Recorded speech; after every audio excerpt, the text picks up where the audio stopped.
By tradition, each infant goes through a rite of choice which dictates their future path. The boy chose the path of the patriarch. He thought he would enjoy a wealthy and rich life. But those dreams were shattered instantly because Jin lacked the basic swordsmanship required to be a Runcandle clan member. The world is ruled by the Runcandle clan, specializing in elite sword mastery. The heirs of the clan are granted superhuman abilities and the best swordsmanship to rule the world. The clan embodies virtues of struggling, achieving, and relishing. It is the definition of the last man standing, and that's exactly the clan our protagonist was born into. Jin Runcandle is the youngest son of this clan. His people ridiculed him as the shame of the family and a disgrace to their legacy. Eventually, he was known as the worst swordsman in the history of the whole clan. If you thought your life was shit, just think about his. It's so bad that his fellow clanmates make fun of him for practically picking up a sword because he's so trash. These bug-eyed, bitchless loudmouths ridicule him for not being able to wield his holy sword Balasada. Poor guy has no choice but to ignore them. So his brother whacks him with a powerful kick to remind him of his shitty place. He tries to reach for his sword, only to get his hand stomped on. They don't want him to even try swordsmanship since he's so bad. His second brother makes fun of him for carrying notes to help his pitiful situation. To make the situation even worse, they snap his sword and tear apart his notes. This is done as a reminder to Jin that he will forever be the shittiest swordsman and a disgusting wench to their family. When he raises his voice against this unjust act, he gets bullied by his brothers who think they're doing him a favor. Jin's very own siblings tortured him every day, as if his talentless state wasn't enough, but he didn't care about that. He just wanted to try harder and harder to somehow and someday earn the trust of his family. So with that spirit, he gets back up, to make himself worthy of the clan. But unfortunately, he isn't getting a Zenkai boost in this universe. Bro gets disowned by his clan, but at least they spared him for trying. Jin was reduced to a vagrant, before inevitably crossing paths with his teacher, and realizing that he too boasted talent. He had a kind of power that was forbidden in his clan, the power to wield magic. 3 years have passed since then. Jin is a busy student hard at work when suddenly he gets swallowed by the shadows. He turns to find a giant entity called Soldaret, the master of the shadows. It's a lucky day for our boy as he's been chosen by a literal god to fulfill a contract. By forming this contract, he will be able to wield the power of shadow and become immune to curses. The god of shadows is surprised when he notices that Jin had been cursed from a young age, which is why he couldn't unlock his talent. The curse called Blade's Delusion suppresses the talent of a swordsman, which is basically a death sentence for someone in the Runcandle family. The god of shadows releases him from this curse and declares that he will become a swordsman with unparalleled abilities. Jin returns to his place and instantly grabs his sword to test out the theory. When he launches his sword in a clean swing, he realizes Soldaret wasn't just capping his powers. He's gained tremendous control over his sword. The worst swordsman of the clan doubles down by using magic and further enhancing his abilities. Finally, everything he had worked so hard for was coming to fruition. Or that's what he thought. Fast forward to his gruesome state, Jin was suddenly attacked and defeated. In his final moments, he wasn't able to make use of his powers and slowly fades away into nothingness. As he's crushed underneath the rubble, Jin wonders why he was given a second chance. The world goes blank before he reopens his eyes, shocked to see his clan members again. More so, he's in the same sword sanctuary where the Balasada awaits him. Baby Jin remembers this day and realizes he's returned to his past by more than 20 years. The boy clutches his sword, earning the praise of his family. This time, he grabbed the weapon of his own will. 6 years after he chose the Balsada, the midget couldn't reach the top shelf. He's been in the Storm Castle for a while now and has to endure 3 more years before he's finally free. The boy feels caged when suddenly, one of the maids is horrified to find a dead bird in his room. Jin assesses the situation, realizing only 2 people could do something so audacious and brutal. The 2 people in question are his snickering brothers, the brats who have no regard for the poor animal. Daytona is 9 years of age, while the white hair punk is Haytona, sharing the same age. While they're laughing at the bird, Jin feels sad. These 2 clowns ended up becoming murderers in his original life. Right now they're children. But even then they killed a poor bird to scoff at their own brother. The shitty yin-yang pair has no limits. They're trying to get a reaction out of Jin, ridiculing him for not wielding the Balsada. Jin prepares to speak when Haytona reaches to attack him. When his punch is blocked, even he is stunned.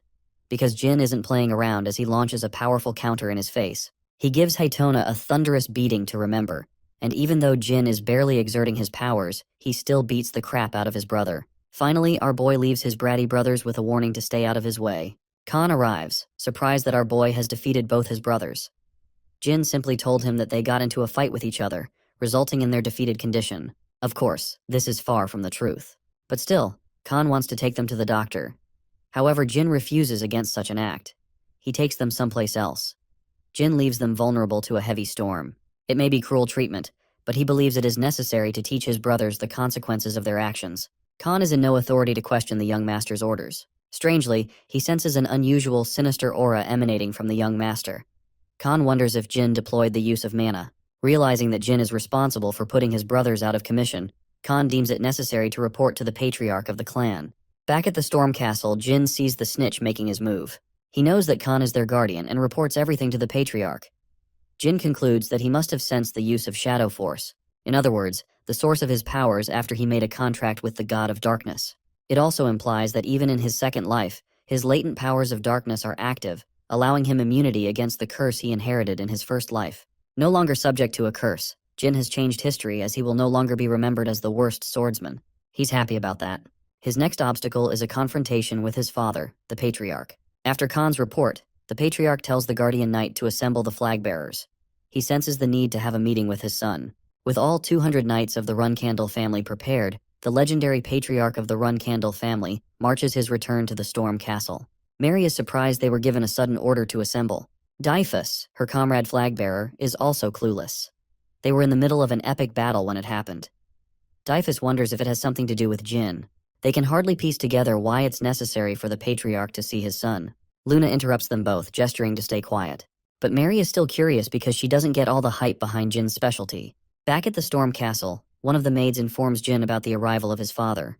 The pipsqueak wonders what else the guardian knight told his father. He thinks that his father must be curious about the power that he used, since it's different from both mana and aura. The meeting is necessary to determine whether Jin's powers will benefit the clan or not.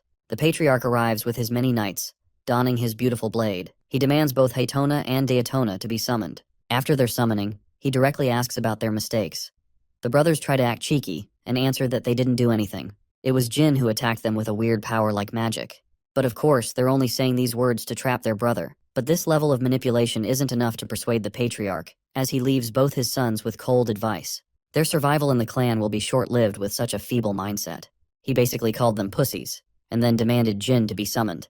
Jin stands before his father, Kiran Runcandel, the head of the family as well as the strongest person. So powerful, in fact, that he is classified as a divine star knight and a demigod. After reaching the heights of such power, Kiran's human emotions have been dulled. The only passion he shares is an obsession for his clan's greatness and prosperity. In his original life, Jin was treated like a nobody. He had nothing to impress his father. But in this life, the boy walks with confidence and stride, knowing that he can no longer be underestimated. He makes his entrance as the flag-bearers glance at the boy, kneeling before his father. Sieran questions why his son addressed him as the patriarch instead of his father. The boy responds that he thought it would be proper to address his father with respect. The divine knight proceeds to ask the same question he asked his brothers. Clenching his fist with frustration, Jin responds that their only mistake was revenge. He espouses the principles of the Runcandle clan to always take revenge, no matter the relationship. Hearing such words, Kiran commands the knights as well as the flag-bearers to leave the room. They're all shocked that Jin passed the patriarch's test. Mary is impressed by her little brother for earning a private meeting with their father. The door slams shut, as Kiran finally addresses the issue of magic. He reminds Jin that magic limits their potential for sword mastery. The patriarch directly questions the source of Jin's powers, emphasizing that punishment is due if the answer is mana. Thinking about his options, the boy thinks that he will be in deep trouble if he tells the source of his power is the god of darkness. Jin answers that he doesn't understand his abilities either, and showcases his father a glimpse of his powers. In a twist, it is revealed that Jin's powers were once wielded by the founding patriarch of their clan. Sieran immediately takes note of Shadow Force, shocked that his son could not only wield Balisada, but also the Shadow Force. He wonders if it is Jin's destiny to become the next patriarch. Interestingly, Kiran already knows about the god of shadows. He explains that Soldaret once made a contract with Tamar, who was the first patriarch of the clan, allowing their growth. But after his death, the god of shadows never appeared to offer his powers to a Runcandel, not until Jin's birth, who now wields the Shadow Force. Curious, Jin asks his father an important question. He wants to know if the god of shadows is stronger than even him. Sieran thinks about it for a moment, and claims that he doesn't know as he has yet to fight a god. But his words are laced with confidence, because only someone who is the most powerful man in the world can say something like that. Sharon likes his question and pats his son. He's proud of the boy and questions how Jin will use his powers. The boy confesses that he will use them for the prosperity of the clan. Kiran laughs as he sees through the boy's deception. He knows that his son is brutal, as he not only beat up his brothers, but let them suffer the wrath of a storm. That kind of answer was a blunder on Jin's part. So this time, he proceeds to give an honest answer, declaring that he will use the Shadow Force for himself. Sieran isn't frustrated with this answer, and even praises the boy for it. He would observe him for the time to come. With that, the meeting between the father and son finally ends. Jin is left exhausted but proud of the outcome. He no longer has to worry about concealing his powers, so it's a good outcome. The same boy remembers just how invisible he felt in his original life. But things were changing for the better in his new life. That night, his elder sister Mary brought him a special gift. She cooked him a nice meal as a parting gift. Jin doesn't remember her being so nice. When he opens the box, what lies inside is a burning heart of a phoenix. It's a crazy present to give to a 7-year-old boy, but Mary is just that kind of crazy. She's a flag bearer and a 6-star knight. She bears many names, but perhaps her most notorious one is the Mad Woman of the South. Basically, she's your average Hello Kitty girl but on steroids. This gift is an invitation to her brother to quickly become strong and challenge her someday. Devouring a phoenix's heart is greatly advantageous as it grants total immunity to fire and excels one's growth. Jin wonders if he can become strong enough to summon a phoenix someday on his own. The maid, Jilly, brings him the prepared soup. But before he could dig in, Jin's 2 bratty brothers are drooling over the meal. They want a bite out of it too, but aren't man enough to admit their intentions. Jin offers them a chance to eat the soup in exchange for a favor. The favor turns out to be an annoying job. Both Haytona and Daytona have to dig a hole to search for something. But these clowns are ready to risk it all for some soup. What rests underneath the ground is an incubation chamber that holds a body of a mysterious figure cloaked in darkness. After a fuckton of digging, the boys are finally done. They return in a wretched condition for their well-deserved soup. However, Jin has already finished most of it. He has left just a teaspoon's worth for them to enjoy. This dude is a savage, while his brothers are seething over his shitty tactic. Jin arrives at the site where they dug a hole for him. He's impressed by their work and thinks a simple spell should be able to penetrate what's left. Jin is glad as he can finally use his mana, shattering the hollow wall. Lo and behold, the secret library of the Runkendel clan, a place that was kept hidden from him in his original life. There's a passcode that lets you enter inside. Jin feels confident and utters his request to console Murakhan. The door opens after his chant. After dominating the world, the Runkendel clan preserved the relics of their fallen enemies. Only the flag bearers of the family are allowed to enter this area, and in his original life, he learned the phrase from Dyphus. It helped him unexpectedly in this life. But even Jin is surprised when he sees a murky figure preserved in a capsule. Seeing the man's scaly skin, he wonders if this creature isn't a human. Jin catches a sudden realization that this is the dark dragon Murakhan itself. According to the legends, the dragon was defeated by the first patriarch before falling to a deep sleep. Jin stands before the legend and tries to search for the ancient books. After locating them, he begins his research by learning the secrets of the Kungan clan. However, the words are too difficult for Jin. He wants to take the book with him, but it would risk getting caught. The boy takes out his materials, deciding to copy the content.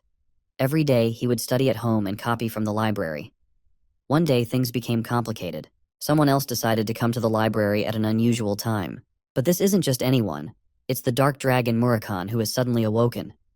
Jin tries to remain calm as this monster is an ally of the clan. He tries to act polite with the dragon by calling him a dragon. But it goes to infuriate him as he viciously shouts at the young boy. Murakhan feels angered that he was reduced to a guardian for the Runkendels. He sulks at his current situation. The only reason he awoke from his slumber is because he sensed something from the boy. Murakhan is surprised to find remnants of Shadow Force lurking inside Jin. He claims that such a scent could only be produced by Soldere's contractor, so there's no mistake about it. Jin decides to test his luck and shocks him with a display of his powers. The dragon stutters before collapsing in defeat. He's disappointed to realize that the latest contractor is a pipsqueak. Murakhan is devastated to explain that he made a promise with the god of darkness, and because of that, his partner is apparently Jin. The dragon saves the explanation for another time. He decides to give the boy a proper introduction, as the monster manifests into its true form. Murakhan is an aide of the god of shadows, as well as the last descendant of the shadows. He made an oath a millennia ago. This gigantic beast has vowed to partner with the boy as he is Soldere's contractor. Jin introduces himself as the youngest Runkendel and greets the legendary dragon. The mountain where the storm castle stands was named after the legendary dragon, who reigned over the lands for millennia before losing a battle against the first patriarch of the Runkendel clan. It was clear that they weren't actually enemies. The contractors of gods are always assigned a guardian dragon, which is why people wondered about the disappearance of the dark dragon. They didn't know he was residing in its deep slumber. Jin wonders if he's found himself a guardian dragon upon the dragon's awakening. Thanks to his human form, he's able to chat with him and get some of his questions cleared. Jin frequented the library for months after the dragon's awakening.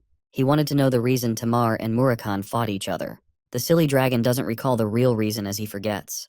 More importantly, he's found an obsession with strawberry pies. Jin tells him that he prepares copies of the original books in the library. Unfortunately, he doesn't know about most of the content. Murakami is still impressed by the boy's perseverance, as any other child would have given up easily. The boy explains that he's just average for a run candle. He has a dozen older siblings as well as amazing people like his parents. Jin has great ambition and wants to surpass them. He questions how much Tamar understood at the same age. Since this guy is supposed to be the strongest man ever recorded in history, Jin was curious how close he was compared to that guy. The dark dragon told him that even someone like him couldn't have ever understood a single sentence at his tender age. Tamar didn't read books to become strong. Murakami emphasizes that the boy possesses mad talent just like the first patriarch. Jin wonders if he will compare to the flames of Tamar's powers. Murakami consoles him to train and become strong with time so that he can compare and even perhaps surpass the strengths of the founding patriarch. To entertain him, Murakami tells him about Soldaret's second name. The god of shadows is also called Soldaret the Infinite because his powers know no bounds. That also means that the boy's powers hold sky-high potential. To encourage him, Murakami decides to teach him a new trick, an attack called the Shadow Force Release. This skill is critical for anyone mastering the Shadow Force. It imposes a risk to its wielder, so Murakami advises the boy to master it well. Murakami instructs him to release his mana. Jin is confused, so he explains that two skills determine the release of Shadow Force. The first is mana release and the second is mana transfer. The skill requires at least 3 years of mastery, but that's a duration too long for the boy. Murakami refuses to teach him advanced techniques without the basics. Jin absolutely stumps him with a perfect mana release, which honestly looks like a Rasengan. He's also capable of using mana transfer for some reason. Murakami is shocked because he's just found himself a genius pipsqueak. With both conditions met, he's ready to show the boy the skill Shadow Force Release. Since all shadows are born out of Soldaret's powers, it implies that he's the master, while Jin is the only contractor. The library is filled with dark shadows, as Murakami reveals that Jin could also become the master of the shadows. Jin is impressed seeing the might of his magic in full display. The scene cuts to the flag bearer Luna, who is nearing the completion of her mission. Estimating 4 months to be the completion target, Luna stands amidst the dead monsters while wondering what her younger brother would like as a gift. 6 months after Murakami awakened, Haytona and Daytona left the castle after turning of age. That leaves the young master, who receives a celebration cake from Jilly on his 9th birthday. The kind young master wants everyone to enjoy the cake. Khan the snitch makes his sudden appearance, apologizing for his sudden message. Lady Luna, the boy's older sister, has come for a personal visit. Rising as the first flag bearer of the clan, an excellent knight and the eldest of all the siblings, Luna Runkindel is the strongest among the heirs. She stands different from the rest, uninterested in pursuing the path of the patriarch. Luna doesn't care about her siblings. She treated him like a nameless stranger in his original life. So now, it seems strange that this distant sister of his has come to pay him a visit. Jin wonders if something happened with the clan. He's even afraid that his sister might have discovered his secret visits to the library. Luna pats her little brother and treats him with unusual kindness, even caring for his condition. Jin states that he feels guarded by her sister. Luna thinks that her brother believes they're enemies, and that she sees him as an outsider aiming for the throne. She feels frustrated with the thought and consoles her baby brother. Luna apologizes, kneeling down to pay her little brother proper respect and a request to speak in private. Jin is stumped with such a request and meets her with a smile. When they're both alone, Luna states that she hurried home for an important matter. Since Jin's sudden rising, the rest of their siblings are keeping a strict eye on him. This means that they could act against the boy when he leaves the storm castle. The once cold and distant sister expresses her fear that Jin might lose his happiness amidst their family's trifles. She despises the traditions of the Runcandle clan. Her words make Jin realize why Luna stopped pursuing the path of the patriarch. But she failed to mention such words in his past life. Jin wonders if he wasn't worthy in his original life to hear such consolation. But it's also because his sister is worried that Jin's siblings could threaten him soon. He forms his response, refusing to step away from the fight against his brothers. Luna emphasizes that she's not advising him for her own sake. Her baby brother acknowledges the fact, and even claims that he faced the threat of assassination once. Met with this surprising revelation, Luna taps into her terrifying powers, furious that someone could even attempt to hurt her brother at the Storm Castle. She tries to ask for the assassin's name, but Jin tells her that he doesn't know, and that he's fine for now. The boy is happy to learn that he has earned empathy from one of his siblings. Luna embraces Jin, apologizing for the troubles of their family tradition that come with the Runcandle clan. Embracing her like this, Jin had no idea his sister could be so kind. Luna doesn't want to stomp on his birthday celebrations and offers him an adequate gift. It's a blue pendant. She tells him to turn around. The necklace is capable of summoning Luna once after being shattered. She wants Jin to use it when he's in a sticky situation. Luna is happy for her brother's birthday, and they proceed to have a loving celebration. Unfortunately, she has to head back to her duties. She bids him farewell. Later, Jin shows up to the library with the necklace, surprising Murakhan as the necklace is an invaluable treasure. This treasure once belonged to the Demon Beast King, an item that many people risked their lives for. It also grants immunity to the wearer against inferior spells, as well as enhancing one's own. Jin explains that his eldest sister gave him the pendant. What's more is that he's shocked to learn that Luna probably already sensed Murakhan's energy. But she won't tell the clan because she cares about her little brother's well-being. Coming back to Luna, she knows something is up between Jin and Murakhan. But she chooses to trust in his powers and support her little brother no matter what becomes of him. Jin thought that the first 10 years of his life would be slow and boring at the castle. But in this short time, he learned a lot. He received gifts and benefited from his relationships after meeting amazing people. These were the things his past self dreamt about. The day finally came when the boy turned 10 years of age. He fought against Khan in a sparring session, preparing to leave the castle. The boy's incredible strength at this age impressed the guardian knight, who realized why the patriarch remained interested in the youngest child. Jin boasted the eyes of an instructor who was trying to see if Khan was a fit as his teacher. Concluding their training for the day, Khan pays his respect to the young child. He can only train the boy until he leaves the Storm Castle. Jin is ready to meet his expectations. There came a point where Jin felt immune to flame thanks to the phoenix's heart he received from Mary. He is thrilled to find that some of his powers have started taking into effect. It's only a matter of time until he absorbs the phoenix's powers. Jin is to leave the Storm Castle the upcoming day. Jilly spots his books and is instructed to pack them for his reading session. As usual, the boy requests strawberry pie as his snack. He heads out for a walk at an unusual timing. The boy arrives at the secret library to meet Murakhan. The Dark Dragon had anticipated this day to come. Jin wonders how they'll keep in contact. But the dragon isn't worried about such an insignificant problem. Even though he's weaker than his original state, Murakhan explains that he can recover his strength when Jin can become stronger, as he's a guardian dragon. Murakhan wants the boy to grow up just like Tamar. Jin asks an important question about the clan. Soldaret once told him that the Runkandel clan shared a history of being a spellsword clan, and the first patriarch is noted as the greatest spellsword user in history. However, this history is lost in the myths as the clan only prioritizes swordsmanship in recent times. The reason they object to magic is because of a pact that was made 1,000 years in the past. While they regarded Murakhan as their guardian in the past, it's clear they might hate him in recent times. It's a shame because the boy would have drowned in riches for reviving him in the previous era. Then again, it's his shitty clan, so there's a chance that it wouldn't happen.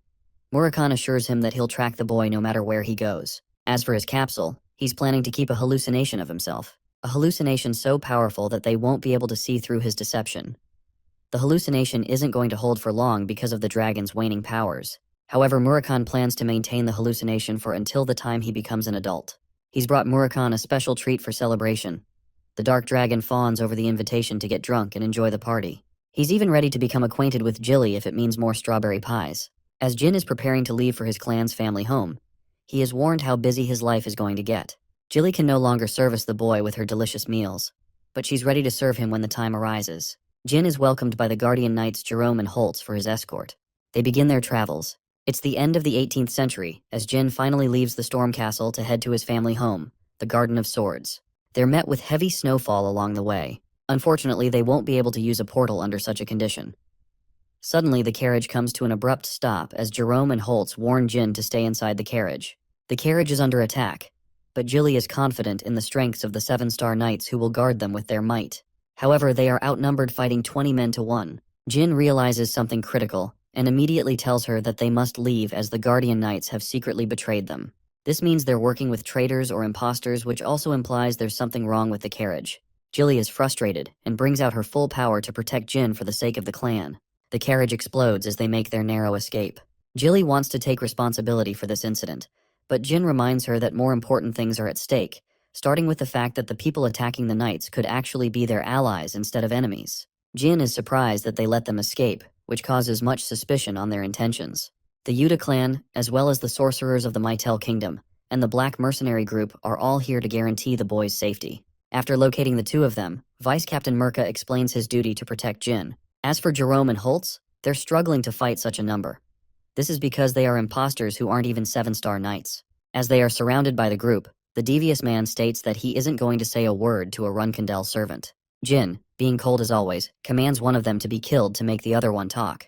Jilly charges with incredible speed, severing one of the men with her sharp attacks. With him defeated, she precisely slashes both arms of the second imposter, inflicting him immeasurable pain. With both his arms severed, Jilly stands the victor of the fight and drags him before Jin. They underestimated Jilly's protective powers. Despite being a maid, she is a loyal 7-star martial artist. Whoever targeted Jin's assassination should have sent higher-level knights for the job. The limbless punk warns them that the age of Runkendels will come to an end. Surprisingly, Jin agrees with him. Because this midget is so full of himself, he cares about making a name for his own good instead of the good of the clan. The imposter blurts out his association with Zyphals, a sorcerer clan that rules a big part of the world. They're the rivals of the Runkendel clan, and they only strive to reach mastery in magic. After Timar's death, the Zyphals clan forced them to sign a pact forbidding the use of magic. That ensured all magical powers of the family were permanently sealed. The Zyphal clan became the direct enemy of the Runkendels for more than 1,000 years. This clown imposter is one of their pawns. Jin doesn't think he's useful, so he lets Jilly handle the rest. The man is begging to be killed, but Jin isn't so kind. He's reflecting on what could cause such an attack. More importantly, the boy believes a Zyphal extremist attacked them instead of the clan itself. What's more is that Jilly was fooled by their disguise. It means someone else is involved in doing such dirty work. The boy offers his gratitude to the vice captain of the knights for saving his life. He's prepared to tell his clan everything so the man could be rewarded properly. Mirka is stunned because the 10-year-old boy does not sound like a normal child. Thinking back on the boy's words, Mirka wonders if Jin really wants to achieve the goal of becoming the best. He tells his men to behave around Jin. It is time to continue their journey. When asked about the imposter, Jin states that he wants his body to be a good reminder to his allies. Unfortunately, they have to travel 2 hours by foot to reach the nearest village. Jin doesn't want Jilly to share the blame of what occurred, as even Khan, who is a 9-star knight, failed to break through their deception. Jilly is still bothered about what happened and apologizes to the young master. For the Runkendels, their nanny is single-handedly responsible for taking care of the child. Jilly was the same in his past life. But unfortunately, they gave her slack for the talentless boy she was assigned to raise. Jilly was so kind that she never blamed Jin. She was expelled from the clan the same day he was, and even on that very day she apologized for failing him. She was the only devoted person he knew in his life. Jin wants to prepare her for the future to come. This woman can't stop blaming herself. So Jin takes a frustrated twist and emphasizes that she's the only trustworthy knight for his protection. Later, Jilly thinks about the boy's scolding. She recognizes that he didn't want her to feel bad. Fortunately, she's ready to perform at her best to impress him. Arriving at the village inn, Jin thinks that it's almost certain the Transfigurator got involved. Bubar Gaston specializes in exercising an ability of dragons called transformation. He performed a greater transformation ability than even monsters, allowing many crimes to occur throughout the world. Jin thinks that with that man's involvement, things could shape up to become problematic. He remembers Bubar's chaos coming to an end when he was arrested in his previous life. The boy wonders if he should try and recruit the man in this life, even though he was nearly assassinated by one of his schemes. Jin is exhausted and ultimately crashes in his bed. Jilly puts him to rest. When Jin wakes up, he realizes that it must be his harsh training taking a toll on his body. There is an annoying cat hanging around his window. My boy suddenly realizes that this dumbass is actually Murakhan. This dude turned himself into a damn cat to follow him around the world. Murakhan gets angry and hisses at him. Jin allows him to come inside, but he's still frustrated. He turns to his human form to scold the boy, but he's so clumsy the fool crashes into his desk. Jilly instantly barges in to check on Jin, and then she discovers the intruder. She's ready to kill this guy before our boy even has a chance to speak. Murakhan suddenly remembers it was Jilly who baked him strawberry pies. Basically, he's just found his lottery ticket.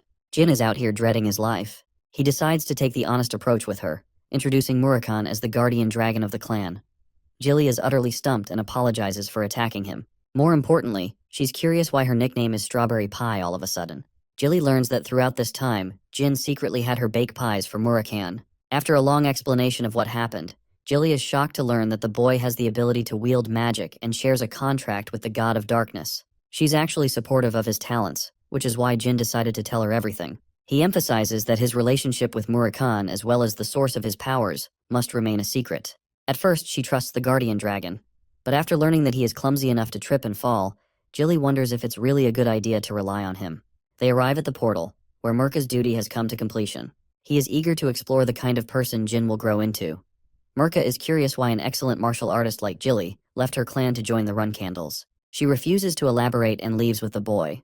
The staff at Mytel Portal learns that they're dealing with the high nobility of the Runkendel family. They allow them entry to first-class seats for a quick teleportation. Jilly shares her concerns for Jin's magic, as there isn't an excuse plausible to convince the Runkindel clan. The boy intends to keep the source of his powers hidden. Suddenly, he spots a noble mage of the Zyphel clan who is granted first-class seats as well. The noble shares his disgust openly, but finds himself fascinated by the cat. Murakun is a gigachad as he slashes the pathetic noble, giving him what he deserves. The Zyphel noble is surprised that Jin is composed and quiet, despite his provocative remarks. Veradine introduces himself and offers a hand to the boy. Jin remembers him. This man had gone on to become a gifted sorcerer and an incredible candidate for the next patriarch of their clan. Even though Jin also shares a talent in sorcery, his talent is next to nothing compared to Veradine. The boy is cautious of him and reminds Veradine that his men nearly pulled out their blades, and they would have been killed for that. He dishes out equal provocation as a joke, but Jin emphasizes that he wasn't just joking around. Veradine gets actual chills from the boy, but he imparts him with advice not to stir up trouble between the two major clans. Jin claims that both their fathers are people of great stature, and that they would never go into war over a children's fight. Veradine is impressed, but Jin is verbally abusing this man. He tells him to shut up for the rest of the portal ride. Veradine is almost enchanted and wants to befriend Jin, but it would complicate their clan's relationships. So instead he vows to make him his rival for the ages to come. As for Jin, he's surprised Veradine is maintaining his school even after his joke. It's almost as if the Zyphels are chaotic and messed up in their heads. Teleportation is underway. Before being teleported, Veradine expresses his excitement to meet Jin in the future. But the boy doesn't share his enthusiasm and doesn't want chances of that happening. Finally, Jin has arrived. Petrov, a second-class butler of the family, meets his grace, welcoming him to the Garden of the Swords and the home of the Runkindel family. The Garden of Swords is a sanctuary of blades for the most reputable members of the Runkindel family. To have one's weapon be marked in this garden is the height of honor for a Runkindel family member. The boy once shared the same goal, but with the weaknesses of his past life, he became naive and foolish. Now that he's equipped with a cunning nature, Jin believes he will have an easier time in the house. The boy meets his mother, Rosa Runkindel. Ciaron is alarmed by the cat he picked up on the way. The fact that he claims ownership over the animal is considered a proud quality. Jin has decided to name him Kitty Runkindel, but this kind of name is seen as offensive by his brothers, as it is an animal undeserving of their name. Ciaron asks why he did that. The boy counters that he wants to take responsibility for the cat, a creature that he claimed as his own. He wants to ensure he takes care of it, even though the Runkindel name is a heavy burden, as Jin will have to seek revenge should anyone bother his pet. The patriarch is impressed with the boy's ability to make quick enemies. His siblings aren't an exception. Jin emphasizes that he doesn't shy away from taking his enemies down. His father appreciates this kind of attitude and hopes his older siblings stay sharp and don't underestimate him. 4 years have passed since then. Jin is a 14-year-old classified as a 2-star knight. His training session is concluded with Garen, and his next training is scheduled with Luna. Jin doesn't want to share lunch with his family and prefers eating with the cats. Velop has brought him lunch. He's a commoner who is going to be expelled from the clan soon. Interestingly, he's so calm and always praises Jin's mightiness. Our boy tells him to stray away from the path of humility, as he often gets looked down upon. Jin encourages him to take some pride in his abilities, since he's also a Runkindel cadet. Velop sulks as he's got the lowest grades and his swordsmanship is trash. On the other hand, becoming a cadet of the Runkindel clan is a feat in and of itself. He might have the worst grades, but he's better than average. Jin really wonders how a meek and introverted boy like him could become a dangerous enemy in the future. What's more is that he ended up taking his own life. Velop's life might face a similar end, so Jin wants to prevent that future from occurring. This time he's hell-bent on making sure he stays in the clan. Later, the young master is assessing his current abilities. It's destined for him to reach 3-star swordsmanship in the upcoming years. But for now, he has to train with Luna, who wants him to execute the training differently than from yesterday. Luna suggests that he use his mind's eye to visualize his training. Acquiring the mind's eye is the greatest weapon for a swordsman. It's a form of high-level meditation, a skill that is only achieved by 7-star knights. Jin doesn't understand why he's being taught such a skill so early. Luna restricts the use of aura in their training, so Jin doesn't understand the purpose. He places good faith in his older sister's advice, and increases his level of focus to learn the technique. The training session comes to an end. Luna thinks that Jin's focus is impossible for a knight at his level. It's only a matter of time until he unlocks even greater power. The scene cuts to a sparring session. It's an important day for Jin. If he beats all 10 cadets, then he will be able to join the intermediate class. While the young master is confident, his friend Velop is a nervous wreck. The coach instructs the cadets to spare 3 times going against different partners. Only the top 10 best fighters will face Jin. The competition begins with each cadet displaying a good level of swordsmanship. With the 10 cadets decided, the remaining fighters are left to be seated. Jin prepares to face them, and his most impressive record to date was defeating 8 fighters in a row. Jin is most worried for Mesa Milcano, the top brass of the cadets. This match will determine everything. She dashes to attack him, and Jin barely blocks, sensing that she's gotten even stronger since their previous battle. The real problem is that he has 8 more opponents to beat after defeating Mesa. She's overwhelmed by his choice of using simple moves instead of adopting complex variations. Mesa suddenly realizes that Jin is looking down on her. Offended by this treatment, she lunges to unleash more of her power. Mesa is determined to beat the young master. She lunges for a decisive strike, but Jin shatters her blade and remains the victor of the fight. Mesa is stunned that Jin was able to strike the same spot, making her sword chip and shatter. They have comparable strength and stamina, but it was his precision that crowned Jin the victor of the fight. Mesa declares that she will continue her training to impress him in their next fight. Though he's faced with 10 cadets, Jin is glad to have defeated Mesa and instills a sense of hopelessness among them. He quickly defeats the 10th cadet, fulfilling the challenge. As his reward, he will join the intermediate class next year, receiving actual training from a true run candle. Though the training session has concluded, Jin states that he wants to fight against a final cadet. He shouts Velop's name and calls him out to fight. The introverted nervous wreck refuses at first, but Jin reminds him that his time in the clan will be short-lived if he keeps up the act. Jin states his intentions to crush Velop in the fight. Fidgeting his way to the battlefield, Velop barely has the confidence to wield his weapon. He wonders if this is punishment from Jin, who claims that this should be an easy fight for Velop since he's tired after facing 10 cadets. But even then, Jin is confident that he can overpower the weakling. Without wasting another word, Jin dashes to beat the shit out of him. He's barely able to block the heavy attack. Jin is impressed by his parrying. Velop tries to hold on, but Jin isn't being kind with his attacks. He's giving him hell with his strength, stating that he could have even killed Velop with his last attack. He's given a second chance to redeem himself. Velop gets back on his feet, but something is different about him. A golden aura envelops his body as he's about to launch a deadly attack. Mesa alerts Garen that Jin's life is in danger. The young master commands everyone to keep this fight a secret. He wants Velop to use aura to heighten his abilities. Velop charges with his full strength, believing that he will defeat Jin in his weakened state. Even though Jin blocks his attack, his blade is shattered from the impact. He always knew about Velop's hidden potential, but Jin was completely unaware about his talent for casting aura. Even with his blade shattered, Jin counters with a heavy slam and catches Velop in a headlock. Finally, he lets go, surprising him with an act of mercy. Jin chooses to be honest, telling his friend that he didn't want to fight him like this. Even though he knows nothing about Velop, he wants him to become strong on top of his kind heart. Because in their clan, kindness isn't enough to survive. The young master shows a gentle side to himself, asking Velop to get along with everyone by becoming strong and protecting his beliefs. It's lunchtime. Jin decides to fetch them both a meal since it's usually Velop who brings them food. Sieran is shocked to receive a report from Khan about Jin's recent act of consideration for Velop. His father is proud of the boy's ability to care for people weaker than him. He's pumped for his son's growth and is ready to assign the boy his first mission. The first month of the year 1795 is when the boy finally turned 15. He was promoted to a 3-star knight and gained a vacation from training. The intermediate class used real swords instead of wooden blades. Each blade was handcrafted for every cadet, so some had to get their weapons made. Jin was also looking for a weapon, and more than him, Luna had been eager for this day to come. She was the one who would pick his weapon of choice, as she begged him to do so. Her baby brother trusts her choices and thinks she'll find the perfect weapon. Well, that's until she brings out what seems to be a giant sword. Even Jin is shocked. Luna states that she once used the same weapon at his age. She even came up with the design, and it's her prototype for her main weapon. Jin, however, has a difficult time accepting her choice. He declines the weapon, hurting Luna's feelings. Seeing his reaction, Luna decides to opt for a different weapon. A weapon that would suit his fighting style. Luna spent much time on his weapon of choice. Since he chose the balisada when he was an infant, she figured the bradamante would be the perfect replacement. It's the weapon of the first patriarch, a blade that comes to his liking, as it is one of the most valuable treasures of the clan. Jin wanted to obtain this weapon in the future, but he's glad Luna offered it to him for free. Both swords are excellent for the users of Shadow Force. Jin couldn't have obtained the weapon himself because of sibling rivalry.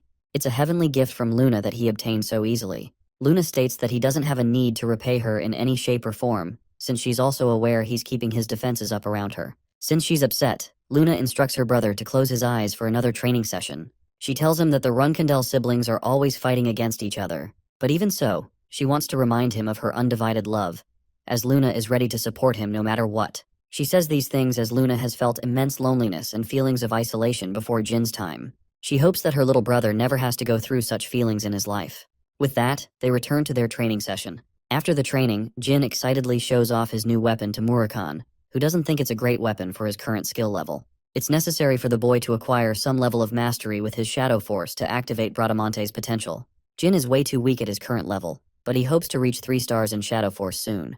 Murakhan is offended by the boy's arrogance and emphasizes the caution one has to take just to use holy weapons of the Patriarch. Instead of 3 stars, he advises the boy to reach 5 stars instead. Jin is a defiant child who doesn't want to wait too long. He hopes to accomplish the target by next year, a claim that upsets Murakhan. To further annoy him, Jin takes his book, threatening to rip it apart. Fortunately, Jilly comes to inform the boy about Garen, who wants to meet him for a briefing of his latest mission. Jin is surprised. He learns that his first mission will begin after the end of the break. Although he is glad, he doesn't understand why it has to begin right after the break. Jilly knows that missions are tough even for the intermediate cadets. Jin is intrigued and wants to explore the matter with Garen. He enters the room to meet Garen, realizing that he is to execute a mission with 10 novice class cadets. They will be split into groups of 2. The objective is to scout the border area of the Jian Kingdom. This kind of area is normally too dangerous for cadets of the beginner level. Jin thinks it will be tough, especially when you consider the fact that his teammates are weak as hell. The boy thinks his father has something to do with the mission conditions to be so strict. He wonders if Velop is related to the matter. Nevertheless, the boy is prepared to prove his skills to the Divine Star Knight, proving that his resolve is harder than steel. 4 days passed. They were on their mission to rescue Sember Bill of the Bill family. They took the initiative to set up camp near the border immediately, then they will commence operations. Each day, a group will be used to exchange information with their base camp. Jin is the leader and wants his allies to address him as such. Anyone injured will rest and take breaks plentifully to ensure the success of the mission. Jin learns that there aren't any werewolves in the area. He's impressed by Velop's insight, who is acting as the mediator for information. The group leader furthers the search on Area 13. Something about the mission bothers him. While it's true his father played a part in assigning the mission, everything is going comfortably smoothly. The boy wonders if his intuition had been incorrect about the mission. The land beyond Area 13 is called the Land of Halfmen. It's a dangerous area well beyond the skill level of the novice cadets. Jin wants a smooth victory instead of exhausting his resources. Suddenly, Velop comes with a striking development on the situation. Jin receives the alarming news of Group 2 succumbing to an enemy attack. He immediately prepares to move, and learns from Velop that they were attacked by 3 human assailants. It's possible there are more than 3 enemies. Jin tells his subordinates to return to the base camp. He leads the charge against the enemies while reducing their intentions.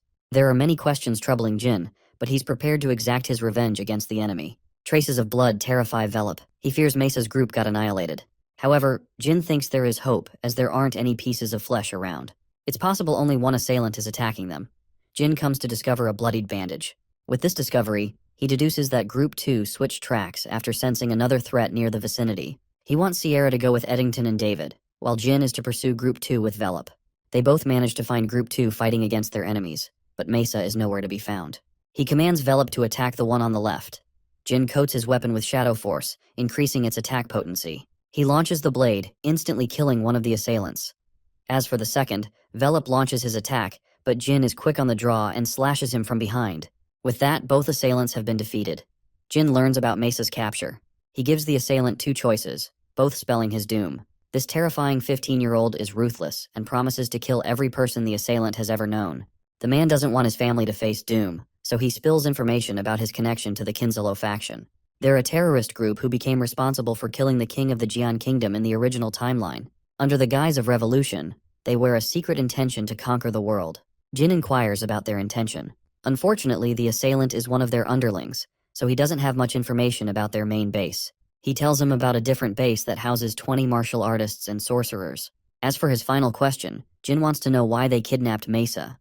He learns that it was their order to capture the female cadets for a political goal.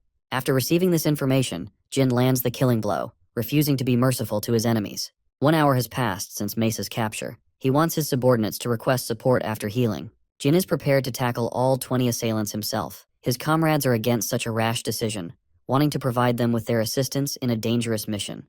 Jin emphasizes that it is his duty to protect the people of his clan. He believes in his strength to complete the mission, and doesn't prefer entertaining objections to his orders. Jin instructs Velop to be in charge in his absence. With that, the group leader dashes to save Mesa, hoping to reach her before it is too late. Jin has to defeat competent enemies stacked against his skill level. It's true that he's strong, but he's not strong enough to defeat all of them alone, so his plan is focused on rescuing Mesa instead of defeating his opponents in a head-on fight. Jin activates detection magic and pairs it with wind detection for even greater effect. This lets him uncover the enemy's tracks. Jin continues his rush when he is suddenly attacked by a bunch of assailants. The Runkandel young master shocks them with his ability to cast magic spells. He defeats one before getting his hand trapped by a mage. Jin slashes the assailant from behind and remains unaffected by the flames thanks to his immunity. The mage deploys the use of ice magic to beat him, but even that is rendered ineffective against this monster. Defeat is certain as the sorcerer meets his end. Jin wonders if the assailants are underestimating his faction because of their beginner-level experience. He understands the Kinzalo hierarchy and knows that Mesa won't be harmed until she reaches the officer. It's the only glimmer of hope he has to save Mesa. Jin intends to distract his enemies and casts flame magic to do the job. This will make them focused on the fire while Jin executes his next move. He comes to their base, slowly waiting for his enemies to make a mistake. Jin spots their leader who knows there is a culprit responsible for the fire. Unfortunately for him, Jin strikes him down when his men are far away. He obtains the keys and busts open the captivity room. There, he discovers a trapdoor and sees Mesa at last. She's shocked to see him in such a dangerous location. Jin frees her, but suddenly the entire structure begins shaking. Mesa begs to be left behind in case the situation gets difficult for them to escape. Jin cares less about that and focuses on saving Mesa. After coming outside, he comes to terms with a horrifying revelation. A half-man has just killed a bunch of enemies unexpectedly. This terrifying monster is none other than the white werewolf. Jin knocks Mesa unconscious so she doesn't do anything rash. The werewolf questions if Jin is responsible for the flames. Jin introduces himself as the son of the patriarch and stands to face the werewolf, who is impressed to find an underling of the Runkandel clan. Many days before the mission, Jin was trying to master his weapon, but Murakhan always jumped him for being absurd. He warned him against preemptively activating the sword and overloading his body. Much to his annoyance, Jin stopped his pursuit. In the present, he is faced with his most difficult threat. Quazoidotruca is a warrior-class creature of the white werewolves race. These monsters are born with the desire to slaughter their enemies. They're formidable creatures capable of defeating 6-star knights, and they bear a special hatred for the Runkandels ever since Tamar killed their god. Jin is in a real pinch. He has no way of safely delivering Mesa with this guy on his tail. The only way out of this situation is through. The monster questions if the Runkandel will fight him head-on or choose to cower and run. Jin answers that he will fight with honor. This response triggers Quasito to burst forth for an attack. He uses his giant sledgehammer to crush Jin. Fortunately, he evades the strike, but only momentarily. Jin is overpowered by the monster's immense speed and strength. He's barely able to stand his ground, but thinks there's a chance as long as he can activate his secret weapons. Jin doesn't want to risk the use of Luna's pendant. He desires to reach the top by overcoming this difficult challenge. Lower-level magic against such an opponent is useless against the defenses of werewolves. There's also the risk that his secret powers will be discovered by other people. His only weapon in this case is the Shadow Force. Jin desires to awaken the sword or else he will lose this fight. The monster is impressed by Jin's weapon for being durable in a fight. However, Jin is still on the back foot. Clutching the sword in his hands, he tries to activate its power. Then suddenly, in a beam of light, comes the ascension of the blade that blinds the werewolf's sight. A decisive slash cuts through the air. The monster falls to his knees, having suffered a major wound to its belly. Jin declares the end of the fight, standing atop as the victor of this battle. However, the drawbacks of his sword start to overwhelm his being. Murakhan warned him against this. The horrors of his past, the haunted voices inside his head begin to devour him. Murakhan comes before the boy, reminding him of the price of activating the sword too early.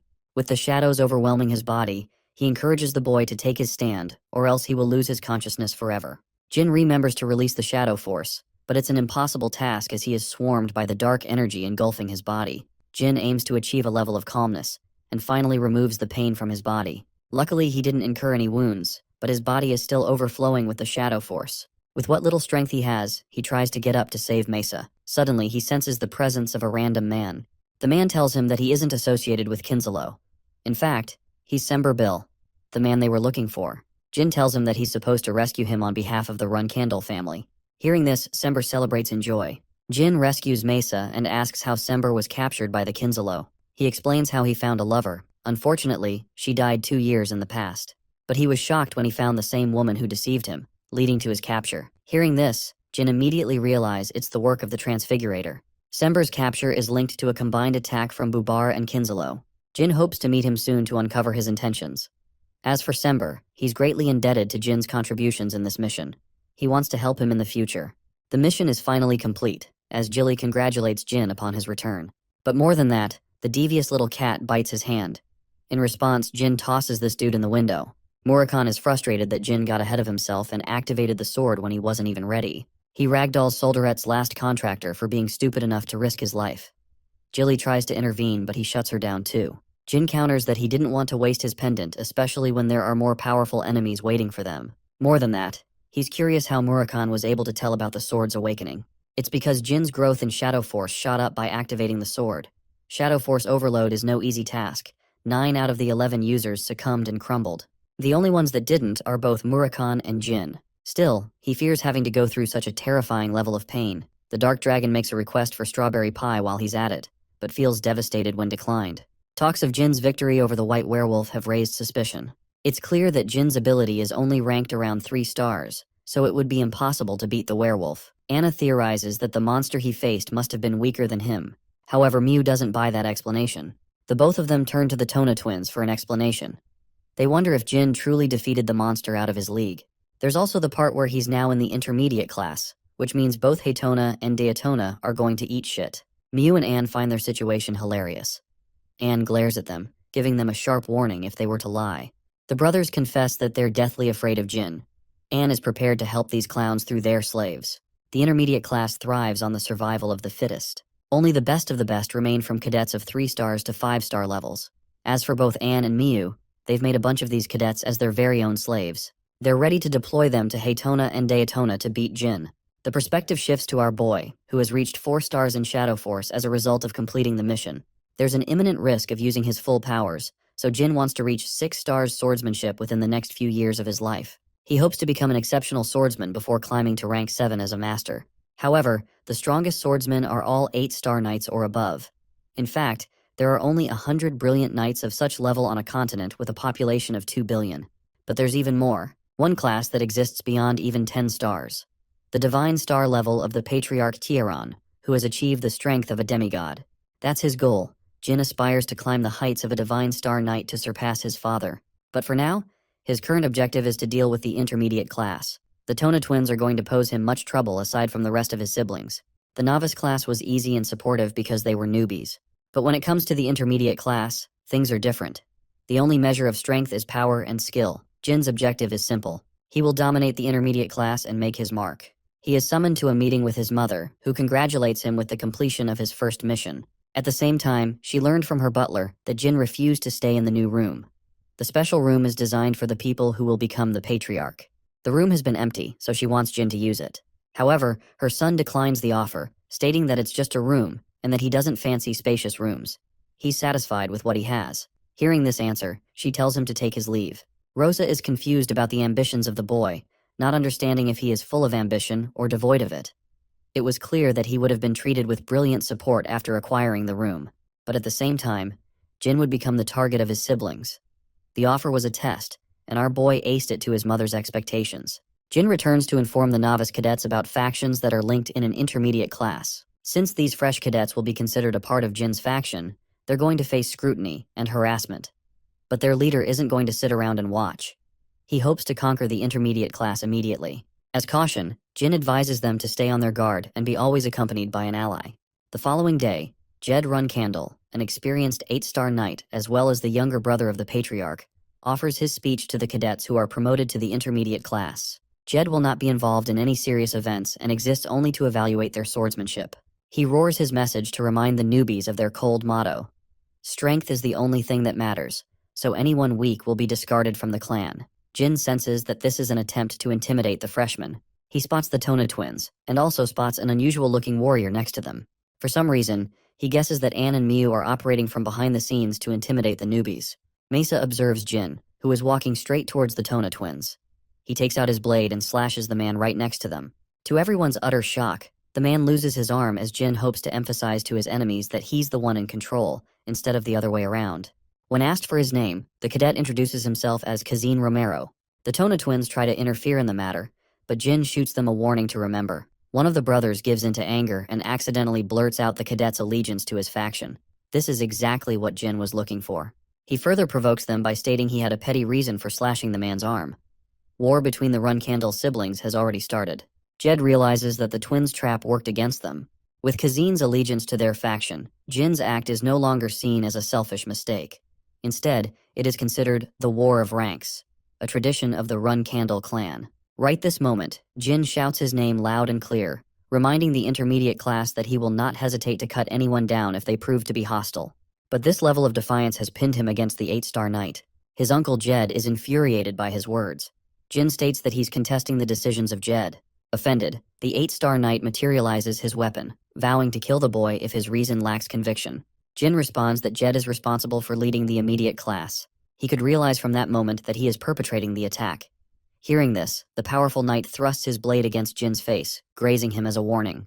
The young master emphasizes that he didn't feel offended. As for why he didn't contest Jed in a head-on match, it was clear that he would lose, else he could have attacked him from the beginning. Jed reminds the boy that he's unafraid of cutting him down, even if he is the son of the patriarch. Jin responds, prefacing his bravery, as though his opponent is far stronger than him. A run candle never backs down for his honor. Jed laughs at his words, but in a way finds them pleasing enough. He acknowledges Jin's place in the Run Candle clan, and reminds the young cadets of the best example of what a run candle is actually like. The session is at last dismissed. Jin walks away, but departs with a piece of advice for the Tona twins. He reminds them that there will come a time where they will fear him more than their older siblings. Back in his room with Murakhan, Jin tells Jilly about the war of ranks. He's certain that Miyu and Anne are secretly manipulating the strings of their conflict from behind. Jin slashed Tae Cadet, who stepped out of line. He was a man who was once part of Anne's faction, but somehow joined the twins' faction. It's impossible for them to have 5-star knights in their group, since the leaders aren't supposed to be weaker. Jilly fails to understand Anne and Miyu's intentions, but the boy is glad that he's being seen as an enemy and a rival. They can abuse their power to manipulate the difficulty of his missions to ensure Jin fails. But apart from that, there's not much they can do, since Jin is capable of fending off their threats in individual operations. That's exactly what Jin is intending to do. Since he knows he will be forced to handle difficult missions, it will allow him to stack a number of wins and become stronger. He can also take Murakhan along for safety measures. Jin has a different role for Murakhan. The following day, the Tona twins and Jin share a meeting with their uncle. They are informed about the special training privileges they will receive as Runkandel pureblood heirs. The training will be difficult, but it will embody the character and motto of the Runkandel clan. The Runkandel's fighting style is deprived of standard swordsmanship. They have special moves reserved for flag bearers to learn. Since their fighting style is mostly unorthodox, it sets them apart from other clans. Jin predicts that it's because the physical abilities of the Runkandels are unique. The bloodline of these swordmasters allow them God-given talent for sword mastery. It's in their blood to be born with such special ability. Compared to that, their training will be focused on simple movements.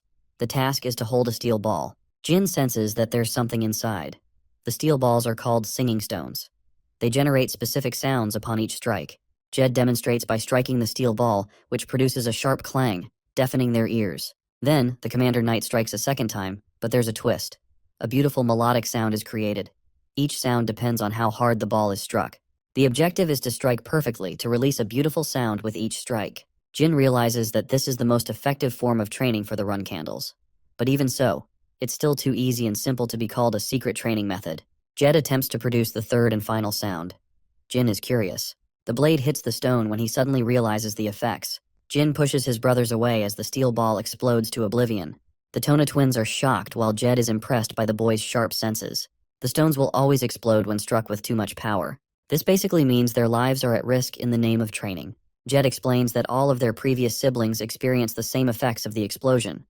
Jin wants to know how Luna was able to dodge. Jed explains that she didn't even try to dodge, and succumbed to the destruction of the blast. But she was so powerful in her defenses that it didn't even hurt her. This response leaves not just Jin but also his brothers completely speechless. The power of having a cracked elder sister. Jed assigns them their mission, which is to train until they can create the beautiful sound at will. The scene cuts to Luna, who learns about Jin's recent assassination attempt. She is aware of Miyu and Anne playing around, but she also knows they're not foolish enough to attack him at the Storm's castle. What's more, their lives would be at stake if the Patriarch uncovered their plans. Luna's maid wonders if the boy lied to her sister at the time.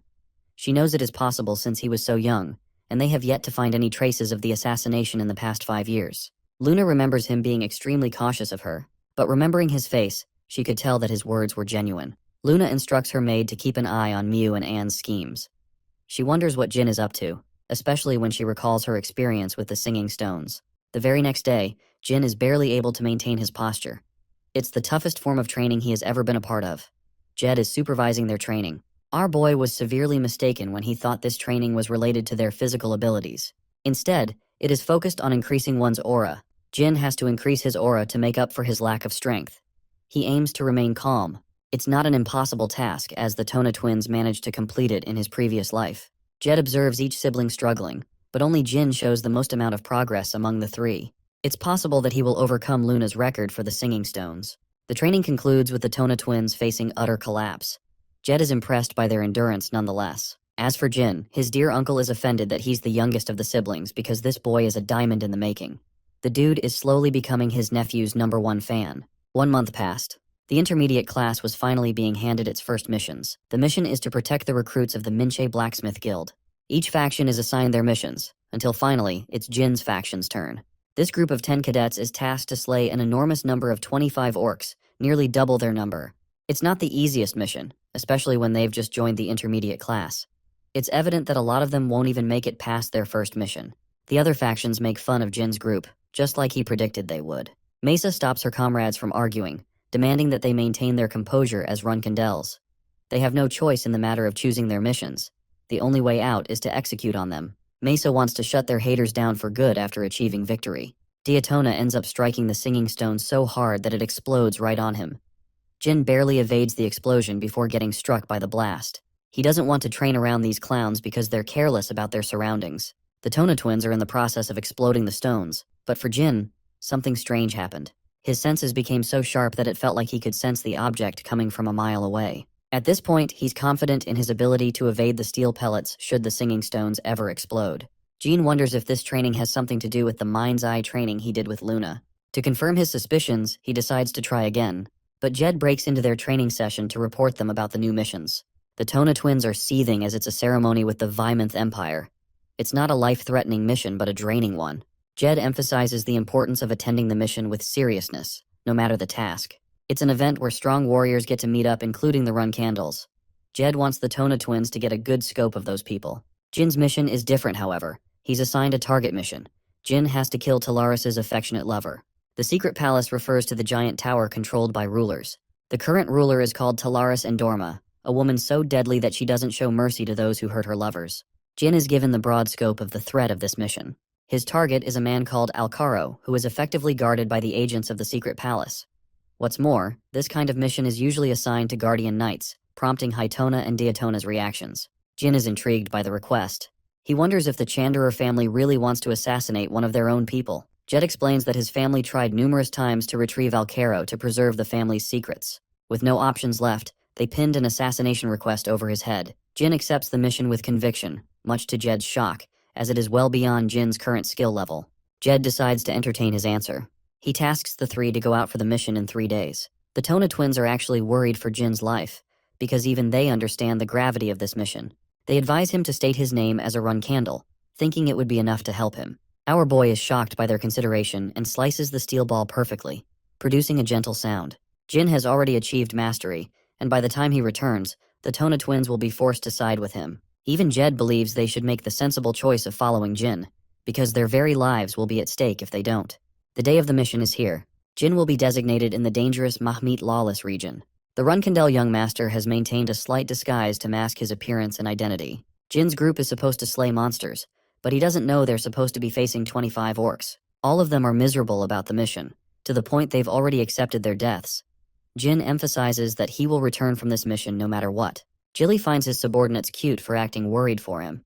Murakhan tries to gloat about being the great dark dragon, not realizing he's reduced to being a stupid cat right now. Jin wants Jilly to enjoy the vacation while he's gone. She shares her personal concerns as Mamit is a deadly place. Jin promises his return and takes off. The Mamit region is festered with the worst criminals around. These people bask in toxicity and malice. Jin has arrived to kick their butts. They haven't seen this person before. He acts audacious like he owns the place. One of the crooks questions if he's secretly a 9-star knight. He wants the newbie to understand the order of strength. But Jin has no time for such petty banters. He stabs the man's head clean and instills a chilling sensation among the people. The criminals don't share feelings of loss for their fallen fellow. They're psychopathic people, and as advised by his teacher, Jin is trying to show them he's not to mess around with. He's grateful for his teacher's help. Jin takes the drink, unafraid of it being poisoned. He tosses the payment and eats breakfast. The bartender wonders if he's looking for someone. Jin confirms and asks for a person called Hister. Unfortunately, there's no one like her in town. Jin asks for a place to stay. The bartender recommends Moonlight Well, a safe inn where only the kings of Mamit reside. It's a luxurious inn. Since Alcaro is a rich kid, he didn't have to worry about minuscule troubles in his life. He's nothing more than a clown who can't control his lust for pleasure. Alcaro's only sticking around to try and gain the affection of the ruler, but there's no point as she's moved on to her next fascination. With only one place left to his enjoyment and safety, it's clear that Alcaro must have guards swarming around him. Jin decides to stay in the lobby to get a good view of the situation. Interestingly, he spots Alcaro immediately as he's arguing with his men. The guards don't want to leave him unattended, but Alcaro is lost in his desires. He even threatens to kill them. In response, Alcaro gets slammed by a heavy punch that knocks him out for good. They're tired of guarding this annoying clown who is mad in his obsession. Alcaro's guards are all powerful enough to cross the 6-star level. The assassination itself is easy, but making his return and fleeing safely is the difficult part. Since he can't easily poison someone in Mamit, it will be difficult. There's no chance of killing him directly because of Alcaro's men. Jin finds himself in a pinch until he discovers the perfect solution to all his worries. The following day, we catch a glimpse of Cirrus Endorma, the ruler's daughter. She learns that 6 men are guarding Alcaro strongly, a man who may as well be called a fool. Funnily enough, she's also prepared to kill him because the woman is sick and tired of his antics. As they're approaching the inn, an enormous thunderbolt strikes the establishment and pulverizes the place. The daughter of Talaris is excited, realizing there is more than what meets the eye. Circling back to Jin's grand plan, he opted to use a magic attack and increase its potency by stacking Shadow Force on top. This would help create a powerful 6-star magic spell, strong enough to assert the idea that they're being attacked by a powerful mage. No one would suspect the boy, especially when the greatest prodigy of sorcery, Veradine Zyphel, also just reached 6-star level. Jin has to ensure the attack came from outside, which is why he decided to go for a lightning-based attack. With his command over Shadow Force, he casted its release and manifested his lightning powers. The disastrous thunderbolt struck the settlement before they could even act. Their immediate suspicion alerted them to believe that this is the attack of a sorcerer. Ceres assesses the seriousness of the situation. She wants to protect her guards even if the scumbag died. But the moment they try to get close, the thunderbolt sends them flying back. They wonder if the Zyphel sorcerers are exacting revenge against the secret palace. A third thunderbolt strikes the settlement. Ceres thinks there won't be a fourth attack. She's hoping no one is massively hurt. Unfortunately, during this stunt, even Jin caught massive injuries as he endured the wrath of his own spell. Though the guards are still alive, Alcaro is nowhere to be found. Jin wants to ensure the execution while he still can. But unfortunately, Cirrus catches sight of him and tries to help him.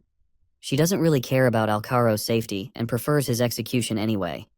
Cirrus also demands the capture of the sorcerer responsible for casting the spells. Jin is glad that he doesn't have to do the dirty work of killing Alcaro when she's here with a whole squad of her own.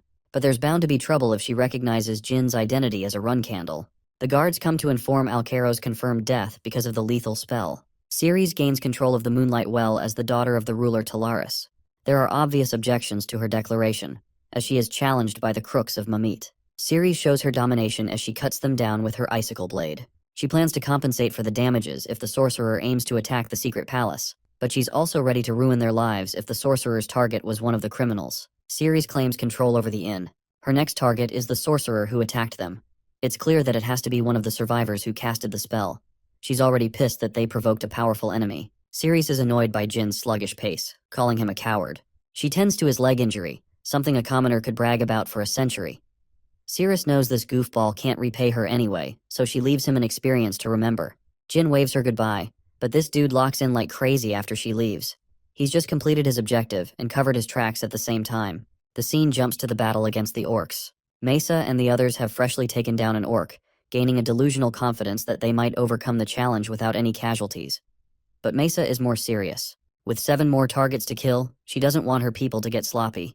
What's concerning is the odd behavior of the orcs. They usually attack in groups, but strangely, they're all alone. Mesa thinks that Jin's blessing has helped them on this mission.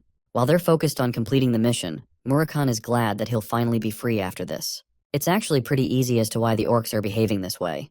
Murakhan threatened to kill them if they did otherwise. The orcs were so afraid that they never got back with each other again. Unfortunately, the cat dragon thinks he will be tasked to do more annoying quests in the future. Murakhan wants to read comic books in exchange for his service. He's glad that they're all in one piece. But then, even Murakhan senses an incredible dark energy that he previously didn't predict. This monster is stomping its way to the location of Mesa's group. Murakhan spreads a powerful shadow barrier that goes unnoticed by everyone except Velop. During this time, he enters his true form to obliterate the monster who casts its energy without his permission. The tomb giants were once brought to extinction nearly 2 millennia ago. Murakhan fails to understand the creature's reason for showing up here. He prepares a deadly beam and annihilates the creature with a column of darkness. With the monster defeated, Murakhan feels tense all over his body. He hasn't used this much power in a long while, but he's confident the Xiphals have something to do with the tomb giant's sudden appearance. These strange coincidences riddle him, but he's uninterested in informing Jin about the situation. Murakhan understands that there will come a time when Jin will face the Xiphal clan. The scene cuts to the Transfigurator, who is utterly shocked that his creation, the tomb giant, was instantly destroyed. He's frustrated at the outcome. But Bishkil is concerned about an even more pressing matter. The Shadow Dragon became responsible for destroying the creature, as if to warn them. Bishkek wants to meet with the Xiphals as soon as he can. Jed feels the weight of pride after Jin's fantastic return. It's a crushing defeat to the flag bearers responsible for assigning him an important mission. The intermediate class is dismissed as Jin catches up with his friends and learns they also succeeded in their endeavors. Most of the intermediate class knights are jealous that a pureblood run Candle is armed with godly luck on his side. After all, they're hard stuck at their ranks. They make fun of Jin, who is a mere 4-star knight in their eyes. Despite his arrogance, they can't dent him because of his position as a pureblood. They're waiting for their next orders from Miyu and Anne. Interestingly, Jin invites the challenge by walking right towards them, enjoyably stating that he heard every word. He taunts Kazin, who admits talking trash behind his back. Jin confirms that he doesn't boast a higher rank than the rest of them. Kazin scoffs at him, fed up with Jin, who only completed the mission because of luck. Jin makes himself clear. He fully admits that the 5-star knight might outclass Jin's rank as a 4-star knight. Instead of letting them talk, Jin wants Kazin to challenge him to a duel. He fully allows the use of aura. Kazin thinks he's going to snatch an easy victory. He lunges to attack Jin, who can sense his frustration behind every swing. At the same time, Jin has experienced battle with far stronger opponents, so he's not feeling outclassed. Kazin tries to finish the fight, boasting himself as the stronger one of the two fighters. Jin blocks the attack but gets struck by his aura. Finally, he's able to keep up with the trajectories of his attacks, all possible combinations made with a sword. Jin is perceptive of every attack coming towards him. Thankfully, his opponent is fueled by rage, blind to his senses. With a clash of their swords, Jin prepares to end the fight with conviction. He hawks at his opponent for being predictable and bearing no chances of winning. 3 critical moves follow in Kazin's attacks. Jin counters everything and prepares for the killer blow. He renders a powerful aura slash that annihilates Kazin, stealing the victory from his mouth. Jin is certain of his strength. He has improved massively and entered the domain of a 5-star knight. It was his plan to misguide his opponent into believing he was an inferior opponent to exploit openings. The Tona twins come to the scene to find themselves baffled, but Jin doesn't even think much of the fight and walks away casually. When Kazin reports to his faction leaders, they take it as a joke. They're stunned that the boy has already reached the level of a 5-star knight at his fragile age. Both Miyu and Anne are aware of Jin's hostile message to the clan. They're prepared to mobilize strict measures to cut him down on his next mission. The clan murmurs about Jin's recent strength and improvement. Only the best of the best from his clan could achieve this level at the same age. Even Jin didn't predict this level of growth. He didn't refine his sword mastery skills apart from his special training. Growth in one side of his training affects all other aspects. Improving Shadow Force helped improve aura and mana flow too. He's the only person in his clan to master all 3 powers. Jin spots a bunch of flowers he's never seen before in his room. He doesn't mind since they seem to be safe. As for his latest achievement, Jin is certain that his siblings will become even more anxious to cut him down. Joshua is one of those people. He's a candidate for the throne right after Luna gave up her pursuit to become the patriarch. Joshua is working on improving his strategic position in the clan with the help of their mother. At first, Jin wanted to conceal his skills, but he changed his mind. It's clear that the whole world will know about his accomplishments. Instead of gloating about his achievements, Jin wants his father to take notice. Siren isn't satisfied with Joshua sitting on the throne. Ahi wanted Luna, but she lacked ambition and walked away despite her incredible talents. With Luna gone, the next candidate became Joshua. All of this happened long before Gin made his accomplishments show that he is worthy of the throne. Jin is aware that his father will definitely test him with a difficult trial. What's more is that he might provide personal protection to safeguard Jin, in case he gets ambushed before the test. Thanks to his Kieran's intrigue, Jin will survive the wrath of his siblings. Knowing that a banquet will be hosted upon his father's return, Jin is expecting great things. A few days after this conversation, invitational letters from clans all over the world have come crashing in. Jin has maintained a peaceful life against the flag bearers. They don't want to risk attacking him while he's sharing the limelight. The Runkandel family reputation would be at stake in that case. Petrov suddenly comes rushing in with news of Jin's latest mission. Their mother is infuriated, disappointed by her children's actions. They were bold enough to send Jin right to his death by assigning him a mission in the Xiphal territory. Jin crashes the party with his appearance. Luntia, Ran, and Vuigo glance at their youngest brother. Their mother Rosa instantly cancels the mission, crushing both Anne and Miu's plans. She roars at the scumbags who openly decided to plot their own brother's death. Miu and Anne share extreme hostility, as if plotting their brother's death should be taken lightly. They're walking on eggshells. Conflicts were encouraged for the sake of competition when they grew up. They all had to face hardship while growing up during their time in the intermediate class. Rosa validates their concerns, confirming the necessity of competition. But at the same time, neither Anne or Miu reach the achievement of a 5-star knight at a young age. Jin is literally built differently, basically. In other words, their mother does not want to lose an exceptional talent to their antics. What's more is that Luntia, Ran, and Vuigo are getting equal trouble for their involvement. They're punished by returning precious swords to the clan. Rosa even threatens to confiscate every sword in their possession if they do not oblige. Faced with so much commotion, Rosa waits for Jin's response. She wonders if he's going to be kind enough to receive the punishment, or if he will use this to his amusement. She wants to test the boy's resolve. Jin raises his voice, intending to take on the mission. Rosa is shocked that he fails to grasp the danger that comes with accepting the mission. The territory of Xiphals is terrifying, but Jin is confident of his victory. He's all for the mission he was assigned by his beloved sisters. Actually, he even sides with his sisters for helping him take on a mission within his powers. Rosa taunts him for putting on a courageous act. But the 15-year-old shares concerns for the reputation of the clan if there is a sudden change in missions. Rosa blasts his excuse, knowing that he's just being exploited through this mission. Since they can't fight directly, that's what Jin is hoping for. He knows he's no match for his sisters at present, so he wants to prove a point by completely destroying them with this mission. Rosa is still cautious and reminds him of the danger. Jin is glad to take on the fight for the condition of retrieving the swords from his brothers after his return. Both Vuigo and Ran are even ready to stop him from going on a mission so dangerous by offering him a sword now. But Jin isn't buying into their schemes, because if they were on his side from the beginning, they would have stopped Miu and Anne's schemes. Rosa accepts the boy's conditions. She fears the possibility that Jin might one day become like Luna. But now, Rosa is happy with her son's recent development. With the meeting coming to a close, Anne taunts him for boasting a lucky track record. She's even ready to send some of her own slaves to finish the job. Jin doesn't acknowledge their words and hopes to give them a slap on the face with his return. The intermediate class knights from their faction are none other than the hooligans who were taunting Jin since the first day. Kazin is one of the three. Jin shows no signs of distrust to their faces, but deep down, he knows they're waiting for the right opportunity to strike him down. The mission objective is to hijack items after infiltration. 4 relics rest in the historic sites of Kulin. It was once a thriving land that now belongs to the Xiphals. After discovering the land, they mercilessly slaughtered the natives. They only act like they respect Colin's people, but deep down, it's clear they're still facing enslavement by the sorcerers. While the Xiphals generally try to play with reason, they are extremely cruel, and Jin knows from experience in his past life. Even the sorcerers were hunting a special relic in this land, a mirror that is boasted as a top-secret relic. One journalist was able to cover the mirror in great detail by investigating and testifying from Colin's people. The mystical well of mana is so powerful that it boosts one's mana to 7 stars, allowing the Xiphals to build an unstoppable army in the future. The object has yet to be discovered in this timeline. Jin wants to ensure the same doesn't happen again. The relic rests in the 3rd warehouse guarded by the Xiphals.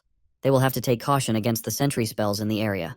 Kazin offers his undivided support, but Jin obviously knows it's a bunch of crap. Kazin's men recommend keeping an efficient approach on the journey, but Jin has different ideas. He's not in the mood to play around, so he spikes their food with a sleeping drug. Their bodies flop to the ground. Jin thinks it was obvious they were trying to kill him from the start. He advances forth to finish this mission all by himself. Our boy immediately throws hands and sharply dodges the enemy's attacks. With 2 low-class fighters down for the count, Jin inspects the ordinary-looking lock. Jin cracks it easily to find a magic circle marked on the ground. Rumors suggest that only those with specific bloodlines can transport via magic circles. However, that technicality only exists for demons or humans. Jin slices the defeated guard's hand to extract the necessary blood. He could have used his own, but that wouldn't cover his tracks. The magic circle activates after coming in contact with the blood, but suddenly, it reacted harshly, even though he used the blood of the guard. Jin turns to realize that the mob characters he just defeated are actually monsters. He falls back to inflict them with wind magic. Originally, Jin wanted to cover his mana, but he's forced to use magic against these monsters. With his blade, he stabs the demon with a sharp slash, but ultimately gets pushed back. Jin unsheathes the holy blade, which scares the ugly twins. What's more is that they're capable of regeneration at an immense speed. Jin is confident that he isn't dealing with ordinary demons since they were humans only moments ago. The Xiphal territory is filled with sorcerers, and now there is the appearance of terrifying monsters with mysterious origins. The answer is clear, that they were forged biological golems. This implies that the Xiphals are using the people of Colon as their personal lab facility. These monsters only possess the speed and strength of a regular 4-star knight, so they're not impossible to beat. Jin narrows his focus on attacking the golem's core, as they are considered the greatest weakness. Jin thrusts this dude's head clean, but it's not enough to kill him. The monster is even more enraged than from before. Jin impales the creature's abdomen, but it's still not enough to defeat the monster. The final spot is the creature's heart. Jin defeats the golem at last, pitying the humans who were forced to become such creatures. He kills the second golem in the same manner, and with that, both creatures are subdued. The pitiable remains of the human begged for a release. Jin eased his pain by dealing the finishing blow. It's clear to him that there is an outside evil force turning innocent humans into bloodthirsty monsters. His heart is filled with anger after discovering the horrors of the Xiphals. The swordsman wonders if his sisters knew about this fact. And yet, Jin's spirit burns to complete the mission. He has no leverage against the Xiphals even if he exposes their shitty schemes. Experimentation and creation of biological golems is a taboo, so it would put incredible pressure on the clan's reputation. Jin safeguards what little evidence he has to use against the Xiphals in the future. What's more is that the sorcerers aren't jumping him to attack, implying that it's just a regular warehouse. Jin observes guarded relics. He has to overcome their spells before obtaining them. First, he wanted to try and solve each spell, but with the discovery of the biological golems, Jin takes a reckless approach by combining Shadow Force with his flame magic. He obliterates the site in the hopes of delivering a message for the Xiphals to remember. Back at the Run Candle Castle, both Anne and Mew are slapped around by their elder sister Luna. She is royally pissed that they sent him on a deadly mission. Luna questions if they're so bold as to wage a war against their youngest brother, who isn't even a flag bearer at his current level. Luna hopes they reflect on their shameful actions. Anne fights back against her sister, claiming that she shouldn't be the one to talk when she has never had an interest in ranks. Luna happily tells them the news of Jin's successful mission run. He has recovered the relics and reported its completion to their mother. That's why Luna was scolding their stupidity, as they've allowed Jin to seem even more capable than his rank.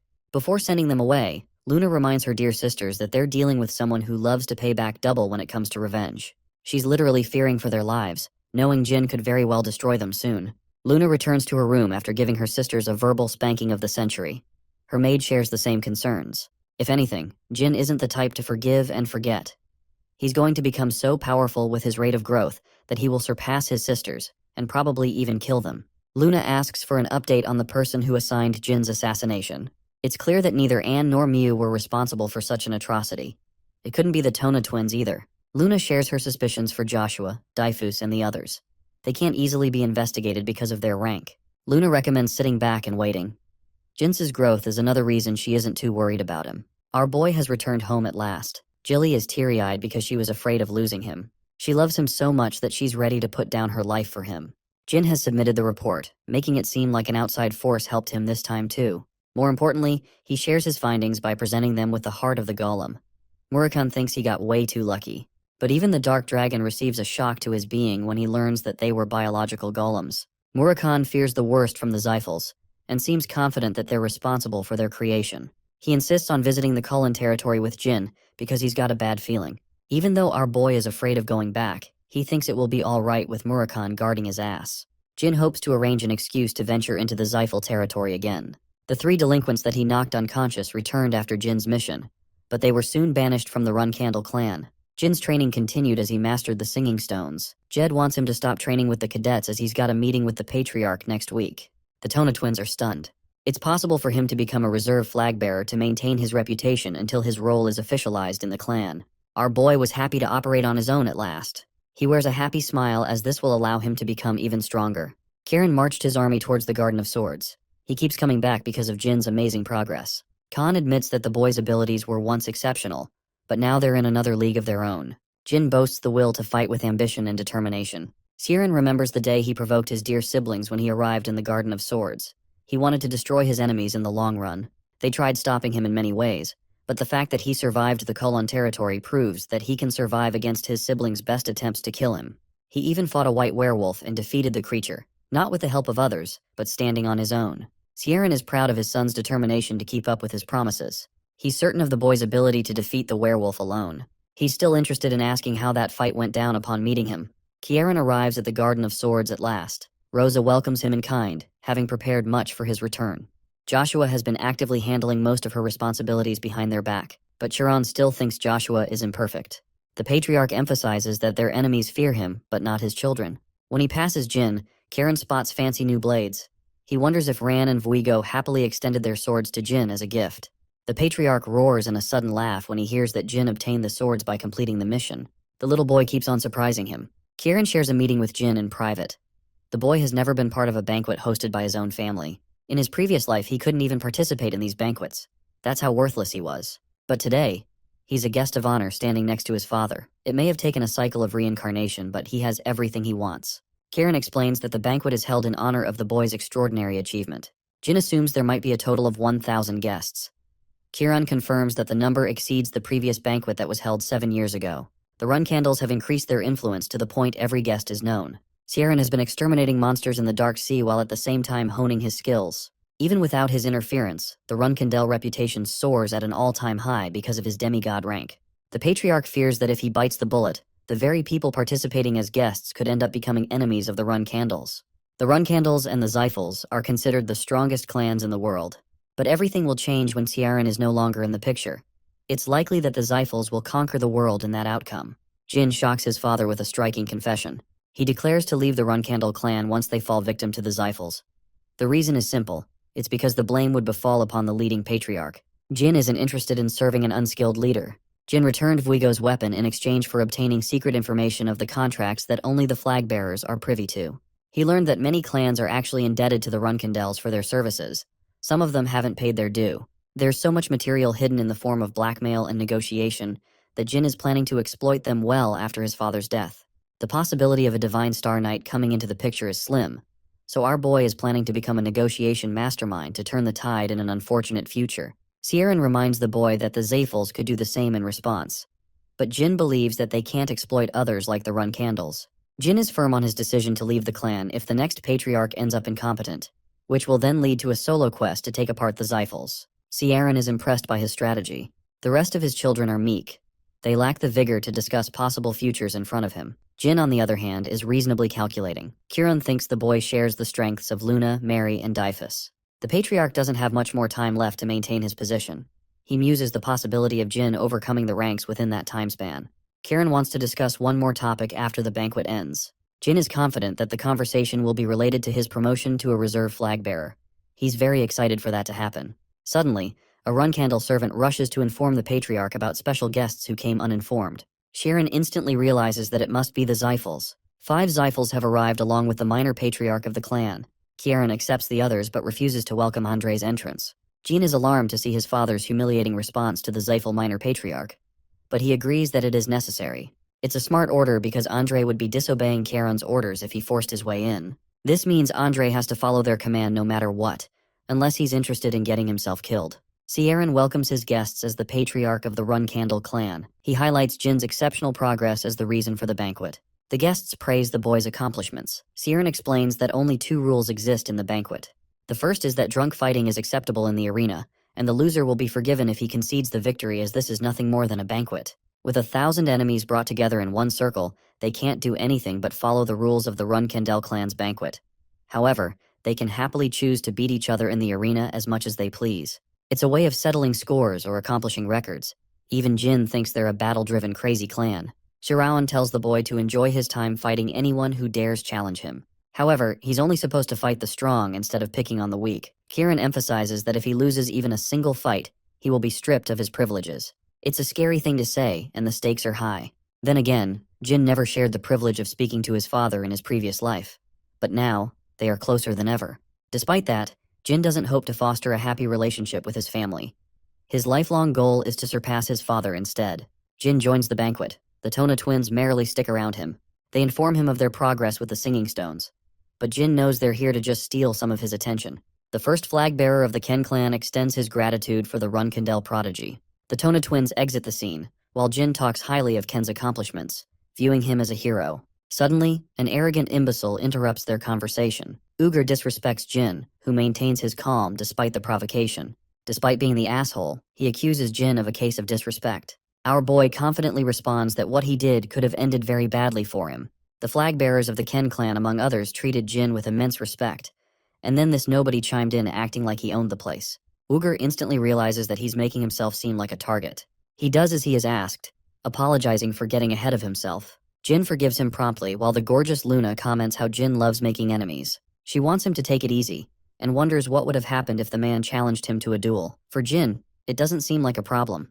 He was betting on Tuco clan's patriarch to stop his foolishness before that happened. Luna is impressed by his quick thinking. Jin emphasizes that he has to learn a fuckton of things to make sure he survives in the family, especially when he's the youngest of the bunch. He's a prodigious boy who was targeted even at the safest castle. Luna is curious about the identity of the man who tried to assassinate him. She doesn't fancy such parties and hopes to leave. She refuses to dance with her brother for now, calling our boy a short king. Before leaving, Luna dearly embraces her brother as a display of affection. This would make them fear interacting with Jin, since they're even more afraid of the legendary white whale of the Reincarnated clan. Some of them grow furiously jealous. Bubare is actually a die-hard fan of Luna and simps for her like a creepy maniac. Bishkel is disappointed by this dude, while his sister Margiela is spoiling the man for having his type. Jin is most tired of his role in the banquet. He wonders what happened to the Zyphal intruders. In unexpected suddenness, Jin spots the icy Cirrus and Dorma. She greets him with conviction, as if she has already met him from somewhere. Jin behaves as if they're encountering each other for the first time. She thinks highly of his accomplishments for reaching 5 stars at a nimble age. Jin returns the compliment and thinks that Cirrus is doing well as an heir to the secret palace. She taunts him for having one too many siblings. Instead of feeling offended, Jin agrees. He's actually certain that Cirrus knows about his identity from the time he infiltrated Mamit. The sharp woman finally gets to the main topic if his leg is recovered. Jin simply smiles and returns the assertion that he remembers their interaction. Ceres wants to know the identity of the man who led the attack. The sorcerer was nowhere to be found. Meanwhile, suspicions rose regarding Jin's identity. The Run-Candel prodigy uses his clan's reputation to imply that he can't possibly use magic. Ceres knows that, but she thinks he must have used an outside sorcerer to do the job instead. Ceres gets insistent in her demands, dying to know the answer. But she's misinformed and thinks that Jin targeted her guards instead of Alcaro. The Run-Candel prodigy maintains his stance of innocence. Ceres predicted this would happen. She challenges him to a duel to humiliate Jin. In utmost savagery, Jin tells her that he can't fight opponents weaker than him, but he's happy to take on her offer. This man knows how to roast. The preparations for the duel are underway. Jin asks for 2 swords for their fight. The arena will be locked for the time being. Jin doesn't want her to suffer a humiliating defeat in front of the entire party. Ceres is hoping that he will spill everything about his mission when she wins. Jin places his condition that if he wins, she will never speak of their interaction in Mamit. The fight begins with Jin rushing to attack, but he's blindsided by the special ability of the Endorma bloodline. Ceres has brought out the big guns and the fight has only just begun. Jin is sad that he can't learn special moves of his clan because he's the youngest one in the family. Ceres goes on a heavy attack, but she's equally impressed to see Jin countering each of her blows impressively. But even so, Ceres is certain of her victory thanks to her Sword of Ice. While Jin specializes in attack and stamina, she is expecting to finish him with a counterattack. Acknowledging Ceres as an impressive martial artist, Jin figures out her strategy to deploy a secret move. He plans to counter with a secret move of his own when the time is right. Based on his knowledge from the ancient library, Jin has a weapon of his own that he has been hiding. Ceres finally activates the 3rd move of the Sword of Sea Ice. The avalanche catches him with its sharp burst of aura. Ceres is the embodiment of the harsh snow, but Jin confidently laughs in her face. He cuts through the avalanche with his sword, shocking Ceres as he barely missed her face. But that was the intent as it caused an explosion. Jin is worried for Ceres's condition, as he didn't anticipate such a powerful finishing move. He is desperately hoping she survived the attack. Jin finds her kneeling in defeat, completely lost and stripped of her confidence. She had just encountered death. Jin consoles her and even apologizes for getting ahead of himself. The 15-year-old dodged, but only because her opponent instructed her at the final moment. She's deeply scarred in her pride, and Jin acknowledges her feelings. Instead of getting angry at him, Ceres tends to the wound on Jin's face. She is humiliated that Jin had to save her life just now. Accepting her defeat, Ceres turns away, honoring their promise. The following day, even fewer people arrived than yesterday. All eyes are set on Jin, who is eager to get in touch with the Zyphals. They're supposed to be just as young, so Jin is curious how he stacks up against their prodigies. He's juggling his thoughts regarding becoming a flag bearer and investigating Colin with Murakan. There's also an incredible chance of his success if Murakan helps him locate the Well of Mana, preventing the Zyphal clan's growth. Speaking of the devil, Murakan enjoys being pet by Ceres. She laughs, realizing Jin named his dumb cat. An unexpected visitor comes to meet them. It's Veridine from the Zyphal clan. Jin doesn't even remember this clumsy fool, while on the other hand, Veridine thought of him every day. Jin doesn't remember the clown even with 2 hints. Veridine thinks our boy must have a serious case of dementia so as to not remember him. Jin breaks his teasing and emphasizes that he was messing with him. What he can't believe is this same guy ends up becoming a 9-star sorcerer in his prime and rises as the patriarch of his clan. And here he couldn't even find Jin after looking for him the whole day. Jin is disappointed because this guy can't even navigate in a small hall for the life of him. Veradine is impressed by his amazing achievement, but tries to one-up him by stating that he rose to 6 stars in his magic. Jin isn't actually impressed. Instead, he's disappointed. Because with the way his magic improvement is going, he'll even surpass Veradine's magic by the time he reaches 18 years of age. Jin is almost certain of the fact that he will become the strongest sorcerer in the entire world in his quest. Jin curiously asks why the Xiphals popped up out of nowhere. Veradine explains that he begged to come along to see Jin. The entire shit show at the beginning happened because one teenager wanted to meet another teenager. Veradine promises to welcome Jin to his clan's banquet without any harm. He doesn't care if Jin goes on to attack the Xiphal territory if that happens. Jin thinks he's being stupid for allowing his enemy such an easy advantage. More importantly, our boy has noticed Bubar secretly eavesdropping their conversation. Jin calls him out, so Bubar turns into a simp and asks for Luna's return. This man was writing love poems for her all night. The dude thinks he's Romeo, but all he needs to do is take a look in the mirror. Even Veradine spits out his drink. Jin is met with so much anger that he obliterates the present. He finds the man's very suggestion offensive. Jin orders the man to be sent to the arena for his insolence. Bubar feels mistreated. After all, he simply wanted to earn the love of the Runkendel family's beautiful goddess. Bubar shouts his complaints, but Jin is so pissed that he wants to beat the shit out of him with his own hands. The Transfigurator fails to understand what he did was so wrong that earned him such punishment. Bishkal and his sister are both stunned to see such an unexpected development. Ceres is annoyed that she can't fight Jin in place of the fatty. Veradine tries to butter up to her and gets told off in return. Unlike yesterday, this match is held before the eyes of the public. While everyone knows about Jin's identity, Bubar is a mystery. He begs for a chance to introduce himself. But before he could even state his name, Jin obliterates this meatball's face with a punch. Bubare shows a display of confidence by commanding his aura. Basically, Jin is facing someone a level stronger than his own. Bubare actually manages to punch Jin across the face. He easily gives into arrogance, which becomes his undoing. Jin slams his fat ass to the ground before hammering him with hundreds of punches all over his body. The fight is supposed to be over, but Margiela fails to comprehend the Runkendel's actions. Bishkal explains to her sister that Bubar is actually pretty strong himself. She wants Bishkal to go ahead and defeat Jin in a one-on-one fight. He accepts to honor his sister's desires. Bishkek enters the arena with a confident star. He's a 7-star knight, much stronger than Jin, who is planning to use this as an opportunity to learn about his clan. Jin is even more shocked by Margiela, who is sacrificing her brother to get what she wants. Jin commends his display of affection for his dear sister. He feels the same about his own sisters and hopes that Bishkel teaches his underlings to keep their mouths shut. The 7-star knight finally name-drops Bubar's name, causing a shock to Jin because he realizes he just beat up the Transfigurator in real time. Jin is having major flashbacks, realizing that Bubar is deeply connected with Bishkel's clan. Jin finds himself incredibly distracted but tries to focus against his opponent, who is a competent knight. The fight begins with Bishkel dishing out incredibly offensive moves. Jin can't believe that he's dealing with an ordinary 7-star knight, as this man's talent rivals even that of his uncle. Bishkel's hammering blows put Jin on the back foot. He's barely able to defend against Bishkel's menacing swordsmanship. However, Veradine is firm of the opinion that the Runkendels thrive on being cornered. He compares them to a rhinoceros, which would never stop to defeat their foes no matter what it takes. Jin is getting pushed back, and he knows that his opponent is barely using any power in the fight. He's a 5-star swordsman going up against a knight way beyond 7 stars. Jin is cornered and at the brink of losing, but it's exactly when he feels the same feeling he felt fighting Kazin. Bishkel dashes to finish the fight. Jin awaits his slash in a state of meditation. With his blade decimated from the impact, Bishkel stops his weapon right next to Jin's neck. Jin collapses and Bishkel is crowned the victor. However, he nearly endured a fatal blow to his neck. Bishkel assesses the situation, realizing that Jin managed to master the Blade of the Heart skill in their fight. If only he had been a millisecond faster, the 7-star knight would have been killed. This fight alone has confirmed how much of a threat Jin poses to the other clans. He wakes up later in his room, annoyed that he fainted for 2 days. The banquet ended in his sleep, so he couldn't even bid farewell to his dear guests. Jilly tells him that people excitedly talked about the fight while he was unconscious. They were shocked to see such a special skill rise from a 5-star knight. The Blade of Heart helped him immensely, thanks to Luna's lessons from a young age.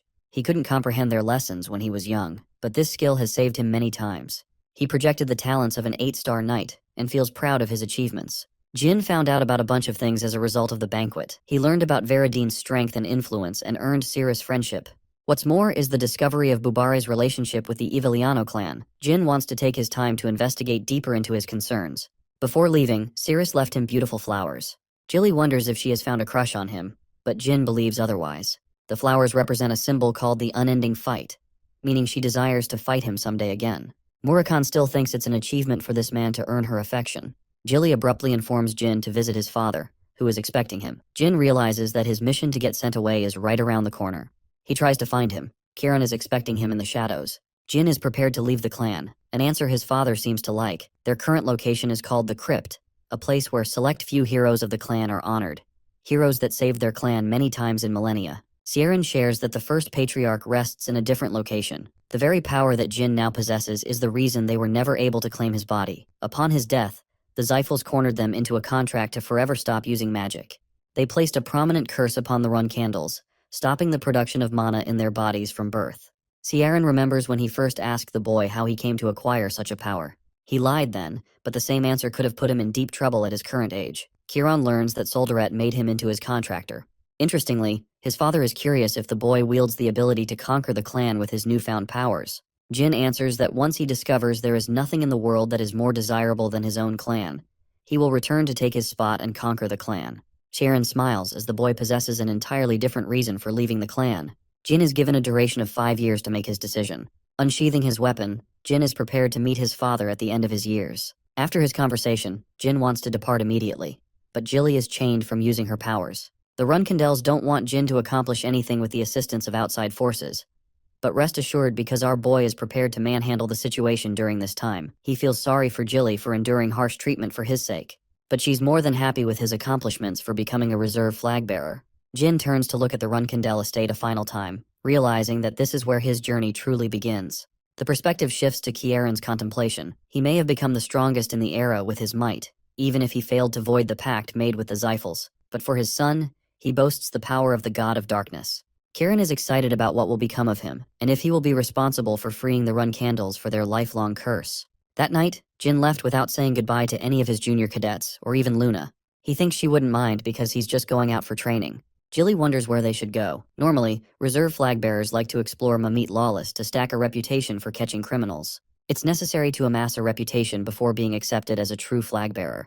For Mary, she defeated powerful warriors at her age and earned the reputation of the Madwoman of the South. Usually his siblings returned to the clan at most up to 2 years. But Kieran wanted Jin to explore the world for longer. He senses that Kieran wants the boy to master his powers fully before returning home. Jin sets his sights on the Arkan Kingdom, a dangerous Xiphal territory. His reasoning is simple. He heard about mercenaries hanging around the region to terrorize the locals of the area. Jilly is pumped with excitement. The truth is, our boy lied. He only knows this information because of his past life.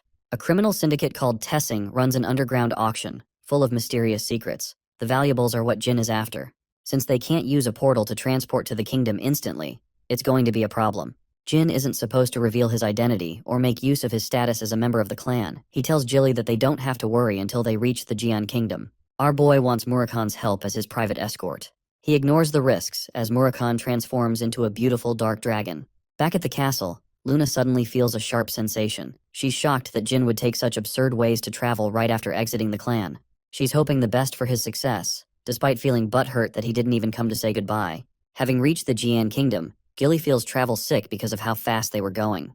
Murakami is deeply worried about her, despite being a dark dragon of mysterious origins. Jin goes out to collect money while Murakami is taking care of his nanny. Remember Semberbil, the dude he saved in his first real mission? He's sad that he didn't get invited to the Runkindel banquet. Fortunately for him, Jin is right here. He creeps him out with a silent entry and wants his help.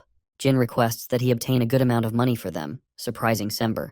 Unofficial flag bearers are told off against revealing their true identities, because their mission is to survive with their own powers instead of using the Runkandel family's name. This becomes a major problem for them when it comes to obtaining wealth. They spend the first few months grinding out funds for travel. This way, they live through the life of poverty and experience what it feels like to be a commoner. In Jin's case, this never happened. They got a good head start thanks to the wealth Sember promised. He returned the favor in kind. As they're preparing to teleport, Jin hopes that Dragon Boy over here doesn't just throw up like last time. The reason they didn't just fly their way to the Arkan Kingdom is because the Xiphals control many dragons of their own.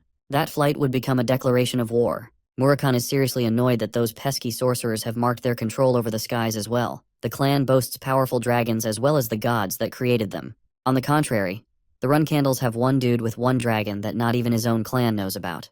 The Xiphals would have gotten an easy victory if Jin's father wasn't in the picture. In the midst of his contemplation, Jin reaches an epiphany. It's impossible to bring so many contractors and tie them into a single generation. His train of thought is broken when they reach the entrance. Jin has altered his identity to fit their travels. They await the teleportation to activate while Jilly comments on how impressive their clan's forged documents are. They're able to bypass any security with ease. The teleportation commences with Murakhan being scared for his life. Jin recalls that it's been 15 whole years since his last visit to the Arkan Kingdom. They're here at last. Jin spent his final year in the same capital. Not much has changed since then. The people are lifeless, as they used to be. Even Jilly senses the dark atmosphere caused by the crime syndicate Tessing. Jin prioritizes them to acquire lodgings before hunting down targets. They come around an ordinary-looking house. Murakhan is salty. He chose a broken crib instead of investing in a nice apartment. Jin explains that he wants to keep low on his spendings for now. Murakhan doubts his reasoning but ultimately accepts. As they enter inside, the lousy innkeeper is surprised that he received any guests at all. He presents them with drinks, welcoming his guests. But get this, here's the plot twist. The juice is spiked, and Murakhan knows that. He smashes the glass in his face for pulling such a measly trick. Dragon Boy kicks him across his face for having the balls to mess around with his group. Murakhan kicks him around mercilessly without remorse. Jetu, the information merchant, was actually a great buddy of Jin in the past. He helped him find a place when he was freshly thrown out of the Runcandle clan. However, Jetu was secretly a scumbag who betrayed Jin in his past life. He was tricked and lost all his wealth. It makes him frustrated just thinking about his stupid past life. That's why he's nonchalant about Jetu getting his ass beat by Murakhan. He will squeeze him to get everything out of the guy. Jetu grows frustrated and shouts that he's a 5-star combatant. But Murakhan legit does not give a flying fuck. He's just beating him black and blue. He had no plans of stopping either. But Jin intervenes as Jetu is nearing death, begging for mercy. Jin is in the mood to interrogate and emphasizes that he will kill the merchant if he fails to give an insufficient answer. Jetu answers Jin's first question, all the way up to the part where he reveals his disgusting business dealing in human trafficking. He begs to be spared to help them, as previously his plan was to take advantage of the newcomers by selling them off while unconscious. Jin stomps his hand, crushing his fingers as he reveals his association with the underground auction house. Now that Jin has gotten him to testify about Tessing, he's ready to work with the merchant. Much to the dismay of his friends, Jin wants to patch him up. He explains that they're dealing with a crime syndicate as well as an underground auction house. It's the perfect target to crush and make a name for themselves. They need an adequate guide working under their heels. Jetu happens to be that person, so Jin personally ventures out to get a healer for the snob. Arriving outside, he feels suffocated concealing information from Jilly and Murakhan as they are unaware of his reincarnation. The doctor patches the merchant to health. He's incredibly annoyed and wonders what kind of person he's dealing with. More or less, Jetu doesn't want to betray Jin's expectations. Speaking of Jin, he wants him to lead the way to the auction house. Arriving in front of the grandeur of a beautiful estate, the guards are surprised to see Jetu with his so-called guests. They're given an easy entrance thanks to his name. Jin enters the house to find a bunch of musicians and waiters enjoying a premium party.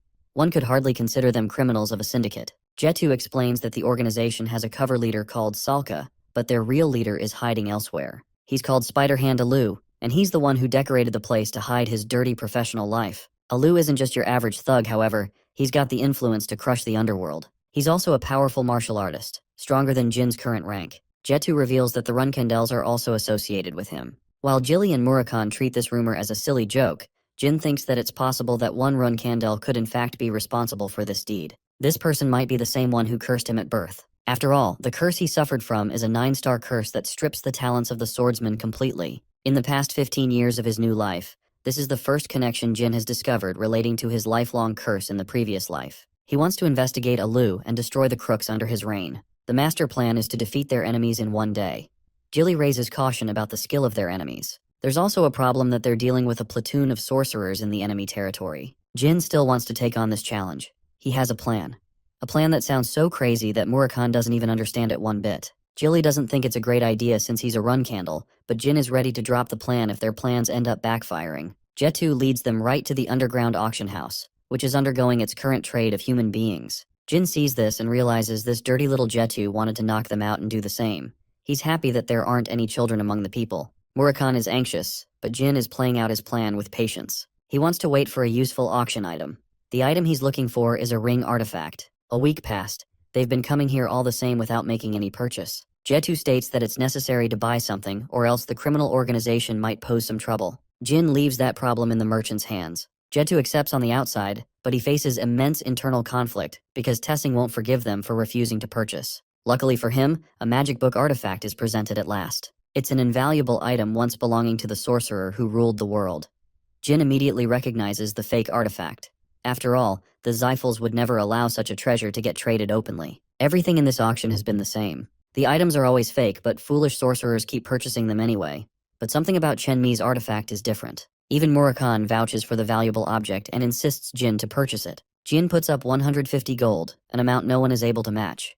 After making his first purchase, Jin makes a second purchase for another relic. Murakhan doesn't understand why he's playing for such an expensive purchase.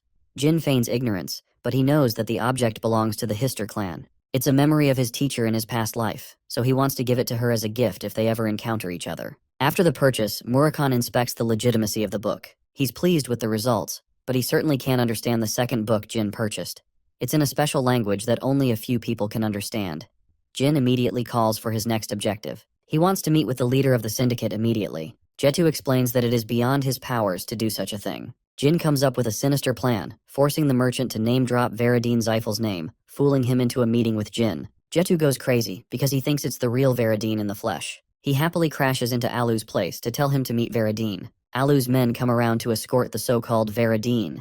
Instead of complying, Jin bashes him with a punch before casting a strong fireball. The poor guard tries to clear the misunderstanding, but Jin blasts his ass for a case of disrespect. He wants Alu to come meet him in the open on his knees. The humbled boss of the crime syndicate did as he was instructed by Jin. He apologizes for being disrespectful. Jetu thinks he has won the jackpot, becoming accommodated with the Veradine Xiphal himself. Even the magic spell Jin used was powerful, and would be impossible for anyone to use at this age. 1 week prior, Jin explained his plan to impersonate Veradine. It was a crazy idea to fool Alu, who is influenced by the Xiphals and wouldn't want to mess around testing Veradine's true identity. But that wasn't Jilly's main concern. What she feared was their own clan discovering Jin's attempt at impersonation. He demands Alu to lift his head and presents him with the secret magic tomes.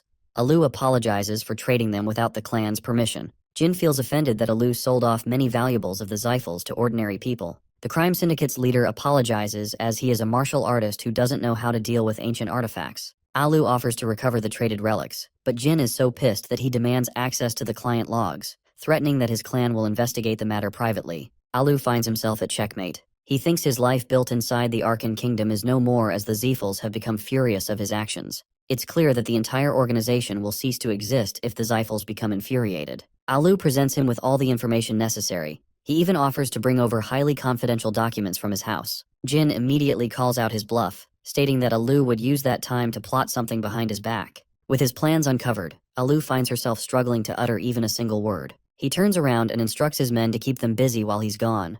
Alu is frustrated and becomes desperate in finding a way out of this mess. Gilly and Murakhan scout the information logs. Murakhan communicates with the boy through telepathy.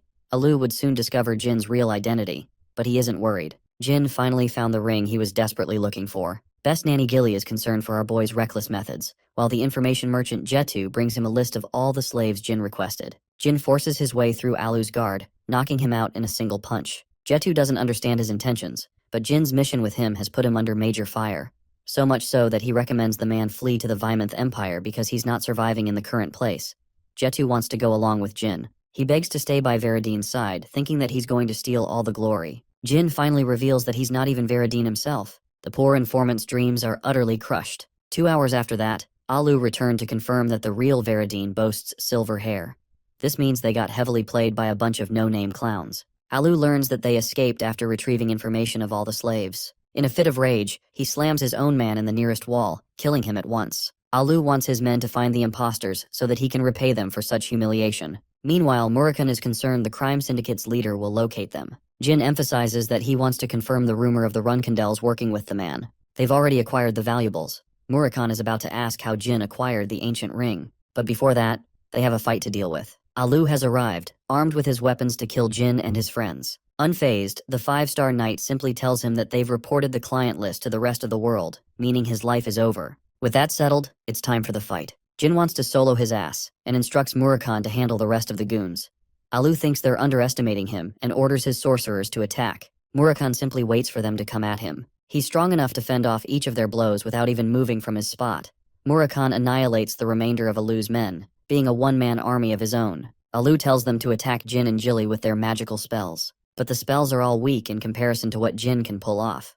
He simply blocks them all thanks to the effects of the stone Luna gifted him long ago. The dark dragon is annoyed by their pesky numbers and reveals its true power. In a fit of fury and rage, Alu starts slaughtering his own men, having lost his damn mind. The upcoming battle is for Jin to fight, as Murakhan has already eliminated the small fries that could have caused trouble. The annoyed leader demands to know who ordered such a mission. He rushes to attack Jin, impressing him with his speed. Alu makes one thing clear: he's not going to die here. Murakhan reminds Jin that this time, he's facing a true 7-star fighter, unlike Bishkal, who was clearly holding back in their fight. Alu thinks Jin is extremely overconfident for challenging him. The swordsman draws his blade as the first clash connects between the two fighters. Alu is shaken to discover that this guy isn't a sorcerer but a swordsman. He pressures Jin to go on the defensive, before clawing him with a bunch of heavy attacks. Jin tries to counter, but his opponent's speed is fast enough to inflict a shallow wound on his body. Jin realizes that he's dealing with someone way out of his league. Alu isn't concerned about Jin, but instead, he's wondering why Murakhan is staying out of the fight, despite being leagues ahead of him in strength. Murakhan is enjoying Jin struggling in this fight. Jilly shares her concerns, but the Dark Dragon emphasizes that it's necessary for Jin's growth. If there's a miracle, Jin might even win. Alu overwhelmed the 5-star Runkandel, believing that he's going to win. But the reality is, for the Runcandles, they're used to facing enemies far stronger than them. Jin deploys the use of an incredible magic spell, blasting him away. Alu is starstruck that he's fighting a magic swordsman. Jin coats his sword with electrifying magic. Alu cuts down the attack and believes that Jin is wasting his time. A shadowy glow illuminates as the swordsman chants, "Awaken Helm." The shocked martial artist cannot fathom what he is witnessing with his eyes. A dark swordsman coated in shadows has taken form. Jin is using this special form to close the gap between their skills. With a few slashes, the fight has already ended. Murakhan explains that Jin activated an artifact called the Myolta Rune. It's an incredible defensive weapon that defends the wielder from all attacks below 7 stars. That's the power of the ring that Jin sought with desperation. It's an object that was going to be revealed several years into the future, but luckily he has acquired it now. With Alu's cut-down body resting on the ground, Jin inquires about his connection with the Runsnadels. The Dark Dragon questions why he's so desperate to find out the man's connection. Alu, in his last breath, realizes that he just faced the youngest pure-blood Runcandle. He seems to know about the assassination that took out Jin as a child. Alu leaves with an ominous warning to be fearful of the person he's looking for. Murakhan still doesn't get it, while Jin figures that this guy's identity is more important than he thought. He's confident that he's connected in some ways to their family. Murakhan doesn't get his intrigue. Jin wants to hunt down the mysterious person, and it is critical he finds him for his clan's safety. Jin meditates on the man's words. He's confident that it's one of his siblings from the clan, but the question is who?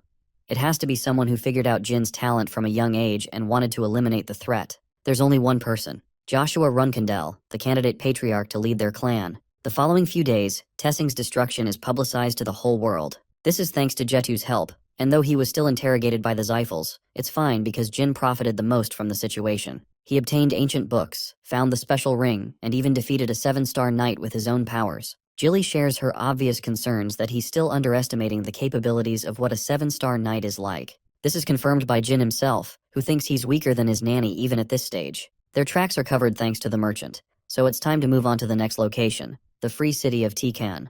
Murakhan is confused while Jilly instantly realizes Jin's intention to hunt down the 7-colored bird. Don't get it twisted, it's not a rainbow-ass bird. It's like a CIA unit, a trusted agency that has a lot of reputation. But Jin thinks they're the bad guys, so he wants to hunt them down. They travel by sea as Jin is starting to realize that he can't find a good excuse for claiming the things he does. His knowledge of his past life is helping him, but he doesn't know how to explain it to Jilly or Murakhan. What's more is that he has to carry out investigations into many different groups and clans. He's still bothered by Alu's connection, as well as the forbidden magic discovered in Colin. Since he has so much to investigate, the Tikan city is the best way to lie low. Murakhan talks about Chenmi's spell, which is placed on the ancient relic. It's a form of light magic that was used to protect against the Zyphals. The Zyphal clan made sure to eradicate anyone in their path. That's what happened to Chenmi too, and thus it will be the fate of the Runcandels if Jindones end up mastering Shadow Force. It's a heavy burden. Murakhan insists that he learn a bunch of spells. He casts a shadow spell, causing confusion to Jin, who was expecting light magic instead. Suddenly, the room illuminates in a bright flash, blinding the boy's eyes as Murakhan gets a great laugh. Blinding magic can be used offensively and defensively. It's one of the spells Chenmi came up with, so Jin thinks it's a valuable find. Murakhan is more or less curious about the second relic from the Hister clan. The code is beyond his understanding, so he doesn't think anything valuable can be found inside. Jin insists they keep the book for the time being and crack its contents when the time is right. A week of travel passed as the group arrived in the free city of Tikan, a beautiful place completely free from the influence of the Runcandles and the Zyphals. It is considered the perfect site for vacations. Jilly recommends looking for a place to stay. Dragon Boy is hoping he finds a lavish place this time. Murakhan's sudden transformation attracted the attention of a little girl, who clearly saw a cat turn into a man. The girl wants to learn how to transform too, while Gilly and Murakhan are stumped. Funnily enough, they try to gaslight the little girl into believing she was hallucinating, and that people can't transform like that. Jin is out here playing politics with a tiny loudmouth gremlin who is stubborn to believe what she sees. Jilly thinks they should take her to the guards, but it might cause immense trouble if the rumors spread. Murakhan tries to talk shit, but she gives him the death stare for stupidly transforming in the middle of the damn city. Yulia spots the guards, but she doesn't like being around them since they cause her mother trouble. Feeling that something might be off, Jin assumes that Yulia's mother could be a criminal. The guard instantly recognizes Yulia's face and calls for the chief. He tells Jin that she's the daughter of their chief in command. So no, she's not a criminal. On the contrary, she's a brooding woman that looks like she will skin you alive. But when she sees her daughter, she crumbles into a sweet and lovable being. Yulia embraces her mother. Elisa introduces herself properly as the chief of the defense guards.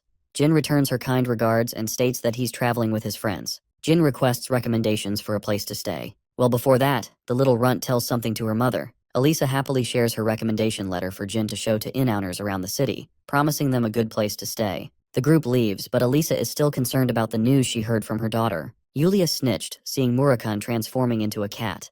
What's more is that transformations are only possible for dragons, which concern her. Our heroes are staying in their newfound inn, receiving a premium unlike last time. They're happy to get so lucky upon arrival. Jilly wants to go and grab some ice pops. Instead of being on a mission, it feels like they're on a vacation. Murakhan is curious how the boy is planning to handle the intelligence agency. Jin explains that he's here to locate someone first. The Seven-Colored Bird Agency is commanded by Kashmir, the Phantom Sword. He's an incredible swordsman, so much so that the Runcandle family acknowledged his swordsmanship skills. But that's the only thing the world knows about him. In 10 years' time, it is actually revealed that Kashmir is the fallen prince of the Vymonth Empire. After that, he convinced the Empire and the two most powerful clans to form Taikan into its own nation, becoming its first king. The man is not only an excellent swordsman, but also a sharp strategist who is laying low for years to come out at the perfect moment. Jin is hoping to make a friend out of him, but he doesn't know how. Suddenly, Strawberry Pie bursts into the scene, explaining that the inn has been exited completely. No one is there. A hand reaches out to grab her from the shadows. It's Kashmir himself, who was one step ahead of their plans. Murakhan is so damn annoyed because Kashmir grabbed his crush. He rushes to kill him in an instant as Jin begs him to stop. The Dark Dragon shows a hint of its terrifying powers, warning Kashmir to back off. Kashmir isn't supposed to be here so soon. They kept their identity hidden for the most part, so Jin doesn't understand why. He is fearful of the Murakhan killing everyone in the place, which would be detrimental to his plans of befriending Kashmir. Jin uses Gilly as his anchor to reason with Murakhan, who finally decides to revert his powers. He snatches Gilly like she belongs to him, and roars at the man for acting like they're friends. Instead of Kashmir conducting the interrogation, it's Murakhan who has turned the tables around him. Jin intervenes, requesting the swordsman to put his sword down. Kashmir is stunned that the traveler recognizes him. Instead of introducing his false persona, Jin feels adequate in revealing his connection to the Runcandles. Both Murakhan and Gilly are shocked. They don't know what's going on in his damn head. The clueless Kashmir stands speechless as Jin proposes to move to a quiet location.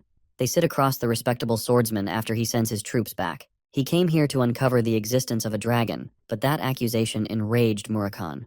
Kashmir is undoubtedly certain he's dealing with an actual dragon based on his terrifying aura. It's because of Jin that they managed to survive his onslaught. Kashmir even knows about Gilly, sensing that she doesn't bear any aura. He wonders what she's doing traveling with Jin. Kashmir is confused and immediately confronts the topic of the dragons. He doesn't realize how Runcandels are able to form contracts with dragons, because only the Zephyl clan is capable of doing such a thing. Jin emphasizes that not even his clan knows about this information, which is expected. Kashmir is concerned that he revealed an important piece of his life so easily. Jin questions what drew the man to investigate looking into a dragon.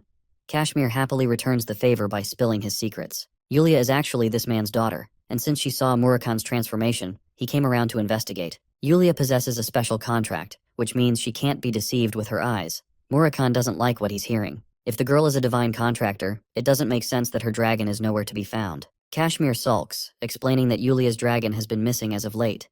It's possible that the Zephyl clan plotted an attack, but they're uncertain. Even Murakhan is annoyed that a powerful dragon could get kidnapped for a year. The worst part is, Yulia will soon succumb to madness if she doesn't find her guardian dragon. Kashmir is shocked. He doesn't believe what he just heard. Murakhan explains that Yulia possesses the power to see the future, an ability that even powerful dragons struggle with. The only reason she hasn't divulged to madness is because of her young age. But if she stays like this for another year, Murakhan is certain the girl will lose her sanity. When Jin asks for an explanation, Murakami adds that her powers are governed by principles of causality. If Yulia has seen the future, then she must operate accordingly. Bending this law will incur a massive punishment. The contractor that chooses not to abide by the future will suffer a future of destruction. In simple words, Yulia sees the world much differently, and she requires a guardian dragon to preserve her sanity. Hearing such agonizing news, Kashmir is overwhelmed. He cripples to his knees and explains that not even his connection to the Seven-Colored Bird Intelligence Agency could help them locate a new dragon. The Dark Dragon reasons that Yulia was looking for them when they got there because the god Asmil wanted her to seek their help. Obviously, he turns down any request to help her since this matter is out of his hands. Jin uses this as the perfect opportunity to befriend the man by saving his daughter. He encourages the wavering man to regain his composure, as they will personally start looking for Yulia's dragon. It's the perfect crutch he needed to have a favor over Kashmir, but it's not an easy task with all things considered. Since the Tikan city doesn't have any allegiance to a specific clan, Murakami requests for the data of every dragon in Vmonth. Jin catches on to what seems to be a last resort at saving Yulia's life. In a different location, Quikentel, a beautiful dragon, speaks to Enya, her contractor. Enya is impressed by Jin Runkendel's epic tales, but her dragon thinks lightly of the brat.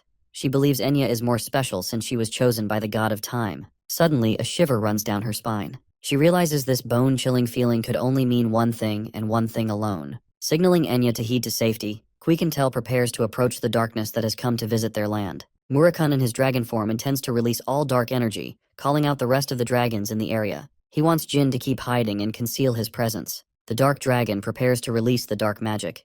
Jin remembers how Murakami obtained the list and learned of 4 recognizable dragons in the region. He sensed that it could become problematic handling them all at once. Before they left, Kashmir offered his earnest gratitude and begged for them to save his daughter. Murakami instructs the man to exhaust Yulia's energy each day before she receives her new dragon.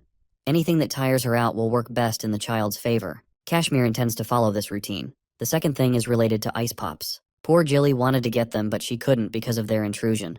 This man is rizzing her with ice pops, and even earned her affection for comforting Kashmir. Jin acknowledges that deep down, the Dark Dragon is a really good guy. He warns the boy of the incoming dragons. Rabus and Untiel are rushing at a considerable speed.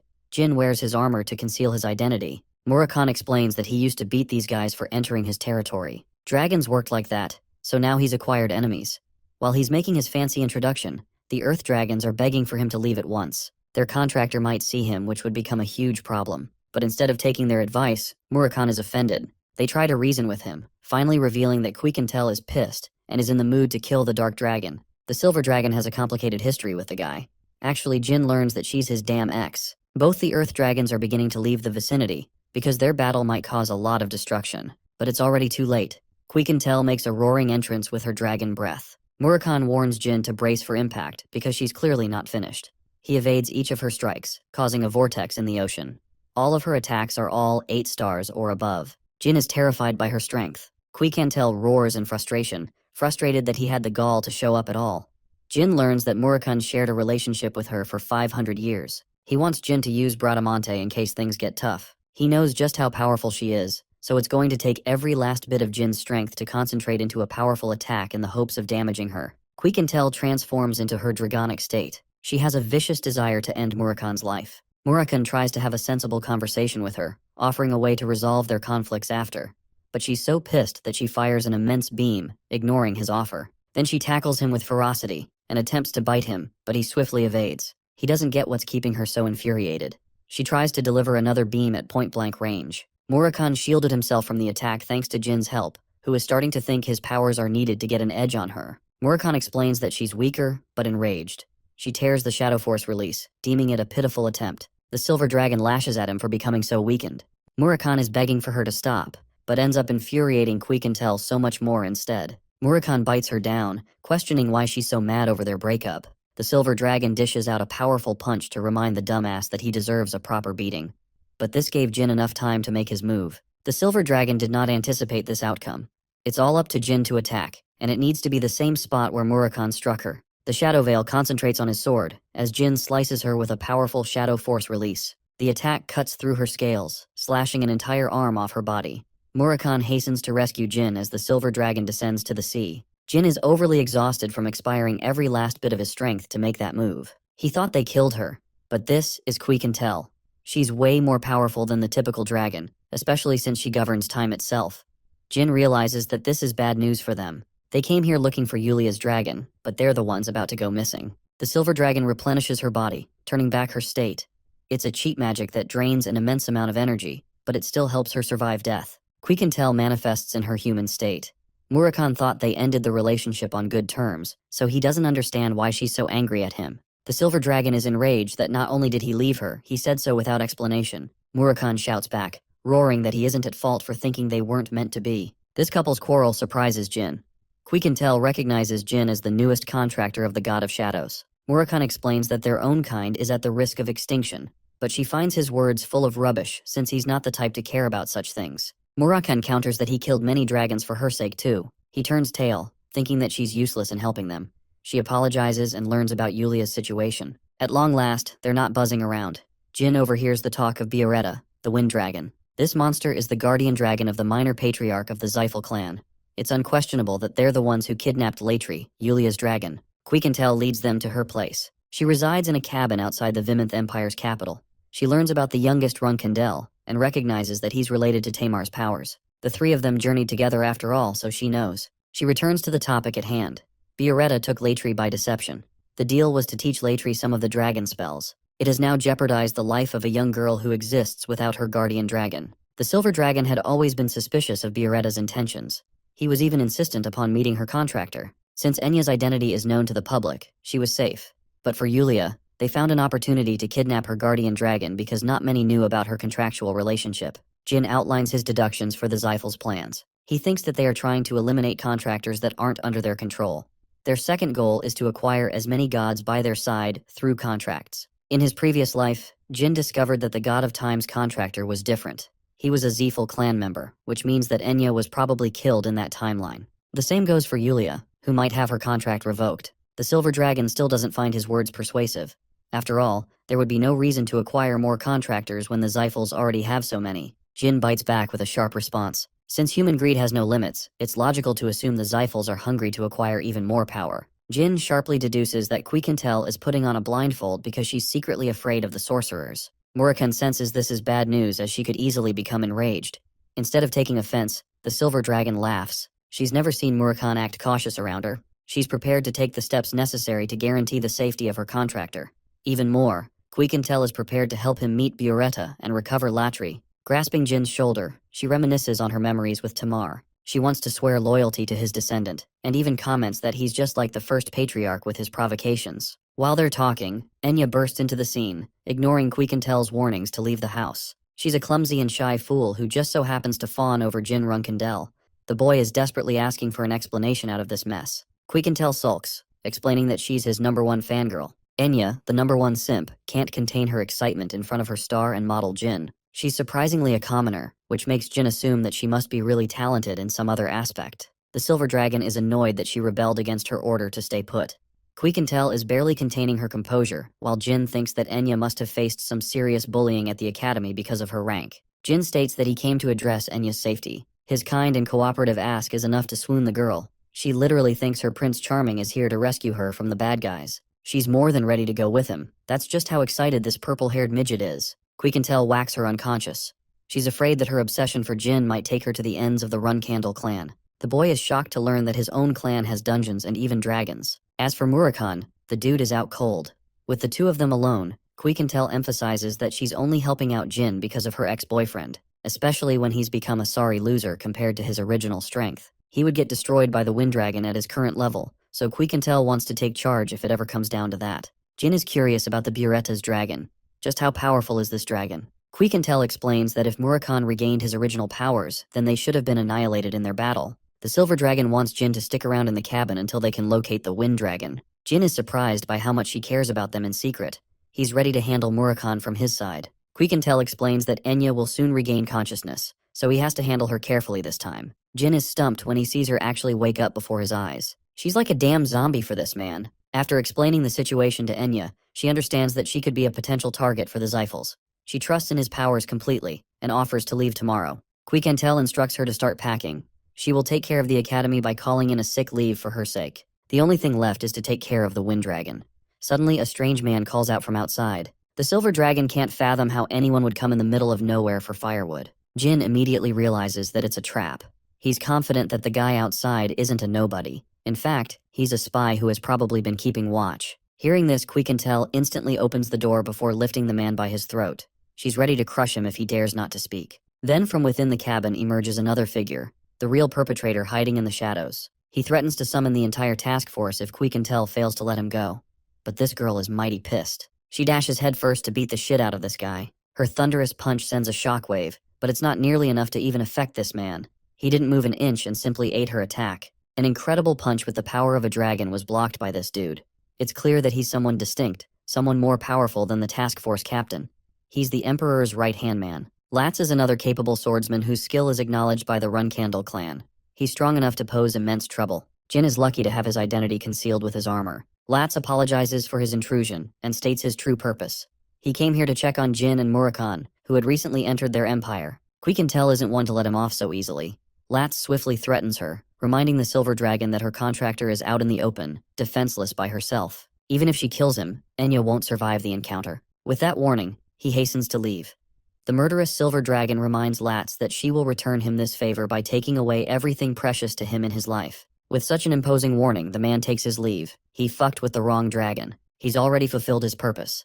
Apart from the mission, he wants his squad to stay away from Quiquintel as much as possible. Because if they ever dare to try to mess with her, it'll be hell. In fact, that punch alone caused his face to bleed. This man knows he's getting crushed. He's smart and refuses to endanger his squad by provoking the Silver Dragon. Quiquintel is enraged that she made a stupid decision to keep Enya tangled under the roof of the Vemonth Empire. They could have done so much more if not for Jin's warning. Thankfully, they can still make amends and evacuate her to safety soon. The next morning, Jin assures Quiquintel regarding Enya's safety. They've made sure nothing happens to her, and Murakhan is also there to secretly protect her in case things get worse. With her safety guaranteed, it's time to handle Buretta. They will await Murakhan's return and make their move. 1 week has passed. He finally returned with a fine complaint. Quiquintel actually made this cabin in the image of their previous one. He's not planning on going back to her, but those days were truly something precious to him. They lived in harmony with the first patriarch. It was so much fun back then, but reliving those memories now is giving the Dark Dragon a headache he can't get rid of. Quiquintel makes fun of him for being so weak-minded. She informs the group about Buretta's response. They're to hurry to the uninhabited island soon. Having arrived at the location, Jin and Murakhan are observing in secret. When discussing a battle strategy, Quiquintel recommended that they adopt a direct approach and beat the shit out of him if he lies about Latri. Murakhan fancied the idea, and thought it would be best if he could join in and double-team the Wind Dragon. However, the Silver Dragon took offense to the idea. It's a matter of honor for the dragons, implying Buretta won't bring anyone to jump them either. Quiquintel is more than confident in her victory, which is usually a bad sign if you ask me. Though Jin believes that Buretta will likely bring backup to take her down. The Wind Dragon finally emerges, and he's brought Andre the minor patriarch of the Zyphals alongside him. Quiquintel hollers at him for being a coward and going back on his word. Buretta remarks that his contractor received the letter in his place, so he's just going along with the situation. He wastes no time in talking pretty and wants her to get to the point. Quiquintel immediately brings Latri to the discussion, which makes the Wind Dragon burst out in an uproarious laugh, almost if it is to ridicule her foolishness. Quiquintel is further annoyed and emphasizes the seriousness of the situation. But the Wind Dragon isn't interested in giving straight answers. She's getting provoked to a corner with each response. The Wind Dragon warns her not to rebel against the Zyphals. Jin and Murakhan are still hiding. Buretta is done with playing around and threatens her life. But of course, she has been waiting for this moment. The epic fight begins as the Wind Dragon unleashes its furious cyclones to overwhelm Quiquintel. Transforming into her dragonic state, Quiquintel commands a bone-chilling order to free Latri if he wishes to avoid suffering. The maniac Andre grows excited with her powers. Unfortunately for her, she's dealing with a powerful sorcerer as well. A 9-star sorcerer, in fact, the same minor patriarch who wasn't granted entry into the banquet. Jin finds this opportunity a learning experience for the future. Andre prepares to strike her down. Quiquintel attempts to dodge, but all of a sudden, she has lost her ability to fly. This is one of the specialties of serving the god of the wind. They can negate flight of any creature at will. With Quiquintel stranded to the ground, Buretta prepares a powerful beam to attack her. Not like it matters to the Silver Dragon, who is overconfident in surviving the attack. Andre pairs his powerful lightning storm with the dragon's beam. The attack is powerful enough to cause Jin to worry, but Murakhan wants to believe in her strength. He knows that they're the ones who underestimated her true strength. In this pivotal moment, the Silver Dragon responds with her overwhelming control, stopping time dead in its place. She managed to stop the spell from hitting her, impressing Andre. What's more, she intends to rip him apart by the end of this fight. Andre orders Buretta to initiate his next attack, but to his shock, the dragon has been frozen in place. The silver dragon's incredible control has given her the upper hand in this fight. She beats the shit out of Biarretta while he's still immobile, cutting him down limb by limb. Quicantel encourages him to talk more shit like he was doing just a moment ago. Biarretta's wing is torn from its body as the silver dragon delivers her onslaught. She's prepared to kill his precious dragon before the sorcerer's eyes. But even Quicantel has exhausted too much of her divine strength. She is going to need her friend's help to stop the minor patriarch. Pushed into a corner, Andre threatens to use the Origin Stone, a powerful stone that was once destroyed ages ago. It's impossible for the Zephals to possess this cursed object. The monster unleashes its wrath, shocking even the likes of the silver dragon. The Zephal sorcerer commands the Age of Domination for his clan. The creature from the Origin Stone inflicts a major wound on Quicantel's body. The Origin Stone is a safety measure created by the gods to prevent the destruction of the world. It has the shared power of all the gods combined into a simple object. The Origin Stone was destroyed because even they feared it could be used to destroy the world instead. Murakhan can't believe that an item so ancient has resurfaced from its destruction. Quicantel is severely injured and in no position to fight. Enraged, Murakhan reveals his presence to protect the silver dragon. Since there are only 2 dark dragons existing in this world, Andre recognizes Murakhan as the guardian dragon of the Runkandel family. Andre immediately recognizes Jin by his true identity as well. Andre thinks he's got a much bigger fish to fry now.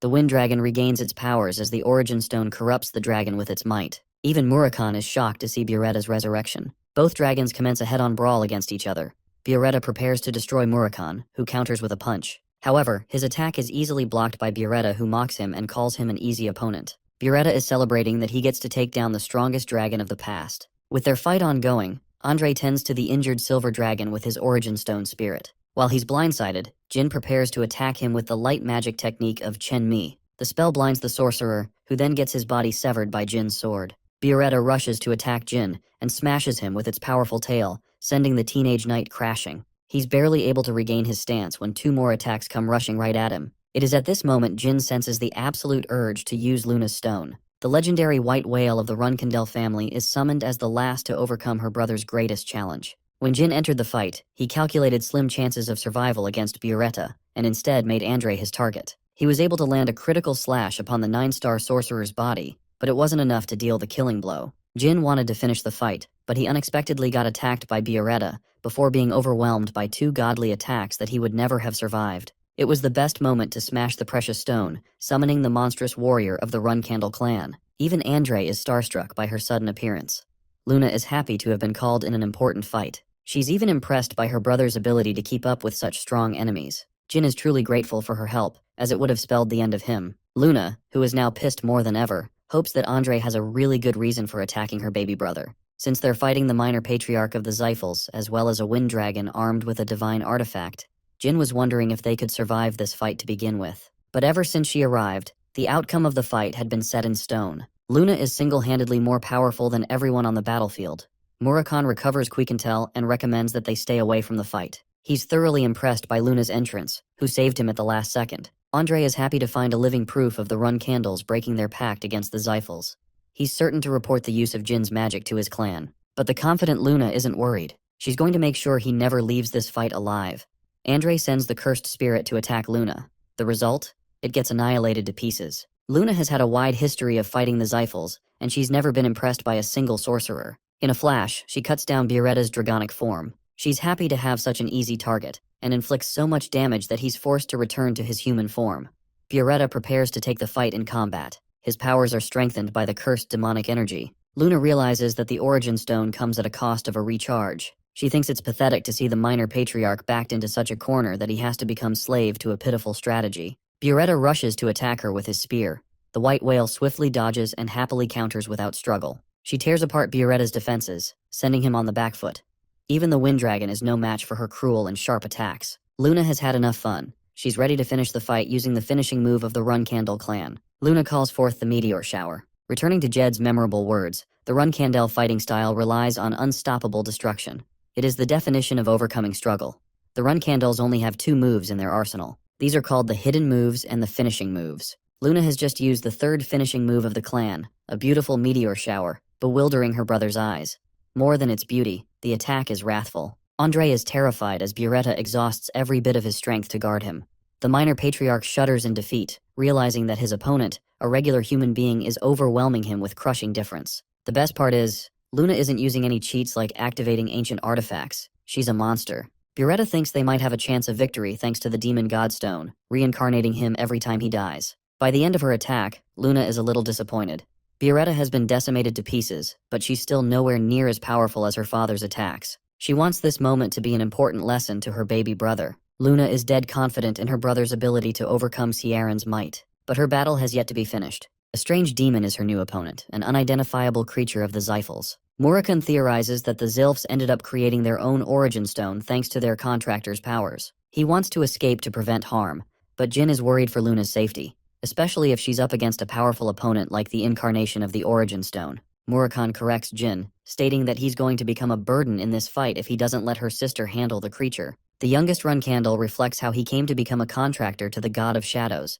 He had the best potential out of everyone and more gifts than he could ask for. Yet, Jin is frustrated that he couldn't salvage this situation for himself. It's below him to accept withdrawing when he didn't contribute to the fight.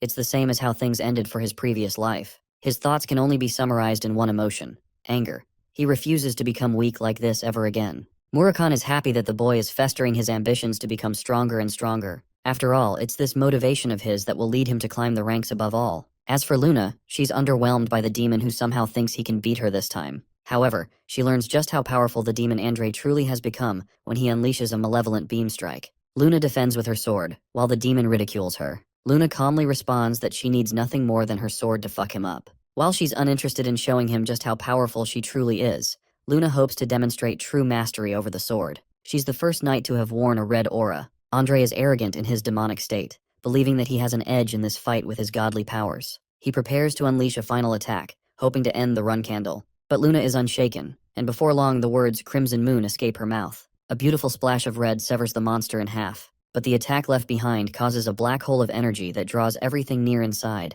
Luna recognizes that she's in a pinch. Jin comes to help her, reaching out for his older sister with an honest hand. She thinks they're even for saving each other that day. Meanwhile, Latz comes to report his newfound investigations to the Vimonth Emperor. He talks about the mysterious vortex, as well as the appearance of the wind dragon Buretta. There is proof that the dragon did not survive the fight. Latz could up on the mana of a human, but couldn't figure out their identity. The vortex is still active. Unfortunately, Andre is nowhere to be found. The Emperor grows incredibly frustrated with Latz, who is failing him in many ways. He wants to conceal these sudden matters from the media. He also orders Latz to arrange a unit to uphold their relationship with the Xiphals. Finally, Latz is left with a warning. Amir isn't looking for imperfect reports and makes his point very clear. As for Bishkal and Bubar, they come to learn about the Silver Dragon's brawl against the Wind Dragon. The outcome resulted in an entire island getting decimated off the map. The Origin Stone is also reported to have been destroyed. Bubar is annoyed that they ruined his most precious piece, hinting that he may be responsible for the recreation of the demonic stone. Bishkek reports that their leader is pissed with the way Xiphals are handling things, which means they will likely ignore their orders for now. The true patriarch of the Xiphal clan acknowledges Andre's fall, despite his overwhelming advantages. He wonders if an outside force intervened to defeat them. Talks of a dark dragon have reached his ears. Misha, the other dark dragon, as well as Murakan's sister, is actually so strong that she'd easily overcome the challenge. Hearing this, the Xiphal patriarch orders his guardian dragon Kadun to look for the shadow dragons. He doesn't show any signs of concern for the loss of his brother Andre, because he knew his brother would get killed someday. After all, that man was insolent enough to arrive at Kiran's banquet on his own whim. Kadun recommends they create more demonic stones as they're the only source of their power capable of defeating the Run Candle clan. Keliak Xiphal has grand ambitions to conquer the world and rise as the new god of the realm. Returning to our heroes, Jin and the gang arrive safely to return to Jilly. She instantly faints upon seeing the great Luna becoming a part of their mission. Jilly is concerned about Jin's safety. He's getting involved in more trouble than ever when he's supposed to be operating solo. Luna is happy that she cares about the boy truly. Kashmir also arrives to meet the elegant Luna Runcandle. He also meets the silver dragon Quiquintel, who is in a very pissed mood right now. Kashmir pays proper respect, realizing that he could fuck up majorly like last time. Quiquintel cuts down on their conversation. She's only worried about Enya's safety.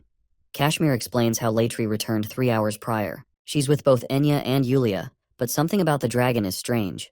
The creature doesn't remember how it went missing for an entire year. He doesn't remember past the time Buretta took him away to teach him magic spells. Murakun realizes that the Xiphals wiped his memory to clear proof of their involvement. They don't want the world to discover their schemes. After a long-winded explanation of how things went down, Kashmir and Jilly catch up to speed with what happened. Murakun believes that the only reason to create a demonic stone is because the clan wants to create their own god. They're in the process of acquiring powers from each god in an effort to crush anyone who stands in their way. That is the goal of Kiliak's Eiffel. Queequintel goes to check on Enya with Kashmir, while Jilly sees Luna for a second time before fainting again. This poor nanny and her stress levels. Luna learns of all of Jin's accomplishments in the short span of 3 months. She thinks it's hilarious he can't even add credibility to his own missions because he abused his powers. The Runkindels would never forgive him for that. Jilly is happy that Luna is planning to let them slide under the radar. Luna shocks them all by revealing that Kieran already knows everything by now. He's only moments away from uncovering Luna's involvement too. While Jilly is fearing for her life, Jin explains he has the perfect story. He wants to go meet his father with Luna. Sounds like a great plan at first, but it's actually crazy sounding to both women. They think he's taking his father lightly. Jin explains that he's just going to warn him about the Zyphel scheme to destroy the Runkandel clans. It's ideal that he knows about the existence of the demon creation stones too. Luna reminds the boy that he's going to fail the test automatically if he returns home before his term ends. Jin doesn't care much about that. He's hoping to score a deal out of his father. For the first time, Luna delivers her words with emphasis and bluntness. She actually fears for the boy's life. Jin thinks that she'll step up before that happens. Hearing such words coming out of his mouth, Luna approaches him with a menacing stare. Testing his conviction, she's pissed. Luna realizes just how worried Jilly must feel for him. She agrees to comply with his plans. They are to leave tomorrow. Confused, Jilly questions why Luna is accepting to help her brother. It's simple. She doesn't like the way of the clan and how it thrives on killing each other. Luna hopes to become a reliable sibling to Jin, his one form of defense. She's hoping he has something good in mind to win this encounter. The next day, both Luna and Jin return to Storm Castle. They're met with scrutiny and frustration. Jin's big sister owes him big time for doing so much for him. Vuigo and the rest of the Runkandel flag bearers stand to oppose Luna's decision strongly. They're all ready to confront so easily, which also implies Kieran is aware of their return. Mary is mad and pissed that Jin is halting his growth by choosing an early death. Luna explains that Jin returned of his own volition, but then her own judgment is questioned for being unable to stop him. Luna can't argue with Luntia's clever arguments. Luntia is shocked when she learns that Jin is personally going to see their father. The rest of his siblings even try to warn him that he's definitely getting himself killed. Luntia takes a breath and allows entry. However, she is quick to draw her sword against Luna, demanding her weapon. Kieran wants to see Jin in isolation. Luna ferociously rebels against the decision with her anger, so the rest of the flag bearers all gather to beat her upon the orders of Kieran. Jin assures Luna that he's here to inform his father about something important. He's unafraid of what is to come, so he walks away without any fears. As he's making way inside the castle, Jin reflects that not even one of his siblings understands the patriarch. He thinks it's possible to earn his father's trust, so long as he keeps a cool act. Jin takes a deep breath, gently knocking on the door. The result? Well, let's just say his aura alone decimates the door. For the first time, Kieran is violently pissed against the boy. Ciaran literally made a blade out of aura, just to demonstrate how powerful his sword skills could become someday. It's actually a learning experience instead of a demonstration of fear. Jin knows that he shouldn't apologize, and act boldly. The boy utters words that none of his children ever even spoke of, that he missed his father. Ciaran is affected by his sweetness, but still calls him out for being weak.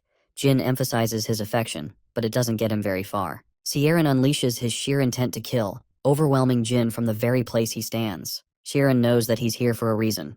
Jin reports that the minor patriarch of the Zyphel clan has been defeated. He is honest about Luna's involvement in the situation. Jin tells him that he has more to state other than what he just said. Ciaran takes intrigue and allows his son the chance to speak. Kieran learns of the many adventurers Jin has had along his journey as a reserve flag bearer. He wonders if Jin was here to tell him about the defeat of the second most powerful Zyphel. Jin argues that Andre is far from the most powerful Zyphel they have, because despite Luna's strength, it's unlikely for the Zyphels to have been defeated so easily. The patriarch confirms the boy's suspicions, adding that there is someone who is even stronger than Kiliak, being more powerful than the patriarch of the Zyphel clan. But Jin has yet to mention the most valuable detail, the artifact that was used in his battle against the Zyphels. The Stone of the Demon God, a mystical replica of the Origin Stone which the gods themselves created. Ciaran interestingly mentions Murakan, revealing that he's always known about the Dark Dragon as well as the boy's ability to control mana. His father knew the depths of his secrets. He even laughs in Jin's face because he actually didn't know about Murakan and instead manipulated our boy to spill his secrets. Even Chiron can't help but laugh at the fact that the strongest dragon was reduced to a damn cat. On a more serious note, Ciaran wants to discuss the information regarding the artifact with Luna. It's a dangerous object, and he wonders if the kings of the Dark Sea are aware of its powers. He feels the sudden need to return to the Dark Sea to fulfill his mission. Chiron emphasizes that Jin's return will be forgiven, but it's clear that the boy is seeking something for his accomplishments. Jin makes his words clear. He doesn't want any Runkindel to ever step foot in the city of Takan. because it's the place where he will settle down and execute his missions. Before he can, however, Kieran lays a condition. He wants the boy to succeed in cooperating with Kashmir and win him over, and if he does, then he will make sure to uphold Jin's wish. But Kieran doesn't even know that Jin has already done that part too. He brings Kashmir, who looks like a lost puppy, in front of the patriarch. Kashmir realizes that he's facing the most powerful knight in the entire world. He feels immense pressure just being in his presence.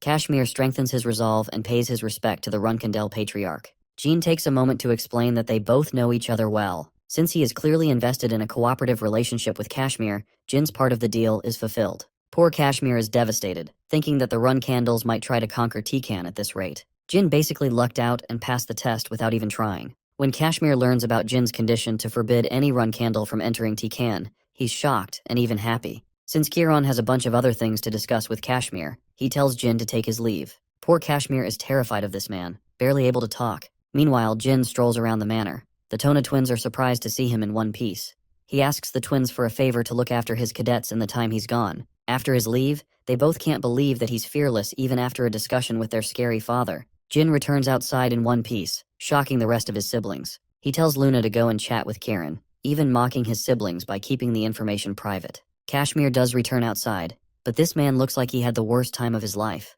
Miyu is upset that an outsider entered the Garden of Swords without approval. Luntia doesn't want her to keep yapping since they've already done their part of the job.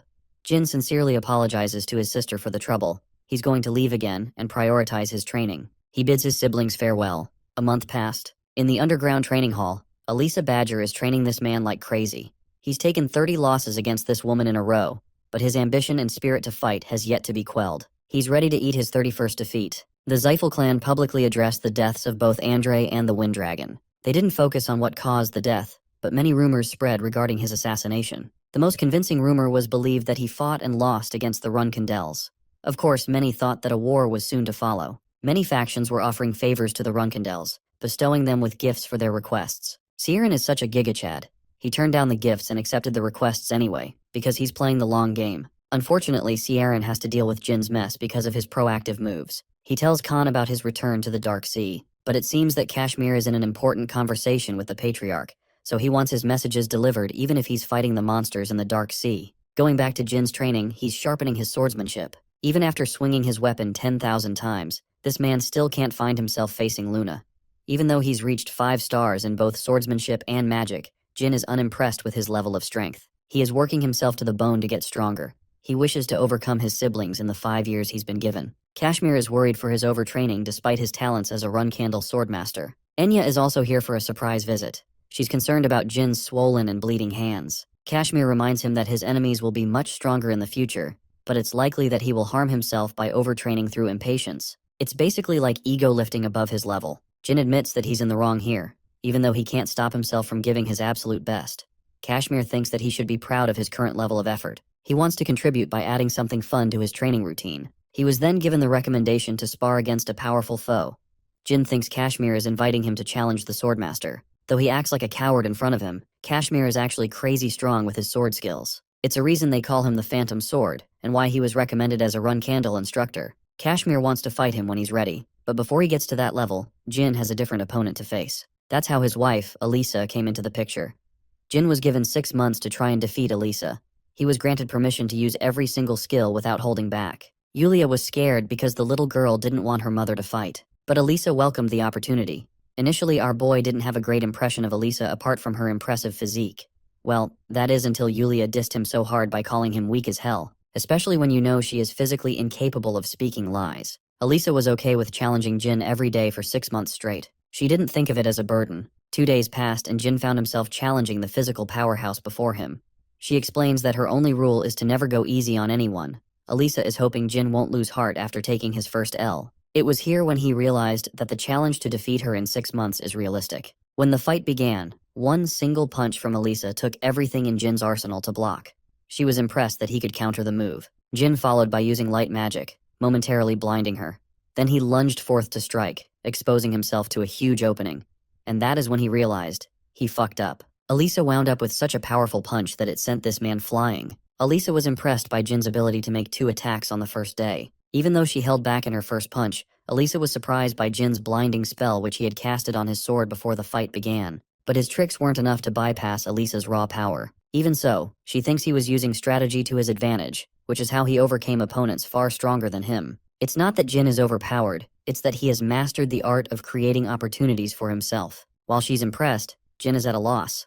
He exposed every trick in his playbook and still shamefully lost. This is the level of difficulty he was up against, and the monster he had to overcome in the 6 months ahead. It was exciting for both fighters. 1 month has passed, and we're back to Kiron's fight against the monsters of the Dark Sea.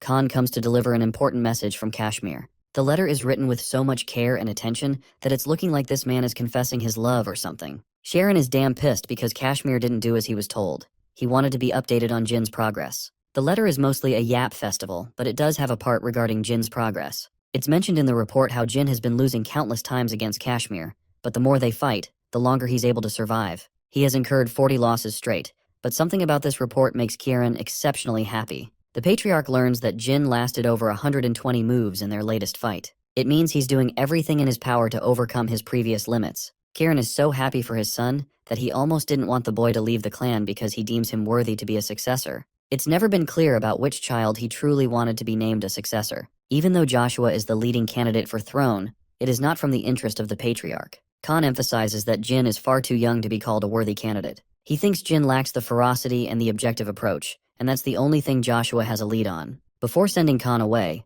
the Patriarch wonders why the letter arrived 10 days after it was submitted. Khan explains that he was fighting monsters on the way, so the Patriarch uses a mana blade to tear apart their surroundings, clearing a path for Khan's return. He hopes the following messages will be delivered sooner. Back to Jin's training. He's fought Elisa over 90 times now. He's getting harder to beat after every match, but it's something that he must do in order to overcome Elisa's strength. Instead of going out to enjoy dessert, Jin maintains his practice, sharpening his speed of growth.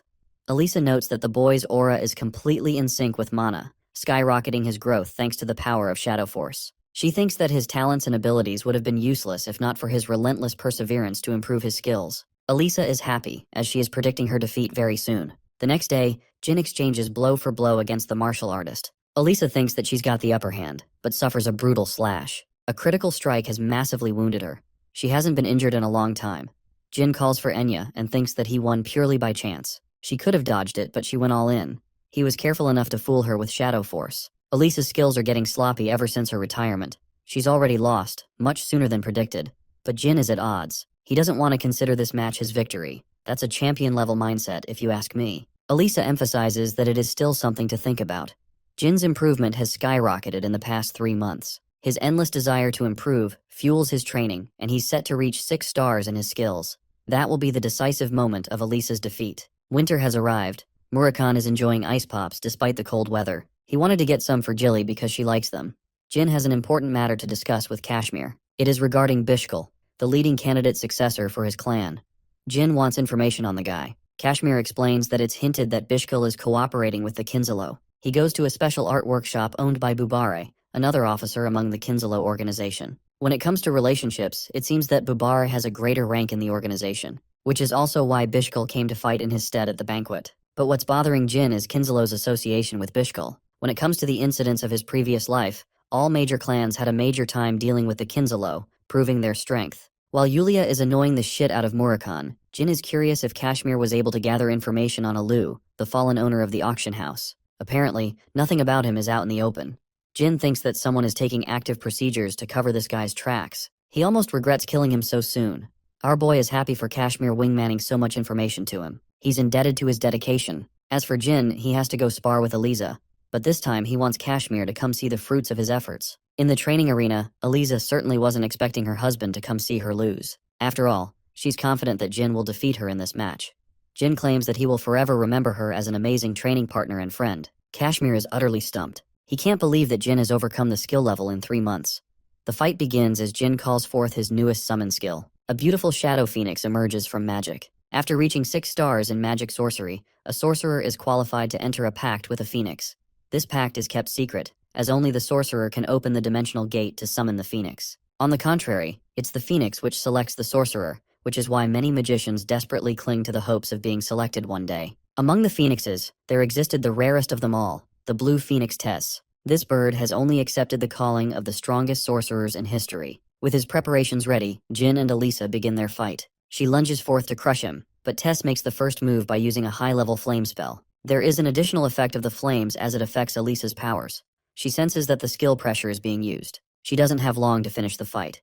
Jin closes the distance by attacking her and putting her on edge. He overwhelms her with a wind spell. Fortunately, Jin has faced her enough times to figure out that she prioritizes a dominating style of fighting. She prefers gaining control quickly, and that's exactly what Jin is aiming to exploit in this battle. He exploits her in close range with his sword skills. Then, he follows it up with fire magic, further putting Elisa on edge. She's cornered due to the Phoenix's flames and Jin's forward strike. Elisa realizes that dodging won't get her out of this sticky situation. She uses her full power to catch his blade mid-swing and even endures the flame attack. Elisa prepares to finish him off, but Jin is surprisingly nowhere to be found. It's impossible because she clearly felt him. Elisa suddenly realizes that the pressure trait dulled her senses. Jin uses this critical moment to attack her and win the fight, this time without any doubts. Realizing that he must have overdone it, Jin calls for Enya's help to heal Elisa. After his match, both Murakhan and Quiquintel are starstruck when they find out Jin won. It rocked their world, not because it was Elisa that he beat, but because he summoned the Phoenix Tease itself. Quiquintel cripples to her knees upon that discovery. After Elisa's recovery, Jin explains that he planned his winning strategy back when they first fought each other. They both enjoyed the sparring session. Jin has made a remarkable accomplishment to defeat the captain of a task force, and he's not even 16 yet. Both Murakhan and Quiquintel arrive in a rush, begging to talk to Tess. Jin does as he is instructed while Quiquintel plummets to greet the ruler of the Fire Realm.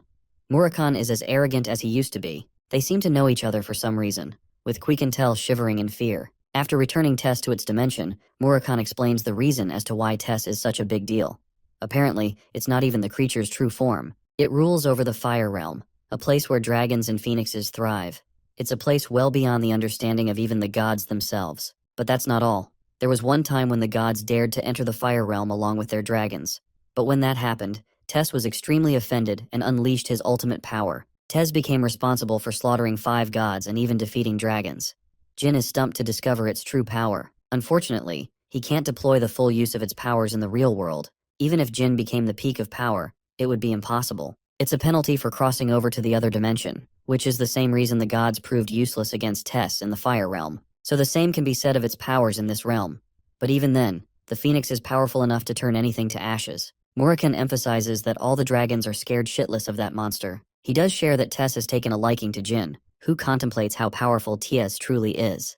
It means that he could use its powers to defeat the Zyphals one day. A month passed. Patriarch Sieran Runkendel learned that his son was chosen by the god of the Fire Realm. More importantly, Jin's swordsmanship skills are skyrocketing over other aspects of his abilities. Sieran explores a different topic. He has come to know of Ron Heron's grandson, and an assassination mission, linked to participating in a competition. Jin learns from Kashmir about the Arena of Cosmos, which might help him face off against Dante Hiron, who is a pureblood of the powerful Hiron clan. The Patriarch used to rival Karen's strength before he surpassed everyone and became a Divine Star Knight. Jin's interest peaked after that information, but he's still displaying signs of uncertainty. Kashmir emphasizes that this is the only opportunity he has to face off against a prodigious pureblood of the Heron clan. Because of Kashmir's insistence, Jin decides to accept. He realizes what's going on, and what Kashmir was tasked with when his father had a private meeting with him. The Runkendel Patriarch wants the boy to focus on his swordsmanship above all, and Kashmir is following commands because he has no choice. He has already prepared a trip for Jin. It's been a while since he has executed a solo mission since Mamet Lawless. In fact, the Arena of Cosmos is much worse compared to that place. It's a brutal arena where competitors are allowed to use any kind of weapon to kill their opponents. Even killing opponents before the match is permitted. So the fact that Dante Heron, a renowned pureblood, is participating in a vile competition, Jin is really surprised by his participation. But still, he's happy to face that guy as long as it allows him an opportunity to grow. Speaking of growth, Veridine Zyphal is also in this competition. Jin arrives to sign up for the tournament, but instead, he's told to scatter as the registration phase has already ended. The grumpy receptionist doesn't actually care for any kind of regulation. He just wants Jin to leave. Happy to teach him a lesson, Jin whacks a bunch of gold coins in his face, sending him to the ground. Apparently this guy is a weirdo who really liked Jin's brutal approach. He's ready to sign him up just for that. The dude he just kicked down is the master of the island and the pirate king Cosmos himself. Jin is in group 13. The dude guiding him to the place tells Jin that one other dude punched the captain right in the face, and that it would have been fun if they fought each other. Jin is open to fighting this mystery man in the finals. He isn't even given a proper space to stay. It seems that a bunch of guys stay in a cell, which provokes them to fight each other. After all, it's not supposed to be a fair game. One guy confronts Jin in order to mess with him, but our boy has enough experience under his belt. He's ready to smoke everyone if they don't leave by the 3rd second. The countdown finishes as Jin absolutely destroys the dudes in his cell. Now that he's made a polite introduction, Jin challenges his next few opponents, who foolishly lunge at him, thinking they'll kill the newbie. It takes our boy a few seconds to cut apart their limbs. This place is full of disgusting criminals even worse than Ma Meat. Jin is going to have a lot of fun defeating everyone for the few days to come. When the guide arrives at his cell, he's shocked that Jin has run through his entire competition already. He's not interested in killing them yet. The guide tells him to observe Group 1 and 2, as he may end up fighting them soon. Arriving at the arena, Jin observes the grand setting. There's a lot of people in the stands, but nobody is likely to recognize him. A bunch of them are busy chatting about a mysterious fighter who knocked out the entirety of his group. Strangely, the people seem to have caught wind of the fact that a Runkandel flag bearer has infiltrated the competition. This fact shouldn't be known to the general public. So Jin is surprised and takes a seat next to the clowns who are assuming the flag bearer is actually Jin Runkandel. Jin doesn't understand what's going on. He thinks it shouldn't be possible for people to know about him so vividly. Jin thinks that it's possible one of the twins has come to the competition. The captain of the arena takes the big stage. Cosmos is cheered and loved by the crowds as he promised to help challenges achieve their dreams. The competition is set between 14 participants in 13 groups, so nearly 200 martial artists are here to fight. The first match is between a fighter called Mantis versus a strange swordsman called Paul Mick, but the boy looks so young to be fighting at this stage. Jin thinks he's probably a 13-year-old at best. Then he remembers the words of the guide who told him about the other young boy punching down their captain. The match begins and immediately ends with Paul's instant slash. Mantis hits the ground with no one even being capable of discerning what happened. Jin recognizes Paul's ferocity, who cleaved his opponent's head clean with a single strike. This could only mean one thing. He's Dante Heron operating under a false name. Pumped by this epic fight, Veridine the Loudmouth places his bets on Paul. Jin is shocked to see this guy popping out of nowhere, as he didn't know of his participation. Veridine takes the crowd and rests his money on Paul. He's acting far too casual to be on a mission. Suddenly, the annoying sorcerer notices Jin Runkandel from the stands. Paul remembers meeting Veridine at a Zyphal banquet, but didn't think he'd be happy seeing his amazing performance. The two of them are happy, while Jin is just annoyed. Before the next match, Cosmos interviews Paul on his post-win feelings. Paul is happy to have exterminated a vile scum, and seems like a righteous fighter. Cosmos is almost offended and reminds the young swordsman that his provocative words will make every pirate here his enemy. With that, the preparation for the next match begins. Jin observed the following few matches, but found himself bored. It's clear that Paul Mick is Dante Heron in secret. His swordsmanship is too impressive for his age. At this point, the boy wonders if he can overcome this guy in a show of pure swordsmanship. He could easily defeat him using his other skills, but that's not what he wants. Jin's match is delayed until the rest of the fights are finished. But for the time being, he's focused on beating down the pirates in his cell. Paul, specifically exhausted from surviving his long fights, walks beside the cells. Before leaving for the arena of Cosmos, Veridine had shortly learned about the competition through a Zyphal elder. He was informed about Dante's participation in the tournament, and sent on a mission to observe the swordsman's powers. Veridine came here for information gathering and collecting precious money in the process. He's bored to death with how the matches are going, and wonders where the actually strong participants went. That's when Veridine learned that Jin Grey was also here, not just to spectate, but also fight. With most of his battles finished, Jin is exhausted. 35 martial artists are already dead, but only 5 of them died in the arena. Most of the deaths are occurring outside the arena, giving even Jin a run for his money since he can't even sleep unguarded. He is alerted by the sound of footsteps. Someone is making their way, and they're not showing any signs of concealing their power. That means whoever it is must be quite strong. Suddenly, Jin notices an exhausted Dante Heron, begging for a chance to talk. He strikes him a deal to guard each other while they're sleeping. He has observed Jin's skills, so he knows he's quite capable. Dante collapses without being able to say another word. Jin thinks it's shameful that the Heron clan doesn't train its warriors to survive sleepless nights. But it's not just because of that. It's because Dante has been a part of so many battles that he can't possibly go on any longer. There's a few pirates tailing him to strike him down. But what they didn't expect was Jin Runkandel popping out like Slender Man and cutting them down. He threatens their life if they dare to approach the cell. One of the pirates tries to explain that they didn't come here for him, but rather Paul Mick. Jin catches a poisonous spear with his bare hands. He's pissed more than ever that they were targeting a young boy to death. By the time Dante woke up from his slumber, Jin had already carried out his share of the battles. He explains the association of the pirates who came to hunt Dante. Their real mission was to kidnap a Runkandel clan member. Dante is extremely indebted to Jin's help. He laughs at the idea that they hunted him for being a Runkandel. Since he's indebted to Jin, the guy returns the favor by partially exposing his connection to the Vymonth Empire. Jin understands and doesn't complain. Since Jin protected him while he was asleep, Dante is ready to return the favor and get back to him. Our boy desperately needed to hear that from him, because he's also pretty tired and plops to sleep. He tells Dante to wake him up before the matches begin. Without another word, Jin goes right to sleep. Dante's impression of him is unique, as he may seem unapproachable on the outside, but is kind on the inside. The crooks of the arena are all slashed to pieces by Paul Mick, who keeps winning his fights with just one attack every time. On the other side, Jin is marking his impressive line of victories. The crowd finds itself cheering for him, and some of them wonder if he's stronger than Paul Mick. In any case, both Jin and Paul are being cheered as the favorites of the crowd.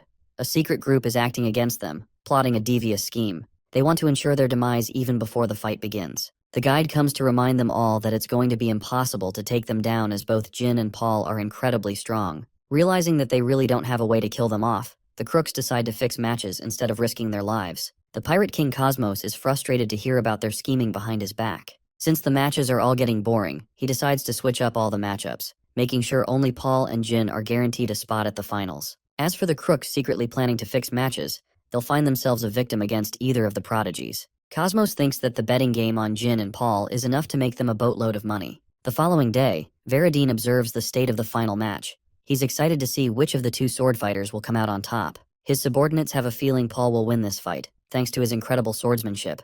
But for Veradine, he's a simp for Jin, so he placed all the money on Jin's victory. An insane amount, but the odds aren't looking great in his favor. Cosmos seems to have a lot of money. Veradine is looking to steal some of that cash through this fight. Cosmos finally announces the final match, but my poor guy gets assaulted by the crowd for halting their excitement. They just want to see the match between the Grim Reaper and Paul get going already. Cosmos skips the lame chat and roars the announcement of Paul Mick. The expert swordsman prodigy arrives fully prepared for this fight. His opponent stands on the opposite side, the Grim Reaper of Group 13. Veradine is cheering for him like his biggest fan. The knights stare each other down as the fight finally begins. Instead of making the first move instantly, they're incredibly perceptive of each other's movements. Paul explodes with his inhuman speed, giving Jin barely the chance to block the attack and respond. He knows Jin is strong enough to fend off against his normal tricks, so Paul whips out a full-blown attack. Jin reinforces his sword to respond. The fighters clash against each other in an epic display. With their blades responding to every strike, both Jin and Dante are at equal footing. Only Dante's first attack was at his top speed, but now he's focused on a conservative approach on saving his energy. Jin's strategy is to match his opponent's speed. They're fighting incredibly fast in a small arena. Veradine is impressed, almost excited even. Jin's opponent recommends that he use whatever it is in his arsenal and shows him what his top speed really looks like.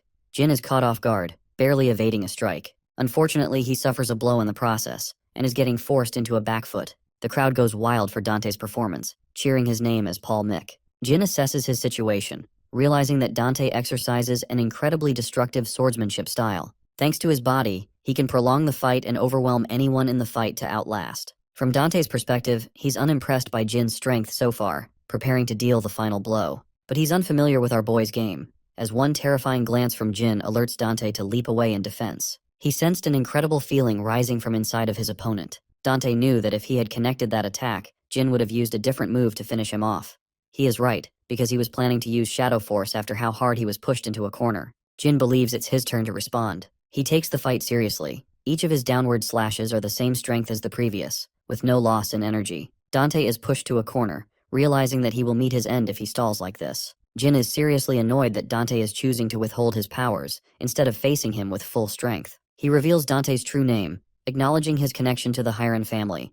Dante apologizes for hesitating, and thus begins round 2 between the two fighters. Jin and Dante maintain their stance, this time fighting with full strength. Their first clash is a brutal one, with the following attacks pushing Jin away. He reacts with a vicious upward slash, acquiring an opening to overwhelm Dante. With every attack, Jin is physically stunned. His opponent is showing no signs of quitting in this battle. The reality is, Jin is facing a prodigy that only appears after centuries.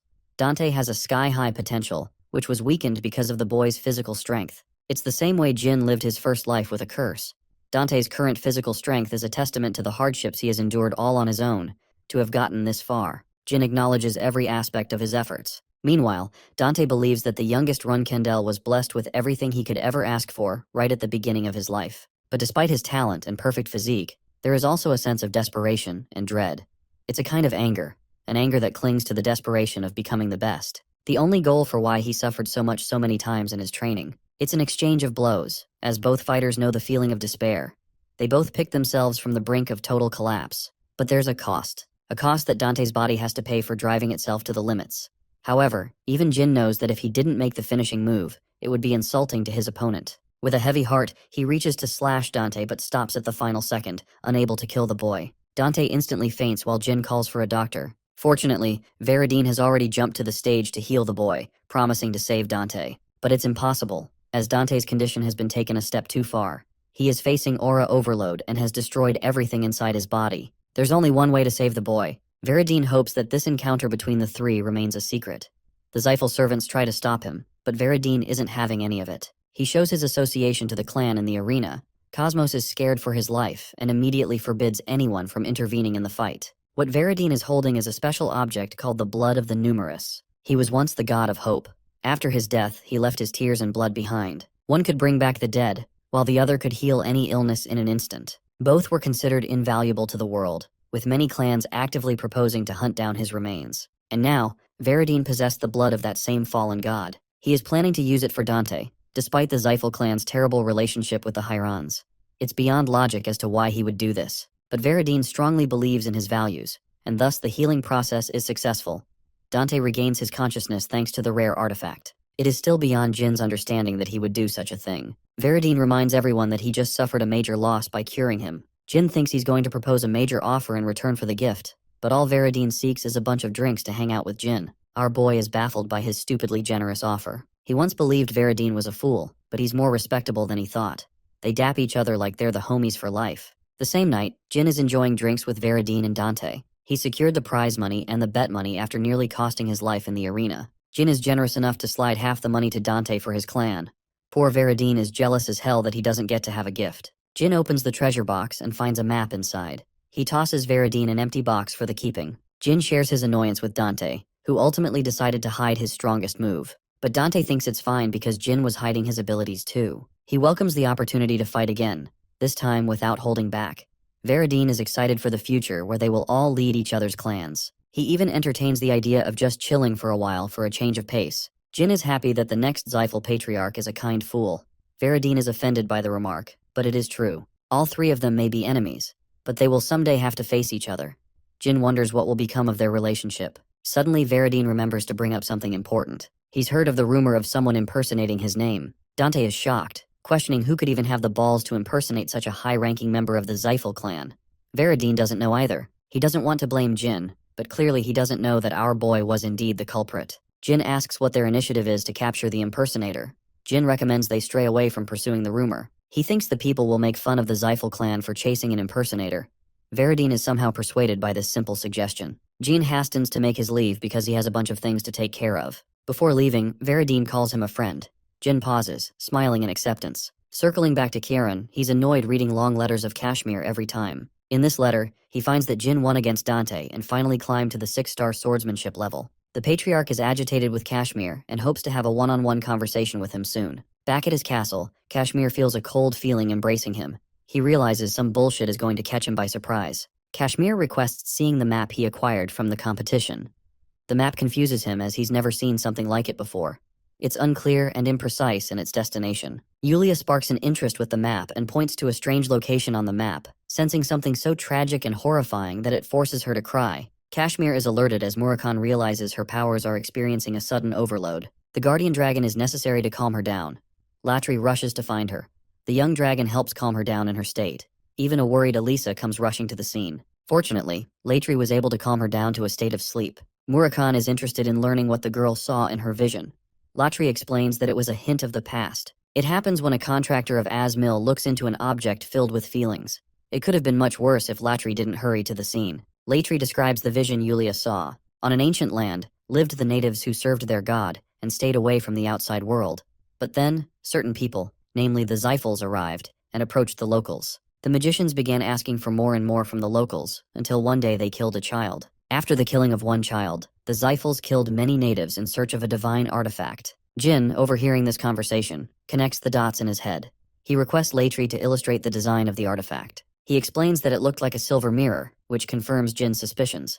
It's the object from his future, the Well of Mana. The Zalfs intruded Colin for the artifact, driving its people into hard labor. Jin even discovered how they made biological golems out of those people. This means the map is actually pointing to the location of the artifact. Jin is lucky to have obtained an incredibly valuable map from Cosmos. Murakhan observes his interest and asks if he knows something. Jin feigns ignorance and apologizes to Kashmir for what happened to Yulia. Of course, it's not his fault, as she's a divine contractor. Latri is going to stay by her side to ensure Yulia's recovery. Kashmir recommends that they move on to find the object. His organization will first interpret the language of the map to understand proper directions. Jin knows that it would be impossible since most of the natives of the land have already been killed by the Zyphals. The people who know the language are confined in Colin, so it's a real guess if they'll be able to obtain the Well of Mana before the Zyphals are able to. 2 weeks after the incident with Yulia, a drunkard collapses in the middle of the night. Jin helps him out, offering him another drink for a conversation. Our boy uncovers information from him while he's defenseless. The man explains that his tribe is in a place far away, which is as big of a hint as any. Jin whips out the map, requesting him to read and translate. But when he spots the symbol at the top, the man spirals out of control, realizing that he's been set up. Jin freely exposes the identity of the two dragons. Murakhan is offended that he slipped up so much information with such ease. The guy is assured that he's not dealing with the Zyphals, but still shocked that they were able to pin him down. Jin explains how they came to learn about the tragedies that took place in Kolon. They wanted to find someone to translate the map, and coincidentally managed to locate this guy. Of course, even that dude knows it's not because of sheer coincidence, but he's happy to introduce them to his sister. The woman in question had been anticipating their arrival. Even Murakhan finds it strange that Raosa has been waiting for them in advance. She's the definition of divinity, a person of significance from her land. Raosa proves her powers by cleverly writing out Jin's powers, and even knowing about Murakhan and Latri. She has an aura that transcends all. Jin immediately realizes that he's dealing with an actual god. Raosa emphasizes that she is but a mere vessel, and that if she truly were a god, Colin wouldn't have been lost to their invaders. Murakhan spells her doom, as her powers are not going to last for much longer. Raosa confirms this fact, confirming the Dark Dragon's observation. Raosa takes the map and translates word for word what it means. The message shatters her soul as it was written by her grandfather. Thankfully, the map didn't fall into the hands of the Zyphals and met Jin instead. Murakhan wants to strike a deal with the woman since they're en route to visit Colin soon. Raosa shocks Jin, surprising him about his connection with Soldaret. Since it has been a while, Raosa plans to expunge all her divine powers to summon the God of Darkness. Jin likes the deal and decides to head over to Colin at once. He's unsure whether he could save the lives of the locals, but he promises to do his best. Raosa explains everything there is for him to know about when it comes to the Colin territory. Jin, Murakhan, and Kashmir all arrive at the location. It used to be an open location in his past life, but now, since he executed a mission while he was a cadet, it's clear that they have taken measures to close the place down. The journalist that exposed the existence of the Well of Mana will never be able to carry out his will in this timeline. Kashmir loses hope, but Jin and Murakhan don't care if the place is closed. They're still going in, and the reason is simple. The board is probably a placeholder. There are no guards on site, and there aren't any spells either. Suddenly, Murakhan senses the presence of people. They're the natives who are mining for labor. A pureblood Zyphal is enjoying himself. This man is none other than Muron Zyphal, the madman of the Magic Tower. He's a brother to Veradine and commits crimes like crazy. Since he's a strong sorcerer with 8 stars in magic, he doesn't require any guards around him. Murakhan is a feisty one and wants to kill Muron using the direct approach. But Jin doesn't fancy the idea, because he thinks that there will be problems if they keep killing higher members of Zeiss like Andre. Before they kill Muron, they need a valid reason. Just when they were having this conversation, the journalist Dino Jaglin popped out of the scene. Jin catches him and realizes this is the same guy who became responsible for exposing the Zyphals in his past life. It means that the nerd had been coming here all by himself, challenging the likes of the Zyphals without any powers. Jin is really impressed and curiously asks what he's writing about. Dino concerningly asks about their association. Jin relieves him by stating that they're also just passing by. Since they both share a common goal, it's best to ally with the journalist. Murakhan really doesn't like that approach.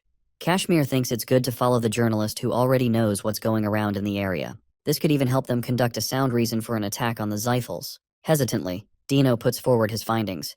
He's investigated many natives and learned about them. Interestingly, Dino knows about Muron and has shared a few drinks with him to get answers out of the guy. He's so clumsy that he would let anyone pass unnoticed. Sensing an opportunity, Jin asks the journalist for a favor. Muron is annoyed by his elders, who assigned him a boring mission as punishment for a prank. He's as drunk as ever when Dino comes around, acting like an old buddy to him. Micron is happy, but suspicious of the people he's brought along. Dino explains that he's with travelers and apologizes for getting ahead of himself. Jin introduces himself in kind to the mad sorcerer. Jin happened to learn a lot about Muron thanks to Veradine's yapping. Even Veradine doesn't think highly of him, since he's just a wretched mess of their clan. Veradine imparted Jin with an important warning to never challenge his brother, since he's the worst of the worst. Right now, that same guy is acting like a clown in front of a Runkindel without knowing. Micron picks apart the journalist's identity. He's slowly growing suspicious of Dino, and comes to a sudden realization. Why did he interview the natives at all? Both Jin and Murakhan realize that this is a huge problem now. Micron had to torture the ones he interviewed, and even erased evidence of their lives. He reduces to a maniacal laughter before calling the dear journalist a fool for acting reckless. At last, Muron reveals that he knows about Jin's identity as a run candle. He thinks Dino is secretly connected to them. Murakhan grabs Dino as the sorcerer commences his first attack. Jin is surprised to note that Muron had activated a shield of mana, something that not even he could detect. Murakhan emphasizes that such a feat should be impossible, so their opponent is holding some nasty secrets. Muron immediately identifies Jin Runkendel. While our boy is interested in learning how he was able to tell, he's even more interested in fighting him. Muron wants to know why he was assigned this specific mission. Jin fails to comply, making him further infuriated. The mad sorcerer initiates his first attack. Jin dodges his devastating beams, while Murakhan helps protect the natives by shielding them against the attacks. Dino tries to help the natives run away, but the poor people can't even utter a single word. Dino roars at the scumbag who ripped their throats, taking away their ability to speak forever. But this is the kind of madness Murakhan exercises on his victims. He has always wanted to punish the journalist for going behind his back and interviewing the locals. He pins the blame on him for being reckless. But while he's yapping, a punch comes flying in his face. It was exactly the kind of confession that Jin needed to hear, because now, he can really kick his ass without holding back. The Shadow Force ability has left Kashmir in shambles. The fact that Jin was able to drive an 8-star sorcerer to a corner. Even Muron suddenly realizes that the God of Darkness sided with the Run Candles once more. It means they broke the pact, which could jeopardize the existence of their clan. Jin and Murakhan can't sense anything from Muron's attack, making it hard to dodge his strikes. Muron doesn't really care about beating Jin. Rather, he's enjoying himself feasting on the misery of the locals. Jin wastes no time hearing his yap festival and charges to strike him down. With his super speed, he dodges Muron's wind magic attacks, to the point Jin is able to dash behind him, surprising the Zyphal again. The sorcerer panics and attempts to widen the distance, but Jin is simply cutting down everything in his path. He's nullifying magic thanks to the effects of the Shadow Force. But before Jin is able to pin him down, Muron engages him with his spell. Jin breaks free of the chains, impressing and exciting the Zyphal. He's happy to use everything in his arsenal to beat down Jin, who is exhausted and can't imagine a future where he safely escapes every spell. Both Murakhan and Kashmir are trying their best to help evacuate the people, but it's not going to help because the mad sorcerer has filled the entire landscape with his terrifying spells. Having them right where he wanted, Muron is happy to enjoy his fight with Jin Runkendel. Total destruction is unleashed as Jin makes his way through dozens of spells, but even he is caught off guard by the eroded land spell. Stepping on the land will siphon his magic energy. The only way out is through since he can't go back. Jin concentrates the bulk of his magic energy and counters Muron's spells. But there's something clearly wrong about his opponent, who can inexhaustibly use so much mana without draining his energy. What Muron has analyzed is that Jin knows a thing or two about magic, because he is carefully avoiding stepping into traps. From this analysis, Muron deduces that Jin Runkendel must also be a spellsword. The mad sorcerer isn't worried as he plans to overwhelm Jin with an even greater surge of mana. Mana backflow is the worst condition for a mana user to experience. It overwhelms their body and destroys organs from the inside.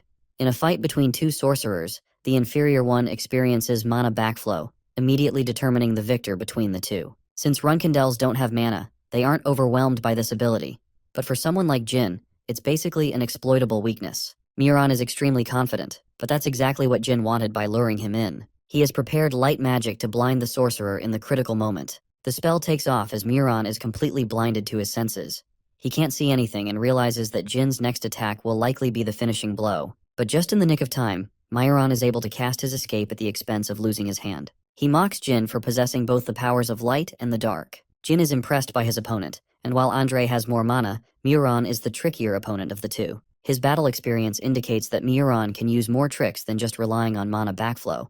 The sorcerer chuckles, before admitting that the both of them are one and the same. Jin thinks he's trash-talking at the worst moment, but Muron is dead serious and reminds Jin that he's not going down anytime soon. Jin loses his patience and questions what the mad sorcerer is trying to imply with his words. Muron is happy to inform him about the source of his powers and how he is able to use more mana than a typical 8-star sorcerer can. The reality is, this psychopath has been using the locals as his mana amplifiers. He's draining their energy to fuel his spells endlessly. So if Jin has to truly make sure Muron is defeated, he will first have to kill those people. That's exactly the intention of the mad sorcerer, who wants to prove to Jin that their methods are one and the same. But one girl, a native, calls out the sorcerer's lies. She explains that he's actually using a divine artifact to increase his powers, instead of siphoning their energy. Jin is still surprised, because he wasn't expecting Muron to discover the well of mana too soon. The woman whines as she confesses the sorcerer's brutal ways of torturing her people. Miuran is angered by her every word as she pleads with Jin Runkendel to kill this sadistic psychopath. Enraged by her words, he concentrates a spell to kill the woman, incinerating her body before his eyes. He's mad that she ruined his entertainment. But while this is happening, Dino calls out to Jin and highlights the importance of saving Tika, as she's the only hope of the colonites. Unfortunately, she's currently being incinerated by the secret spell of the Zyphals. He once heard about this spell from his teacher. The blue flames are impossible to extinguish once they're set off. Its only weakness? You burn the blue flames with an even more powerful flame. Remembering his teacher's words, Jin Runkendel unleashes the flames from the fire realm. Tess destroys the spell and helps secure the woman. Miuran Zyphal is utterly baffled, seeing Jin's command over the legendary phoenix. The mad sorcerer is speechless. What lies before him are the flames of a phoenix that has only chosen the greatest sorcerer of its time. So for the phoenix to choose a Runkandel spellsword, instead of someone from their clan, means that he's the one bound to become the greatest sorcerer of his generation. The woman opens her eyes, realizing that the flames are protecting her body instead. Jin is happy that she ratted out the sorcerer. She reminds him that Miuran is still using the divine artifact to his advantage, but he's yet to acquire its full power. He only learned about certain activation phrases thanks to torturing the people. She even knows that Rausa sent Jin to help the colonites. The woman is prepared to lead him to the location of the artifact. She begs Jin to end their lifelong suffering by defeating the mad sorcerer. Jin confronts Miuran, who is frustrated now that his plans have been ruined, and that Tess has chosen Jin over the Zyphals. The six-star swordsman prepares his sword, ready to send this guy straight to hell. Miuran unleashes his might, emphasizing that he once loved a witch who shared ties with the king of the Dark Sea. The Zyphal wants to show Jin the true wrath of hell by unleashing his newfound powers. Tess responds with a column of flames, severely overwhelming the Zyphal. For some reason, Miuran's sudden transformation has enraged the phoenix. Murakun joins the fight after having evacuated the natives. He explains how fucked their current situation is. Miuran's body is soon going to be under the control of the Demon Beast King. They have to stop him before it happens. Murakun tells Jin to unleash the full might of his powers through Shadow Force. He amplifies Jin's Shadow Force and instructs him to sever the Dimension Gate. But before Jin could execute the attack, he is overwhelmed by mana backflow. So much so that his connection with Tess is wavering, as he's failing to maintain its presence. Mirwan smiles as he has finally brought Jin to his knees. The monster of the underworld is nearing its awakening. Jin musters every last bit of his courage to wield his sword. Giving everything into this one final attack, Jin slices down Miuran's body. The incantation is interrupted as the Dimension Gate collapses over Miuran Zyphal. The last of his remains are annihilated by Tess, leaving nothing but the scorched remains of his body. Jin notices that his final attack was different from all the other times he used it. It was further amplified by his Blade of the Heart skill. Miuran's crippled body collapses into pieces. The fight is finally over. Jin has experienced far too much strain on his body as he too falls unconscious. Regarding Miuran's staff, it's a special device only used by the Zyphal Tower Masters. Once waved, it activates a signal and sends it back to the tower. And that means the Zyphals have already learned about Miuran's fall. A mysterious presence restores Jin back to health. Murakun spews something inside his mouth. Jin coughs as Murakun explains that he just had a close encounter with death. It's only thanks to Murakun's remedy that he was able to outlive the effects. Jin's body is still a wreck, but Kashmir thinks he did an amazing job. The remedy was provided by the journalist, who uncovered it from Miuran one time. Tika introduces herself properly as the priestess acting on behalf of Ryosa. She crumbles into tears, offering her undying gratitude to Jin Runkandel, who put an end to the suffering of colonites. She reminds Jin of his mission, that Rausa had only tasked them to recover the divine artifact. Murakun is confused and wants to know more about the artifact, especially when he has lived for over 3,000 years and hasn't heard a word. Murakun has a bunch of questions regarding the god of Kulin. The god Clam is a deity not even Murakun has heard of. Kashmir suggests they look for the artifact at once, as they could come to face Zyphals soon.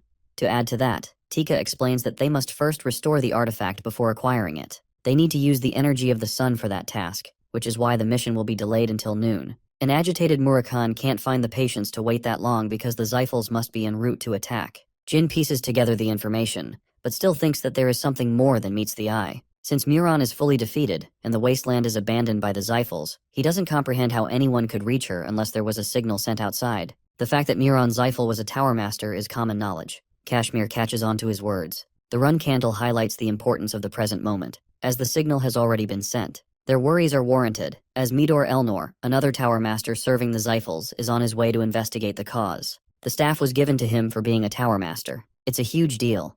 Kashmir knows little about the Zyphals, but the staff is a special object which helps gather sorcerers in time of need. Murakun is stumped that Jin somehow knows this information when he doesn't. The Zyphals are continuously evolving at an immense rate. Jin excuses what he heard from Luna, when in reality, he remembered thanks to his teacher's memorable words. Nearly 100 sorcerers exist in every Xiphal tower, and a lot of them are around the 8-star level. Engaged against them in an actual fight when they also have to defend civilians, it's going to be a brutal battle. Jin inquires how long it would take them to arrive, and he learns that it's going to take a minimum of 2 hours. Given that time limit, he requests Kashmir for a favor in the time of need. Kashmir is alarmed as Jin's secretive plan could end up killing everyone involved. He wants Kashmir to relay the message to a person immediately, or else they are all doomed. The man accepts the condition and begs Jin to make it out alive. Murakun and Tika are in preparations to restore the divine artifact. The locals have gathered, but Jin's condition is stagnating. His body reacts harshly as he's driven himself to his absolute limits. Murakun is pissed that Muron refused to remain honorable in his defeat and instead called the sorcerers of the Watchtower. Jin requested for Luna's help last time, as she was their only hope.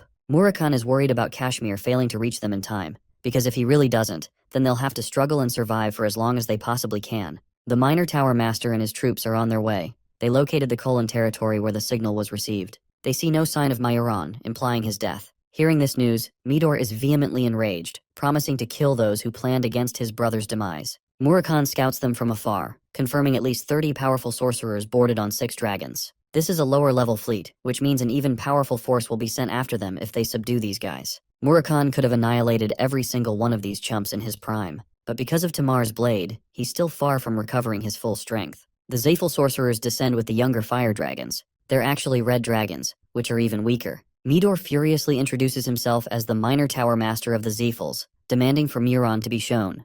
Jin plays around, feigning ignorance. He doesn't remember this guy from his past life. Midor questions why they targeted his brother, and if they share association with the Run Candles. Before he can unleash his wrath, he calmly asks if Muron is still alive, ensuring that he will not harm them if they confirm his life. Jin is intrigued by his words, who is worried about his brother yet couldn't show mercy to the people of this land. A provoked Midor barely responds before he realizes that Muron has already been killed. He cannot forgive their sinful acts for mocking the clan. Midor readies his troops to attack their enemies, aiming for their capture. The charge spells are all at the 8-star level, so it's not going to be an easy fight for him. Fortunately, help has arrived in the form of an icy blizzard. Midor is shocked as all 8-star levels were interrupted. The one who is here to protect them is Talaris, the beautiful ruler of the secret palace, as well as her daughter. Her terrifying ice magic easily froze their spells. The Xiphals immediately recognize who they're dealing with. Thankfully, Kashmir sent them help just in time. Murkahan is impressed. Talaris has summoned the legendary Snow-Toad Mott. She helps create an icy wall to talk to Jin. After all, Sira's mother is intrigued by the boy who gave her daughter a hard time. She's astonished to witness his critical condition. Talaris wants to know if he's the one responsible for killing Alcaro. This is bad news, because it means Cirrus ended up ratting out the information to her mother. Talaris reminds the boy that she bears no ill intent towards him. Instead, she's looking for a different lover, like Murakun, for example. They're out here flirting with each other while Jin is near the brink of death. Talaris tells her daughter to look after Jin while she's wiping out those fools. Also, she's a strong believer in her daughter's love interest for Jin. She teases him endlessly, and leaves Jin with a reminder that if it weren't for her daughter, she would not have arrived to save him. Jin is left speechless, barely able to stand on his own 2 legs. Ceres catches him just before he hits the ground. She expected them to fight each other, but didn't know he was going to be this busy behind her back. Kashmir took the flowers and handed them to Talaris, as if he was desperate. He was clinging for his life to seek help from Talaris. Jin is happy to receive so much support from the kind people who have always helped him in the time of need. Jin coughs out dark blood, adding more concern. Ceres helps him with a medicine, unable to comprehend why anyone would go this far to fight. She almost feels embarrassed for him like this. Back to the fight against Midor, Talaris learns that he isn't a pureblood at all. Midor knows that he's in deep trouble, and the only way he will survive is by stalling for reinforcements. Talaris doesn't take kindly to their words, and has no intentions of backing off from Xiphal territory. With a glimpse of her power, she kills the Elder. The sorcerers deploy a bunch of barriers to help survive her wrath. Talaris takes care of the dragons with her ice magic. She's impressed that they're still keeping up with this farce, thinking that they'll be able to defeat her. Midor is confident that the Xiphals will come after the secret palace after his death. He activates a spell in point-blank range. Midor has been granted divinity to control high-level flame magic. But despite his spatial explosion magic, Talaris is unimpressed, and happily decides to remind Midor what the secret palace is really about. She commands the technique of the Endorma clan, the same sword of sea ice that Cirrus used against Jin. Talaris launches a strong gale storm. It freezes the sorcerers to icy statues, crumbling Midor's resolve. The monster approaching him has just crushed their cute barrier. At the same time, she ripped an arm off of the Xiphal half-blood. That's how easy it was for her to defeat him. Talaris mocks him for being a stupid martial artist who can't even look at their opponent. Midor realizes that this woman is crazy enough to kill every single one of his reinforcements after they arrive. He contemplates the thoughts of death, when suddenly a portal opens from underneath, interrupting their fight. She is confused at first, but then realizes what just happened. More sorcerers from the Zyphals have arrived just in time to save the minor tower master. Talaris's barrier fades, but she's pissed more than ever. The Zyphal clan has brought along a giant battleship for Mayuran and Midor. Jin realizes that this situation has gotten much worse than he intended. Way too many of their important figures have been killed. While the battleship is a problem, the crew boarding the ship is an even bigger threat. The White Knight is an elite unit of the Zyphals sent for missions just like this. Talaris assesses the situation and recommends a retreat. She doesn't want to fuck around with those guys either. She's ready to help the natives leave the land, but Jin emphasizes that it's necessary for them to complete the ritual. Talaris does not take his response lightly. She has issued a strict order for them to follow. Jin tries his best to explain that they'll never have a chance to stop the Zyphals if the ritual is incomplete. He begs for Talaris's help on behalf of all the natives of the colony. She accepts his offer, assigning him an hour to hold off the White Knights. More importantly, she wishes to speak to Kieran after the fight ends. Whoa, looks like things are getting spicy. The ritual is underway when Jin begs Tika to complete the ritual at a faster rate, since they won't have time to survive the attack for the ship. Tika instructs the young Runcandle to leave the battlefield, especially in his dire state.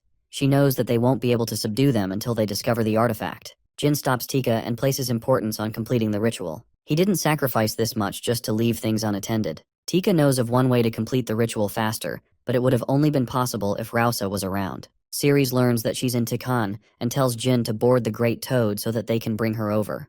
Talaris sees them taking off. She's surprised by her child's guts to act by herself. She's got an even bigger role of delaying the White Knight battalion until then. Our dragon boy Murakan joins the fight, promising to help her out on this mission. The White Knight, an incredibly powerful unit of the Zyphals, announce their one and only order to the ruler of the secret palace. They want her to leave and let them handle the killer of Mayuran. Talaris points her blade, ordering them to bring the patriarch of their clan if they want a chance to negotiate. Since she didn't comply with their whims, the Zyphals unleashed the might of the battleship. A powerful spell descends upon Murakan, who punches through the attack, allowing Talaris to use her powers and send an icicle wave at the ship. The sorcerers defend using a powerful barrier. They know about Talaris, but what they don't know about is the guy who tanked their strong spell with just his fists. They view him as a competent fighter that must not be underestimated. The leader of the White Knight issues an order to link with their headquarters so that they can deploy the full might of their battleship. Meanwhile, Jin desperately arrives in Tikan, begging to see Rausa. She had been anticipating his return and was prepared to go along. Talaris maintains her attack on the battleship, while Murakan takes care of any damage incoming from the ship, acting as her perfect defense. She even helps him by coating his arms in ice, alleviating his pain. Murakan feels motivated. This dude chucks an entire boulder at the battleship. I'm telling you, he's the best character in the whole series. Talaris thinks they're good for now, since the White Knight unit shouldn't be able to use their strongest weapon in a place like this. They want their artifact, which means the fight is prolonging in their favor for the meantime. But that's exactly where she is wrong. The commander of the unit is simply waiting to deal the killing blow. And after receiving a direct order of approval from his clan, the battleship goes all quiet. Murakan wonders if they've decided to give up, but Talaris realizes they're in grave danger. An enormous amount of energy is concentrated into one powerful attack. Kiliak has just given them direct permission to annihilate the Kulin territory using the cannon. The leader of the unit issues a final warning for Talaris to obey their demands. She knows they're trapped with no way out. Ceres arrives at the final moment. Jin and his friends meet eyes with only destruction waiting before them. The cannon is released as an apocalyptic beam destroys everything in its path. Talaris casted a final attack right as the beam struck down. She was able to soften the beam strike with her sword of sea ice. Jin and the others are barely able to hold on. He activates Shadow Force to slash the remnants of the beam with his sword. Ceres notes that he's improved impressively, and despite his condition, he was still holding up with her. But with how they're currently holding, Jin is afraid he won't be able to help Rausa reach the ritual site. The ship isn't an easy opponent. It's just as powerful as Talaris, but the commander of the unit is shocked that she was able to stop the beam with her sword. He issues yet another warning for Talaris to stand down, but all she could afford to respond with is a laugh. Talaris isn't worried. The confident ruler of the secret palace emphasizes that she can't be defeated, even if they brought out the best Zyphal sorcerer. She turns the table on them, reminding the Zyphals how outclassed they really are. In response, the White Knight pitches that they could instead target the ones she is trying to protect. Talaris learns that if they're successfully capable of delivering Ryosa to the ritual site, they will win this battle. She's prepared to hold them down, allowing her daughter to get to the altar. This fight will decide the very existence of the secret palace. The Zyphal commander prepares for another beam strike, preparing to annihilate the Kulin territory from the face of the planet. Jin tasks Ceres the duty of protecting Rausa. He's going to carve a path by clearing the battle ahead. Ceres doesn't approve of his reckless approach, as he could very well risk dying in the process. He's okay with risking his life, as he would never have made it this far without their sacrifices. So now he's ready to risk his life for others. Rausa reminisces a bitter memory of her past. She was forced to flee from the land so that the Zyphals could never do her any harm. After all, their mission would be jeopardized as they would fail their god. The poor locals begged for her survival, prioritizing her life instead of their own. They wanted her to bring someone who could end their suffering. Unfortunately, those people were all incinerated by the Zyphals in the end. She was forced to flee the territory, all on her own. Then, she survived on an island with her flailing powers, waiting long for a savior to finally come to her. It was then Rausa had made her decision. Jin Runkandel is hell-bent on getting her to the ritual site, even if they die in the process. A tear runs down her face. Rausa had been waiting all her life to sacrifice her life for her people. The second destructive beam is about to be launched. Jin and Ceres make their way while Talaris slices the beam to hundreds of pieces. Jin has to protect Rausa and Ceres, trusting in his sword and sword alone to help him survive. Murakhan warns them of the incoming beam. The Zyphals are relentless in their attacks. Murakhan and Jin are fighting for their lives protecting Ceres and Rausa. Just when the Dark Dragon thought they were doing well, Jin suffered a brutal attack from one of the beams, sending him down. Even Ceres cries out in worry. She remembers his words, as he was ready to put down his own life to protect them. In her ferocity, Ceres loses her cool and gets injured in the process. She collapses on the ground, leaving Rausa to fend for herself. Ceres commands her to keep on going or else their sacrifices would be in vain. With a heavy heart, Rausa prays to her god and keeps on moving. She has long since realized that prayers are not enough to overturn the war. Rausa is firm and has come to a decision. Jin Runkandel is in a space of emptiness. The void calls for his name, commanding that he wake up. When Jin opens his eyes, he bears witness to a future where Ceres has been killed. The Zyphal sorcerers won the war with the help of the blazing fire dragon. Murakhan was also killed by Khadun's hands. The patriarch of the Zyphals unleashed an all-out attack where not even Jin himself survived. Then, the penetrating voice of a god comes to welcome him, reflecting his choices to keep the battle going even after coming this far. He asks the boy if he is filled with regrets after involving so many people all at once. Despite his wavering resolve, Jin claims that he has yet to regret the decisions he made. His anger stems from a feeling of hopelessness, that he could not help influence the future, and that all of his friends fell to ruin because of his helplessness. He thinks of himself as a powerless warrior. The goddess likes what she hears, and reminds him to maintain this mindset. She cleanses the future and at last introduces herself as Clam, the god who has waited many years for the boy's arrival. Jin fails to comprehend the meaning behind her words. The benevolent god explains that they don't have time to discuss. The path that lies ahead for the boy is full of pain and suffering. Jin in his anger realizes that the future he fears has yet to come to light. He regains his consciousness, and wakes up after another headache. He was scared at first, but then he saw Ceres all alive and well. Murakhan smacks him for giving them a damn jump scare. The boy feared the worst, but it was all for nothing. Talaris is impressed that Jin was able to invoke the presence of a god. He still doesn't get what is happening. Rausa helped call forth a goddess with Jin's powers. It led to the destruction of the battleship. The White Knight sorcerers were defeated the moment she arrived. Now that she's using Rausa's body, she has donned a new appearance with longer hair and milky white eyes. Rausa sacrificed her vessel-like body to bring forth Clam. She offered Jin a glimpse into the terrible future as a lesson. Basically, she pranked our boy. Murakhan isn't having any of it and inquires what her true goal is. Clam manifests the well of mana in her hand. She is the god of mana, and once nearly destroyed the world when the god of darkness helped her. Solderette sealed her powers into the divine artifact. Murakhan is clueless about her divine origins. To prove that her words carry weight, Clam shows them the seal casted by Solderette himself. The seal has since become weaker, so Clam continually helps maintain its power. The Well of Mana is basically access to infinite magic. It's powerful enough to destroy the entire world. The people of Kulin exist to prevent that reality from ever coming true. Murakhan is pissed because those poor natives sacrificed so much in their lives just to protect the artifact. Clam reveals that she couldn't help them when she was sealed. Until today, when Jin Runkandel helped in her manifestation. Both Ceres and Talaris are shocked to learn that the boy is actually a contractor of the god of darkness. She offers Jin the invaluable object. Now that he has Soldere's powers, paired with this artifact, he has gained an ultimate weapon. Clam entrusts the faith of the colonites within his hands. She clarifies that the Well of Mana was always a weapon Solderet intended for the boy to use. Solderet created the seal at the height of his powers. It's a direct reference to his divine existence. While Jin is happy, he remembers Rausa's reward. She promised to help him speak to his god. Clam knows it's impossible to make it happen, as the god of darkness wouldn't speak to the boy even with Murakhan by his side. Jin accepts, as he wasn't looking for a reward. As powerful as she is, not even Clam knows that the boy is reliving his life. With her mission completed, she returns to her spiritual form. Thanks to Jin's actions, Colin is free at last. Clam is indebted to the final contractor of the God of Darkness, who helped free them from their chains. Talaris is impressed by what she saw. It's not ordinary for a god to be thanking a human. She recommends they make their escape soon, since the Zyphals could attack at any moment. Ryosa, who is now a part of Clam, realizes that her god couldn't answer her prayers because she was sealed within the divine artifact. Clam apologizes as the woman had to sacrifice her body to save her people. The pain that she endured helped free them. Rausa thanks the deity for answering their call and preventing a dark future. She's the happiest she can ever be. Clam is satisfied to be serving the people of Colin in return. She awaits Jin's strength to help free the world of suffering.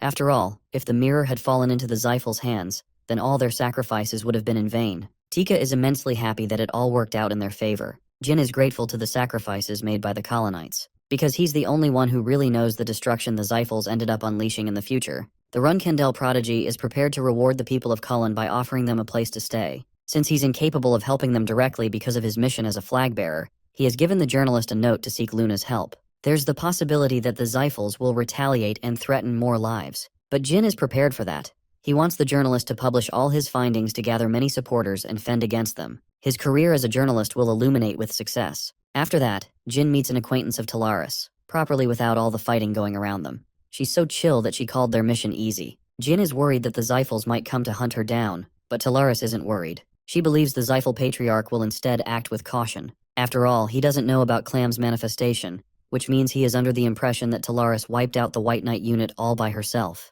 Jin is happy to hear that, but Talaris reminds the boy that she didn't just help him out of goodwill. She treated him as a client. And now it's time for a hefty reward, especially from someone who is a legendary spellsword and the contractor of the God of Darkness. Jin waits in anticipation, wondering how big her request would be. In a hearty laughter, Talaris lets him off with a freebie. She thinks she has acquired enough information and even teases her daughter for it. Jin is utterly stumped that she's not asking anything. The ruler of the secret palace prepares to make her leave. Cirrus wants to settle her score with Jin next time in a real fight.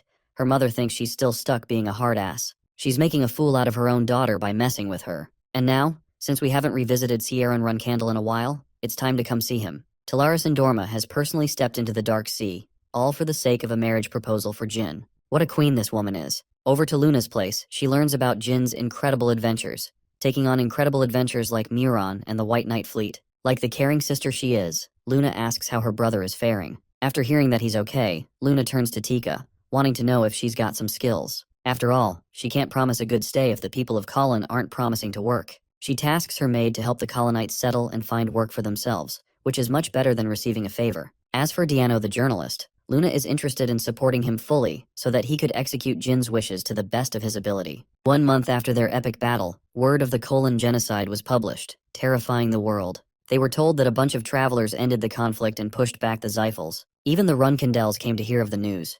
The Zyphal clan pinned the blame on Muron for the incident, since he was no longer alive. But some remnants of the battleship cornered the involvement of the clan. It enraged some kingdoms while others remained unaffected. The Vemonth Emperor broke his silence, and even spoke in favor of the Zyphals. But his announcement did not come lightly, as it was met with public outrage. The Zyphals made sure to reward him properly for taking their side in this political battle. The reputation of the Zyphals took a major hit, and they're incapable of plotting a major attack for now. They have coped with various losses, all thanks to Jin and Luna's help. The journalist receives much support from the people who are taking his side. The people of Cullen will pray for Jin's help, waiting for the day he unveils his name as the traveler who stopped the oppression of the Zyphals. They desperately pray for Jin's success, so that he could be the one to annihilate the Zyphals forever. Circling back to Kiran's encounter against Talaris, Khan is shocked when he sees a huge wall of ice emerge from afar. Talaris gave a warning shot to the approaching Kiran, who was upset by her nonsensical words. The ruler of the secret palace admits that she's not here to fight him. She ends up accidentally slashing Khan, who barely blocks the attack, avoiding his death. Ciaran doesn't care about the woman and simply wants to read his next letter from Kashmir. He quickly learns that the boy defeated Muron, and that an unnamed traveler helped free the people of Colin by stopping the oppression of the Zyphals. What shocks Kiran is the mention of the battleship of Kozech, because it's far too powerful of an opponent for Jin to have overcome. That's where Talaris chimes in, because she took it down. She's surprised to learn that Kashmir has been mailing him letters. Kiaran is furious that he didn't mention one word of her involvement. Talaris counters that the man deserves praise for taking Jin's side, favoring him over the fate of the Runkandels. The patriarch accepts this suggestion and realizes that he could have made a mistake just now. Siren wants her to just fuck off with the marriage proposal. Talaris somehow sees the two of them as the perfect couple. Jin feels a sudden chill run down his spine, and for appropriate reasons. Jilly thinks it's probably a side effect of obtaining more mana, but Jin doesn't believe that to be the case. He improved in strength and ability, having reached 6 stars in swordsmanship and 7 in his mana. All he has to do is maintain the object in his hand to achieve a surplus of mana. But Jin doesn't want to risk using it too much because it would risk breaking the seal. Kashmir's assistant informs him about an unexpected visitor who wants to work for him. This mystery man even knows about one of his bases, so it's clear that he's someone important. Jin is curious just as anyone, until he sees a familiar face. It's the same information merchant, the dumbass Jetu. Jetu may have ruined Jin's life in the past, but it wasn't the case anymore. He was spared and came before him. Kashmir is intrigued how he came to discover the location of their bases. Jetu explains his former association with the Akin kingdom. Kashmir realizes that this guy is connected to Jin and helps bring down the auction house. He still wants to know how he came to find their base. Jetu tries to skip around the specifics of how he managed that. Kashmir is enraged, which causes Jetu to blurt out information on Alu. Intrigued, Jin wants to know more. When Jetu turns around, he is stunned to see Jin run Candle, calling him a fraud for betraying him so much. After all, he did impersonate Veridine. Kashmir is infuriated by his accusations and nearly cleaves his head off. Murakhan barges in, extremely annoyed that he didn't receive his ice pops. To the Dark Dragon, his ice pops are more important than any investigation. He's even more pissed when he sees Jetu, remembering how he kicked his ass black and blue. Jetu is stunned that they're closely related to Kashmir, and realizes that Jin supersedes everyone among the group. He apologizes by smashing his head on the ground. Jin is looking for new information on Alu. Jetu reveals his real name, a former Runkandel cadet. Jin is somewhat familiar with the name Marius, but Jilly knows for certain. After all, they share the same surname as Luna's nanny. Jin's face grows pale. Alu belongs to the kingdom of Delki, one of the many kingdoms of Huster. He was a nobody who passed the test and trained as a cadet. That was the last time he used his real name, before dropping it and never using it again. Jilly confirms this. Kashmir put his blade next to the merchant's neck, suspicious of his words as the commoner couldn't have taken a test to become a Runkandel cadet so easily. While he's pestering him, Jilly explains that it's possible someone from within the clan helped Alu serve his cause. Jin suspects that it has to be one of the purebloods, or even the nannies behind their backs. After all, the nannies are more capable than their simple task of caretaking. They've got influence of their own from within. When Luna Runkandel boasted the top rank, she was referred as the leading candidate to lead the clan. At the time, her nanny had a major influence in the clan. So if Alu and Tymian are related, then it's actually possible that Luna cursed him in his past life. But such a thought is inconceivable. Jin thinks Tymian is on her own without sharing any involvement with Luna. Jetu confirms the validity of the information, prompting Jin to use him as a bait for Delki. He wants to scavenge more information about Alu and Tymian. In the kingdom of Delki, a delinquent is bullying a commoner when a woman donning purple hair kills him with an agonizing death. The commoner begs to be spared, thinking that they're heroes of some kind. But these guys are straight-up villains. He kills the man while the woman collects his powers. Kashmir states that only one group in Delki frequently uses the name Marius. It's an orphanage, a facility once used by royalists which, at first, helped the children form bonds with each other before ordering them to kill each other. The only children who survived the harsh treatment of the facility were hired as assassins. The orphanage was shut down eventually. 10 orphans were released, and one of them happened to be Alu. Kashmir hands Jin each of their addresses to investigate in Delki. The Runkandel prodigy is confident that he will be able to locate the culprit who cursed him in his previous life. Jin has arrived in Delik with Jetu. The first person they have to investigate is a man called Gaber Marius. Jin isn't planning to extend their stay and prefers they get the mission finished quickly at first. Jetu knocks on the door, but there's no response. Jin observes a bunch of people hovering over a scene. He discovers the case of murder, a brutal one at that. One man was poisoned to death while the other was slashed clean with a wind spell. One man shouts, believing that Gaber deserved the treatment. Jin uses him as a lead to ask questions. The man states that he and his friends discovered the corpse at night. The guy who owed Gaber some money died in the process. Jin is certain that their real target was Gaber, and in order to leave no traces, they disposed of the witness with a magic spell. He wonders if the criminals were hasty and botched their operation. Jin comes to a sudden realization and asks Jetu for their next target. He senses something dark behind the scenes. Jin's suspicions are confirmed when they arrive to find their second target killed via poisoning. The man was disposed of only a while ago, and the method of poisoning is the same. Jin believes that someone is specifically targeting the survivors of the orphanage to erase evidence. They rush to their next few targets, all of whom are decapitated and killed in brutal ways.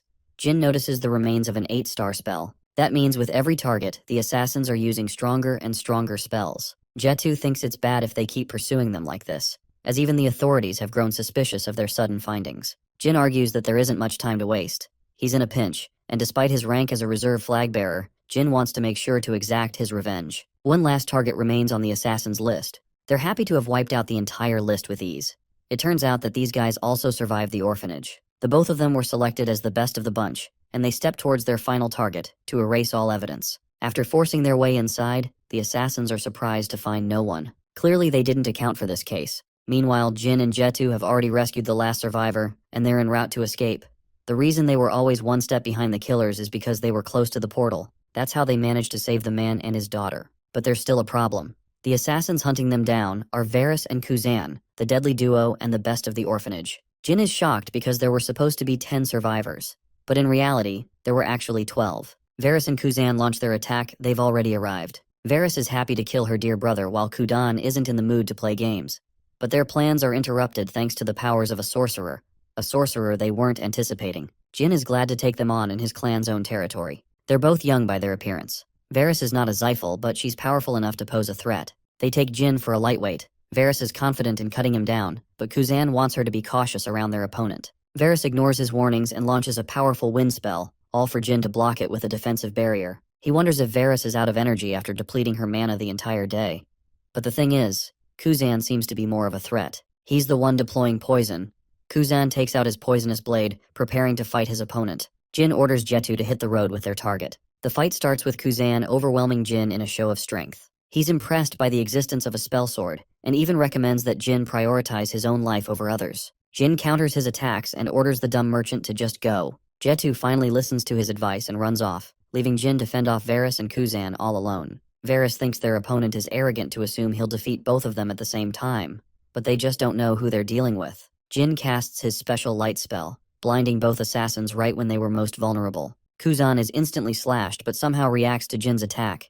Varys is still blinded and defenseless. She doesn't know that her brother has already been injured. Enraged, Varys swears her powers to kill this guy. Kuzan recommends that she maintain her sanity, as he can still heal his wounds. There's the fact that she used too much mana which could overwhelm her with a mana backflow. Instead, Kuzan takes a poisonous potion and drinks it without hesitation. An astonished Jin reflects that some people can develop resistance against poisons and use it as a healing mechanism. However, it greatly hampers their lifespan in exchange for strength. Now that Kuzan is ready for round 2, he's ready to face the mysterious Spellzord who can cast even light magic. He has his personal questions but takes priority in completing the mission. Kuzan has ceased the intent to capture Jin alive, and instead bursts full speed to blitz him. Jin barely has the time to react to his attack, and at the same time he could hardly dodge the wind magic. Kuzan is stumped. It's inconceivable that a 6-star swordsman is keeping up with someone of much higher rank. Jin is happy to introduce his powers, and sets his target on Varys. He unleashes the flames of Tess, the ultimate fire phoenix, engulfing Varys' entire body to ashes. Next up is Kuzan.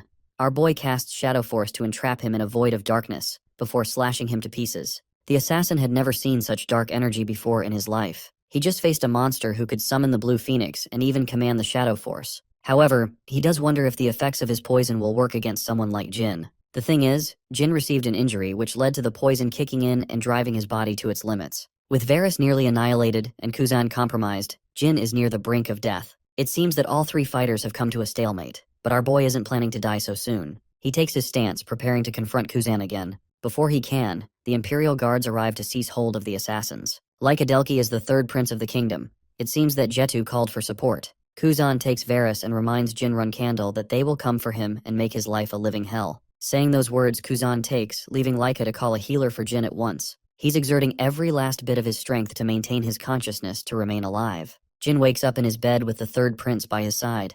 The man had moved him here without knowing about the boy's identity. 3 hours flew by, and he's lucky to survive a poison that could easily kill an 8-star knight. Lyca somehow seems to know that he's dealing with Jin Runcandle, because he remembers seeing the boy at the banquet. He inquires information from him, shocked that he was able to corner the 8-star assassins even with his current skill level. Jin thanks Lyca for his support, and asks if the man will report the incident to his clan. Lyca has no intentions of doing that as he's being observed by Kashmir's forces who are scouting for Jin. Lyca wants a favor in return for his help. He wants the boy to help Delki by assigning them more guardian knights. He also wants some of the shares of the run candles from their gold mine. At first, Lyca is sweating bullets thinking Jin will be offended, but in an interesting twist, Jin offers him double the reward for his support. In due time, Jin states that he will be able to do anything that he pleases. Lyca searches for the meaning behind his words. wondering if the boy has ambitions to become the patriarch of the Runcandle clan. Jin returns to Jilly and Murakan, who are equally frustrated in his stupid attempts to get killed again. The reason Laika didn't bother leaking the information is because of Kashmir and Quikentel, which would have stirred trouble for the Delki kingdom. Jetu, the lousy information merchant, is happy that Jin returned alive. Kashmir talks about Dan Marius, their target, but he's not saying anything worthwhile. Jin takes the initiative to speak to the man and emphasizes the lengths he had to go to save his life. Hesitantly, the man finally reveals a bone-chilling fact. It was Timian Marius who trained the assassins, as she is their mother. As a matter of fact, they're cowering before her presence for failing the mission and even exposing their identity. Timian is dead serious about their shortcoming and commands them to get lost. She doesn't even want to acknowledge them as her own. Vera begs for her mother's consideration, apologizing for having failed her. She doesn't want to be abandoned, yet that is all the cruel nanny has to offer. She kicks them out and reminds both of her failures to never come back. Kuzan wishes for her health, almost as if he's praying for her downfall. Timian goes outside, reflecting that they definitely fought Jin, who used Shadow Force. Now that the boy has ensured a connection back to her, it's clear that he will come looking for Luna. Shockingly, she believes that not even Luna would be able to kill her. Timian has access to information on the boy. She thinks threatening to expose his powers would be enough to make a toy out of Jin. Anyway, Dan learns from Jin that Alu was killed in battle, but before death, he uttered that his master wished the boy to be assassinated. Jin wants to be concerned if this secret master is Timian herself. Timian secretly shook hands with someone inside the clan. The contents of the deal are confidential. Jin is starting to suspect Timian's association with this mysterious man. He hurries to see Luna at once. Luna is enjoying a meeting with Tika, who is happily settled with the rest of the colonites. She's surprised to see the boy waiting at her door from afar, almost as if he's depressed. Jin comes to reveal everything in front of her face, but Luna can't help but laugh at the ridiculousness of it all. She thinks that Jin is for sure wrong about everything, desperately hoping that her baby brother confirms that he's wrong. Luna erupts in rage, slowly accepting the situation for what it is. She even thinks that the people of the orphanage must be framing Timian behind their backs. Luna is ready to accept every reason except the one that causes suspicion on Timian. Frustrated and confused, she wants to speak to her nanny at once. Timian knows that both Varys and Kuzan will be eliminated in secret. She doesn't care for her children, as she could always make new servants.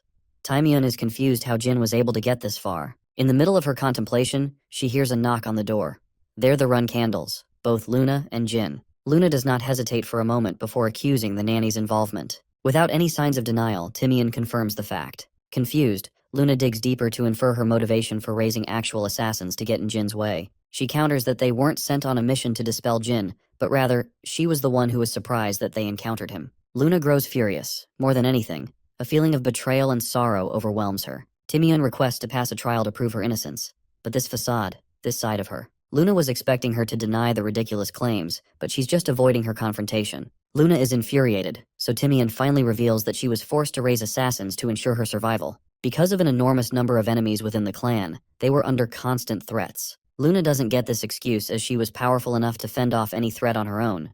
But she doesn't even know that most of the Runcandle servants never make it past the first year. It's the same for the Guardian Knights. Every single one of their lives were taken by the purebloods who plotted against them. This is a lie, and Luna knows it well.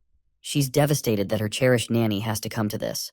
Timian stops her with a simple question. Would she have killed her siblings? It would not have mattered because Luna didn't care about the bloodshed. She loves her siblings and wants to stop the infighting. Back then, she was a weeping mess who stepped away from her obligations. Just when she rejected the throne, the people around her suffered. It all started 35 years in the past. Timian had clinged to power for the first time in her life. Living a shitty life in a terrible orphanage, she was just a tool to be discarded by powerful people. The Runcandles sought her potential, and that's how she learned how to become human. They treated her kindly, and looked after little Luna since day one. She was happy to have been comforted by the little child's warmth. After that, many purebloods were born one after another. All of them stood to become a rival and enemy to Luna. Still, the child possessed brilliant talent and outshone her siblings. She had unprecedented talent, but the truth was, Luna didn't want to fight others. She just liked training. She was an innocent child, and Joshua was jealous of her. Luna became a monster that overwhelmed everyone in the clan. She was the definition of bloodlust and terror by the time she reached the age of 14. More time passed, until one day, Luna crumbled under the rain. She couldn't desire a life where her clan dictated everything. She did not want to become the ruler of the clan in her father's footsteps. Timian begged her not to lose her way, but that was the day Luna decided that she would never pursue the path of the throne, as it would require her to face her siblings. She wanted to carve a new path for the clan, to become their protector. That was the decision of a 19-year-old prodigy, but everything faded with her desire. Timian wanted to exact her revenge against the orphanage after being tortured for many years. She wanted her to come to power so that she could carry out her own revenge. But when Luna made her decision to step down, Timian was forced to support her will. She was the only one who stayed by her side. She accepted her happiness by killing her own. Ever since the Run Candle purebloods noticed a shift in their older sister, they began targeting her servants. They killed everyone all around, with Timian barely surviving their wrath. She did not want Luna to find out because it would cause her even greater pain. So for Luna's sake, Timian persevered and came up with the plan to use the orphans of the orphanage as her own. One day, Timian was captured and did not bother speaking a single word. She would accept death long before anyone could make her talk. But the man was no stranger to her fear.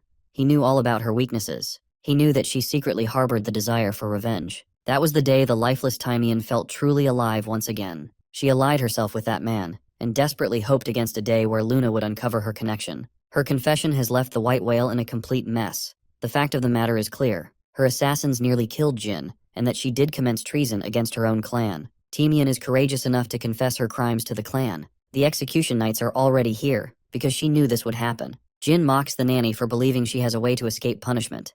He reminds her that no one could get her out of this pinch. Timian is happy to accept her fate, but Jin secretly knows. He knows that she was talking way too much for someone who had anticipated this death. He questions Timian, wondering if her master will reliably get her out of this mess. The nanny leaves with a strong impression of the youngest Runkindel. He is not only strong but also sharp. She still thinks she's got the upper hand on him thanks to the information she possesses on his powers. Just then, Timian receives an official message from her leader, who bears no interest in protecting the nanny. Saying as much, the executioner knight tries to kill her. The attack didn't make it through. Luna's terrifying rage is at an all-time high. The fact that someone could attack her own nanny before her eyes is unforgivable. She happily reminds them of their place.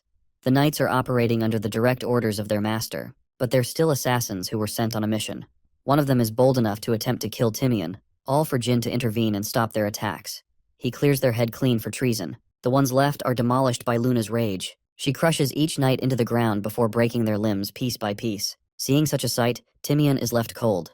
Jin's suspicions proved correct. Her master shared no intention of keeping her alive. Now that it has come to this, Luna squeezes the life out of the knight, only to realize that he poisoned himself to prevent torture. Jin goes on to interrogate Timian for a chance to talk, especially since she just got betrayed. Luna is suspicious of the nanny, as she lied to her about the investigation involving Jin's attempted murder. Timian breaks her silence, but it's already too late. She's affected by the poison and won't make it soon. It's the same poison she gave to Kuzan, only to end up wasting her life by it. Luna becomes a whining mess. She didn't wish for her death. The old nanny reflects on her actions. She simply wanted to stay by her side for as long as she could. It all spiraled out of control when she prioritized vengeance over her obligations. That's why, in her final breath, Timian reveals an important piece of information before her death. She names the man responsible for placing a curse on Jin. Kiddard Hall placed the curse, but the one who commandeered this mission was none other than Joshua Runkindel. He knows everything about Jin's current abilities. Timian, in her dying breath, apologizes for her betrayal.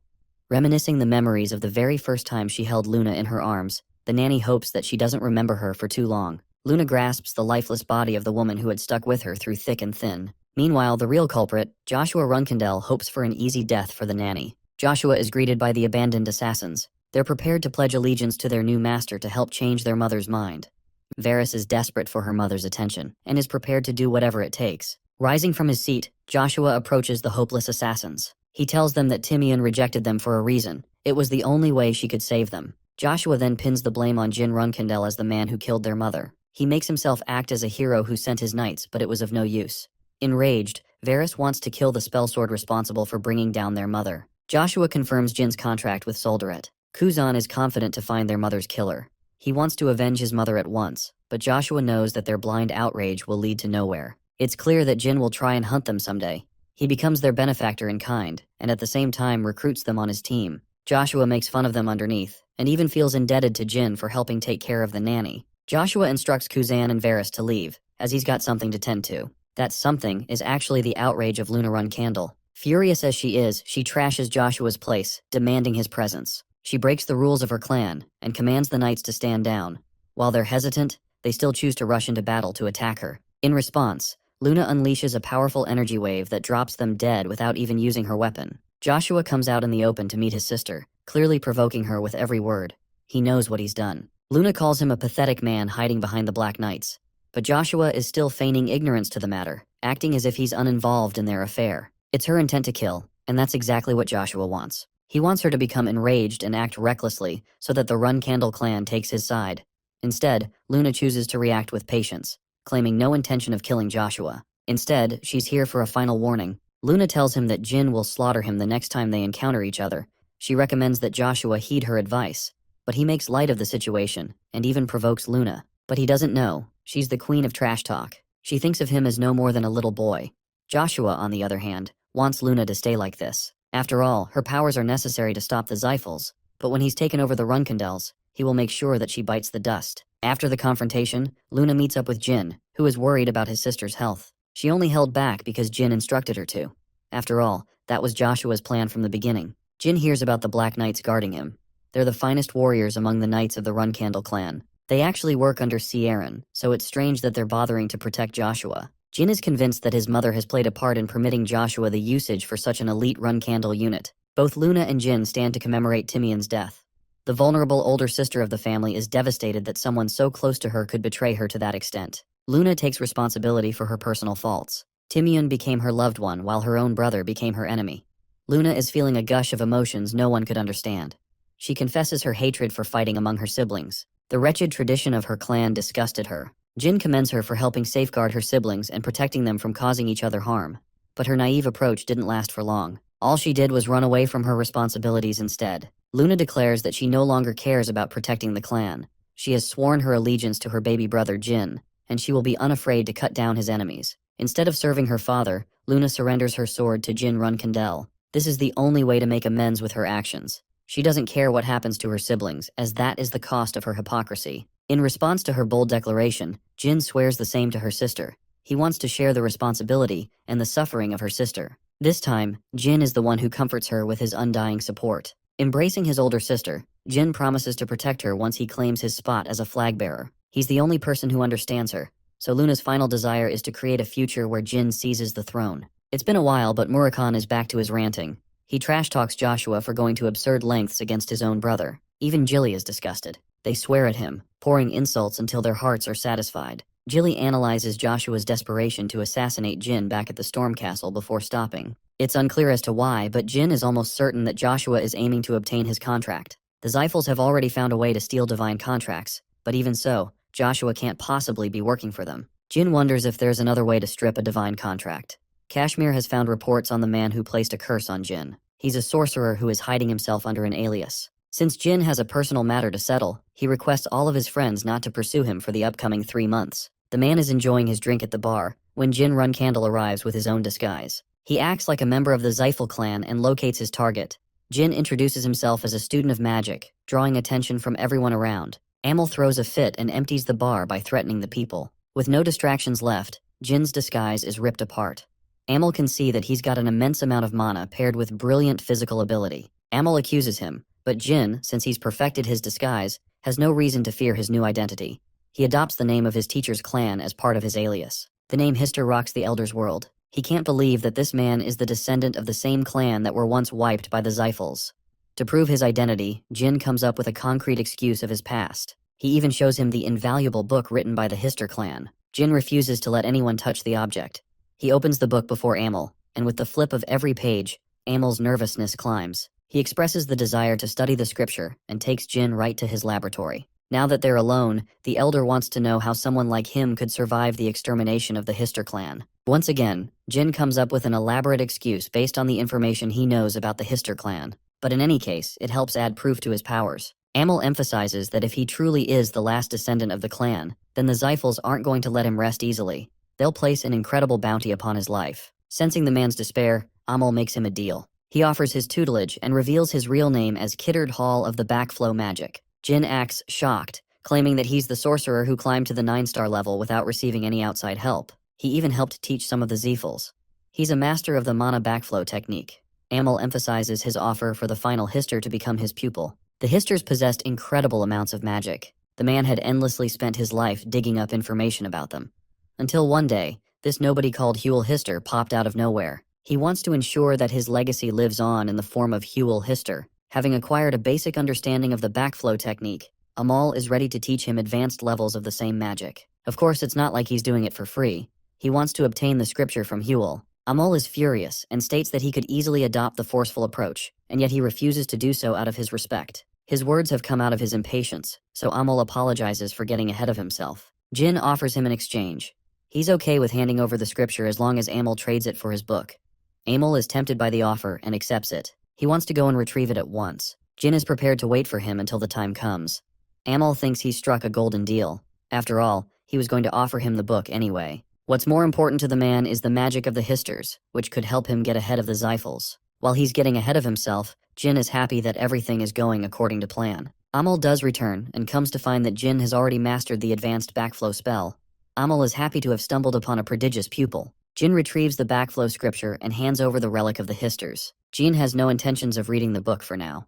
Amol recommends his disciple to get a taste of the real world, and by that he means the humans living in the village. After all, he's an evil man who exercised his magic on innocent lives to perfect his craft. Jin suggests his master use the backflow magic technique on him because he could learn what it truly feels like before testing on real targets. Amol casts one of his advanced techniques, demonstrating his craft. He attempts to absorb Jin's mana, but strangely the boy is somehow immune to its effects. Amol is terrified when he realizes that the boy's mana exceeds that of a 9-star sorcerer, so as a consequence, he's the one who becomes victim to his own technique. Finally, Jin can help him with some real answers. He shows the man the well of mana with infinite mana surging inside.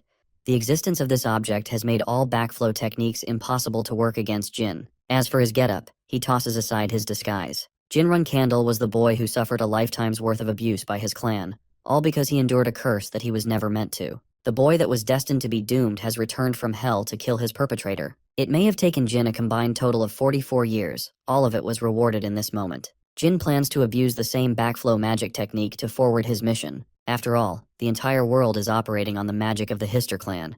They're the ones who cultivated sorcery for what it was. Jin annihilates Amel's skull, which is nothing compared to the lifetime of abuse that he went through. But for Joshua, he will make sure to inflict copious amounts of pain. Jin leaves, burning everything behind in his wake. Jilly is missing Jin for his 3-month-long mission. Murakhan doesn't comprehend how Jin creates new ideas to stir up trouble. Jilly whines because he keeps making her worried. While they're having this talk, Jin is quietly observing them knock themselves out. He's back in one piece, and he's back with a gift from Kiddard for Murakhan to decipher. The Run Candle family shares dinner as they usually would. Joshua seems the most content. The newspaper is filled with reports of the mysterious Jin Gray killing Kiddard. Both the Tona twins are talking out loud, but they can't possibly believe that Jin would be able to defeat a 9-star sorcerer by himself. The sisters Miu and Anne are even more upset at their stupidity. Mary quiets down everyone for ruining her meal. As expected, the Runkindell family dinner is a mess. Joshua takes charge and addresses them to stop. He forwards his suspicions to Jin killing the 9-star sorcerer, but it's clear that it would have been impossible without outside support. Basically, he's accusing Yona without reason. His siblings rise to contest his baseless claim. Joshua tries to control the situation by emphasizing that he was just guessing. It's possible that the group called Anonymous was involved. They're the most powerful assassins, so Joshua thinks it's possible Jin hired them under his name to clear missions. Mary is still pissed that he's taking his hatred for Yona this far. However, Miu is on his side, because she's arrogant enough to believe that her brother could never complete the missions by herself. In response to her incredulous words, Mary knocks the living crap out of Miu before reaching for another punch in her face. She's barely able to contain her anger, but of course this is exactly what Joshua intended by his provocations. He's playing them for a fiddle. Mary understands her rank in the clan, but she leaves Joshua with a warning to not mess with Luna, or else Kieran will make sure he suffers. He's advised by his siblings to just defeat Yona in a one-on-one fight and make a name for himself. That's how he could prove his strength and make others follow him. But of course, Joshua is a coward who isn't ready to take such an approach. In this tense atmosphere between the siblings, the Tona twins are missing Jin's presence. Talks of the 9-star sorcerer's assassination roam everywhere and reach even the likes of Dante Heron. Veradine wants to go and find Jin with him. Talks of their mission have reached Vymonth. There are speculations that the Zyphals were involved in plotting Amol's death. They've been secretly rewarding clans who are helping them benefit. Lars doesn't care if the information is true or not. He just wants the news to reach the ears of the media. Knowing that the Zyphals aren't impatient, he wonders if they're backed into a corner. As for Jin, he's leaving Tikan again, much to Yulia's annoyance, who doesn't want him to leave. Even Jilly is sad that he has to go on yet another mission without rest. Jin's next destination is Samil, the place of the anonymous cult. He wants to retrieve something from that place and meet up with an important person. Jilly realizes that he's talking about Yona, who is waiting for his arrival as a reserve flag bearer. Kashmir also has to take care of a certain mission away from Tikan. Specifically, this man has to speak to Kiaran directly. Jin knows but chooses to remain ignorant. Murakan barges in, having decoded the document. Next, he helps Jin learn the incantations by imprinting it on his body. Now he's gained yet another powerful magic spell to his inventory. It should allow him to take care of all 7-star or weaker sorcerers without much of a problem. Jin activates Shadow Force Release and uses the technique. Enya is accidentally drawn to the pull of his powers, having barely survived the backflow. Jin is just shocked, while Quiquentel is here to retrieve her contractor. She's getting annoyed that Enya's simping is progressing worse by the day. She has the hots for our boy, unfortunately. Quiquentel heard about Jin's journey to Samil. She wants to warn him about the training ground where many tourists secretly get assassinated. While Jin is pretty strong, it will be tough if he's up against the best of the best assassins around. Even a capable fighter like Luna struggled surviving against the anonymous assassins. So as a token for his safety, Quiquentel gives him an object that will help him when he's cornered. She just wants to support our boy so that he can bring about the best outcome possible. With Jin prepared for his next mission, he leaves. After a long journey, he arrives at the southern entrance of Samil. Jin shows his entry card and states his purpose of visit. Before entering the city, he asks the city guard if the rules of the assassins apply outside the city. Why? Because the guy who literally brought him here lunges to kill him. Jin beats him with a single elbow, which means that the rules of the city apply even outside. He recommends the coachman to look for another job since he's terrible at assisting people. As for the city guard, at least he's not trying to harm Jin and allows entry. The Run-Candle paves his way to find a beautiful city full of people donning the color white. It's a representation of the assassin's skill to kill without leaving a single trace. Instead of being dazzled, he's creeped out. The new visitors are almost always treated as fresh targets for the assassins. So it means Jin is definitely going to die if he stays at a lodging. It's going to be a similar fate to the arena of Cosmos. He looks around for a suitable inn and comes to rent a room. Staying at an inn is dangerous after all. He leads the boy inside and isn't even bothered if Jin doesn't pay any money because he's basically gambling on his life. The man ensures that the boy won't be killed in the room upstairs. Inside, Jin wonders if there are any traps waiting to creep up on him. His composure is shaken when he hears an unexpected clap. Jin prepares to fight, but no one is around. It's impossible to detect their presence. One person is eyeing him down while he's blissfully unaware. Jin knows that he heard someone clap. It's his very own senses that are playing against him now. Yona is impressed by his skills. She was tailing him around to confirm his identity. She's certain that this man is indeed Jin Run-Candle. Jin grows restless and eyeballs every speck of his room because he's cautious. Yona is stunned because for a mere few seconds, Jin was able to detect her presence. She excitedly observes his confused reactions. She wants to play a game with her little brother to sharpen his senses and make him stronger. 4 days have passed since the event. The man wants him to leave, and he doesn't seek any payment from the boy. He's tried everything in his playbook to assassinate the boy, but nothing has worked. He knew from the beginning that he belonged to a known clan, but he wasn't expecting the boy to be this capable. Jin isn't worried about this guy. Instead, he's put off guard by a familiar presence who keeps creeping up on him. The man wants him to leave, and he departs Jin with a piece of advice when he fights another assassin. The easiest way to beat an assassin is to treat him like a magician, as they're capable of pulling off the wildest crap. Jin thanks him and hastens to leave. He's getting a bad feeling all of a sudden, because just outside, Jin is met with numerous claw traps. Of course, they're nothing more than a distraction for the assassin to attack him in secret. Jin responds just in time and chases after his opponents. He meets 3 assassins, who deploy their traps from the ground to overwhelm him. The traps latch onto his weapon, which means he won't be capable of using it to attack. Sensing their opportunity, the assassins lunge forward to strike him down. But these idiots were unaware about this man's raw physical strength. He casually slaps them away. Jin goes for a finishing move, destroying the man's place while defeating 3 assassins. He leaves a bunch of gold as payment for the damage. The assassins he beat were advanced trainees, and Jin just took care of them without breaking a sweat. Next, he's prepared to hunt down a veteran. Jin shatters the poisonous arrow, but the first one was just a teaser. There are hundreds of arrows raining down on him, forcing Jin to evade their wrath. He's cornered, not knowing where his enemies are attacking him from. When he takes the high ground, the assassins collectively jump on him. Since this is Jin's best opportunity to strike, he kills them all. Jin is confused because way too many of these guys are attacking him for no reason. Meanwhile, Yona is happily enjoying the sight. She's impressed by his skills in combat, and hopes that he develops his mind's eye fully after this training.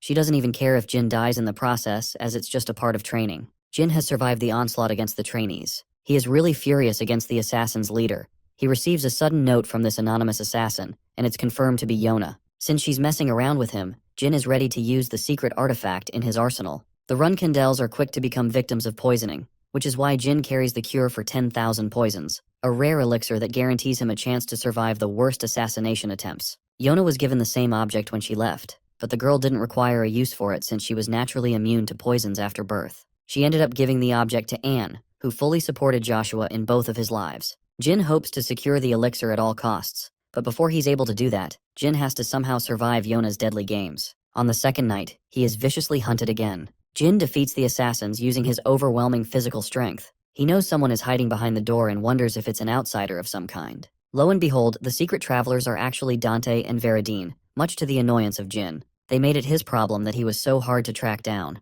Meanwhile, Jin is out here barely able to contain his rage. Veridine and Dante spent their money to travel to this place, trying to lay low from their clans. Jin offers to help them eat whatever they want, so long as they can guarantee him a helping hand. Dante responds generously as he cuts down on the assassins. Yona observes from afar. She certainly wasn't expecting new visitors to come join their game. Sir Owl, the nameless king, comes to warn Yona because her reckless playground has destroyed many houses. The notices Jin run candle and receives a panic attack when he sees Veridine and Dante. Yona rushes to address the situation, but Owl stops her from trying to kill them. She doesn't want any added interruptions ruining her playtime with her brother. Owl suggests playing a game of survival, intending to send real assassins this time. Winning or losing depends on whether these guys survive or not. Yona is desperately hoping for Jin's survival because she likes him. She's going to choose the killers and runs off without addressing how many houses she's destroyed in the process. The following morning, Veridine and Dante are out cold. Jin has noticed how the both of them have massively improved in their abilities. He just can't fathom how the geniuses of his previous life are buffoons in his current one. Jin thinks of a plan to utilize both of them for his gains in a way that he gets out of the sticky situation. But suddenly the owl pops right in front of him undetected. He's the best assassin in the city. Jin identifies the nameless king immediately, who congratulates him for putting on a brave face in front of death. Jin is unafraid of death, but he's still nervous on the inside. He wonders if Owl came here to talk about Yona. The man exerts his dominating aura, offended by Jin's arrogant tone. Just his aura alone is enough to suffocate Jin right where he's sitting. He calls off the attack in the name of the Run Candle Patriarch. Jin realizes that he's severely outclassed and apologizes for his bold approach. The owl tells him that he'll be facing real killers from now on, and it's going to be a huge problem if both Veridine and Dante end up dying. This is a game that Jin has to survive by staking both their lives. It's almost as if the nameless king is warning Jin to act ahead of time. It's asked if not even Owl can control Yona. He advises Jin to travel to the central part of the city for safety, and the next day, he recommends sending Veridine and Dante back home. In exchange for his mission, the man is happy to lend him a reward. But when Jin asks for the 10,000 poisons elixir, the request infuriates him. But he accepts it as a valuable trade for his life. His only mission is to protect Veridine and Dante from dying. That said, the nameless king wonders why Jin Run Candle took the bold approach of mentioning Yona's name. He suddenly realizes that it was a bold attempt to check their connection with each other. Impressed, the nameless king vanishes before Jin's eyes, who now has to take on the new mission he was assigned. Jin skips no details and immediately tells the other two jokers about the situation of real killers. Dante and Veridine take the matter lightly, but even as they're traversing through the city, they have yet to feel anyone's presence from around. It's almost as if they're being chased by a hunter. Jin knew the difference between trainees and killers, but he wasn't expecting it to be this much. Yona is enjoying the sights. The owl thinks her baby brother is most certainly going to die when the assassins initiate their attack. Yona argues that it would be impossible with Jin's awakening. He's moving on instinct from the outside, but even he is beginning to detect sharp movements thanks to his mind's eye. She's proud of her brother's accomplishments, a side of her that not even the nameless king has noticed before. Jin protects them from a sudden attack and immediately grabs both Veridine and Dante to brace for the incoming projectiles. But right when he's blindsided, the assassin comes rushing to attack. Jin blocks the attack, shocking him with how good his detection ability is. Veridine's ice spell doesn't last much longer. The assassins are sure to ambush them if they prolong the fight. The only way they can survive is by reaching their destination. Veridine mocks the assassins for being weak, but it's almost as if they're keeping their distance for a reason. Turns out it was a distraction. Jin barely survives getting his head pierced from a downward attack. He turns to Veridine and commands him to use the strongest spell in his arsenal. Apparently it takes 10 minutes of charge, so Veridine gets in preparations for activating the ultimate firestorm. Staring at the spell, Jin finds himself astonished. It's the ultimate magic spell once used by the demonic emperor of the Zippel family. While Veridine is charging the attack, Jin fends off the assassins. He realizes the rest of the killers are concentrated on Dante, who activates his clan's secret technique to wipe them all out. Jin defeats his opponent, and has never seen a technique like what Dante used just now. It's clear that Dante has been honing his skills after their fight. Even Veridine's magic is the height of perfection for his age. Just when Jin was congratulating him, Veridine is unhappy to tell our boy that he fucked it up. The spell failed. Jin emphasizes Dante to run with Veridine, who's out here suffering the backlash of using such a powerful technique. The assassins are hell-bent on cutting them down because they're afraid of what Yona will do to them if they don't. Yona pieces together the clues and grows infuriated. She knows for a fact that the Nameless King secretly helped Jin about the restricted killing zone. No crimes can be committed in the central area, and thankfully Veridine and Dante have reached the location just fine. The assassins can't do anything now. Yona confronts the Nameless King, who tries to feign ignorance and attempts to lie. Since he broke the promise, Yona will personally step down and take all three of them on in their next fight. Yona is like a daughter to the Nameless King. Her talent goes beyond any assassin in the world, often considered the god of murder. Some say she possesses a blade stained with chaos. That's the level of threat Jin and his friends are up against. The owl can't do anything to interfere in this fight since he broke the terms. He's hoping his best that Jin finds a way to get Dante and Veridine out of this place. He is hoping for Yona to pull her punches when dealing with Jin Run Kandel, since she happens to develop a liking for him. He thinks that if Jin follows his orders, everything will be fine. Or that's what he thought, because Veridine is knocked out cold in the face of their biggest possible threat. Yona is happy to exploit them when they're most vulnerable. She's most pissed that they had to interfere in her game against her brother. Yona gets frustrated when she sees Jin holding a certain object in his hand. The Silver Dragon's Claw. The same object that Kui Cantel gifted him to use when he is outclassed. Jin is surprised no one is reacting to this. But our boy doesn't know both assassins are standing behind, with a presence so light that he can't sense them at all. Yona is barely able to look at her brother. Jin pretends to greet the owl for the first time to conceal their connection. Jin had already fed his friend sleeping pills, so that his conversation with Yona wouldn't be interrupted. The Nameless King questions how he obtained the object. Jin explains that he merely obtained it from a friend. It's an item of reputable importance, and will always protect you if waved in front of a nameless killer. Before he gives them the gift, Jin wants to know why real killers were used instead of trainees. He thinks that Yona must be attacking him just like his other siblings, but that's not the truth. The Nameless King explains the terms of their bet. One argued that he would survive, and the other side figured they would lose. Owl won the bet because of their survival, so there won't be any more killers pursuing Jin or his friends anymore. They're even safe from the best of the best like Yona. This gift will last for a decade's worth of time. Jin has eliminated a major problem with his involvement. And in exchange for the Silver Dragon's Claw, he will receive a reward. The owl leaves the two of them to speak in private. After all, it is their first encounter with each other in Samil.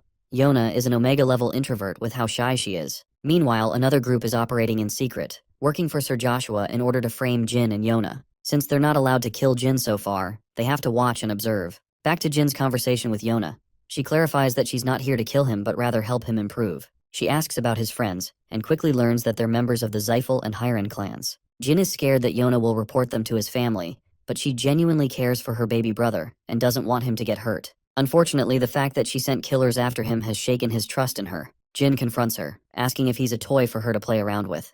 Yona strongly denies before breaking into tears. She shows a gentle side to herself, proving her innocence that she didn't mean real harm. The best killer was supposed to conceal her emotions, but she's an emotional wreck in front of her brother. Yona had become a killer even before she arrived in the Nameless territory. The girl was only 8 years of age when she killed her own cousin at the Storm Castle. Unfortunately, that led her to be punished, but in reality she was sent here to hone her talent to kill. Siren was afraid that his other children would be at risk from a young age. That's how powerful she was. Yona is happy to speak to Jin without wearing any defenses.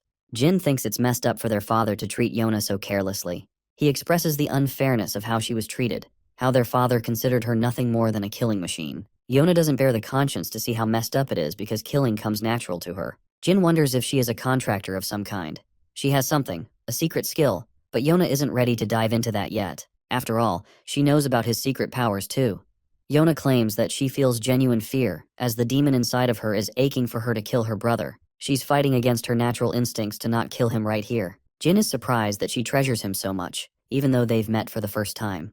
Yona offers to give him the elixir of 10,000 poisons. After all, that is the only reason her other siblings come to explore the territory. Jin shocks her by denying any such intentions. He won't start liking her just like that. Yona wants to earn his affection. Jin senses the opportunity and suggests that they walk together, as relationships are strengthened through conversation. He takes his sister's hand and contemplates the best way he could treat his pitiful and clueless sister. As they're walking through the city, no one is around. Yona suggests going to a restricted place she likes. Jin thinks he's about to get his ass pushed from the cliff, but Yona thinks he'll survive even if she does. They arrive at the beautiful garden of green roses, shining brightly underneath the moonlight. Yona treasures them with her life and gives her brother a bunch. It's not the first time Jin has received the same roses. After all, he's found them many times by his bedside. Even in his previous life, someone came to leave them by. When Jin struggled the most against his siblings, they were there. He realizes that Yona has spent many years looking after her baby brother from afar. She has always cared for him even when he had nothing. Jin, genuinely happy, allows her the chance to speak her mind about the things they could never talk about. He learns that she once tried to kill the nameless king for a harsh scolding she received. Yona was unable to kill him back then, but with her current powers, she could probably pull it off. She's intrigued to learn about the silver dragon. Yona wants to collect the silver dragon's claws after all. Jin expresses being unafraid in her presence. Normally everyone she has ever talked to is afraid of the tiny killing machine. Jin recommends that she take a job of becoming a florist, studying flowers and setting up a territory. As long as she doesn't kill her customers, it should be alright. With their conversation coming to a close, Jin has to speak to the nameless king in private. Yona is offended, but suddenly remembers she also has a mission of her own. She takes a dive and leaves, and right when she does, Jin goes away to see the owl. The owl is offended that Jin rebelled against his order, but at least he guaranteed the safety of both heirs of the family. Jin expresses his honest intentions. He wants Yona to live a life away from Samil.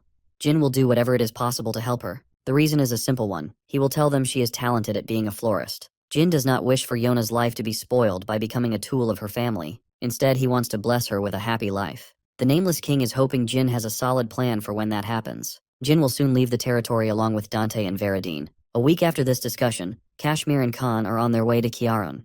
It's Kashmir's first time in the Dark Sea, where the owl, Talaris, and Ciaran are waiting. The dude realizes just how royally fucked he is being in their presence. Talaris is bothered that she can't discuss the topic of marriage with the others around. Similarly, the owl can't talk about Yona with these guys around. Ciaran breaks the silence, ordering Kashmir to take a seat. He's the only person that was truly invited. Talaris and the owl popped up out of nowhere. They all have the same question regarding Jin. Ciaran wants to share a drink with Kashmir after the others are gone. He checks on Jin's status, while Talaris is stunned that this boy can't stop getting himself in more trouble. The owl also came to talk about Jin. He's wary of Talaris, but Chiron signals him to speak. The patriarch laughs when he hears about the silver dragon's claw. Jin wanted him to erase his presence in Samil, which means he wanted him to kill everyone who knew about him. As anyone could expect, it was a bloodbath. They annihilated their own knights who were chasing Jin down. Kieran wonders if they've come here to ask for a gift. The owl confirms that it's indeed true. He's proud of the boy's accomplishments, but more importantly, he wishes for Kieran to read a note left by Jin Runkindel. Back to Jin and his clueless friends. They're still out cold. He checks his pocket and discovers a note tied to the invaluable elixir, ensuring his survival. Yona wishes her brother a happy birthday and writes a note for Yona. That same note is the one Ciaran is holding. He wants Ciaran to free Yona from the territory of Samil. Everything written in the note is the truth. Ciaran laughs like the overpowered manic that he is. He almost doesn't buy it and suspects the owl to have a secret hand in freeing Yona. Ciaran is prepared to discuss this matter at length at his home. For Kashmir, he has come here to report the death of the 9-star sorcerer who was taken down by Jin Runkindel. Kieran is pumped and requests the others to leave. Talaris wishes to stay, but the patriarch insists that she also leave. While he's pressuring them, Jin is pestering these ridiculous clowns who just don't want to leave Samil. Veradine wants to spend as much time with Jin as possible before he becomes the head of the family. He has his priorities messed up, but Jin is busy and wants to deal with his personal matters. He refuses to address the matter of Kiddard's death. Dante recognizes that they won't be able to speak often once Jin becomes a flag bearer. It's true that they'll never be able to see each other after being appointed heads of their clans. They suggest they travel together, helping build Jin's reputation on the way. There are many criminal associations they could help take down, but Jin doesn't like the idea of a 3-person adventure. Veradine and Dante want to travel with him as friends. Jin entertains the idea for a moment. He wakes up in his bed, not knowing how he even got there in the first place. What's even more strange is that Enya is next to him. Jin recalls drinking the elixir and fainting right afterwards. She was scared for his life. Quiquintel comes to mention that he's been knocked out for 5 whole days. It usually takes a month, but his run-candle body is the reason it didn't take too long. Enya reports that Jilly received an urgent summoning from her family. She is headed for the Garden of Swords and will return soon. Right after drinking an abominable elixir, Jin has to drink a really ugly-looking medicine. He drinks it anyway. Turns out it wasn't even medicine, but actual poison. This idiot Murakan really tried to kill him just now right after he woke up too. With this, it is confirmed that Jin's body has become fully resistant to the effects of poisoning. But he has to return Quiquintel's favors by helping train Enya well. Quiquintel emphasizes that they will help support Jin in his battle against his siblings in the future. She wants Enya to become really strong when that time comes. Jin has already decided on his next destination, and wants Enya to tag along for the mission. Of course, she's the happiest she can be. In the Garden of Swords, an interesting development occurs. Ciaran confronts Joshua regarding Yona. The patriarch isn't so kind as to treat him with respect, and smashes his face with a gauntlet. He commands Joshua to get back on his feet. Finally, the ass-whooping this bitch should have received ages ago. Another smack to his face, more and more without mercy. He orders Joshua to take off his precious armor. Sharon is pissed that Joshua is being treated like a joke by Jin. But what's more, he gave a precise warning to him and the rest of the siblings regarding Yona. They were reminded not to lay a finger on Yona. Sharon chucks a heavy fist in his stomach, causing Joshua to fall to his knees. The owl is starting to realize that this Kieran's bold warning for Yona, who requires his daughter's safety at all costs. Sharon calls his son nothing more than a coward, and reminds Joshua that he will soon be taking away his flag-bearer rank. As he's being taken away by the Black Knights, Mary laughs at his pathetic and pitiful condition. Because on the other side, Joshua is raging like a maniac, nearly about to burst in his anger. Sharon speaks to Jilly and learns about Jin's next adventure. The armor he retrieved from Joshua. Now Kieran wants Jin to wear and acknowledge what happened. When Jin finally hears this news, he's actually shocked.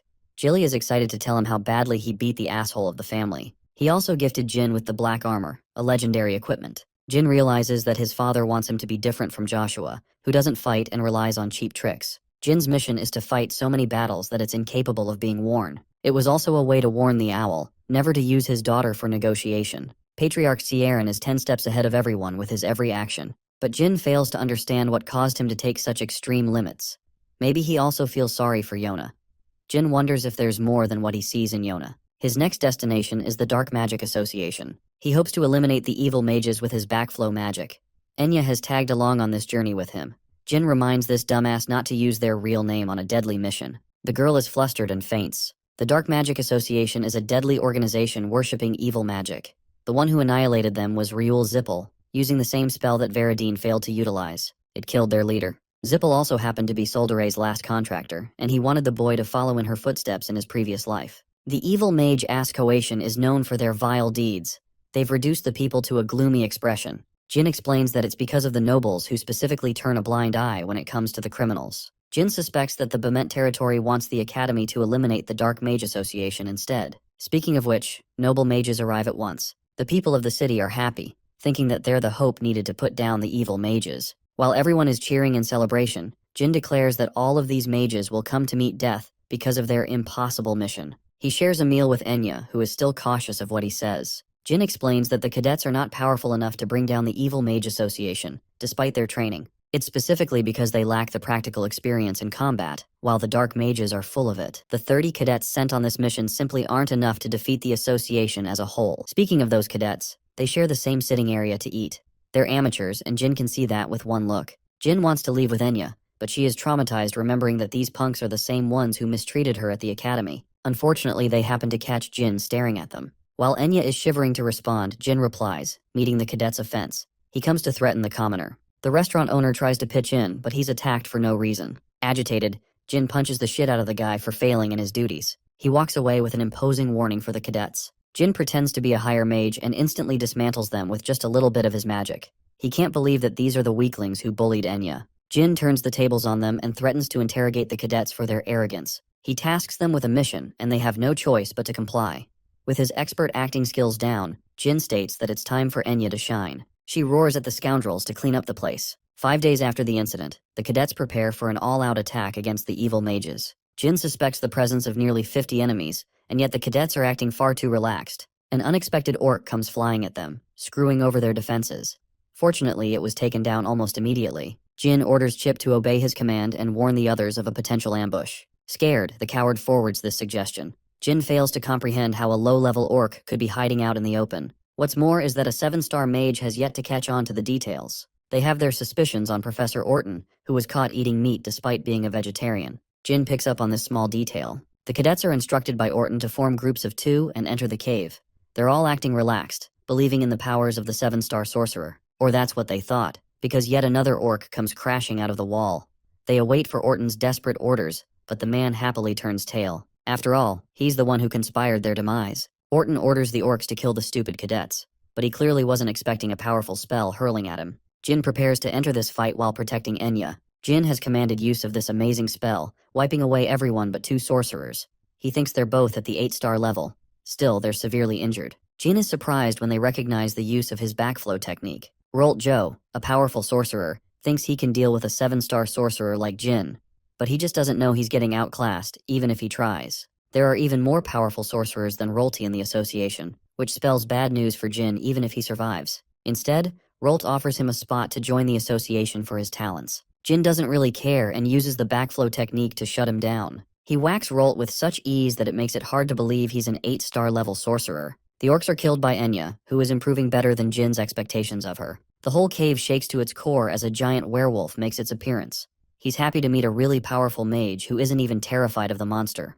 Excited, Goltef reveals his name and commands the warrior to fight him. Interestingly, this guy offers him to join the Kinzello faction. Jin is surprised to learn that the Dark Magic Association is working in close proximity to the Kinzello faction. Goltef wants Jin to join the ranks, as he will be granted a high position almost immediately for being a talented fighter. Jin would have entertained the idea, if not for the fact that his opponent is weaker than he is. Offended, Goltef fiercely attacks Jin, nearly shattering his barrier. Enya tries to jump in with her wind magic, but he's clearly uninterested in fighting her. While Goltef is distracted, Jin has already sliced him with his sword, surprising the werewolf with his dual fighting abilities. Now, he's even more pumped to fight the spell sword. Jin is having fun exchanging vicious blows against the werewolf. He clearly overwhelms him despite not even revealing a hint of his true abilities. Goltef understands that Jin is way more powerful than he lets out to be. Through combat, he learns that Jin is a Runkindel. To make it a fight of honor, Goltef learns his name and prepares to fight Jin with his tribe's name on the line. Jin prepares his special incantation, the same one he used to take down Mioran. One slash is enough to take him down. The White Wolf does not wish to be spared. He values honor and roars their tribe's pride. Jin responds with politeness. He will treasure Goltef in his memories. Jin slices him down with a definitive strike. The fight has ended. Enya wasn't afraid and became an even bigger fan of Jin's abilities. This werewolf was without a doubt much stronger than the one he fought in his cadet days. Yet Jin didn't struggle even a little bit. He wonders if Enya is okay with seeing so many deaths. She has come to a realization. She doesn't want to hold him down as a burden. Jin reminds her that it's okay if she doesn't fight. As for Chip, he's barely clinging to his life. Enya reveals her true self and emphasizes that she could take him out of his misery right now. She tries to be cool in front of Jin and vows to help her comrades. As for the imposter Orton, they've captured him after turning the tide. The man thinks that Jin is a student of Kittard, but it's not Jin he's talking to. It's someone who has uncovered his disguise and isn't afraid to give him a real beating. Elisa is going to enjoy killing him while retrieving information out of the man. After the interrogation, she found out their secret base is in Oterium. It was once the capital of Vankella, but after a demon invasion, things changed. The demons invaded the place to retrieve a relic.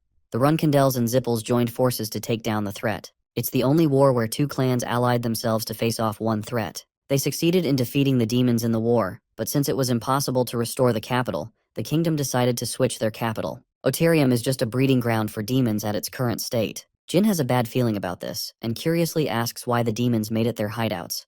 Isa explains that at least 3 9-star mages are known to be found there. It's worrisome that such powerful warriors exist in that area. The Kinzello are a true force to be reckoned with. It's not safe to jump in without a plan. There's also the fact that they possess transformation magic, allowing someone to wear Orton's disguise. Of course, Bubar is the one responsible for these atrocities. Bubare is also linked to the Iveliano clan. Quiquintel has never heard of human transformations since it is a gift of dragons. Elisa explains that not even the culprit knew about the transformation. Bubar's methods are secret. Jin adds that he once encountered imposters when he was young. He thinks it is time they confront the Transfigurator. Jin intends to use someone to get to him, and wants Kashmir's help to investigate the relationship of the White Wolves and the Kinzello. 1 week after this discussion, Dante Heron and his father, the Patriarch, learned that a few of the competent cadets died on their mission to eradicate the Dark Magic Association. However, 2 survivors, namely Jin and Austin Gray, survived and successfully defeated the Dark Magic Association. One of them used magic, while the other used swordsmanship. Of course, Dante already suspects Jin's involvement. What's more, is they uncovered a weapon from the White Wolf. They see a sharp cut that only an expert swordsman could make. Dante laughs, as even someone like him couldn't make a sharp cut like that. It's a skill of a swordsman at the 8-star level. The boy humbly confirms that he has yet to reach that level with his strength, so their investigation proved baseless. He's extremely impressed by Jin's incredible growth, and feels the urge to speak to Veradine. Lots can't see anyone but Dante deploying a precise cut like that, aside from Dante. But he is fooled into believing that Dante is hiding his true powers. A month passed, Jin was waiting at the teleportation portal, concocting his plan. While he's busy contemplating, the woman next to him looks at the swordsman with intrigue. Jin arrives before Bubara's hideout. Bubara is worshipped as the greatest transformation sorcerer of their time. Dudes literally have a statue of this man, tempting Jin to annihilate it to a billion pieces. He knocks on the door and finds Bubar shocked. It's been a while since they met each other. The man is pissed, of course. He doesn't want to welcome Jin, who embarrassed him at the banquet. Bubare lunges to attack him, thinking the results will be similar to their previous fight.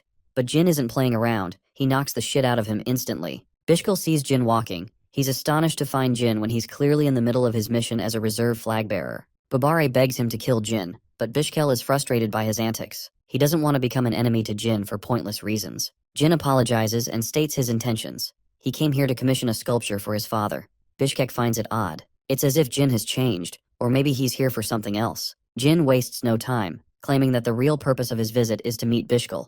He wants to fight him, but Bishkel is uninterested in fighting him. Just as he's about to speak, Jin feels a sharp cut, slicing off his hair. It was a test to check Jin's reflexes. Bishkek thinks he's still too weak to challenge him. Jin leaves without causing more trouble, but nearly kills Bubar in the process. He does not condone spewing dirt on the Runkandle family name. Bishkel is forced to fight him, to the point he's even warning Jin that it may be the fight that ends his life. Jin is prepared to suffer the consequences as long as he maintains his family's name. It's Bubari's stupidity that has escalated the situation to such extremes. Bishkel wants the fat idiot to apologize, ordering him with bloodlust. Bubari has to eat dirt as he apologizes to Jin for soiling their family's name. Jin is okay with Bishkel beating him for his rudeness, but both swordsmen acknowledge that it was Bubari's fault in the end. He takes his leave, while an infuriated Bishkel commands the Fatas to shut up as they have a lot to discuss. Bishkel reveals his findings to Bubari. Their connections with the Zippel family have been cut off. Bubar is insistent in finding a divine object called the compass. Bishkel is happy to ensure its retrieval. Suddenly, he senses the presence of someone and reacts immediately, but there's no one around them. Meanwhile, Jin Runkandel is secretly attacked by Yona, who came on a mission with him wearing an elaborate disguise. The letter she received from Jin made her very happy. Since the owl was afraid of Charon finding out, he prepared a false identity for Yona on this mission. Her objective was to gather information from Bishkel, which is how she was able to eavesdrop in his discussion with Bubari. Jin now knows their plans, but Yona is somewhat wary of Bubare, deeming him one of equal class. She refuses to speak about her secrets because Jin is hiding his own. So without hesitation, Jin reveals the Shadow Force. Thousands of murderous temptations engulf Yona's body, calling every fiber of her being to kill Jin Runkandel. She resists her own body, begging Jin to never bring out his powers before her. She's confused why he revealed his powers so carelessly. Jin explains that he wanted to keep them a secret at first, but upon receiving the green roses, he felt complete trust in his sister. He doesn't hope to hide any secrets from her. In fact, he promises to become so strong that she's incapable of killing him despite her temptations. However, even our boy is afraid of messing around with Yona too much because of their father's warning. In the Dark Sea, Sieran learns that both Jin and Yona had fun playing around. The patriarch is impressed by his son's spirit. Kashmir's latest letter reports that Jin defeated another werewolf. Sieran remembers fighting the leader of the werewolf tribe, who was powerful, so powerful that he lasted 5 hours against a fight with him. He comes to know about Jin's newest technique, a technique that uses the shadow sword and hasn't been used for 1,000 years. It was Tamar's original skill. Sieran is getting sudden goosebumps and hopes to fight a Shadow Force user. Back at Tikon, Kashmir learns from Jin that the one responsible for the creation of the Devil Stone is Bubari. He's meticulously using corpses of dead gods with his ability to create dangerous artifacts. Speaking of the dead gods, Murakhan wonders if it has anything to do with Nemoris. It's time to reveal to Jin what Murakhan found years ago in his battle against a giant. It was unclear why it appeared out of nowhere, but the Dark Dragon is almost certain it involved Bubar's involvement. It's possible that he has connections to the god of sculpting, one that disappeared from Hister itself. He made the creation of the Origin Stone possible in the first place. Eventually, the god was stripped of his rank and forced to become human. The dragons were responsible for annihilating the graveyard giants that he created. But still, it's impossible for Bubar to forge a contract with a dead god. Jin adds that there's an item that could even locate divine contractors. That's how they found Yulia. It's an item called the compass. And while it is an imperfect object, it still led to the capture of Latri. Jin thinks it's necessary to obtain the compass from their enemies. He plans to steal the compass when it falls into the hands of the Kinselo faction. Jin plans to locate to a safe location. The Silver Dragon suggests they make their move before getting exposed. They will reunite 1 year from now, guarding them from their enemies. Murakhan knows of a place safer than even the Ice Palace. His suggestion? Going to the underworld. As crazy as that sounds, Murakhan thinks it's a good experience. The people of that place are legendary warriors, but the underworld has already been felled. Jin struggles to accept such a place even exists. Murakhan tells him that he's the only person who can go as a contractor. Solderit once made a contract with the people of the underworld, a preparation for the incoming magic swordsman of the Runkandle clan. In order to perfect his skills, Jin has to venture into the underworld. Jin's objective is to get to the Mitra Desert, but his carelessness could invite unwanted trouble. He has come to ask for help from the watertail species. These little guys are met with an exciting gift from Jin. They take the fish and help him on his way to the desert. Even the little ones are afraid that he'll die reaching his destination. Deeper into the cave, Jin retrieves some water and explores further inside. It's the first time he has seen the golden tongue species. The creatures are irritated that a human is exploring their place, but just one gold coin is enough to persuade the greedy little mouse. They lead him to the exit. Beyond the exit lies a market for Jin to explore. Darkspark already knows about Jin Runkindel. He remembers him from way back then on his mission. The cute little guy vows to keep his secrets to heart. Jin hopes to repay them in kind for all their help. He exits the cave and discovers the store. Jin no longer needs a guide and happily comes to the market. He tries to lay low and requests a dark canine to act as his travel guide to the desert. Arriving at the entrance of the Great Desert, Jin is happy to tip the guy for his trouble. He walks on his own, heading to the underworld, a place so dangerous that his dead body could never be retrieved from it. The underworld is filled with legendary tales of riches and resources, but even the native beastmen could never find the underworld, so traveling the desert was considered suicide as it led to nowhere. The desert defeated anyone who dared challenge it.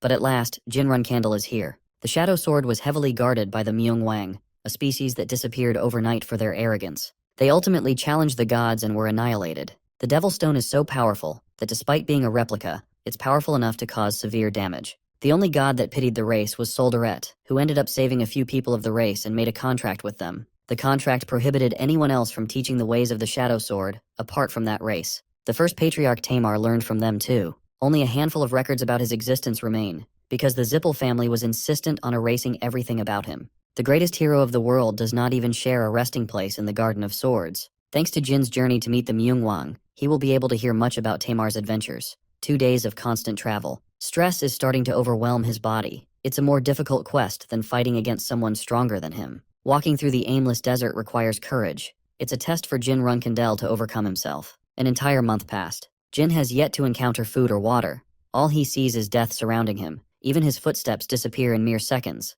There's no way for him to go back. It's necessary that he endure this hardship. Suddenly, the first sign of life. A voice calls out to him. These fools are none other than the Tona twins. Jin is almost certain he's facing an illusion. The Tona twins hurry to attack him. He's surprised by their heavy attacks, as they were waiting until he was completely exhausted to attack. Jin wonders if this truly is an illusion he's facing. He tries to escape, but they quickly catch on. Jin barely reacts to their sharp movements in his exhausted state, but he knows that neither of them possesses a strong attack to finish him off. Jin is infuriated that he suffered so much in his previous life when these guys were so weak. He pummels them to the ground, standing as the victor. Daytona and Hitona apologize, but it's Jin who has found himself hesitating to deal the final blow. He knows in his heart and soul that it's necessary to cut his brothers down if he has to advance ahead. Jin delivers the final attack, not because of his hatred, but because he's a member of the Runkindel clan. He is begging for the illusion to fade. Jin has waited an entire day, but they've yet to fade into non-existence. Jin no longer believes that they were illusions. As painful as it is, he buries his brothers as a mark to advance further. Jin rests at night, consuming a dangerous scorpion for nutrients. He wonders how the rest of his siblings are doing. The thought of his brothers devastates Jin. He doesn't have any water left either. Nothingness awaits him in the scorching heat of the desert. He has lost track of how long the journey has been, not knowing why he came here. He is caught in desperation, because he has just killed his own brothers. Suddenly, a person offers him water. Jin's senses are as sharp as a knife, and he instantly handles her. Valeria is impressed that his skills have massively improved over time. She's his precious teacher from his previous life, and the real final descendant of the Hister family. She acknowledged the boy's talent and taught him magecraft. Back then, he was banished from the Runkindel family when he met her, but it's impossible that she knows about that, since they never even met each other. The desert he knew has changed into a green scenery. Valeria's appearance is the same as her previous life, so it's not making any sense to him. Jin thinks she's another one of his illusions created out of memory. She offers him a drink, but Jin believes he's going to have to fight her if he consumes the drink. Valeria is confident that she could kill him instantly in his weary state. Valeria strangely knows that he was reborn, and orders him to drink so that she can fight him. She calls him her only student. Valeria's words comfort him, but more than that, she just wants Jin to overcome her using every skill in his arsenal. Jin wants to challenge her on the basis of magecraft. She represented everything to him in his previous life, so he hopes to give her a show. Valeria is unafraid as she rains down an incredibly powerful thunder attack. The spear follows him, which makes him realize that Valeria isn't holding back. They fought many times before, but Jin never won, and now she's fighting him on the basis of killing him. She likes his evasive maneuvers, while Jin plans to wear out her mana. Valeria, of course, knew that it's what he was hoping for. She recommends that he use the sword to fight her, because there's really no other way he could defeat his teacher. Jin activates backflow magic, thanks to the teachings of Kittard. Valeria is a little upset, and says things that would stir his heart. She knows it will affect him. Jin hopes to meet her expectations. He has to use an advanced technique and plans to endure her wrath. 3 minutes of dodging are required for the move to execute. Jin endured for a while, but he wasn't expecting Valeria to catch him from the ground. She traps him with a giant magic circle, while at the same time maintaining her electric spears. The chains burn through Jin's flesh, and he realizes what's going on. The spears are also an illusion, as only a single one contains mana. Jin summons Tease in his most desperate moment, but with his flailing state, it would be difficult to maintain the phoenix for long. Valeria's magic entraps the phoenix for a long enough time that Jin is able to activate his advanced level technique. Valeria is unafraid. She's out here resisting the effects of his technique while simultaneously commanding so many spells at once. But still, Jin refuses to surrender this battle. Valeria unleashes everything in her arsenal to fend him off. Jin draws nearer. His tide reversal was actually a weapon to identify the real spear from the fake. Jin activates his armor, narrowing the distance between the two. Valeria thrusts the Thunder Dragon with its full wrath. Jin coats his blade with shadow force. He refused to use his sword for a reason. Jin pierces the mage with the best attack he's got, a symbol of his utmost respect for his teacher. Valeria remains defeated on the ground, proud of her student's evolution. She fades into non-existence. After all, this too was just a mirage. Jin refused to hold back in his final attack, because if he didn't, he had no choice of winning. He weeps in sadness and regret that he killed the teacher he loved most. That night, he finds himself in a bundle of swords in the desert. From out of nowhere appears yet another mirage. It's the first patriarch, Tamar. One flicker of his shadow force dominates Jin into throwing up. It's as if he was facing a god who forced him to kneel. But if Jin kneeled now, all his sacrifices would have been for nothing. He resists the sheer pressure, overcoming the pain to move ahead, to go on and cut Tamar down. Seeing the boy's relentless stride, Tamar smiles when he hasn't for 1,000 years. Jin's entire body is commanding him to slice the first patriarch. He possesses willpower to cut his siblings and even kill his own teacher. While he was sad, he did what was required to overcome his shortcomings. The test is coming to an end. Tamar unleashes a shadow wave that nearly kills Jin. But still, he goes on, resisting the hopelessness of his situation. Tamar commands the swords and cuts Jin down, all over his body without stopping. But Jin still hasn't accepted defeat. He killed the ones he loved most to get this far, and he wouldn't have hesitated even if there was someone else in their place. His willpower knows no bounds. Jin commands use of the special technique, cutting down anyone who stands in his way, and finally eviscerating Tamar's image. Unfortunately, before he was able to cut him down, Tamar disappeared. Jin roars that he came to cut down the first patriarch, but a voice reminds him of the real reason he came here. The land of the Mayan is his destination. Jin wonders if the voice was also a mirage. Murakhan had told him about the 3 mirages. It's Jin who forgot about them after losing his sanity. With the 3rd mirage finished, he releases his shadow force, but nothing happened. It doesn't make sense at first, until Jin cuts down a path revealing the location of the one who tested him. The man is impressed that Solderet's contractor passed the test. Jin, on the other hand, is damn pissed for being played like a fiddle. Tantel has waited for a very long time for Jin. He takes him to La Perosa, the land of the Myungwang. Jin consumes a drink before spitting it out. It's a special elixir that helps him recover some of his sanity. Tantel wants the boy to rest up before meeting the others. La Perosa was built 5 millennia ago. It's not a surprise adventurers lost their way just finding it. Luxury of the highest caliber surrounds them. Everything is made out of gold. Jin takes note of the jewel in his chest. Tantel explains that it's nothing more than a heart.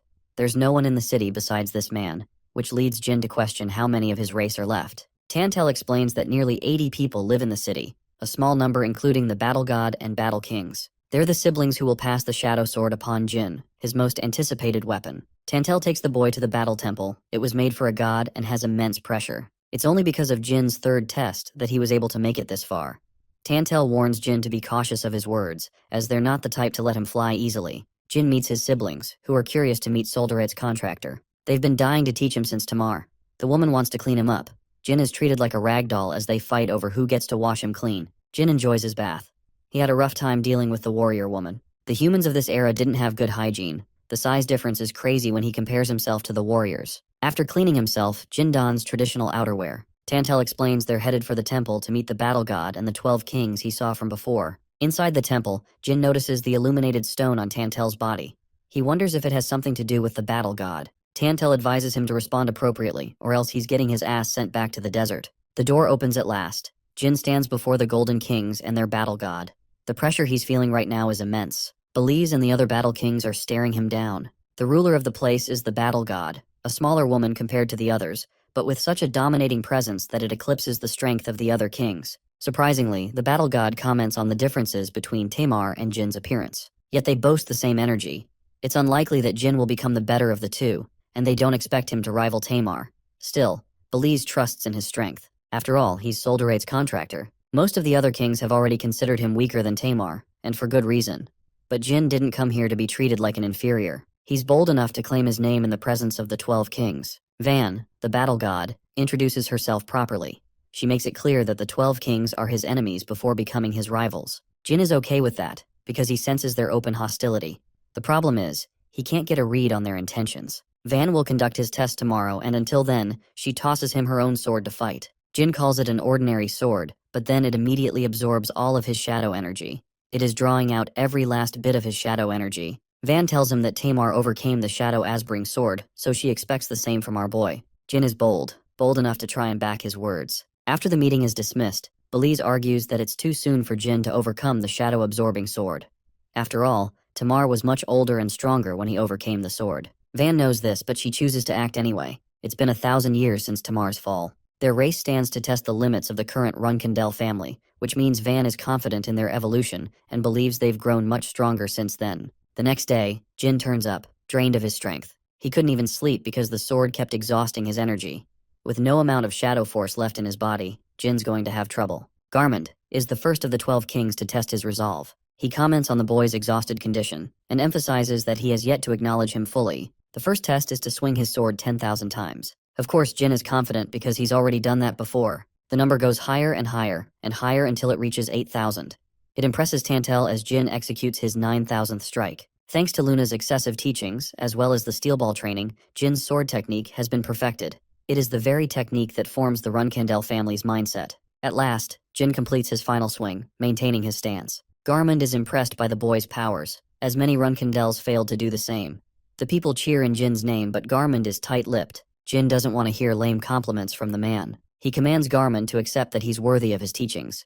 Garmund is embarrassed, but he admits as much. Now the real training begins. Of course, Garmund has no intention of fighting against Jin, confident of his victory. He thinks that Jin won't even dent his sword, so the Runkindel decided to prove his strength by pushing him back. Garmund explains that it was a metaphorical figure of speech. The 8 king instructs the boy to take a swing. Jin uses his full strength, but instead he's the one getting pushed back. Jin wants to try again, and Garmund is happy to let him. With only aura left at his disposal, Jin concentrates his strength in a single slash, destroying the landscape with Garmund still pushing him back. Jin can't believe the difference in their skills. He has found himself completely outclassed. The 8th Battle King has taken some level of damage from the boy. He wonders if it's because of his perseverance as a Runkindel who conquered the desert. Even without Jin's shadow force, he's powerful. Garmund gives him 1 week to perfect an attack that will move his sword. The swordsman was expecting him to teach, but Garmund believes the third mirage, and the belief that everything can be cut is all he needs. He asks how long it took Tamar to succeed, and discovers that it took him only 2 days. 4 days have since passed. Jin has yet to move Garmund's sword. He has tried nearly 8,000 times. At last, one of his strikes managed to chip Garmund's weapon. He's still behind Tamar's performance, but the 8th Battle King is impressed by the boy's growth nonetheless. In Tamar's case, he didn't have the shadow-absorbing sword wearing him down, which begs the question if the first patriarch could have succeeded in 4 days like Hin. It's an impressive achievement, and shows that the Runkindel family has been growing in the outside world. Garmund fully acknowledges the boy, and knows that the others will come to see him the same way. But before that, Garmund requests that he be the first to taste the fruits of his achievement. Jin doesn't know the heck he's talking about, but accepts anyway. Garmund takes the chipped piece of the sword and straight up eats it. Jin is struck speechless with what he just saw. His next training is scheduled to begin tomorrow. That night, Jin is observing the beautiful cityscape of La Prarosa. He wonders if he could boast the same qualifications as Tamar and uphold the reputation of being Solderet's contractor. Tantel sees him lost in thought and knows that Jin didn't sleep for 3 days because of his shadow absorption training. He offers him a stone to eat, but Jin is suspicious and doesn't want to consume it right away. It's actually a snack that recovers one's energy. Jin takes a bite out of it and feels rejuvenated. He wants to know which of the Battle Kings is the strongest of them all. Tantel explains that there isn't a ranking system. They're treated as commoners like Tantel. A gloomy, shadowy presence creeps behind Jin, forcing him to react with his sword. It's the 5th Battle King, Boras, who is impressed by Jin's reaction speed. He inspects Jin's teeth and finds it strange that Jin is missing a molar. It happened with his final slash in the 3rd Mirage. Jin was so concentrated and angry that he ended up breaking his tooth. It's a considerable achievement. Boras is happy to lend him one. This guy casually chucks out his own tooth and offers Jin. After all, the teeth of Battle Kings can cut through diamonds. Jin can't believe what he's hearing. Boras disappears, leaving Jin at a loss for words. The following morning, Jin observes how strong the floors are. They're made out of a stone that refuses to be cut. And yet, there are marks of a sword all over them. That means the training was incredibly tough. One sword slash is gigantic compared to the rest. Garmund is shocked that he's only just noticing the details of his training ground. The marks are from Tyr, who used the first form of the shadow sword. Garmund doesn't have high expectations from Jin, and taunts him for it. But our boy doesn't like being compared. He wants to do even better than Tamar. Garmund sheds light on the technique itself. The first form is called Soul Slice, a staple to the shadow sword. He demonstrates the attack by coating his blade with shadow energy. Jin doesn't really want to waste time around the details of shadow force. He just wants to see the technique. Garmund deploys it before his eyes, unleashing a wave of shadow so sharp that it annihilates everything in its path. Jin compares the attack to be similar to Luna's finishing move. While it's less powerful compared to her attack, it's still effective. That means if Jin can master this one technique, he will defeat any swordsman below the 7-star rank with ease. Garmund only executed half of the technique, which is why his attack was smaller than Tamar's. It's a powerful technique that annihilates a person's soul. That means he could easily use it to defeat even stronger opponents and overturn the battle. In order to learn this technique, he has to learn how to unite his shadow energy. It's a feeling that Jin is already familiar with. He might be able to replicate the technique without a shadow absorption sword. Jin felt the same when he fought against Muron. A feeling came over Jin, prompting him to use a swing so powerful that it sliced Muron. The same happened in his battle against the werewolf, and even Tamar. The technique relies on the belief that he can cut anything that stands in his path. Garmund is impressed that he's already familiar with how the technique operates. He wants to show a second demonstration of the technique. Garmund annihilates the training round with an even more powerful swing than last time. Strangely enough, Jin's experience taught the Battle King in bettering his technique instead. Jin knows he's hiding something. He tells the boy that he doesn't like using the shadow sword as it drains his energy. Jin calls him out for being a pussy. He feels like he's wasting his time and requests to see the Manhwa sword. But Garmund strongly declines, stating that it requires a metal heart to use the sword. Jin has a strong reason to see the sword. Only last night he learned from Tantel that he's going to fight warriors every night after his training. He recommended Jin to take a look at the sword. Tantel couldn't show it to him because it would cause him great trouble. Jin is ready to blackmail Garmund's reputation if he refuses to show him the sword. He has no intentions of backing down. Garmund is forced into a corner and accepts his terms. But right before he's about to show the Myungwang sword, Boras chimes in. He's made the perfect tooth for the boy. Jin literally received no say in the matter. Boris just grabs his face and adjusts the tooth in place. It's weird for Jin to be accepting a nasty gift like this. But the moment he receives the tooth, Jin experiences the effects of memory transplantation magic. He learned about it from Valeria in his past life. The Hister clan used a device to exercise the use of such magic. Every bit of information about the Myungwang sword is currently being instilled in his memories. Boris chooses to keep his secrets, but confirms that what he received isn't related to magic. Magic is nothing more than a term of humans. In reality, mages don't exist as a race, and the people who use magic merely become blacksmiths. Boris is one of those blacksmiths, the most skilled one of all. They keep yapping about each other while Jin is contemplating how this civilization could use magic half a millennia ago. It's even more advanced than their current magic. Jin thanks the legendary blacksmith, who didn't just offer him the gift for no reason. Boris wants the boy's second achievement, that not even he himself knows about. A month passed as Jin finally managed to learn Soul Slice. He also honed his abilities thanks to Boris's, allowing his body to be faster and precise. The techniques of the blacksmith helped him unlock amazing levels of power. It took a while, but Jin eventually became capable of forming an aura heart. At last, he could nearly even execute the Myunwang sword. Boris is happy with his development, as he formed an aura heart that not even Tamar did. After all, he didn't receive the memory transplant from Boris. The blacksmith reminds him that training his Myungwang sword is nothing more than a secret. He is yet to be acknowledged by the others after all. The Myungwang race were born with jewel hearts made from aura. Every one of them boasts the strengths of a 9-star warrior. Basically, they're the strongest from birth. For Jin, it should be considered impossible as a human. With Garmund and Boris finished with their training, it's time for the 4th Battle King to help with Jin's development. Jin questions what he will learn from the 4th Battle King. The training will focus on the second form of Shadow Sword, a topic of interest for Jin. The 4th Battle King happens to be mute. Although not entirely, she considers it a form of training which started when time stopped for the city. She's finally here, the only Battle King whose presence is undetectable among others. Garmund and Boras have their peculiarities, but she's different. Jin politely introduces himself, but he wasn't expecting to get attacked right away. Rinfa is even faster than Boris. She annihilates Garmund with a show of her strength. Garmund, now enraged, comes to attack her. Even Boras steps in, launching her sword and kicking her away. Rinfa seems to be really mad. She doesn't want to hold back against Garmund. Boris takes him and leaves Jin in her care. When he sees her, Jin is reminded of his dear sister Yona. He thinks it should be a good idea to treat her the same. Jin's training with Yona began. He's training by himself and has yet to ask anything from her, which is also why she's observing him training on his own. Just like Yona, she observes him quietly. Every time he tries to gather aura, Rinfa appears before him to teach him the second form, but she doesn't like the way he executes the first form. Rinfa sometimes strikes him down, satisfied with dealing him the blow. If it wasn't for Jin's training with Luna, perfecting his mind's eye, he would have been killed. Still, he hasn't addressed Rinfa's weird way of training. He has to make sure Rinfa is the one who approaches him, instead of the other way around. 10 days passed. Confused, Rinfa asks why he's yet to ask about the second form. Jin claims that he's uninterested and instead wants to know why she's not spoken a word. Jin calls her out. He thinks that not communicating with others through speech, and instead communicating with writing, invalidates the purpose of her training. Jin emphasizes that he doesn't want to train under someone who is hollow on the inside.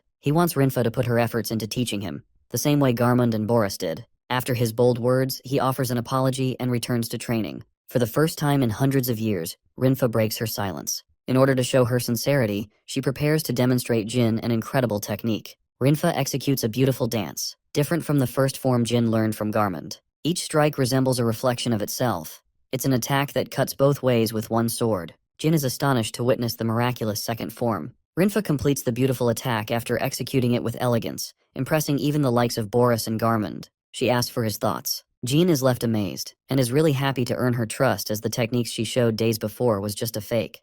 Boras wants to break the news with the others. Jin performed a feat not even Tamar could by making her talk. The second form is called Scissors, which befits its nature to interlock the shadow force. Jin's mission is to copy the technique, but even he knows it's going to take him a while. He also doesn't feel confident with the shadow absorption sword, constantly draining his magic. Rinfa explains that the sword doesn't absorb energy but instead refines the quality of his shadow magic. It's more of a cover, a sheath for his blade. This will further allow Jin to use shadow energy with refined consistency. Rinfa is hoping for our boy to overcome the shadow absorption sword. She loves to over-explain, and Jin likes this side of her. He wonders why she stopped talking. It was actually a punishment she gave to herself, something Rinfa couldn't share with the others. Jin acknowledges her feelings, and understands that she must have struggled so long on her own. He's happy to lend her an ear and hear her out. Rinfa ends up telling him everything. She faults herself for the failings of her people. She unnecessarily blames herself for stopping the arrogance of her race from challenging the gods. Rinfa was able to move past this hurdle after Jin's conversation. She thanks him, and believes Jin possesses a unique quality to transform others. News of the fourth Battle King reaches the ears of the commoners. They're here to celebrate, and Jin is most happy that she can communicate freely with others. Boris confronts him. He not only knew about her story, but he also knew that Jin Runkandel would be the person who could finally make the fourth Battle King break her silence. The fourth Battle King, the mute Rinfa, began talking once again ever since she started training the Runkandel warrior. Under her tutelage and training, Jin Runkandel sharpened his understanding of his sword skills. She helped him overcome the shadow absorption sword, taking away his powers, and taught him how to control its energy.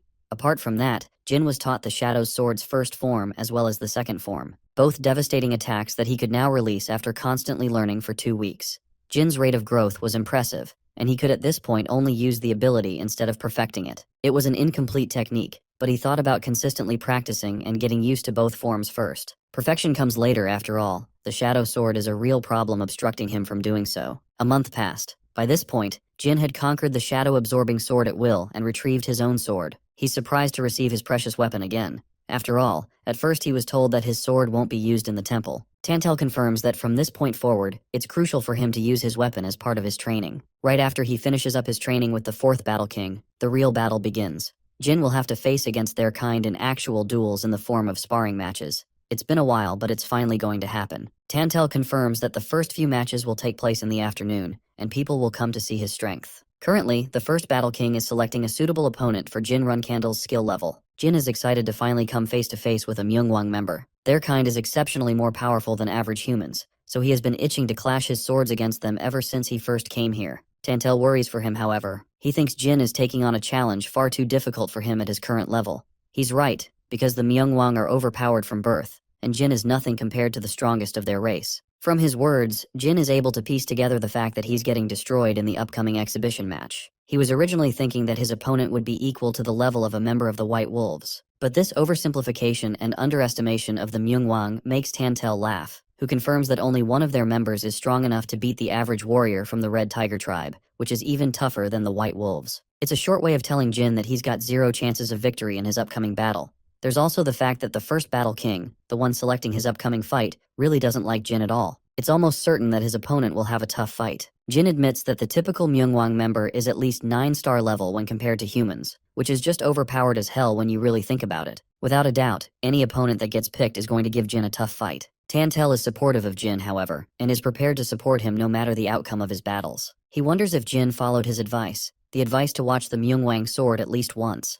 Jin remembers going out of his way to do just that, even behind the backs of the Battle Kings. Jin contemplates that he learned about it from the memory chip he received from Boris, and now, he's going to see the real deal in his upcoming duel. Tantel is glad that he followed his advice. The next thing is to wait for the duel to come. So he leaves Jin to rest until the afternoon. Some time passes and the fated time arrives. Boris comes to check on Jin's preparation for the fight. Jin isn't worried about making any special preparations, probably because it won't help him much anyway. His only mission is to focus on defeating his opponent. The other Battle King confirms that his strength is commendable, so much so that it is difficult to call Jin Runkandel a human being. He has faith and confidence in Jin's abilities and thinks he will fare well in the upcoming fight. But Boris is worried, because he thinks failing once can be really demotivating and discouraging for the soul. Rinfa argues the same, but all three of his teachers are hopeful for Jin's learning progress. They want him to use this as a learning experience and hone on his mistakes. Jin really doesn't like their pity party circling around him. He knows from Tantel that he's already going to lose, and yet people are treating him like he's already dead lost before the fight even begins.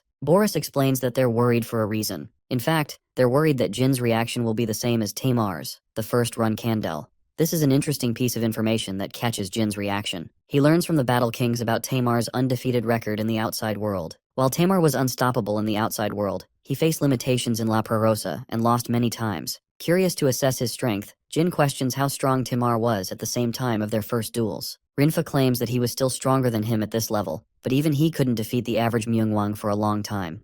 Right after his first hard defeat, Tamar's soul took a hit. He stopped eating food and felt like a failure. He wallowed in despair, never knowing what defeat felt like. They assumed that Jin had the same trait as the first Runkandel patriarch, but that's actually wrong. Jin's mentality is far stronger and refined than even Tamar's. He doesn't get why it's a big deal for someone to react in this manner after losing once. Jin isn't the type to lose his morale and give up on his mission. He's already lost many times at the hands of capable warriors and knights before. Defeat isn't a new experience for Jin Runkandel, who has previously lost countless times in the name of training and growth. What's more, Jin's situation was even worse. He was defeated in his original life and lost his very life. Throughout both of his lives, he has experienced what it feels like to lose. Hearing them out, Jin assures them that there's nothing to worry about as he's not going to end up like Tamar. This confession shocks the Battle Kings, who assumed he was just like his predecessor. Anyway, it's time for the fated duel to take place. It's a special one as duels didn't take place for 1,000 years until Jin arrived. The Colosseum is filled with people placing bets on the underdog challenging the Myungwang warrior.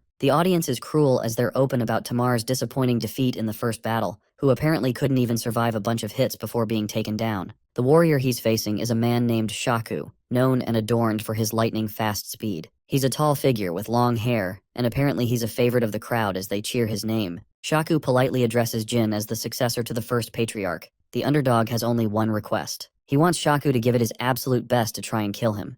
Initially, even Shaku is shocked to hear this provocation from the boy. Jin doesn't feel fear and certainly doesn't want the fight to end up like any typical duel. He wants a real fight to showcase his endurance and strength. Shaku bursts into a heavy laugh, acknowledging Jin's reckless bravery, before getting serious and reminding him of his place. Shaku emphasizes that he despises those who are unable to wield the sword. Jin materializes a wave of electricity from his mana gem and concentrates all of it on his sword. Shaku is astonished. What Jin has done is impossible for his current level. He has just casted use of the Myungwang sword, right when he wasn't supposed to. Shaku is offended and calls for the traitor responsible for revealing the Myungwang sword to the unprepared Runkandel. Jin is done talking and blitzes his speed to attack him at once. His thunderous speed leaves cracking lightning behind him. Shaku is still in utter disbelief, as even if someone demonstrated the Myungwang sword to the boy, Jin shouldn't be able to cast it at his level. He's actually right. Jin reflects that the Myungwang sword is a fighting art known only to the Myungwang race. That's why he had to create a glowing gem heart using his aura to replicate them. But the heart isn't the only requirement to activate the legendary technique of this race.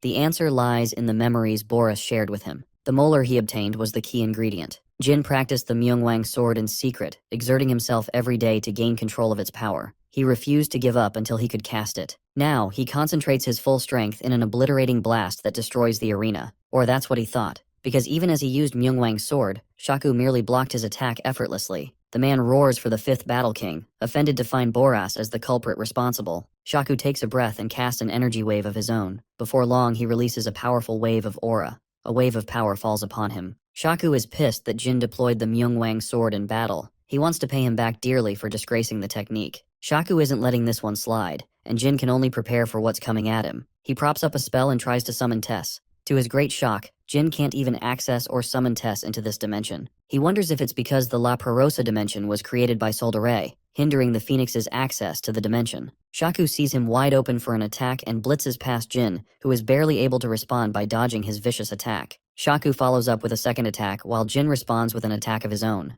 The attack slashes Shaku, but doesn't have any effect on the man. He merely releases an energy wave, sending Jin flying back. None of his attacks seem to be working in this battle. Jin lunges forth to try again and attack. Their clashes are almost equal in speed and power, but Jin is slowly getting overwhelmed with every attack. Not only is his opponent extremely fast, the man also boasts an impenetrable defense. There's not a single opening he can exploit for a counterattack. It all seems hopeless for Jin, while Shaku is confidently hammering him down. In this pinch, he decides to make use of a weakness of the body that can never be strengthened, no matter how much training. Jin plays dirty and pierces Shaku's eyeball with his finger, but to his utter shock, he breaks his finger instead. He had massively underestimated Myungwang's strength. Shaku explains that his cheap trick won't work since their eyes are as tough as their hearts. He only had one chance and he blew that up too. Jin is really in a tough situation right now. He's starting to realize why these guys are called the strongest species on Earth. The fact that there are hundreds of people like Shaku who are all similar in strength is terrifying. Jin wonders how a powerful race such as this face collapse. Shaku is enjoying himself. So far, he was merely toying around with Jin,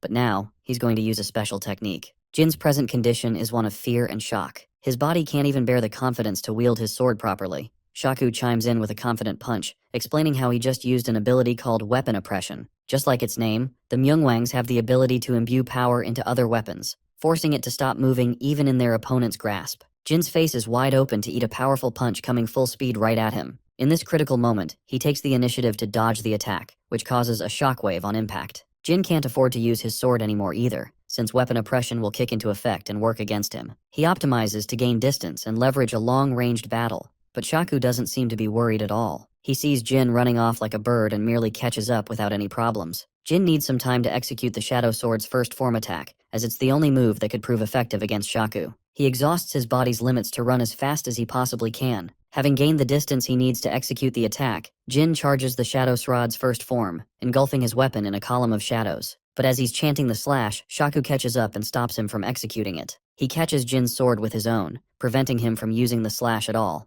Shaku then tosses his weapon away completely, before grabbing Jin's clothes and dishing a really strong jab to his face. So powerful in fact that it launches Jin away. But the torture doesn't end here. Shaku catches him and decides to give the Runkandel a taste of the real Myungwang sword. He stops Jin's foot into the ground, preventing him from moving. Now that Jin is completely wide open, he eats hundreds of punches from Shaku, one after the other, in endless punishment. Shaku releases a final attack with a frontal kick, stomping Jin's entire body into the ground. Then he lunges forth for another charged kick, sending Jin flying into the air. Jin's lifeless body plummets into the ground, all battered and bloodied from impact. At this point, he's incapable of battle, but Shaku isn't quite done. He grabs him again, before catching his blade and preparing to deal the final blow. As punishment for Jin using the sword before his time, Shaku intends to slice off his limbs, hoping that he isn't as arrogant in their next match. Jin's pitiful state renders him unable to respond. And just like that, Jin Runkandel loses his legs in painful punishment. After his disgraceful defeat, Jin ended up knocked completely unconscious. Vaughn wanted to use his blood to cure Jin's condition, even though the risks involved were high, as humans cannot handle the blood of the battle god usually. Jin could regain his consciousness in this fickle moment. He couldn't figure out what they were talking about.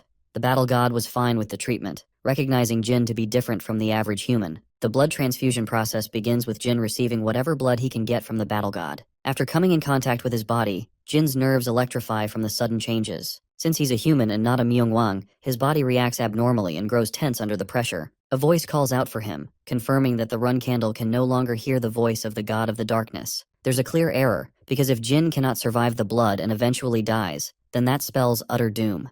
The battle god has previously confirmed that Jin's death implies the complete annihilation of their race. His survival is critical. The battle god Vaughn speaks to the boy in his memory's consciousness, confirming that his death would mean the death of everyone.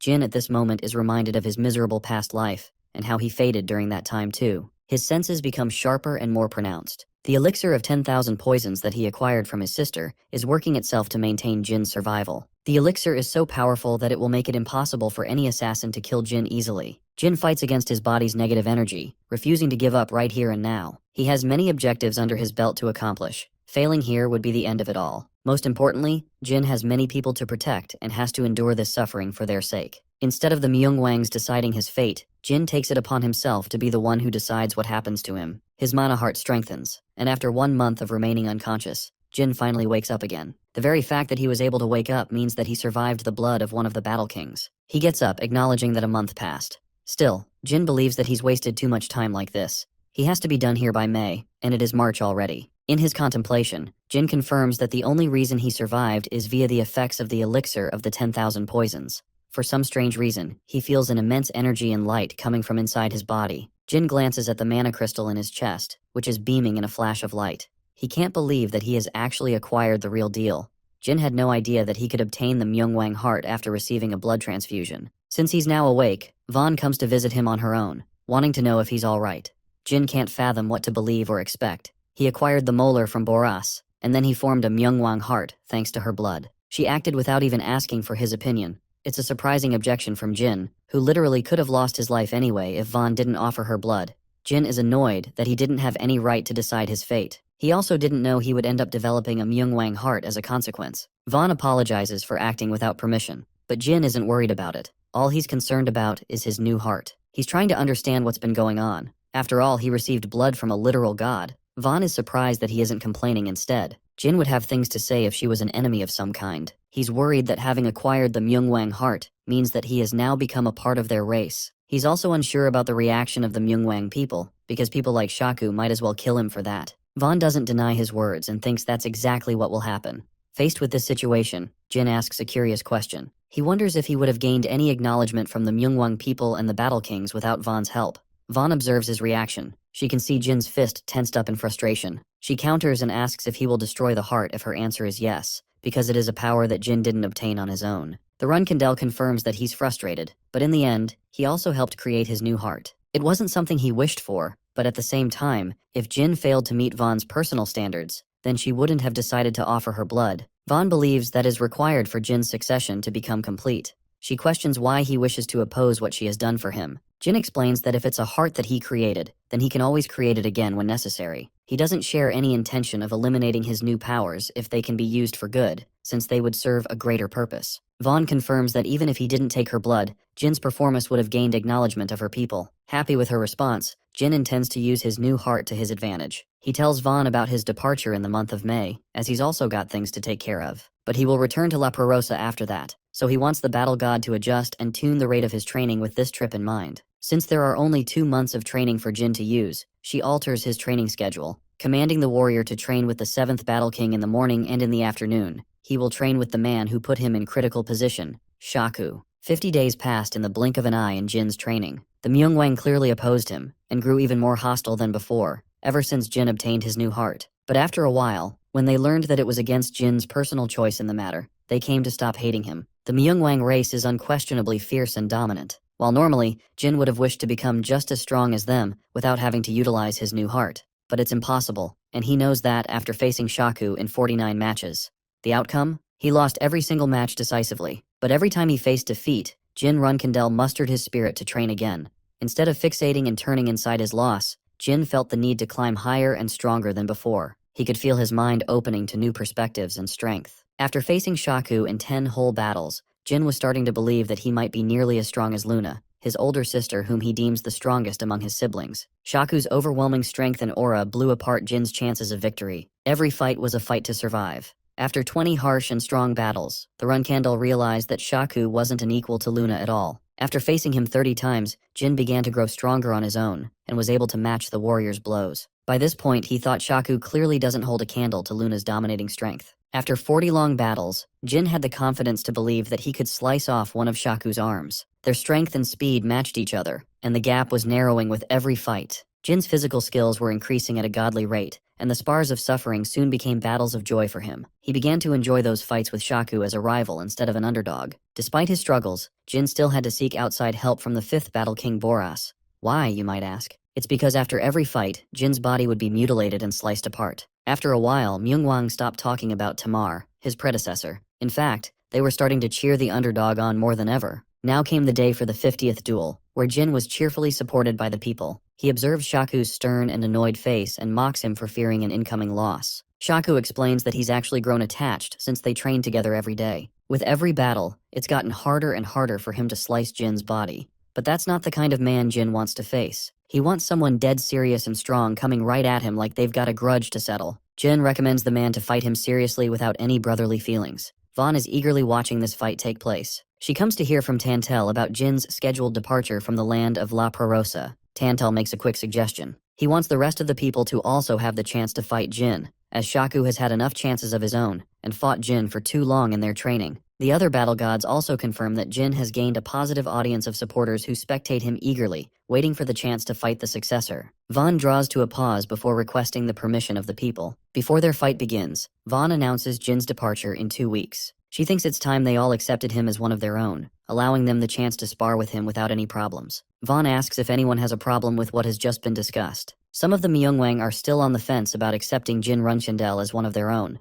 but seeing Garmund, Boras, and even Rinfa support Jin in his journey of growth has influenced their hearts. He has impacted the lives of the Battle Kings in his short stay, and he didn't even have an arrogant attitude despite receiving the Battle God's blessings. Even though his limbs were severed each day, Jin had the tenacity to return the next day and fight again. His undying persistence earned him the praise and recognition from the Myungwang. Instead of despairing like Tamar, he didn't fret about his losses either. In a moment of silence, the first Battle King Valtirok stomps the ground and accepts Jin Runchandel as his brother. He leads the pathway for others to accept Jin as well. Boris and Garmund are the happiest homies they can be. They also stomp in acknowledgement of Jin Runchandel. The gatekeeper Tantel follows, and even Shaku confirms they also believe in Jin Runchandel as one of their own. Soon, Jin receives a wave of acknowledgement from every single person at the arena. At last, the Myungwang people have agreed to accept him. Vaughn makes the announcement and declares Jin Runchandel as one of their own. After gaining acceptance from the Myungwang people, they decided who would come to fight him using the age-old game of rock, papers, and scissors. The sequence of fighters was soon finalized, and Jin became the victim of many fighters throughout the day. 2 days passed, and even Tantel was there to obliterate Jin's body with fierce slashes. Every morning he endured, every noon he suffered, and every evening he suffered even more. Jin endlessly fought the Myungwang people without taking any form of rest. He was physically strained all up until he had to face Shaku in their 50th rematch. Jin was pissed after getting the living crap beat out of him in every match, so he wanted to return the favor. But surprisingly, the moment he landed a small scratch on Shaku's face, the man accepted his defeat and surrendered. Jin was furious like hell that he couldn't dish out the same treatment that he got in return. He was really mad, but at the same time, came to accept the fact. After all, his new goal was to beat the Myungwang people instead of Shaku. When the fight finished, Jin regained his composure and helped Shaku get up from the ground. 9 days remained until he departed from the realm. He has a duel with each of the Battle Kings scheduled right after he returns from the human realm. So for now, he's simply training with the other Myungwang members for the meantime. In conclusion, that's how he fought a total of 64 endless matches against the Myungwang people. After his battles, Tantel decided to throw a celebratory treat in Jin's name, who has been consistently putting in the effort and surviving the brunt of every battle. He offers Jin the same mineral drink from day one, but he's just not interested in remembering his previous experience, which was filled with disgust and bitter taste. Tantel emphasizes that this time, it will taste much different, so he should go ahead and drink up. Jin is surprised and suspicious, but he decides to trust the man anyway. He chugs the drink down, and this time, Tantel wasn't kidding around. The drink does taste different. It packs a powerful, rich flavor now. The 5th Battle King explains that the change in taste occurred ever since Jin acquired the Myungwang heart. Jin is pleasantly surprised it's possible to influence his taste. Shaku has become best buddies with him and offers his drink too. Jin has no choice but to accept his drink in kind. They both chug it all down like old rivals. The rest of the party shares a drink with Jin too, pouring him a damn tub of alcohol to drink. This man Jin actually gulps down all of it, impressing his fellow brothers. They even toss him in joy and happiness, celebrating the moment to its fullest. After the party, a drunk and defeated Jin returns to the roof. There, he finds one of the Battle Kings waiting for him. Belize's surprise appearance made him wonder why she came here. She draws a wide smile, realizing how happy Jin is while enjoying the company of her people. She came here to enjoy the beautiful night sky. The dimension was once reproduced by Solderay,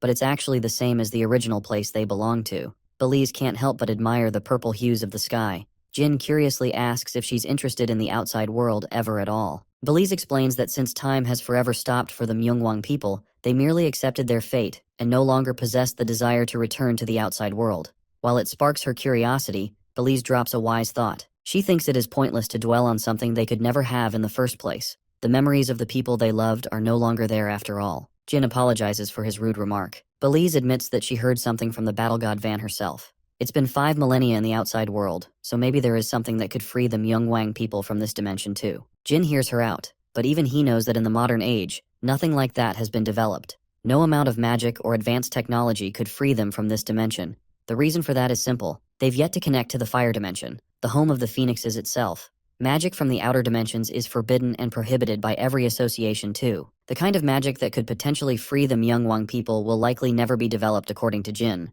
He still asks if there is any possible way to explore the outside world. Jin remembers Tantel contacting him from the outside world, so he thinks there may be some other way. Belize confirms that it's because Jin was lingering in the desert, and Tantel was the gatekeeper of the dimension to receive him. Belize makes a hopeless and pure request to Jin, asking him to explore a method to free the Myungwang people and help them escape this dimension. Jin confirms that he's going to find a way for them to get to the outside world. The following day, Jin contemplates and prepares for his plan to obtain the special compass. If he fails to obtain it now, it's going to be impossible later. Yona's help in extracting information from Bubar's meeting was critical. Something like that won't happen again, so Jin doesn't want to waste this opportunity. His only goal is to succeed in his mission no matter what. Vaughn comes to find him in a distressed state and asks what's keeping him busy. Jin tells her that he was just on his way to talk to her regarding an alarming matter. Vaughn inquires if it has something to do with his departure. Jin confirms that he wants to leave and execute a plan with his friends, but he's still unsure if his current strength will be enough to take on the mission ahead. Vaughn finds it rather hilarious that he's still uncertain in his strength. After all, he's fought one of the toughest people on the planet who are even stronger than humans. They've all reached divinity in their own ways. Jin confirms that he wouldn't have anything to worry about if he actually defeated any of the Myungwangs. The problem is, he's still falling short in every fight. He's unafraid of receiving injuries in battle. What Jin is really worried about are his friends, who aren't as strong as him and won't be able to survive tough blows. Vaughn senses his shaking confidence and encourages Jin, reminding him that he's the only human on the planet that can become their salvation. That means, if the current Jin is finding himself uncertain, then the very fate of the Myungwang tribe will flicker in his uncertainty. She hands him a brand new weapon as a gift. This sword is the Phoenix Thunder Sword, slightly adjusted by Boras for Jin to use. With whatever time he has left, Vaughn wants Jin to fight against her and improve his strength. The battle god has extended her challenge to the swordsman. Jin is initially stunned to hear this, and his reaction is understandable. He talks about how his training with the Battle Kings hasn't even concluded, indicating that he's not nearly strong enough to face the one that sits at the top. However, Vaughn points out that Jin is facing a shortage of time. He doesn't exactly have forever to live here, which is why she's ready to inform the Battle Kings that their training with him will be cut short. For the rest of the period, he's going to be personally trained by her. Vaughn's intention from day one is crystal clear.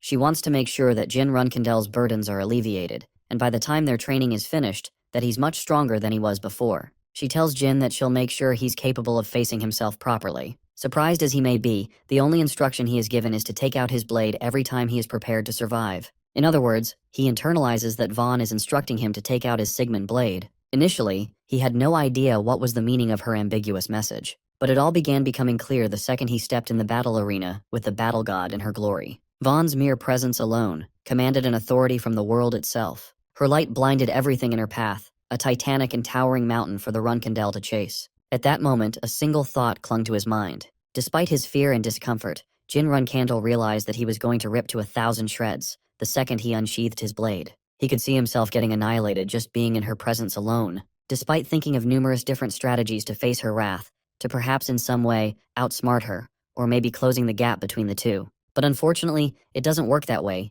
You just can't gulf a power gap that massive, even if you've got the brains of Light Yagami. Jin Runkandel simulated many different outcomes in his mind, poking around solutions to his most prominent problem yet, but there wasn't any way of surviving the ultimate outcome.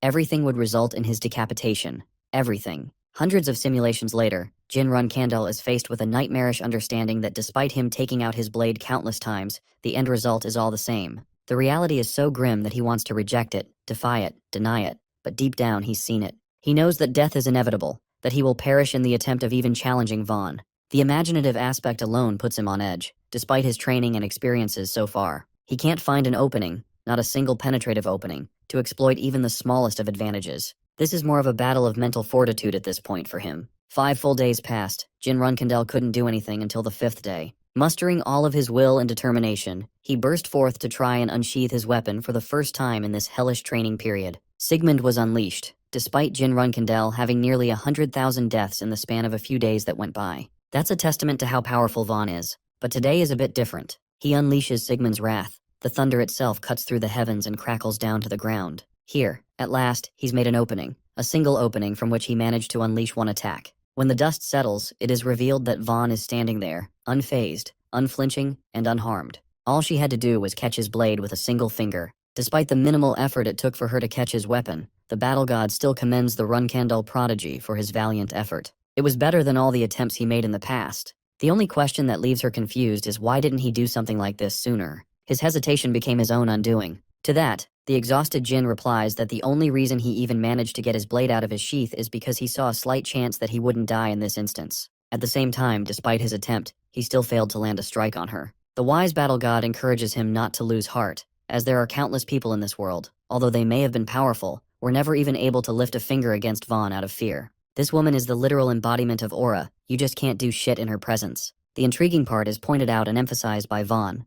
Jin could have done what he did just now, 5 days ago too. It's merely that he lacked faith in his own abilities and strength, which is why he hesitated in the fear of death. She furthers this explanation by enlightening Jin about his wavering faith. He had all the strength, nothing changed there. The only difference was his attitude about his own abilities. Letting out a relieving smile, the Runkendel finally realizes the point of the lesson. It wasn't to hone his physical abilities or to defeat his opponent. No, it was something much greater than that. The purpose of this training was to remind him to entrust his own abilities, to believe in himself. By his own admission, Jin recalls believing in himself with godlike determination when facing the mirage of his predecessor. But during this time in the sacred realm, he forgot about it. Vaughn confirms this notion, that pain and agony are responsible for shaking one's belief in oneself. She also goes on to state that if he hadn't learned this lesson, and that if he still wavered in his confidence, she would have retrieved the blade from him as he would be unready for it. On a side note, I think this is an important learning moment for us all. Sometimes believing in ourselves and being optimistic is the only thing necessary to achieve our goals,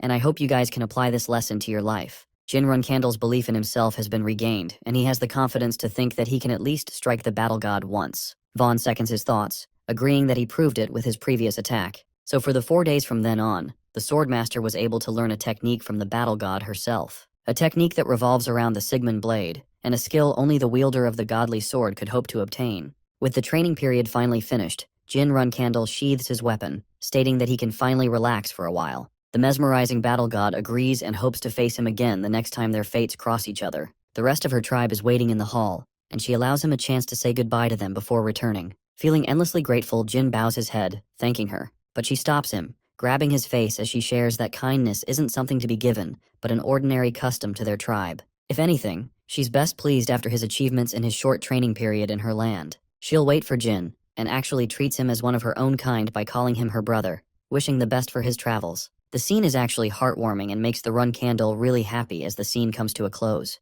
And so, on May 17th of the year 1797, Jin Runkendel bid his farewells to the Myungwang tribe, and finally left La Prarosa, recalling his goal of what to do next. The good thing about his departure is that they even allowed him the opportunity to take some objects alongside him. Of course, he couldn't do anything for the freedom of the tribe itself, however. Jin ended up taking some teeth, a few blotches, and a robe personally handcrafted by the Battle King Boris. He also took a jewel drink and some cacto for his travels. After a long journey, he was able to return to the original realm and exited the Great Mitra Desert. The difference in his training could be felt while returning home. He wasn't so sure if it was the training itself or the fact that he obtained a heart of the tribe, but for some reason, Jin didn't feel an iota of exhaustion on his way back. His travels continued for 4 days, and he reached the waypoint where he broke off from his guide at the start of the journey. The night of May 25, Jin Runkendel reached the part of the forest where he saw the little ones. They're shocked to see him returning from the desert. Jin is pumped to see Dark Flame and even wonders why they're out here of all places. Turns out that they were here for a job and only just returned to Yuka Yuka.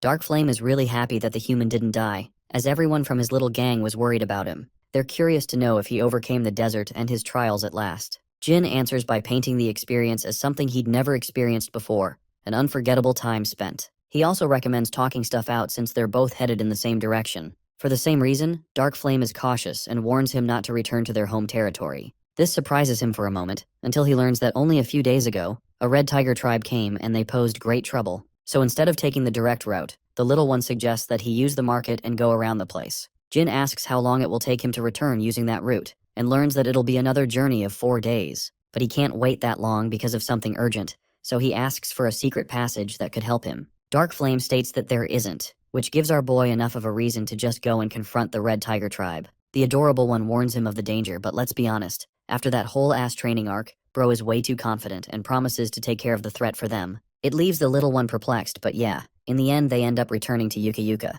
Spying on the tribe, Dark Flame recommends that Jin aim for his own safety and not get tangled up in their troubles. I'm starting to really like these little considerate fellows. The Swordmaster instructs them to go on ahead, while he'll take care of the rest. Poor Dark Flame is really sad and worried about him. Meanwhile, the brooding Tiger Tribe warriors welcome the Watertails and the gifts they've brought. They even bully the little guy by slapping him on his head. Jin decides to reveal his presence right after witnessing the scene, questioning why the bastards had to hit them even after stealing their money. Seeing a human walking up to them from a distance, the Tiger Tribe warriors laugh in arrogance, believing that this guy can't do shit against them. They're just happy to steal all his belongings. That's until Jin unleashes a golden aura, showing him his menacing presence as he commands that, on the contrary, it is what they'll be doing instead. With a frightening order, he commands them to give back everything they stole from the tribes while his patience is allowing them to live. A clear and resounding message to take back what was lost from the Beastman tribes. And yet, the energy and power behind that message causes the instincts of the Tiger Tribe to run crazy,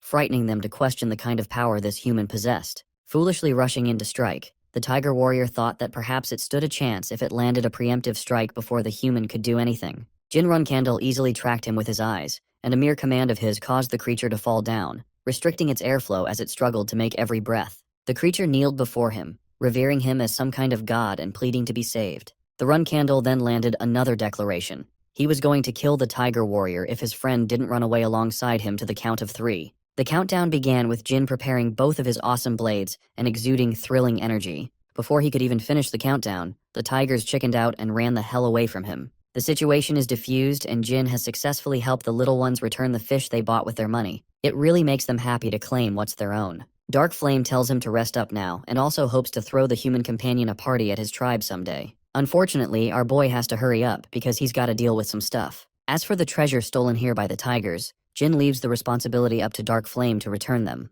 As he's leaving, the rest of the Watertails celebrate in pure joy, hoping that he will savor a meal with them. Seeing the open invitation, Jin realizes that he's actually hungry from his travels, so he decides to stick around for dinner. They sit by the fireplace, enjoying the delicious fish, while Jin inquires if hair dye is sold in the tribe. Dark Flame is pretty shocked that he's asking for a dye out of nowhere. The Run Candle tells them that he's got to run a disguise and enter a territory. That's why he wants it. For that, the little one offers him an even better solution, recommending the usage of the Golden Tongue tribe, known for their specialty in disguise spells. It's way better than anything a dye could pull off. In fact, the little one even offers to travel along with him to the tribe. Fast forwarding ahead, we get to see yet another cute one who celebrates Jin's return and learns that he's in need of a disguise. Immediately, the member of the Golden Tongue tribe puts out his pricing board, startling Jin and asking if he's interested in only hair color. The little businessman understands that maybe the prices listed here are premium, but then again, it's a job that they excel at compared to other species.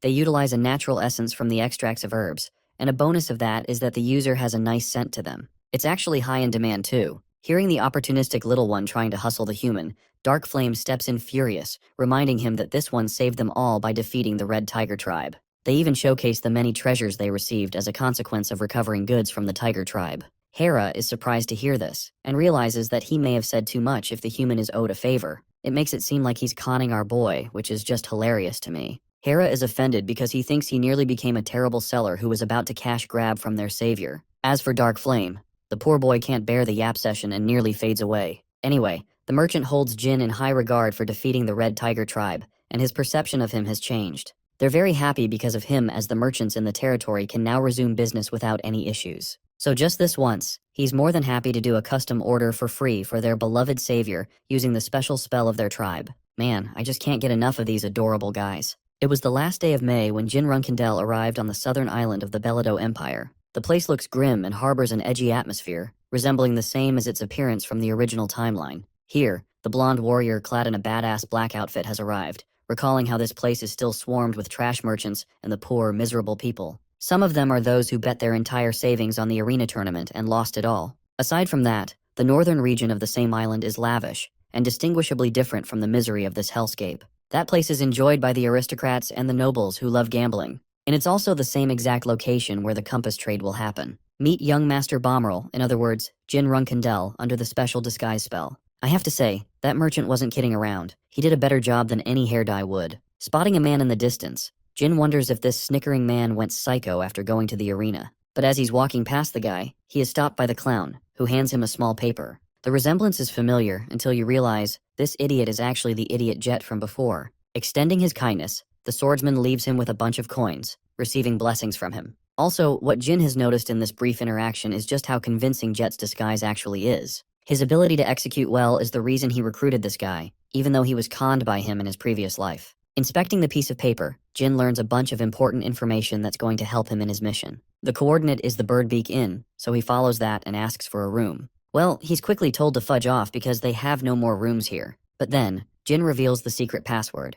catching the receptionist by surprise as he allows them the keys to go to room 203. And so 203 it is. Jin is pretty impressed by Jet's attention to detail and finds a letter in a secret spot. He takes a moment to comprehend the situation. The letter reads that Jin's friends have already arrived and set up spots in different inns. As for the problematic Kinzello clan and the Zippel clan, they've yet to catch on. As for the events that transpired, here is what Jet has to say. Firstly, the shadow organization Kinzello is being led by Archmage Chukon Tolderer and 5 8-star magicians under him. They also have access to 3 white tigers on par with the level of assault commanders. That tells you all you need to know about how powerful this team is. Apart from that, they've made sure to place plenty of assassins and archers all over the place. Though Jet is confident of Kinzello's side, he has no idea who the Zippel family sent from their side. It is as if they're intentionally hiding themselves until the day of the trade. Finally, Jet warns him of his suspicion, believing that both sides must have people scattered around in disguises to blend in with the surroundings. The mission timing is still the same. The exact location is the gambling house in the Grand Estate.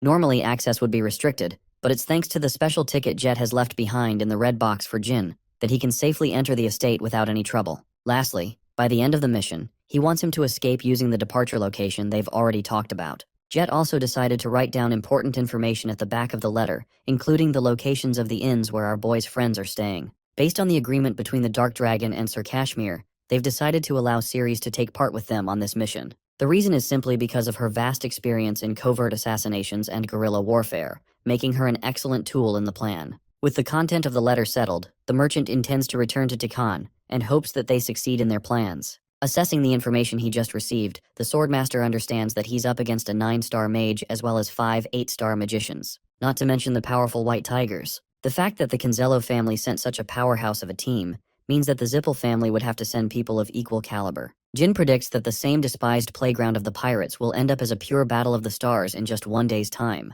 Funnily enough, right in the next scene, Bro is out here trying to gamble for his life, only to get his ass beat consistently by a confident young woman. The rest of the players are worried for the young man, who has already spent and lost 1,000 gold in amount. You can just see Bro's devastated expression. Clearly, he wasn't ready for this kind of loss. June broke dawn's morning in the gambling house of the Grand Estate. Our boy had just made his fresh entrance inside, and immediately he was being eyed up by noble young women. Bro is a straight-up chick magnet with the way these women are horny for him. The curiosity of his identity makes them want to approach this heroic young man, and they all wish to stay with him for the rest of the night. As he walks past everyone, a fashionable black-haired woman calls him out for being a new guy, and yet his mere presence uplifts the mood of the people around him. The funniest part? This is actually Ceres in secret, but she introduces herself as Zelaya here. As for the stupid cat in her arms, that's our boy Murakan, and honestly, he's the only reason our boy even recognized her disguise. Showing respect, the nobleman greets her. Even though Ceres' disguise isn't as commendable as the Transfigurator Bubare,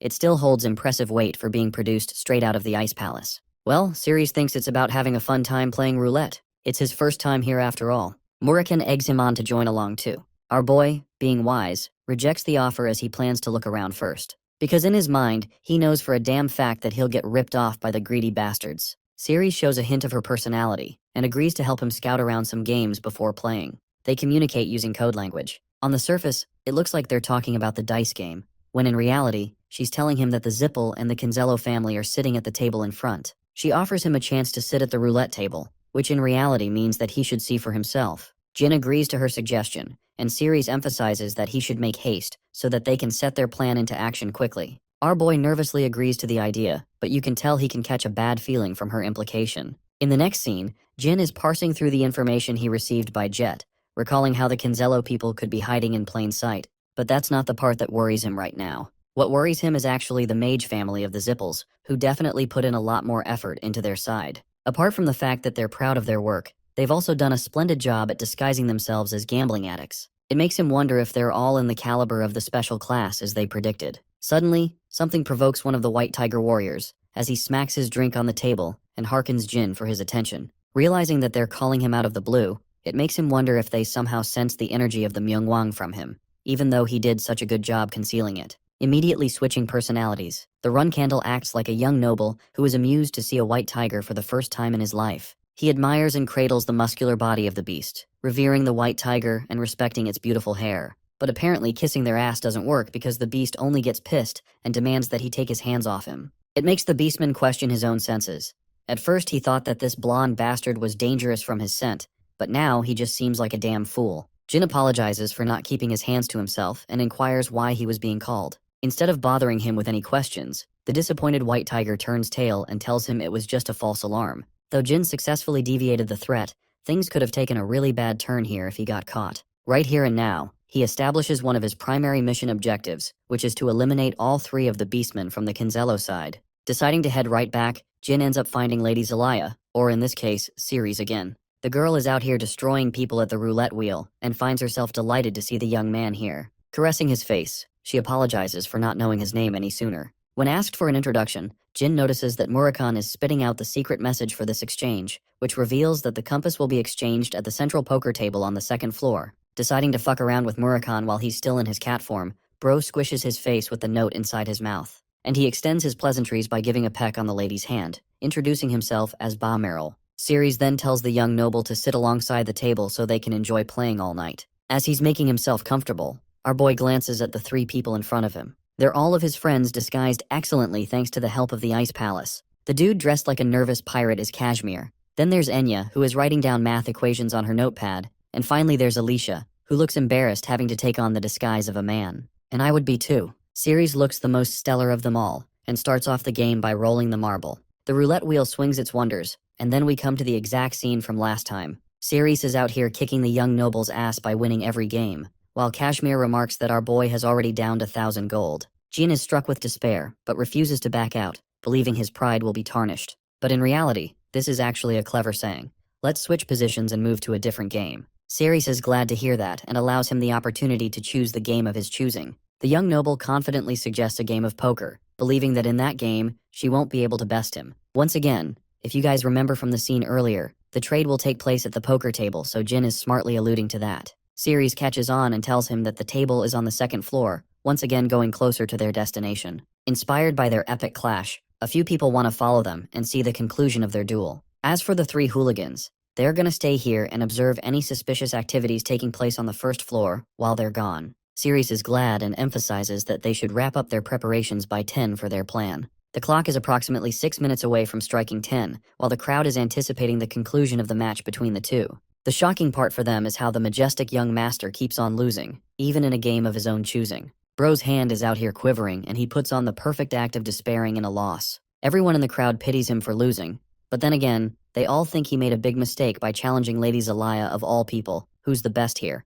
I can just tell Ceres is enjoying tormenting our boy here, even if it's for the plan. She pities the young master and believes it's time to go. But before leaving, she drops a message for him while meeting his gaze. The message is that he'll be all good by tomorrow's time, which probably implies something in the success of their plan. The clock is seconds away from striking 10, and our boy is fully aware that an opportunity like this won't present itself again. He has to succeed no matter what happens. Secret communication on his mistakes. People of the trade have already begun. A man reaches for his bag, and Jin immediately suspects that it has to be the golden compass no matter what. Unleashing the weight of Shadow Force, he initiates his plan to recover the compass by blowing up the damn place. Let's go back 5 minutes before the clock struck 10. A group of individuals made their way past the young master who kept on losing his little games. While he was busy losing, they were busy meeting with a prominent figure who greeted them upon arrival. This man is none other than the Zippel family's representative, Karl Zippel, who was sent here for negotiations. Now, the Kinzello organization doesn't really give a damn about having introductions of any kind. The 9-star magician on their end is peeved by the senseless commotion in the crowd around them.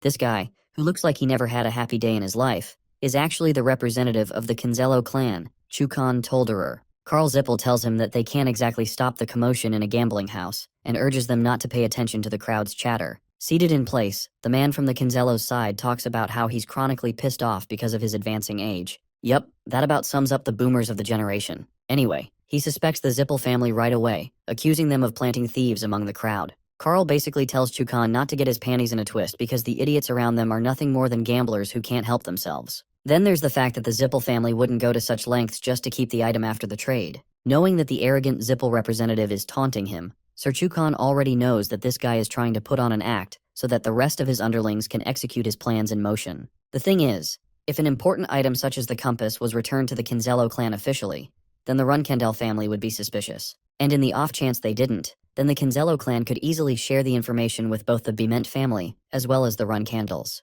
Carl is disgusted to hear the 9-star magician's humiliating words. However, Chukan is just being cautious, reminding the Zippel family that they're the clowns who broke the alliance in the first place. And yet, even after disrespecting the conditions, they still have the gall to put on a proud face as if nothing even happened. At this point, not even Chukan has any understanding of the intentions of the clan leader. Carl snickers and tells the man that he can go talk to his father if he's so interested about that, but he also provokes him by saying that Chukan doesn't have the balls to go up to the Zippel family's leader. These petty affairs aside, Chukan is done with small talk and wants to get to the seriousness of their business. The compass is destined to fall into the hands of the Kinzello. Now, while this is happening, our boy is sharply alert. He's watching those two men bicker around, and as soon as he sees them reaching for the golden compass, Jin fully moves forward with his plans to retrieve the compass using the shadow force. A bright shimmer of light blinds the magicians from both sides as the scene cuts off. And now it's time to go way back, before this whole thing even began. Jin's strategy from the get-go was that he'll use his light magic spell the second the compass is brought to his vision.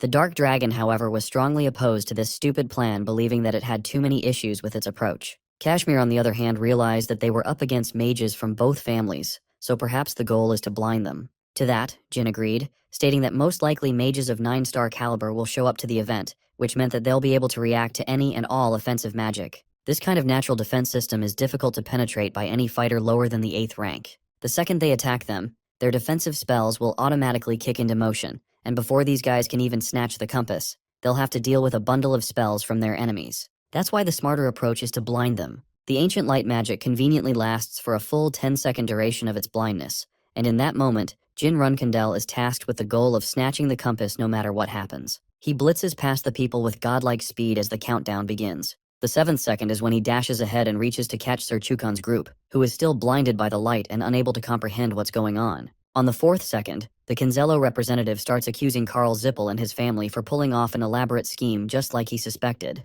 The compass is visible in sight as Jin determinedly lunges forth to snatch it. Jin is 1 second away when he casts a final spell, unleashing an explosive effect right at the end of the flashbang duration. The explosion on the 2nd floor is noticed by people of the gambling house. Ceres and Murakhan are put on red alert as they sense his signal from afar. It's go time as they both dash to find him. I think the final part where the explosion went off was unplanned, which is why they're both surprised. The good thing is that they spot the glimmer of the golden compass as Jin tosses it to Ceres. She's glad that he's able to safely execute the strategy and actually catches the artifact, securing it in her grasp. Then she spots her 3 allies, the ones who are ready to act. She uses a silver coin and tosses it right inside the 1st floor. The coin behaves like a contact bomb, unleashing a smokescreen effect and causing more chaos on the 1st floor. The compass is then safely handed to Enya, who is then instructed to get going. The people inside the gambling house are cautious and realize that they're being ambushed. They're attempting to block the entrance and kill anyone suspicious. While Enya is on the run, our girl Ceres reflects that this last part wasn't actually part of their plan at all.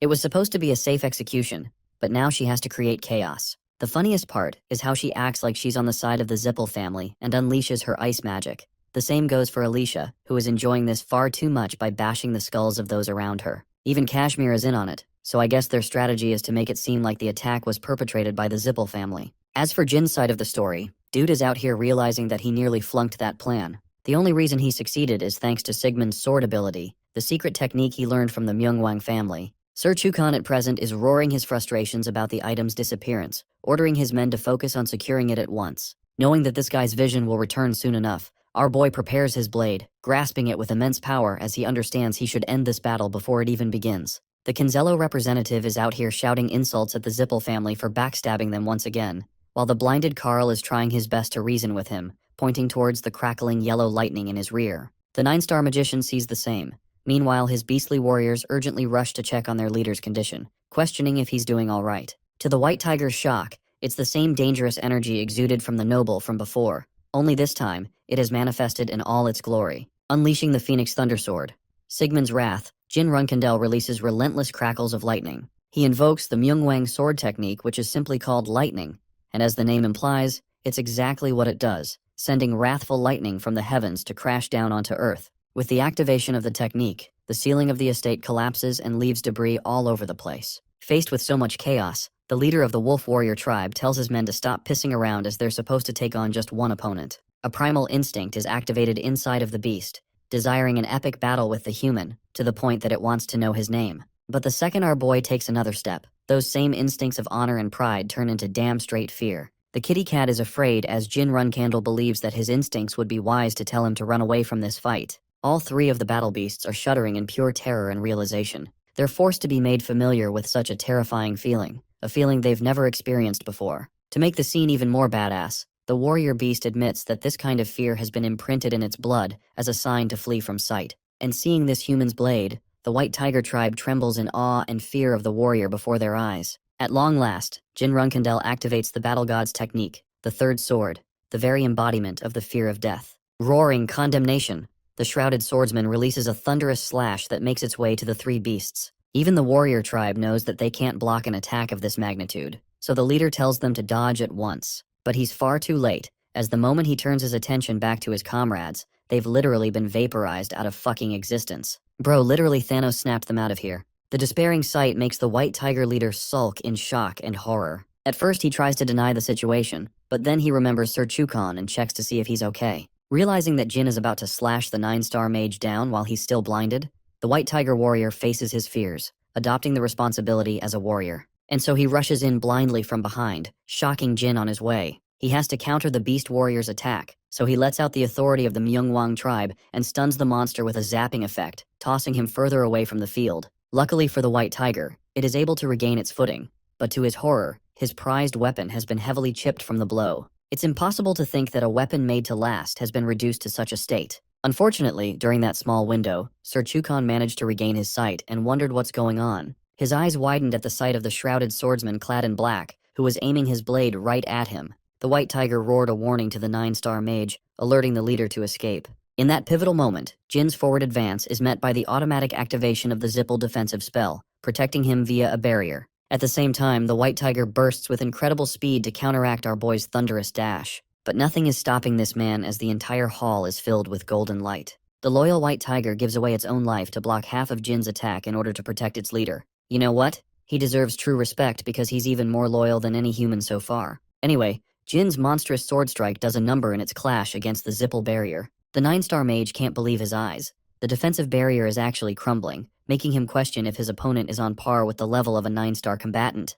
Knowing that this battle practically threatens his own life, the mage goes on the double to activate even more defensive barriers while gathering his thoughts. Sir Chukon takes a second to collect his thoughts, narrowing down on his suspicions of the attacker's identity. He thinks that an easy giveaway for any form of glaciers would be Talaris of the Ice Palace. As for swordsmanship itself, from the technique alone, he could deduce if it's Luna or another Runkandel. But the fact that his opponent strictly used lighting abilities in this battle, knowing that neither family wields the element of lightning, confuses Chukon. In fact, the only family capable of wielding the element is the long-lost Hister family, who has not only lost the ability, but has also gone mostly extinct. So then it makes him wonder if the Bemet family is behind this, and if their horrific experiments actually ended up creating a monster of some kind. Right now, the situation is too blurry for him. He genuinely can't tell. Chukon pleads with the assailant to inquire about his intentions and what family he represents. Of course, anyone would be the stupidest man on the planet to reveal that to his enemies. The Shrouded Knight questions if they're so curious of his identity.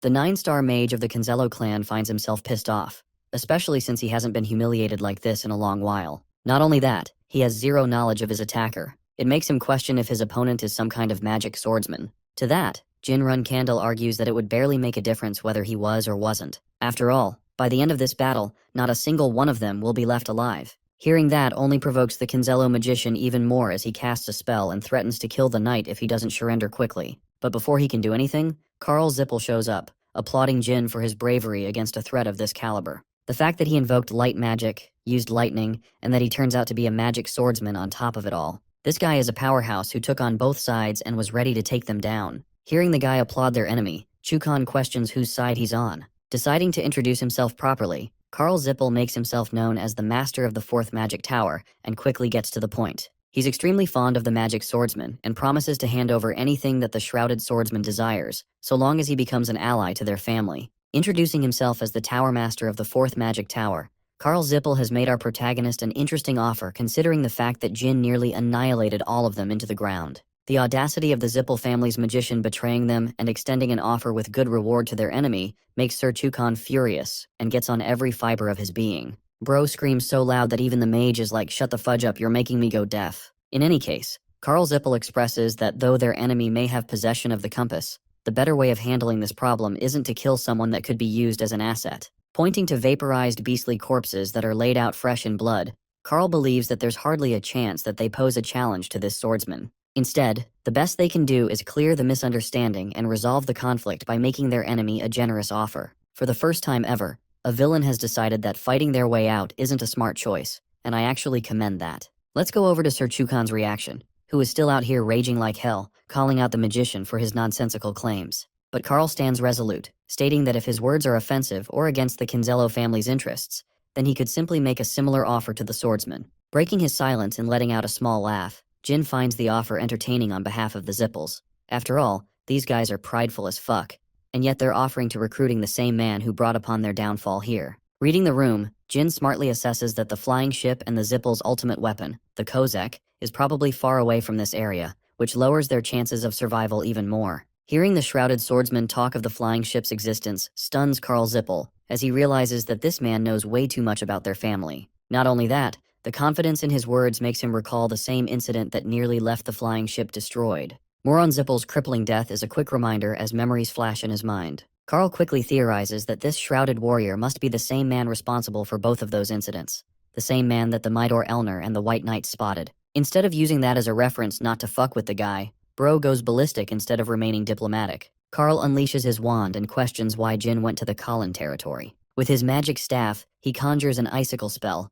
unleashing his fury as he questions the wealth of knowledge that this warrior possesses upon his family. Within seconds, hundreds of ice spikes are aimed at the shrouded swordsman from the sky. The situation has clearly escalated further, but Jin doesn't give a damn and doesn't even share any information with his enemies. He simply prepares his neon blue sword, ready to fight. Before jumping into battle, he does the Kinzello commander a favor by offering a choice. First, Jin tells him that the compass isn't in his possession, not to mention the fact that the most competent bodyguards, those being the white beasts that he just downed, have all been reduced to waste. This puts the 9-star magician in a pinch. In other words, it's actually an offer that he's making to Chukan, a way for him to vent out his frustrations against the Zippel family. Karl hears this and becomes overwhelmingly angry, releasing the fury of his spell in an effort to prevent any kind of alliance from forming in his presence. Those same ice spikes rain down like a meteor shower, but our boy stands there fearless as he commands use of the Mayung Wang sword's thunderbolt technique again. Ripples of electricity bluntly destroy the ice spikes as if they never even posed a threat. Then, Jin Run Candle swoops right in, declaring how even the master of a magic tower is pathetic and doesn't meet his expectations.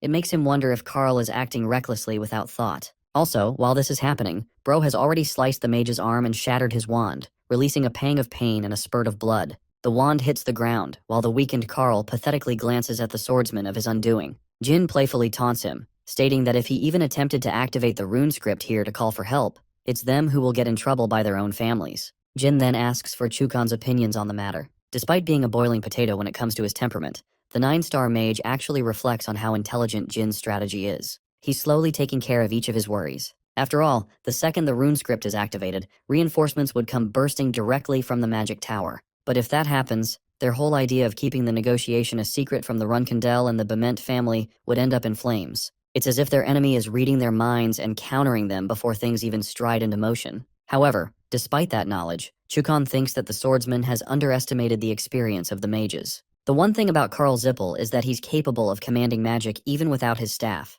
something that Jin Runkandel probably doesn't even know. To add an additional worry, he's only just beginning to show a hint of his powers. Karl hasn't been going out, but now he's going ballistic and he's pissed at his humiliation. He kind of reminds me of Alexander Anderson from Helsing. Do you guys see the resemblance like I do? Anyway, Karl is out here yapping every insult known in the English dictionary, stating the many ways he'll incinerate the swordsman's body. But suddenly he sees a wing of blue flames. Feathers of a phoenix. the brightest creature in the dimension of fire, a creature that leaves both Carl and Chukan at a loss for words with its very appearance. The wielder of the blue flames and the overseer of the flame dimension, Tess, and it's right there aiding the magic swordsman. The creature's presence puts fear in Chukan. At first, their enemy had possession of an unforeseen lightning sword, and now he has the literal ability to summon Tess at will? Be honest, anyone would be crapping their pants in their position because no one gets paid enough to deal with all of that in one day. Carl Zippel, funnily enough, went from hurling every insult to now quivering in his boots and begging Chukan's help. While he's whining like a baby though, the 9-star magician makes good use of the opportunity to betray Carl Zippel.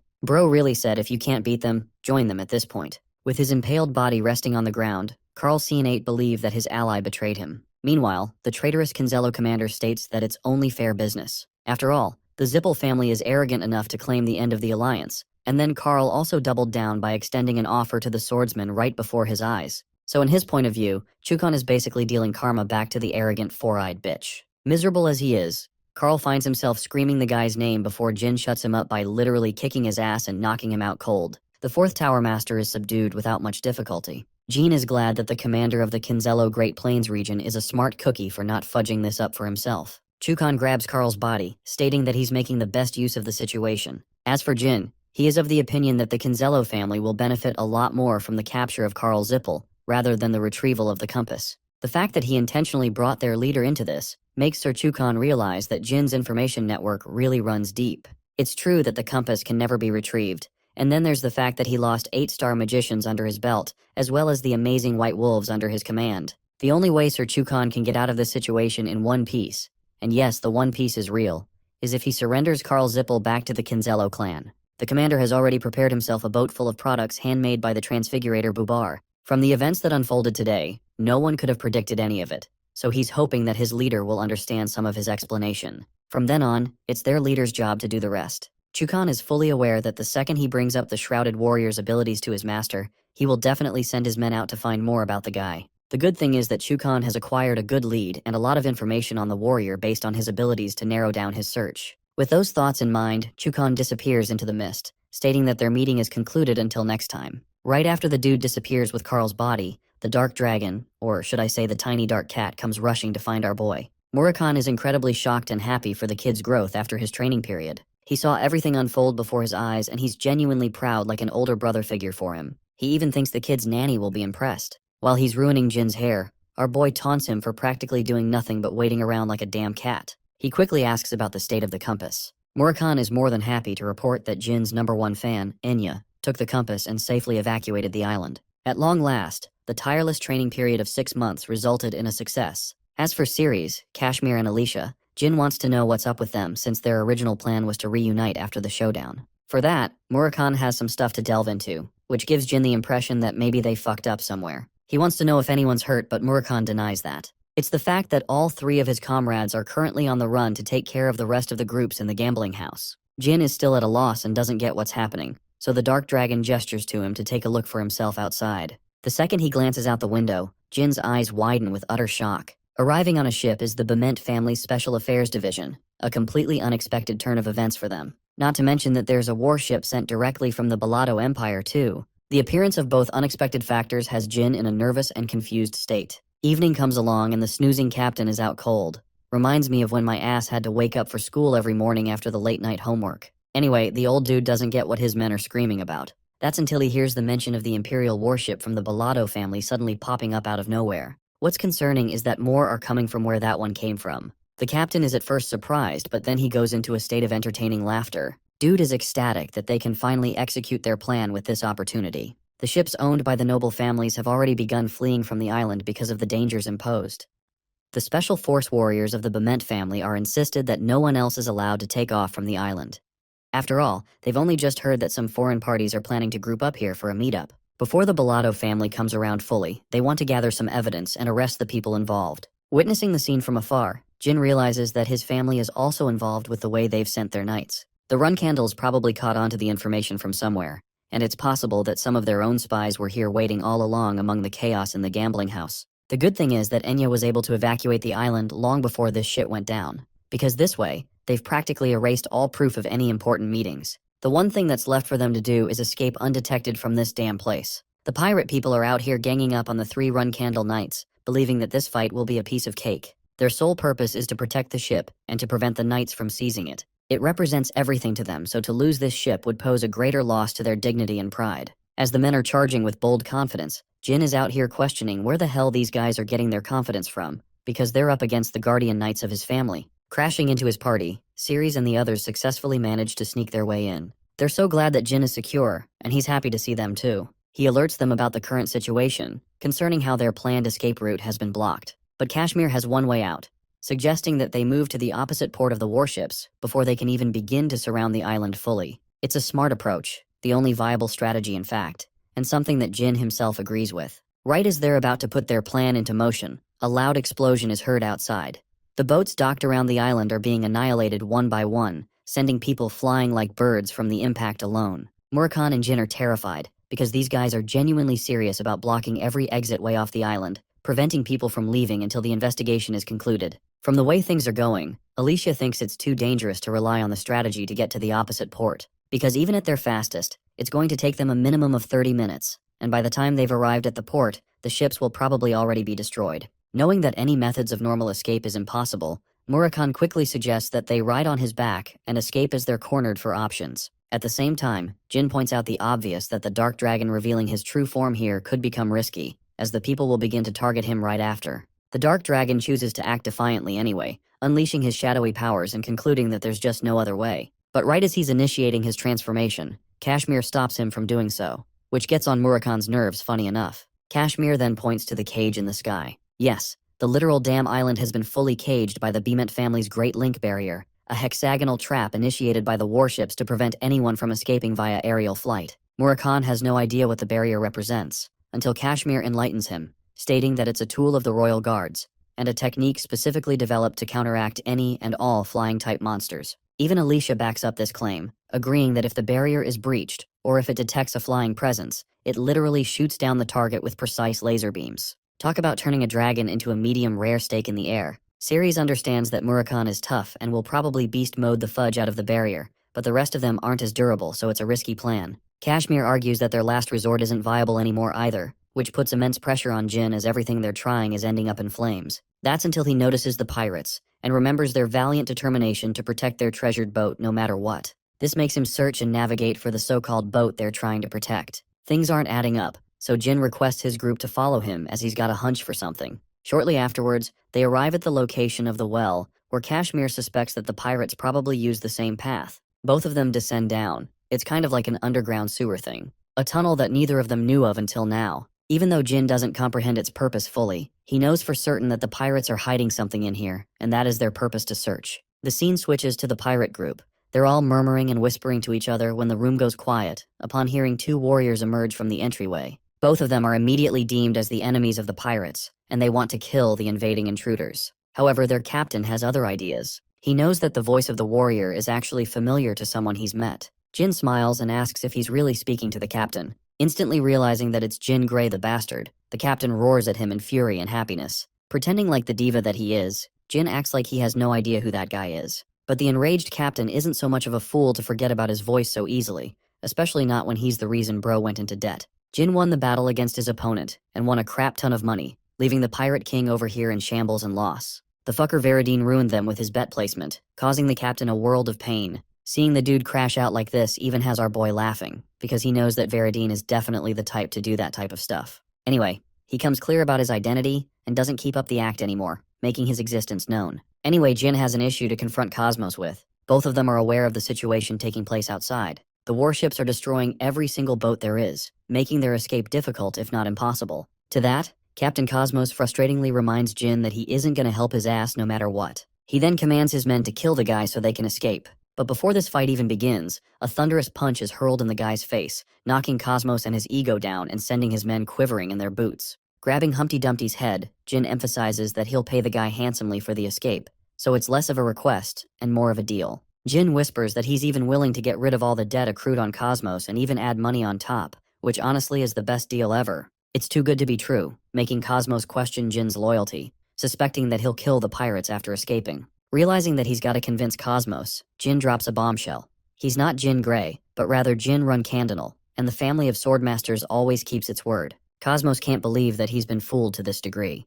Jin even goes as far as to express how Paul Mick's identity is Dante Heron, and that their meeting in the tournament wasn't just any coincidence. The captain finally understands why the mage of the Zippel family went as far as to help out the two of them in their final match. It just wouldn't make any sense otherwise. But with the knowledge of Jin's ties to the Runkindel family, the pirate captain now trusts him. Accepting our boy's offer, he instructs them to follow his command. A little bit of walking later, they were shown the beloved treasure of the pirates, a majestic ship that no one knows about, the secret ship of their escape. Cosmos is happy because with this, they'll be able to make their escape. But Jin is still in wonder of their super secret plan to escape. He's questioning their methods, especially since the pirates don't seem like a coherent team. The funny thing is, in the very next scene, Bro is out here scared for his life because the ship is going so damn fast. Jin is genuinely sweating with the way Cosmos is commanding the ship. Kashmir and Alicia are screaming while Ceres is the most horrified I've ever seen her be. Perhaps the funniest reaction comes from the cat. Bro can't even hurl his insults because they're getting drowned out by the chaotic rumbling of the ship. Let's go back a few moments and see what really went down. Cosmos instructed our boy to get on the ship because that's the only way to make him understand how they're gonna escape. The ship is also docked and loaded with important cargo, consisting of barrels and crates. Now Kashmir has his own troubles regarding these pirates, believing that it may be a bit unwise to trust the pirates. The fact that there's barely enough water to make the ship float is one problem already. And then there's the issue that they have to navigate a massive ship into a deep underground pathway, which could be dangerous for them. Now Jin argues that maybe they should entrust the situation to the pirates. After all, they're obviously going to try and do their best for their own survival, so it's not like they're going to botch this up. For now, he instructs Kashmir to board the ship with the rest of the squad. Shortly afterwards, the preparations to sail are completed. Cosmos is given the green signal and assures our boy that there's nothing to worry about, because from this point on, it's his job to take care of everything. Telling his men to fire it up, one of the pirates lights up a thread to an explosive and, well, kaboom. It's a Michael Bay film, because the explosion gives the ship the necessary propulsion to take off. These pirates really are crazy and funny. Ceres and the others can't believe what the heck just happened. Because of the explosives, the water is crashing down and rapidly advancing towards them. Even Jin is horrified when he sees the water making its way down the path to meet the ship. The tide is literally about to hit them strong when Cosmos has the consideration to remind them to buckle up. Jin's reaction is basically, oh shit, and the ship is then carried away by the water, driving it forth as it cuts into the wave. Jin's face is the same as the one you guys saw earlier. Dude is scared for his life, and this is the same guy who got used to flying on dragons. The ship is going down like a roller coaster on steroids with a hell of a speed. It's the point that our boy is starting to question the pirate captain's methods, but the crazy Cosmos is enjoying the ride all the way through, while Jin's friends are screaming for their life. Curses shouted all over by the cat are contrasted by the pirates who are having the time of their lives. The ships are guided by the water and make their way to an exit way from the opposite side. Seeing the glimmer of light, Cosmos laughs his ass off like a maniac and celebrates creating the order. The ship ejects out of the giant stream and literally stuns their enemies. The men on the warships can't believe what they're seeing. They're all left with the same Saitama Ak expression, as Cosmos is out here having the happiest day of his life. The ship is literally flying by this point, mind you. Or well, it's not exactly flying, but rather it's a really long jump, which means it won't be affected by the link barrier by a way of technicality. Cosmos emphasizes this point as the ship manages to cut its way past the aerial barrier. But this is the part that gets troublesome for them. They're about to have a landing, a really mean and abusive one. The kind of landing you only get after your dad's belt becomes your demise for an F on your report card. As the ship is descending, the people of the Beement family are furious and on red alert. They want to move their ships back, but it's going to take them so much time to catch up that the Pirate King over here is confident that they're clear of trouble. The sails are released as the Pirate King's endless laughter echoes into the sea as all of them successfully escape the surrounded island. Bro is genuinely living the life with the way they are casting fireworks of him after the escape. Anyway, with Mission Impossible over here executed, we now move forward to June 18th and back to the independent city of Tikan. The ship has made its way here successfully. And right after Jin sets foot on land, Jilly and Enya come rushing for him. The nanny is so happy to see him alive and well. She's always worrying for him like a true mother, and I love that. He's also glad to see Enya executing her side of the mission brilliantly. Receiving a compliment from her idol, the girl literally crashes down like a K-pop stan. She's happy to report that the compass is safe and secure, but his radiant smile isn't. In the next scene, we're back to the meeting room, where the group is discussing the usage and the function of the compass. Enya expresses that it operates just like ordinary magic artifacts by infusing magic. And so Jin pours some of his magic inside, causing the artifact to merge with his energy and light up an epic hologram in the ceiling. It shows the globe in its entirety, as well as red dots as its markers. Kashmir refuses to believe his eyes, questioning if the red dots are supposed to signify actual contractors. Unfortunately, Jin confirms that it must be the case, because they're all detected in the Zippel and Beement family regions. The surprising part? There aren't any signs of contractors in the Tikan region, as pointed out by the Dark Dragon, even though there's literally 3 contractors sitting in the room. To that, Enya expresses her theory. She's done a few experiments and comes to the realization that for some reason, the contractors of the Tikan region are seemingly hidden even on the compass. But especially for Jin's case, it's even weirder, as his location was ambiguous and undetected even before his arrival in the city. Murakami thinks it's nothing to be surprised about, as her idol is literally a contractor of the God of Shadows. Enya is fangirling over him so hard after hearing that it's just another one of his great abilities. Still, Quiquintel has issues to raise, as other than Jin, they've still got Julia and Enya's issue to take care of. This means it's less to do with them and more to do with the region of Tikan itself. Suddenly, the run candle brings out his leading suspicion, the magic mirror. Murakami and Quiquintel also wonder if it's the reason. After all, it's the only object that holds the properties of the God of Magic as well as the seal of the God of Shadows. This only makes Enya even more of a fangirl because it's thanks to Jin's contributions that their city is blessed. Apart from that, Kashmir is just happy that they're doing good for the time being. The compass is with them too, so it's not like they'll have any immediate threats to worry about. Jet the sleazy merchant also shows up reporting his explorations. Apparently Jin has become extremely famous again. He hands them the papers, and well, Enya is the first to get dazzled by the report. The news reads the appearance of an unknown, yet extremely powerful warrior, who used his magical weapons and escaped with the pirates. The people deem this person to be the young master and noble Bamarl, someone with a beautiful face and is suspected to have contracted with the god of storms for his lightning powers. The strange thing is that it's been nearly 300 years since Fatal contracted with someone, so it's an astonishing discovery to the people. The news also summarizes how the actions of this young master have led the people of the continent to grow curious of him and to observe his next moves. Murakami is pissed off reading the report and mentions the god of storms, but it's only good for them, as Kashmir thinks that the more chaos the media circulates, the better it will be for them to remain mysterious. Murakami jokes around how Jin is a supernova according to the news, and in return our boy only thinks how embarrassing it is to say something like that. His biggest fan, however, is eating up the news in enjoyment, humming and singing to delight. Suddenly Jin notices something on the map. He spots a contractor in the Hufester region. Though the location is imprecise, it's certainly clear that they're confined in that region. In the next scene, the same news is being read by a certain someone, and that someone is none other than the dude who got bitch slapped by his father not long ago. Anyway, Joshua is curious about his assassin's thoughts, who are all suspicious that this might be the same contractor of the God of Shadows that they were looking for. His other half argues that maybe they're wrong and this is someone else. By the end, we see Kahlua jumping into this universe and showing a hint of lightning, which may turn out to be a plot twist, that the real contractor of the God of Storms is this dude.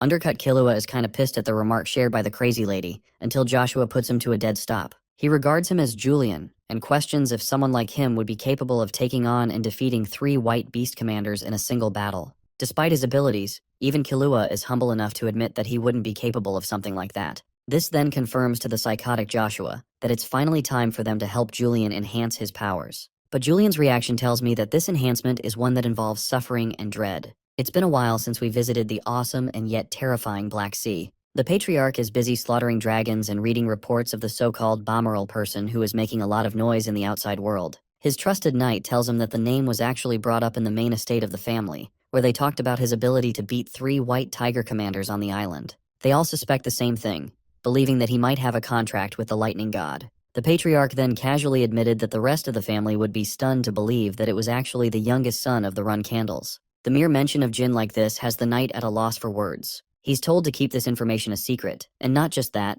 Kiran wants him to personally ensure that word doesn't get out to the flag bearers and that the information is suppressed. Now, Kashmir's letter failed to mention one thing: the intent of going to the island in the first place. This makes the Patriarch question if Kashmir's loyalty is stronger against Jin than Kiran himself. It's actually a flex in my opinion. When Kiran reads something specific in the letter, he can't help but burst out in a roaring laughter for the Black Sea to hear. Even the knight can tell that the Patriarch is enjoying himself greatly. Handing the knight the same letter, Kiran urges him to read the contents, as they do appear to be quite amusing. The letter addresses the Patriarch and Jin's admittance at a drinking party. That night, Jin casually admitted that maybe he can rival his father now in terms of judging one's ability based on a single attack. Indeed, now you guys know why Kiran laughed in ridicule. But the reaction only causes the knight to become furious, as it's quite insulting to say such a thing. Before the knight can say anything more, Kiran cuts him off and name drops the mention of the Myungwang tribe. Khan is alerted by the sudden mention and points out that it's supposed to be this unknown race of people that were dubbed the losers of the world,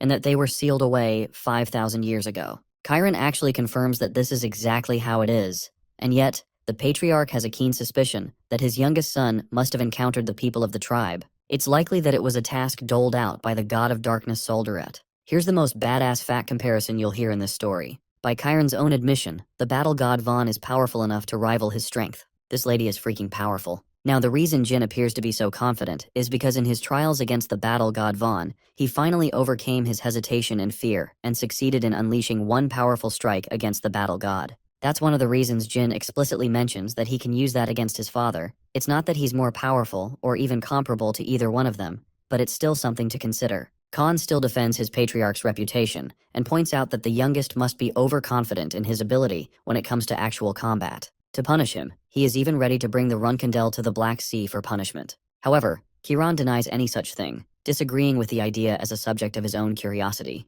He's curious if the boy has it in him to take responsibility for the bold words he chose in his statement. That's also why he wants a letter to be prepared and sent to the Anti-Mountains, and something tells me it's going to be really exciting. The juicy parts aside, in the next scene, we get to see that July is nearing its end now in the city of Tikan. In his estate, Kashmir is sought out by the merchant Jet, who has come to report something strange. An unknown old lady came to express her approval and support for the Seven Colors organization. She appears strange in behavior, so he wants Kashmir to check on her personally. Now, Kashmir is confused up until the point that it is revealed that the very same woman brought a goddamn ship filled with treasures and gold. Yeah, that's definitely someone big. Sensing the urgency to speak to her immediately, Kashmir seeks a meeting. As for the beautiful dragon Quikentel, she's alarmed by the sudden stench of uncomfortable energy, comparable to the kind of energy she sensed in the Anti-Mountains. Jin arrives on the scene, expressing his unawareness for the mountains. Quikentel decides to drop him a lore of what happened exactly 40 years ago. There was a shocking discovery that all the dragons who decided to take shelter in the mountains ended up slaughtered in cold blood.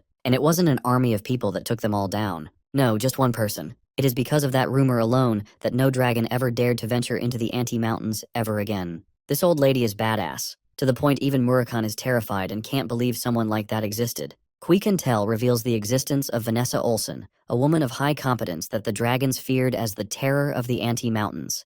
Now that is pura aura for this old lady. Speaking of which, Vanessa has stepped into the city of Tikan, looking all dripped out with her outfit, sensing the presence of dragons from the estate. Kashmir personally goes out to greet her with respect, addressing himself as the leader of the organization. He even points to his beloved wife Alicia, who extends her greetings the same. Just being in the woman's presence, one can feel her controlled and yet radiant aura. She extends her greetings and praises Kashmir's wife for her beauty. But the pressure she exerts is surely noticed by Alicia, and even seconded by Quikentel. She points out that this energy is undoubtedly of the one that is known as the terror of the Anti-Mountains. All this time, they thought she died, but apparently the MILF is alive and kicking. Murakhan is curious if she personally came all the way here to hunt them down, and he's happy to kill her and keep all the gold she brought. Because, you know, dragons love their gold and all. The Silver Dragon argues otherwise, countering that if that was the case, she would be going batshit crazy and hunting them down already. Even in her prime condition, she didn't really actively go on the hunt down dragons. But the woman is so badass that Murakhan is thrilled and wants to face her off, unable to believe that a human out there exists that can beat down dragons, with the exception of the first patriarch Tamar. Quikentel does her best to alert him that he's no longer in his prime, and it's best he forgot about those times because in his present condition, he's literally going to get demolished even if he had a second life on him. Murakhan is still arrogant and states that one can only learn from a proper battle, seeking the approval of Jin Runkandel. Our boy actually disagrees with the Dark Dragon too, supporting the Silver Dragon's wise words not to provoke the one woman that can fuck him up for life. While Murakhan is out here ranting a response to Jin, our boy on the other hand internalizes that Vanessa is probably the person that his father personally handpicked to inspect his new skills. This also makes him suspicious of Kashmir, and whether or not he ended up sharing the same little party fact in the letter when reporting to his father. Things get even more spicy when the merchant Jet reports that Vanessa is exclusively waiting for Jin in the garden. And if what the Runkandel suspects is the case, then this could get really ugly for our boy. In the next scene, we find the three important people sharing a meeting with one another in the mesmerizing garden. Kashmir passionately talks about the exquisite dessert that's been a favorite of the people lately. He's hoping it appeals to the madam's palate. Vanessa sarcastically notes that she doesn't have to worry about paying for anything anymore, considering she dropped a massive donation on them. Even Kashmir laughs and agrees that he's grateful for the support. She's hoping that it will be helpful to the organization. Finally getting to the seriousness of the matter, she requests Kashmir to give the two of them some space and privacy for a conversation. Of course, he quickly leaves while hoping they both enjoy their stay here. Now that both are alone, she gets to the bottom of her true purpose. She was approached personally by Chiron, who requested to check on the youngest. Jin forwards that he understands his father must have sent her, and despite the elderly women suppressing most of her power, he can feel her intense aura seeping through. It makes him question why, after all this time, he had yet to hear someone so powerful as her. To that, Vanessa simply thinks it's a matter of coincidence and chance. The world is full of powerful people, including Jin Runcandle himself, having been blessed with sword ability, magic ability, and even uniquely shadow energy. Jin is rather surprised but also convinced that his father must place a lot of trust in Vanessa for him to reveal such important information like that easily. To Jin's utter shock, Madame Vanessa goes as far as to admit that the patriarch trusts her so much in fact that he relies on her when needed. Based on her words and declaration of strength, Jin states that her name as the terror of the Anti-Mountains must be true then. Though that name is fearsome for the dragons, to her it holds little meaning. Instead, she prefers the name Black Knight as much more appealing. And you best know it. At the time she looked like a goddamn amazing knight. Her appearance in her prime reminds me of how Igris from Solo Leveling looks. Knights will never be not cool. Time to flesh out the concept of Black Knights. You see, a Black Knight is actually a category from the Runcandle clan. After becoming a knight of this caliber, they are known to erase their existence entirely in an effort to serve the family fully. Their contributions are so damn noteworthy to the main family that their names are etched in the Runcandle Mausoleum for remembrance and honor. In the entire history of Runcandles, the Black Knight previously was known as the strongest. This one Black Knight actually teamed up with the Patriarch, alongside the strongest humans in the entire world, in order to face off against the Black Sea. And you know it, Madame Vanessa is that Black Knight. She's mega overpowered. Realizing that he's meeting someone of such high stature, Jin bows down in proper respect, deeming himself as a mere reserve flag bearer who greets the great sword of the family. She's glad that the kid is groomed to have good manners, but let's be honest, that's not what she's here for. Vanessa orders him to get his weapons quickly. On her way coming here, she saw an island, and that island will be the place of his punishment. Oh boy, as strong as our boy has gotten up to this period, I think he might get his ass kicked by this auntie. The scene cuts to the beautiful sunset as the two warriors set foot on the island. Jin Runcandle has strapped himself with both of his blades, questioning if this punishment is supposed to be a matchup between the two. Vanessa agrees with his thoughts, but she is curious about one thing, the same as us. She wants to know if the boy is aware of his sin that caused her to come all the way here. When Jin says he has no clue, she admires the child's honesty, but because of the child's honesty, she is going to punish him. Now for the good part. Remember when he said he could strike his father at least once? Yeah, well, that's exactly what she asks him directly as a question. To her, and probably everyone in the family, it's the height of insult and ridicule, even though Jin is just stating a fact from his point of view. Back to the actual scene, he internalizes his correct assumption. It's all because of Kashmir that this is happening now. Unsheathing her blade, Vanessa offers the boy a way out, a way to prove his innocence. And that way is simple. She points the blade at the Runcandle and demands that he unleash the fullest of his power. That is the only way he can redeem himself for his arrogance. Jin fully understands that this duel isn't one to the death, but a confirmation to assess his current level of strength. First off, he asks her clearly if the condition of this fight is to actually defeat Vanessa in a straight matchup. The fact that he even amused the possibility of winning over her makes her laugh out immensely, so much so that she believes it will be a victory for him if his weapon makes contact with her body. Of course, Jin is one fast bitch because the dude literally pulls up with immense speed to make her eat her own words. Using the neon blue blade of lightning, he aims to cut her down.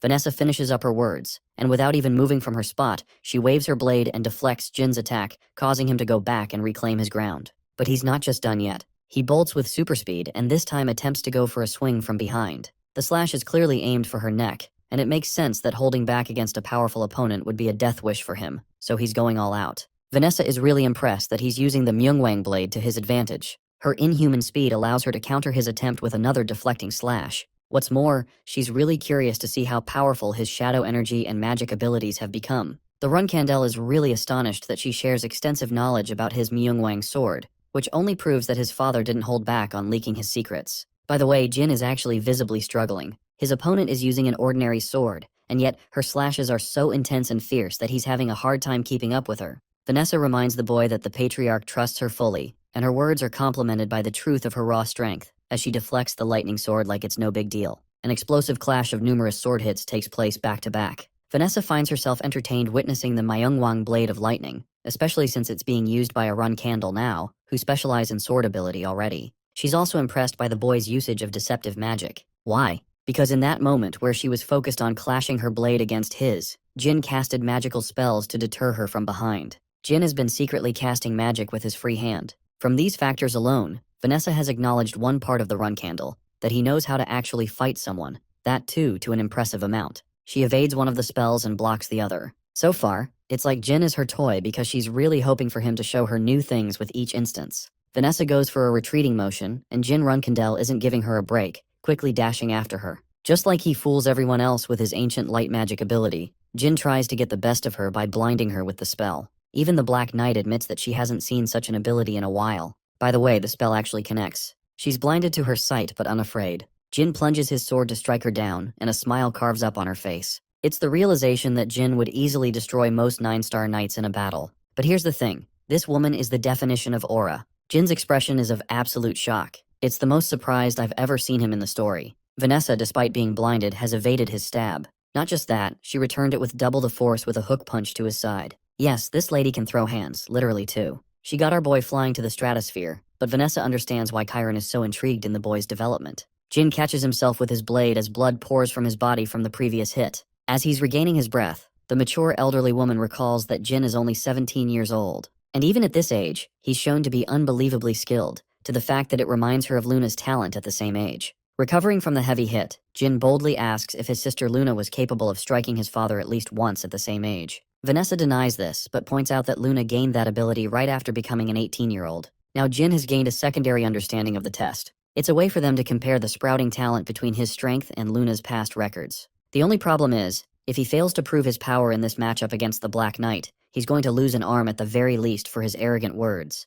Recalling the agonizing training period he went through on the land of the Myungwang tribe, Jin has always gotten used to the feeling of losing his limbs. For now, he wants to concentrate his might on proving his ability to his opponent, and so he gathers clumps of energy into his jewel heart, inviting a smile from Madame Vanessa, who wonders if this is the boy's trump card of all things. Just now he's casted energy spears, dozens of them in fact. Vanessa reminds the boy to be cautious while using such a thing, signifying that it's pretty damn dangerous that he has such a power. Jin smiles back, hoping that he may have impressed her with this technique. Invoking the technique of the battle god Four Swords, he plunges his lightning blade into the ground and declares the erosion spell. With this, a bunch of magical portals with projectiles appear vertical from the ground. The whole thing reminds of Gilgamesh and Enkidu again, especially when it comes to their main abilities. Ready to impress Vanessa's standards, Jin declares that he's got a lot in store for her. Erosion unleashes a wave of thunderous currents from the very spot he's standing on. Even Vanessa is taking note of the fact that Jin is focusing on merging thunder with the earth as tiny spears pop out from the ground. She also highlights how this particular ability shares a resemblance to magic, rather than true swordsmanship. In a way, she's disappointed because she was expecting the technique to be something more than what it is, especially coming from a tribe of people who ruled the world 5,000 years ago. And yet, the technique appears underwhelming in its image. But just as she's admitting her disappointment, a gigantic bolt of thunder descends upon her from the skies. She managed to step aside just enough to avoid getting hit, but you see, this is exactly the point. All of a sudden, Vanessa finds herself intrigued by the special use of his technique. My guess is that the little spears or blade-like energy points are supposed to attract and focus lightning. Anyway, Jin wastes no time and rushes with full force, recalling how his technique is far, far inferior to the one the battle god personally showed him. However, that's not what it's for. Jin ignites the presence of the blue god of flames tests. I think he's trying to go all out with this one forward lunge, especially with how many variables are at play here. There are lightning points himself, and then even tests. The same tiny spears actually begin to conduct electricity, which means a ton of thunderbolts are on their way to strike his opponent down. But that's not all. Even if the Black Knight is capable of evading all of them as they're coming down, he can still find an opening against her in that vulnerable moment. Tess concentrates its descent alongside the barrage of thunderbolts. But here's the thing. Jin greatly misunderstood his opponent's next move. Vanessa calmly questions if he was hoping for her to dodge, blowing his expectations out of the water. The Black Knight concentrates her power in her blade, showing a hint of her true strength while impressively remarking the emergence of Tess here. Jin's eyes widened in sheer shock. This woman is really about to deflect everything he's about to send her way. And that's exactly what happens. Sharp, precise ripples of sword slashes cut through the air with an intensity so powerful that they destroy the lightning strikes all at once. Finally, there's the direct attack from our favorite Blue Phoenix itself. Tess unleashed a wave of fire to hit her directly. But even as powerful as this attack is, the Black Knight is capable of slicing through the flames and even going as far as to destroy the manifestation of Tess in that moment. Using this as the opening he needed, that's exactly where Jin Runkandel sweeps right in, emerging from the Phoenix's withering body, powering his sword with shadow force and surprising Vanessa to an amazing extent. So far, she's really happy with his battle IQ, and she also greatly regrets being unable to bring a more competent blade with her for a better fight. Warping his blade in the darkness, Jin Runkandel releases the Shadow Sword's first form, the Soul Slice technique that he perfected just like the first Patriarch Tamar. In response to his slash, Vanessa responds with a powerful strike of her own. The clash releases considerable amounts of energy from both sides, but the outcome is clear. Vanessa's blade fails to withstand the overwhelming force that was generated from the soul slice attack, and so it crumbles to hundreds of pieces. By the end of that last strike, Jin Runkandel is once again on the ground, recovering his breath from the sheer energy he exerted in that moment. Vanessa is considerably impressed with the boy's talents, recalling her objective to punish him, but something incredible has happened. Jin Runkandel successfully left a scratch on her face, which invites a reward from Madame Vanessa for his incredible accomplishment. Our boy is looking seriously glad because he had to basically pull out everything from his arsenal just to get one tiny little scratch in. By the end of their confrontation, both warriors drink like champions. And I really mean that.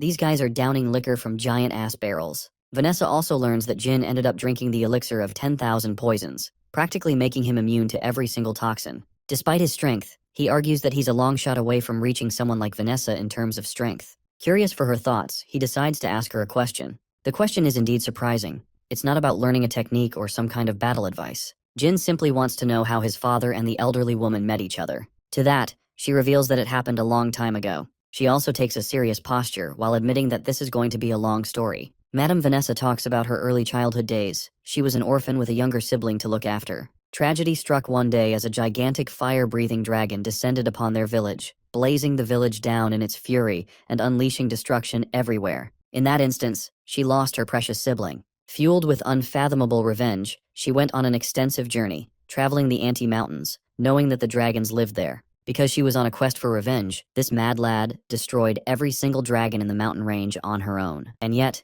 even after all of that, she still couldn't discover the beast that destroyed her village and took from her precious sibling. Eventually, she decided to set up a base in the mountains. The moment she confronted a dragon, she demolished it without remorse. But it didn't stop there. She did the same when it came to people. Basically, she killed everyone in her way. Vanessa admits that she had gone fully insane, mad in the pursuit of revenge. Her kill count for dragons reached over 100, which is freaking insane considering their caliber of strength in this story. And yet, even after all these years, she's been unable to track down the one that destroyed her village. 15 years passed after her mad pursuit until one day, the patriarch Chiron decided to personally find her. From the second she laid her eyes on him, she could sense immeasurable power. The only man on the planet who managed to defeat Vanessa in a duel, even after she had gone crazy for 15 long years. After taking her first L, Chiron then personally escorted her to the location where the wild beast that killed her village resided. It turns out that this bastard was actually a guardian dragon that descended from the family of mages, the Zippels.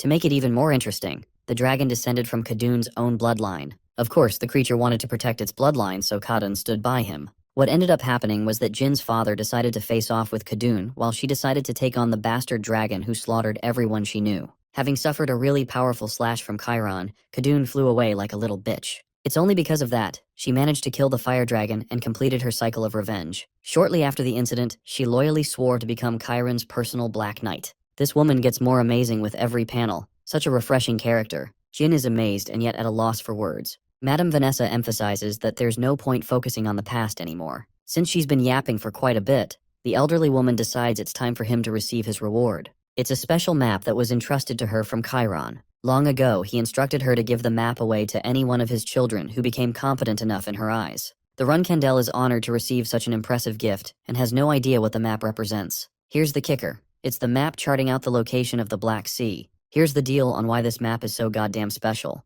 Jin points out that the Black Sea is teeming with high-level monsters, to the point not a single nation ever bothered to carve a map of it. Yes, that even includes the prideful Zippel mages. And yet, the Runkandel family has already accomplished this feat. It was once a confidential mission on behalf of Chiron, who led his forces alongside his knight. Having obtained this map, she tells him that he'll have to endure a new test after using the map. It makes the Runkandel question what this is going to be like. The only remarkable place on the map is highlighted with red. That's the spot where Jin is tasked to kill the monsters. These monsters aren't your average high-level beasts either. Rumors have it that they were raised by a powerful witch called Hellerum a long time ago. Okay, side note, I find it really hilarious that this reward just ends up being yet another test for the guy. Poor Jin. The very next day, it can be seen that Vanessa is returning home to the mountains. You can even see a skeleton of a dragon being used as a decoration piece, which is honestly so in character for a monster like her. Interestingly, the Black Knight notices that her door is unlocked, and when she makes her way inside, there's a clear intruder drinking something. She actually talks highly of the person, stating that he's become more and more surprised with his tricks. Not only did Chiron send her a letter, but he also decided to whip up out of nowhere and showed up to her place. The man is chillin' like a Zen warrior, enjoying his tea, and he only cares about hearing about the progress of his youngest son. To that, Vanessa points out that Chiron's patience is starting to run thin with his growing age. But even according to someone as strict as her, Vanessa argues that Jin Runkindel is showing impressive progress. Of course, Chiron smiles, pointing out that he could read her expression the second she entered the room. It meant that she was proud of what she saw in Jin. Casually confirming her own reaction, Vanessa pours down some water and even shares that she's gifted the boy a map as a reward too. Now that is something that shocks even the likes of the patriarch, and the reason being is that she never once sent it to any of the other children. It makes him wonder if Vanessa had a gut feeling that Jin would end up impressing her in the end. Though Chiron is curious about her thoughts, another matter clings to him. He has realized that the moment Vanessa handed over the map to Jin symbolized that she has grown out of her attachment for Luna's talent. Vanessa goes silent all of a sudden, before stating that every single Black Knight was fond of Luna's godlike talent. She was the pride of the family, and they all wanted to make sure she rose to the top. Unfortunately, Vanessa thinks that it's because of their carelessness that the eldest sister abandoned her interests in rising to the top, showing no interest in pursuing the rank of matriarch of the clan. Vanessa also reasons that the family's troubles could easily be handed over to Luna, and from then on they wouldn't worry about focusing on their own duties. Throughout her speech, Chiron is silently observing her words. She tells him that it's necessary for them to ensure that Jin Runkindel doesn't become another Luna, which is why she will take extra care for the boy. Also, she has a gut feeling that Joshua is also looming over behind the scenes and observing everything go down. The patriarch counters that Jin isn't the type of person that requires care or consideration like Luna did because of her past, especially because Joshua appears to be troubled and watching Jin's every move. Chiron strongly believes that if his youngest son is unable to control his family's troubles on his own, then he will be worthless against his enemies. To that, Vanessa entertains the possibility of Jin Runkindel becoming yet another Luna, questioning what would happen in that case. But interestingly, Chiron terrifyingly puts that it's the reason she handed the boy the map in the first place, signaling that the boy's upcoming test will be a test of his integrity to the mission. Speaking of which, Jin Runkindel is already speeding his way to the location thanks to Murakan's flight speed. August 15th is when they finally reach the devastating Black Sea, the only location on Earth that no one dares to enter. Following the coordinates given on the map, they successfully find the pillar they were looking for. However, the Dark Dragon corrects the boy's false observation, pointing out that it's actually the nest of Kolkia, a structure that is formed by a species of flying monsters. Now I don't know about you guys, but that sounds epic with the way it's shown. Anyway, these ugly flying creatures clearly don't take a liking to any invaders, so they're strong on the offensive. But really, what can they do against the might of the Dark Dragon himself? Murakan considers it a bold move on their part to even try and unleash a powerful column of breath that nukes the flying creatures, eviscerating their very molecules as they're caught up in the full range of the blast. The creatures are purely decimated.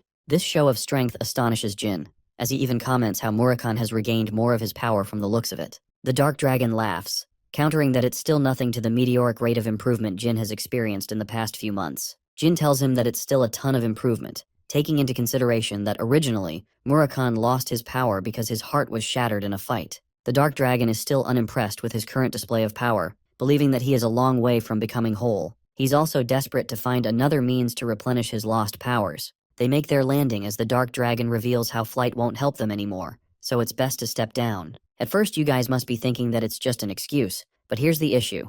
The atmosphere up ahead is coated with clouds of poison, so deadly that they can easily tear through and melt a dragon's scales. However, it adds to Jin's confusion, and the reason is simple. How the hell were those freaky flying monsters flying without any problems? Murakan transforms to his human state and points out an interesting fact. Every single creature that is the inhabitant of the Black Sea has poison running through their veins. It's safe to say that everything here is poisonous, so they have to tread carefully. In the next scene, they're walking their way through a path when Murakan talks highly of the current patriarch's strength. It's insane that someone actually came here and carved a map of this location. The Black Sea is so hellish that not even powerful dragons come here. While reading the map, Jin agrees with Murakan, questioning what the hell his father has been doing in a place like this of all things. Changing topics, the Dark Dragon points out that they've got to annihilate the monsters that the witch Hellurum created. Everything to do with the witch invites trouble, according to him. Murakan's knowledge of Hellurum surprises the Runkindel as he pries for more information. The Dark Dragon reveals her background. Apparently the witch was known for one thing.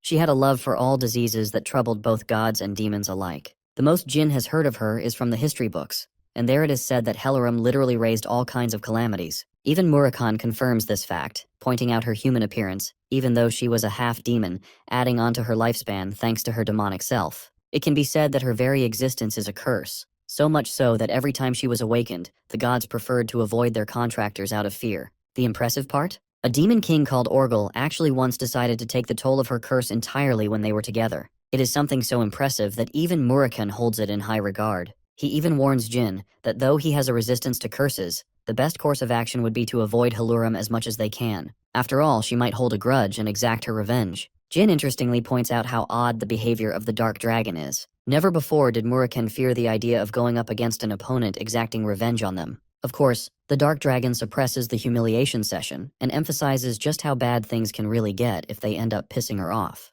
While they're bantering, a bunch of creatures of hell are making their way up to them. This wolf has brought dozens of his friends along too. Here's the part that worries Jin the most. Even though his dad and Vanessa clearly knew about the location of Haluram and all the trouble that comes along with her, they still didn't decide to kill her, or kill the creatures for that matter. The Dark Dragon is baffled all the same, almost offended that Jin is asking the question. The hungry wolves that were eyeing them down realize that it's the perfect time to strike down a distracted prey, so a bunch of them quickly make the jump in an effort to strike down the run candle. But Jin responds beautifully with a barrage of electric slashes that cut the creatures all down and leave their nasty poisonous blood trailing on the rocks too. This is clear-cut evidence of what Murakun said earlier. These monsters really do have poison running in their veins, and it's so dangerous that it's grilling a rock. Sometime later, they actually reach the part of the map that was marked. From here on out, Jin doesn't want the Dark Dragon to follow or intervene with the test, because it was a task specifically entrusted to him. The Dark Dragon understands that, but still worries for the boy, questioning if he'll be okay to navigate all on his own inside the thorny cage.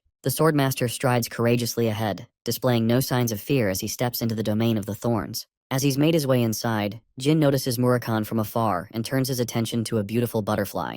Its color is a distinct purple that is foreign to the outside world, and for some reason, Jin assesses that the place feels different inside compared to the outer world. Among the thorny structures inside, Jin notices a tangled mess of thorny vines, questioning why it's so large in size. As he's trying to comprehend the situation, a little furball pops out of the vines. It's a cute kitty cat that appears alarming to the run candle's eyes, because this cute kitty is numerous times larger than even the human. If dangerous, then why is a friend shaped? Seeing the creature, Jin begins questioning his senses. He has no idea if he's supposed to take down this monster or not, and it's the first time he's laid his eyes on a mythical creature such as this one. From its adorable and harmless appearance, Jin quickly grows fond of the creature's innocence, and even shows kindness by saying hello. Instead of responding to him, it pounces away using the vines as a means to escape, much to the Runcandel's surprise. It's surprising to him how a creature of such size can run away like that, when ordinary monsters would be quick to attack. Since it's the only thing keeping its interest, the Runcandel decides to chase after the giant pillow to find where it went. But he's a bit lost himself as he can't tell where it went. Suddenly, Jin hears a rumbling noise and becomes terrified when he sees a giant ball of thorny vines bolting down with rapid speed. The ball actually leaps over his head, and before things can get any more predictable, the Runcandel decides to slice it down 3 times, cutting the structure down. From inside launches the giant cat, which actually hits him at full impact. Not just that, it smashes him against the vine cage. Yeah, I know we were all thinking that he's found a friend, but apparently not. This cat is a straight-up menace. It launches away again while Jin Runcandel is in tatters. He's never been reduced to this condition before, not after his training arc. He now understands the purpose of the creature that tried to lure him. Its mission was to take advantage of its territory to strike down the Swordmaster. Despite the tricky battle, the Swordmaster can't call it quits so early, especially when Vanessa tasked him with the mission. At first, he was figuring out a way to capture the cute thing, but he's done playing around. His next approach is to force the creature to reveal itself. In order to do that, the Runcandel unleashes a flame spell. The spell is called the Fire Wave Gale, and as the name implies, it burns everything in its surroundings. It's the perfect attack against a creature that utilizes the thorns as its environmental advantage. Faced against the towering flames, the cat shows an expression of annoyance. The flames are burning down everything around. I think this will really piss the cat off even more, but Jin thinks it's a good way to lure it out, stating that he's going to burn the whole place down otherwise. In the end, the furball decides to reveal itself from the shadows. Here, Jin whips out his thunderous blade, declaring a real battle between them. The funny thing is how bro is challenging a goddamn cat to a fight. The even funnier thing is how this cat pretends to be the most adorable thing ever and plays cute in front of him to get pity points. But Jin ain't falling for the same trick twice and calls out its bullshit, causing the creature to wince. Deciding to go fully serious, the cat stretches and becomes really fucking huge. Like this thing is the size of a small whale. The cat stops holding back and uses some kind of hypnosis ability, stunning him with the memories of his first life. The same life where he was humiliated and beat down by his brothers, bullied relentlessly back to back, and even when he was clinging to the edge of his life, While Jin is hypnotized inside his own cage of traumatic thoughts,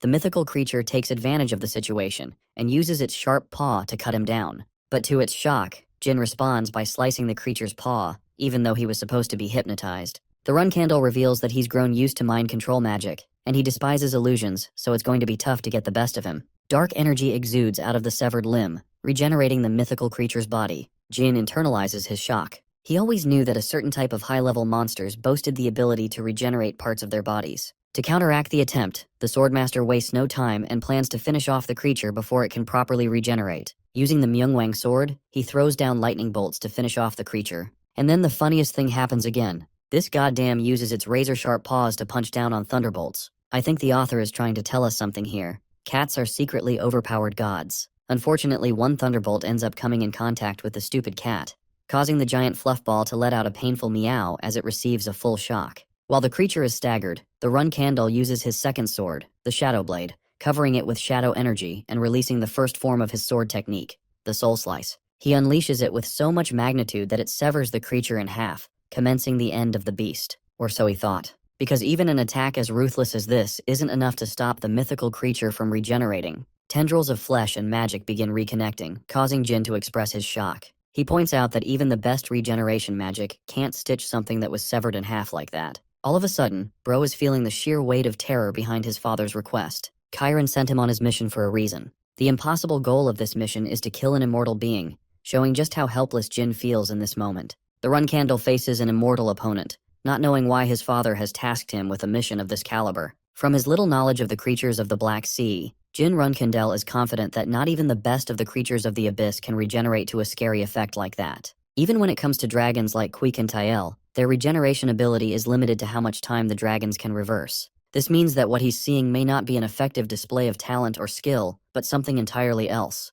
While his confusion grows, the surrounding flames wither away as Jin grips his blade, factoring that what he's seeing isn't a regeneration ability, but a hyperactive curse. And to that effect, Jin asks if the witch Haluram has placed the curse of immortality upon the creature, and if that is the reason it cannot die. The fluffy creature weeps in agreement, making Jin sense its great pain. It shows how the creature must have been alive all this time for many years, and it has lost the will to even fight anymore. Now that Jin has already burnt down the entire forest, there's no place for the immortal creature to be anymore. The sad little thing appears speechless. Its devastating look even invites an apology from the Runkindel. Jin feels guilty for having brought so much pain to the creature, and justifies that it was behalf of a test. The boy emphasizes that the children of the Runkindel family have to follow the patriarch orders to a strict degree. Hearing the word Run Candle actually elicits a surprising reaction from the creature as it stands back up in intrigue. It leaves Jin completely confused because the cat is going on, meowing its way, but Jin simply doesn't understand its language and explains that he's lost on what it's trying to say. The creature meows again and turns around as if to say, "Follow me." Jin senses this and decides to tag along. After a while, they end up arriving at the mythical creature's house. But strangely enough, there's a mystical alcohol bottle in here that snaps the warrior's attention. This is actually the sign of royal liquor, and it's basically the reward for Jin after he successfully completed the test he's been assigned. Grabbing the bottle and popping the lid, the Runkindel sits next to the curious fluffball. To entertain his new friend, he talks about how the royal liquor is actually brewed by fairies. The interesting thing about this liquor is that once consumed, the owner of the bottle will tell a story that will be played inside the person's head. And so following his knowledge, Jin puts the liquor in his mouth, wondering if his father is trying to tell him something. His mind plays the story. A mental imagery forms vividly inside his mind, revealing that the liquor was actually for Luna's sake, who was long destined to come here. In the end, Luna didn't end up taking the mission, which left the immortal cat all alone to herself. It waited many years for Luna to show up while guarding the liquor. Jin's fascination for the cat grows even more, causing him to help the cat out by making it enjoy some of the liquor. The cat's story is just as remarkable. It is told to follow the Runkindel who discovered the bottle, and well, that's how the trial ended. Meanwhile, the catified dark dragon is out here sleeping like a log. Jin calls out to him and scares the life out of the guy when he sees a huge cat right next to the guy. Murakan reveals that the creature's name is Shuri, and even Jin is surprised that they know each other. The dark dragon talks about how Haluram's personal pet Shuri is actually quite famous. Speaking of which, Shuri takes a liking to the dark dragon right away and cuddles the crap out of him. He struggles to talk about how Shuri is supposed to be a mythical creature known as the Red Jade. It is originally supposed to be a gift from the Demon King to the witch because of her inability to ride horses. Jin is intrigued and questions how it ended up becoming a familiarity. The hilarious bit is how Murakun is practically begging to be freed from its grasp and simultaneously shouting at Jin for not noticing how familiar it's currently being. The fact that Shuri followed Jin all the way here implies that it has discovered its new owner. Jin is still a bit surprised until the cat suddenly remembers something and spits out the red jade. The Dark Dragon expresses that after infusing this item with his mana, the Swordmaster will become the official owner of it. Jinrun Candle does exactly that, pouring an essence of his own mana into the jade, igniting a connection with the mythical creature. It even takes its giant manifested body and stores it inside the red jade itself. This marks the completion of the possession process, allowing him to summon Shuri at will at any time he pleases after infusing his mana. Jin pours his mana to test it out, and it summons Shuri right away from the jade. I can't help but point out that this looks like a reference to Pokemon and Pokeballs. Surprisingly, when he summoned it this time, Shuri shrunk in size and became smaller. Murakun fills in the gaps for all of us again and reveals that its real size is only seen when it doesn't have an owner around. The rest of its body is dependent on the contractor. Typically it gets smaller upon forming a contract, but yeah, Jin is the owner now. And the owner loves his new friend as he cuddles the cutie with love, preferring its current size. Jin officially gives it the name Shuri Runkandel to make it a part of his family, allowing the mythical creature to have a place to call home at last. Now that the test is concluded, it's time for us to go back and see what Joshua is pulling with his new scheme to evolve Julian. Experimenting on Island 32, the Bluebird Archipelago, Julian appears chained to a mausoleum of some sort. His body hangs like a puppet as he writhes in agony. The bastard Joshua is literally torturing him to evolve by shoving lightning bolts at him, all the while smiling at the results. I think he's in need of another bitch slap by the patriarch like last time. Returning from his travels and to the city of Tikan, Jin decides to gather around his group of friends to show them what he found in the Black Sea. Enya is most excited among the group, wondering what kind of rare weapon he brought along. Pouring his mana into the red jade, he brings forth a creature of magnificent size. It astonishes Jilly and leaves Enya terrified. Even the silver dragon can't believe that he's actually summoned Shuri so casually. Seeing the cat's fluffiness, both Enya and Jilly are in awe and admiration. Jin confirms that he's brought Hellerum's familiar home after discovering that it isn't a monster, but a mythical creature. The silver dragon enlightens him with a bundle of more facts. Shur is actually a well-known mythical creature that spans over 2,000 of years. She also interestingly reveals that Murakun once had a red jade familiar of his own at a certain point. Jin inquires more information from him for it, and realizes that it's the reason why he knew about the specifics of their contract. Murakun reveals that his familiar unfortunately expired its lifespan, so it basically kicked the bucket already. Quiquintel tortures him even more by saying how much he loved the familiar, so much so that he made his transfiguration state a cat, inspired from his familiar. With so many embarrassing facts revealed about him, Jin is starting to think this guy is actually a softie underneath. Poor Murakun is dying from cringe on the other hand. Apart from that, the silver dragon is rather shocked that a red jade familiar survived, especially when the demons went extinct. To that, Jin reveals that it's actually because Shuri is cursed by immortality, so it doesn't even have a choice in the matter of life and death. Hearing the horrific curse, even the silver dragon thinks it's such a pity for having a shitty curse like that. She suspects that Hellerum's experience with certain disasters must have driven her to such lengths. The Runkandel fails to comprehend what he just heard and asks for more. The silver dragon reveals a bone-chilling fact. The curse of immortality requires a heavy cost, starting at the price of 1 million human lives. Now that is straight up psychotic to think about, and it leaves Jin at a loss for words. Murakun also adds to the tragedy by pointing out how the curse is still ongoing, which alludes to the existence of the witch being alive somewhere as well. But Jin doesn't get why she would choose to abandon Shuri at a dangerous location at the Black Sea. Murakun makes the kitty's day worse by revealing how Hellerum broke the contract between the two, which makes the poor thing sad, and causes Jin to shout at the dark dragon to read the room. Jin touches upon the royal liquor that he received as a gift from his father, which was apparently guarded in her nest. Though he's unsure, Jin has a suspicion that maybe his father one day thought to send his daughter Luna to recover Shuri from the Black Sea one day. But in the end, Luna never took the test, and the one who did it was Jin Runkandel, who brought the mythical creature to his family. The Dark Dragon also thinks that it gives the implication that Jin is being acknowledged by his father as an heir, though that's something he's still unsure about. It's too unclear. The thing is, Chiron had a goddamn soft spot for Luna and gave her the most love of all. But the moment she resigned herself from the path of pursuing matriarchy, he stopped caring about her. This means the very same could happen in Jin's situation. It's a terrifying truth, but it's something he has to be cautious about. After all, remembering what happened to him in his previous life, it becomes clear that his father isn't going to spare him when the moment comes. The boy was discarded and told that he wouldn't die all on his own. It makes Jin's heart break when he relives those memories of being outcast again. His nanny helps him snap out of the memory lane by correcting the boy's view of his father. Even though Jilly is a nanny, she has seen Chiron's consideration for Luna's gentle and loving nature. This fact actually changes Jin's entire perspective as his face illuminates brightly. Jilly continues her thoughts. She understands that the poor creature has been cursed with immortality, but to that effect, she also knows that if Luna was tasked to take this test on her own, then because of her dominating nature, she would have put out an endless fury of attempts just to kill the creature. She's not cruel, but fierceless and obedient. Now, following this train of thought, the nanny thinks that Chiron must have sensed this, and so the person he really wanted to send was someone who could take on the role of being a patriarch, someone who could look after the creature with consideration and care instead of trying to kill it. It's the exact thing that Jin Runcandle is doing so right now by showing concern for the fluff ball. Believe it or not, Jin ends up conceding and agrees to his nanny's perspective, squishing the face of the kitty as it makes cute sounds. In the next scene, we can see Kashmir talking about the unusual behavior of the compass as of late. It's come to his attention, and that's why he wants Jin to stay updated on the matter. The Runcandle asks for more information and ends up learning that a strange contractor's whereabouts have been spotted in the Hufester region of Bluebird Archipelago. Thanks to the intelligence organization's investigation, they've actually specified the exact location of the contractor that has been spotted there. Jin asks about the location details and learns that everything is going down on Island 32, and reports of the investigation conclude that at least one of the Runcandle family members have been spotted. Not just that, the report also lays out the confirmation of having spotted Joshua Runcandle as the flag bearer and guardian knight.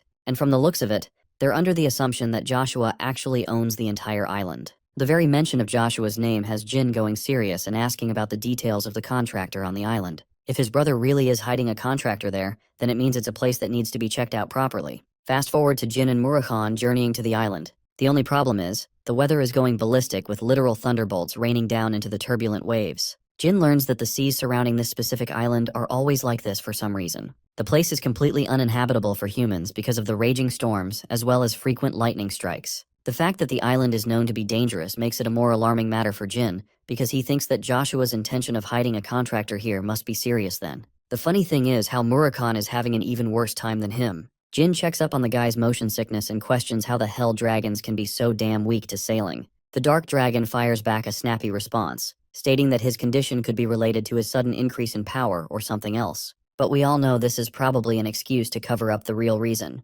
Anyway, he asks Jin what his goal is concerning the secret contractor that Joshua is keeping on the island. To that, our boy expresses that everything hinges on the contractor's reaction for that matter. At last, they've finally spotted Island 32 of the Bluebird Archipelago. Unfortunately, this is as far as they can go, as not even the ships can course through the rough currents beyond a certain distance. Realizing that they're cornered, Murakhan thinks it's a good idea to use the cute furball to their advantage as a means of travel. The Runcandle is shocked. He had no idea that Shuri possessed the capability to swim. The dark dragon smiles and shares that it's actually easy for the creature to swim through such waves without any trouble. Summoning the mythical furball, he makes a request to take him to the island. The cat meows in happiness, and Murakhan is the first to mount on its head. Jin also grips some of its fur, and the group takes off by diving right into the waters. To Jin's shock, this thing truly does behave like a Pokemon. It's casually floating on top of the waters with immense speed even against such currents. It leaves the Swordmaster astonished. Shuri is going faster than a speedboat with the way it is leaving giant ripples. It doesn't take them much longer than that to step foot on the island. Shuri dries itself off while Jin begins his search for the mysterious contractor. He also retracts the mythical creature back into the red jade to make sure the cute thing doesn't get into an unnecessary fight. While he's doing this, the dark dragon notices something. His lightning Myungwang blade is actually fidgeting and behaving strangely. Jin decides to inspect the blade by pulling it out of its sheath. And when he does that, the beautiful sword is glowing more than before, and reveals a set of unknown characters that are foreign to the Runcandle's eyes. Inspecting the characters, Murakhan puts his brain and memory to work, and senses the familiarity of these characters. He wonders if the language is Fatal at first, but then thinks it might be something else. The lightning blade Sigmung is reacting strangely like a compass, pointing to a specific direction. When Jin looks down in that direction, he sees a lightning bolt crashing down at that exact spot. Immediately, he senses that something is happening where the lightning strikes, which means they gotta hurry. The legendary Myungwang blade's reaction implored Jin to head out and check the location. Upon arriving there, his eyes widen in shock, while Murakhan proclaims his surprise and disbelief upon seeing the Grave of God. The phrase Grave of God is unfamiliar with the Runcandle, until the Dark Dragon explains that this place is supposed to be the grave of the God of Thunder, Gram. This makes the Runcandle recall his conversation against the battle god Vaughn when he was still training. He wanted to know why his blade was known to be called the lightning sword Sigmund. Vaughn revealed that it contained the power of the thunder god itself. But here's the surprising bit. This blade actually wasn't conceived from the thunder god at all. In fact, The weapon is responsible for killing the thunder god and then sealing the god's power within itself. Talk about one cold-ass sword. It killed a literal god. Once again confronting a piece of Myungwang history, Jin clearly wasn't expecting to run into a situation like this. Murakhan mentions that Grom is confirmed to be dead, and their grave is supposed to be in this place. But that only begs the more serious question. Just why on earth is his scheming older brother Joshua keeping a contractor hidden in this location? While they're contemplating the situation, someone is preparing a blue lightning arrow aiming at them from a distance. The light is blindingly sharp, until the warrior releases the arrow with utmost ferocity. The arrow is tracked by Murakhan and Jin's perceptive eyes, and the run candle faces little to no trouble in blocking it with his blade. But here's the thing, the attack was actually executed from both directions, meaning Murakhan was also targeted by another assailant, and he fended off the blow. While the smoke clears, Jin assesses that they were just struck by a lightning arrow and then a sword full of wind and poisonous magic. As the smoke cleared, the two familiar assassins made themselves known. They're hungry for battle, to take revenge against the run candle after losing track of him last time. Jin, on the other hand, is unsurprised. He was able to guess their identities based off of their attacks alone. These two bastards are the bloodhounds of Luna's nanny, and they're working for Joshua now that she's no longer alive. But they've also brought some company. Jin spots the contractor, the one paired with the lightning god's ability, and the same person who shot the arrow. Remember when they mentioned that the thunder god Grom died? Yeah.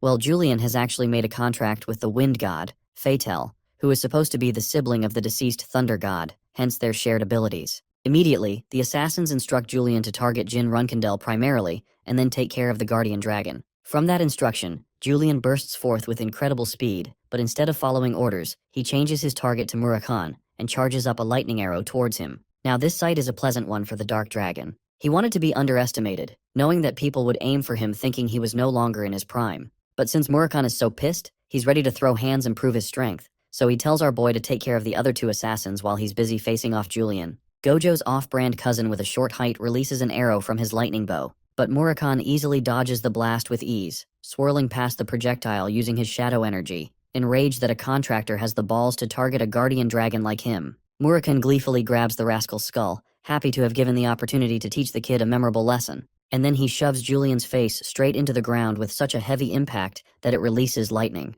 The funniest part? Bro is knocked out cold after that single blow. Went to sleep in seconds. Murakhan talks down on the ordinary contractor who thought he was special and overestimated his powers. Normally, you'd expect no one to get back up after that diabolical ass-kicking. But Julian's body starts reacting strangely and releases bouts of lighting energy. Let's cut to Jin Runkindel's side of things, as he's currently facing off against the two assassins bloodthirsty for his head, thinking he was the one who caused the downfall of their mother. Of course, it's their mistake thinking that this is the same guy they met back then, because Jin casually deflects their sword blow calmly, and points out how Joshua must have manipulated the assassins into thinking that he was the one to kill Taimoon. Jin points out the ridiculousness of the notion that he killed the nanny, but the enraged twins are not having it, and are full of bloodlust. As he's clashing his blade against them, Jin tells them the reality of the situation. Taimoon was killed by assassins disguised in the armor of the executioner knights of their family. What's most interesting is that their very own poison was spotted on the murder weapon. Jin overpowers the assassin with his blade and reveals how Joshua Runkindel is actually supposed to be his eldest sibling.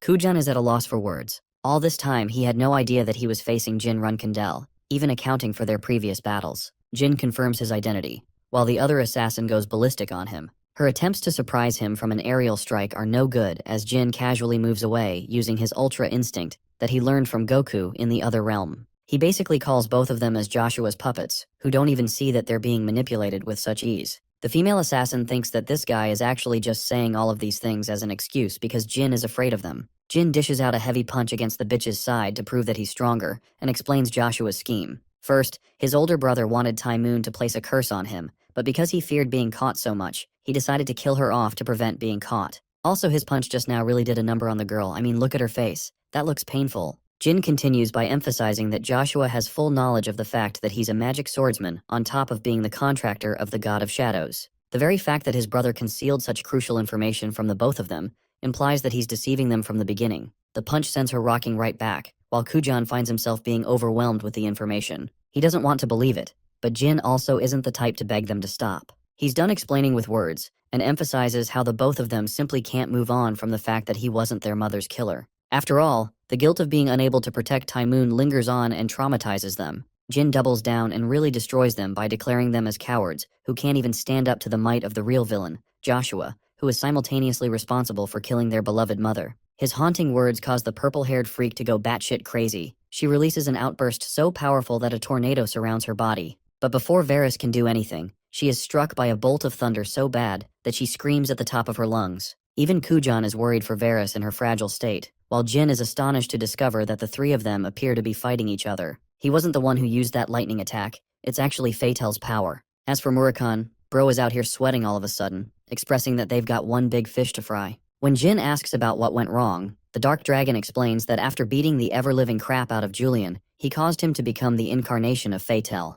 This means that the god of wind itself has descended inside Julian's body. It's a phenomenon that they witnessed once before when the mana god descended into the body of the saint, unleashed her power, and destroyed the Zippel ship of Kozak. Right now, it's the exact same thing. Fatel is now in control of the human's body, and their situation just got a hell of a lot more complicated. Jin shows the look of concern on his face. As he's witnessing the descent of Fatel from the thunderstorms, Jin Runkandel is hammered with a wave of memories that are foreign to his own. They're the thoughts of the thunder god Grom, who is furious at Fatel for making a descent upon his very own grave. Not just that, it appears that Grom always lingered with a determination to kill Fatel. Though Jin is unaware of the situation that went down between both of the gods, he can't explain what's causing his Thunderblade Sigmund to react so uncontrollably. His sword is furious, and he fears that they'll all be in danger if this goes on. Being opportunistic about the situation, Jin Runkandel calls out Kujan and roars at him to make a choice. He will either die here in vain, or escape with the rest of them. If the assassins truly seek the path of vengeance, then they must focus on surviving firsthand.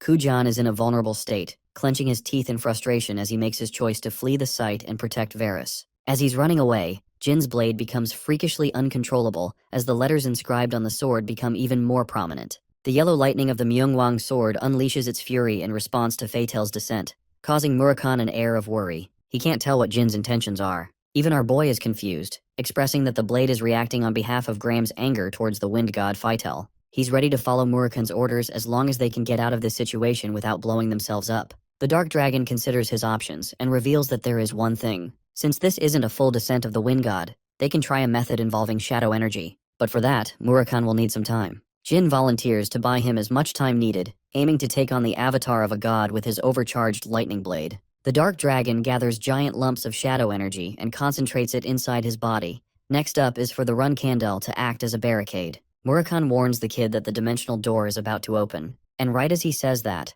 a wave of blue thunder engulfs the figure of Julian fully. From within that storm unleashes a body that no longer appears human, but mystical in form. It's Fatel, and he's descended at last. Fatel declares that he can already sense the power of his brother Grom, and it's coming from none other than the body of a human, or rather the blade wielded by him. In his glory, he points towards Jin Runkadnel, who is genuinely nervous facing a literal god. Even if it hasn't descended at full power, just watching Fatel is putting pressure on him. At the same time, compared to the likes of his father, Chiron, and the presence of the battle god, Vaughn, this much is nothing. He's faced both of them, so he musters the courage to face this trial as well. Showing movement in the presence of the wind god causes Fatel to become angry. He can't believe that Jin is even bothering to try as a weak human. The wind god unleashes a piercing blast that annihilates the very ground Jin was standing on. Luckily, our boy courageously came forward without any fear, but Fatel's got a lot in store for him. You see, the wind god already has immense portals of energy ready to shoot down our boy, and that's exactly what he does. The laser-like energy blasts flatten the very ground Jin is running from, causing rumbles of lightning as he navigates past each lightning bolt with finesse. While he's dodging, however, the Runkandel is struck dead-on by one of the blasts aimed for his head.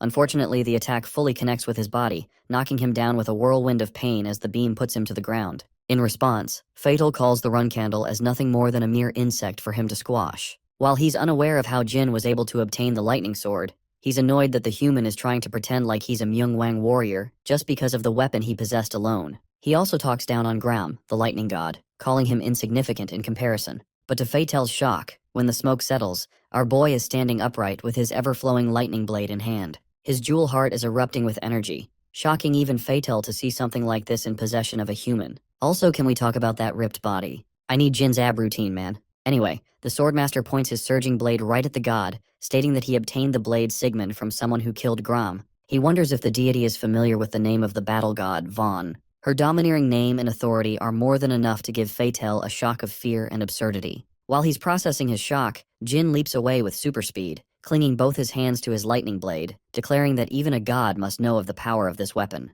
Jin unleashes a lightning storm of his own, calling the god to be a coward for hiding in the skies. The Swordmaster's blade cuts through the skies with thunderous ferocity as he forces Fatal to descend down to the earth. The attack is a clean hit, and it's one so powerful that it causes the currents to become even more chaotic than before. Even from this distance, Kujan can't believe that Jin has become monstrously powerful. It's a difference of night and day from when they first met. Recalling his words regarding Joshua's scheme, his plan to shut Taimyun up and eventually assassinating her, Kujan is starting to find himself convinced, and he questions what he and Varys must do from now on, now that the truth has come to the light. Back to Jin's situation. Remember how he was trying to contain Sigmund's power from spiraling out of control? Well, here's the issue. Now that he released the extent of his slash, the power exploded beyond control. It's because Grom's anger for Fatal is in another league, and he doesn't want to stop until Fatal is killed. It's spiraled so much out of control that Jin is starting to believe that not even Fatal should be able to survive this attack, and that he'll probably win without Murakan's intervention. As for the Wind God, he's out here getting destroyed by a human.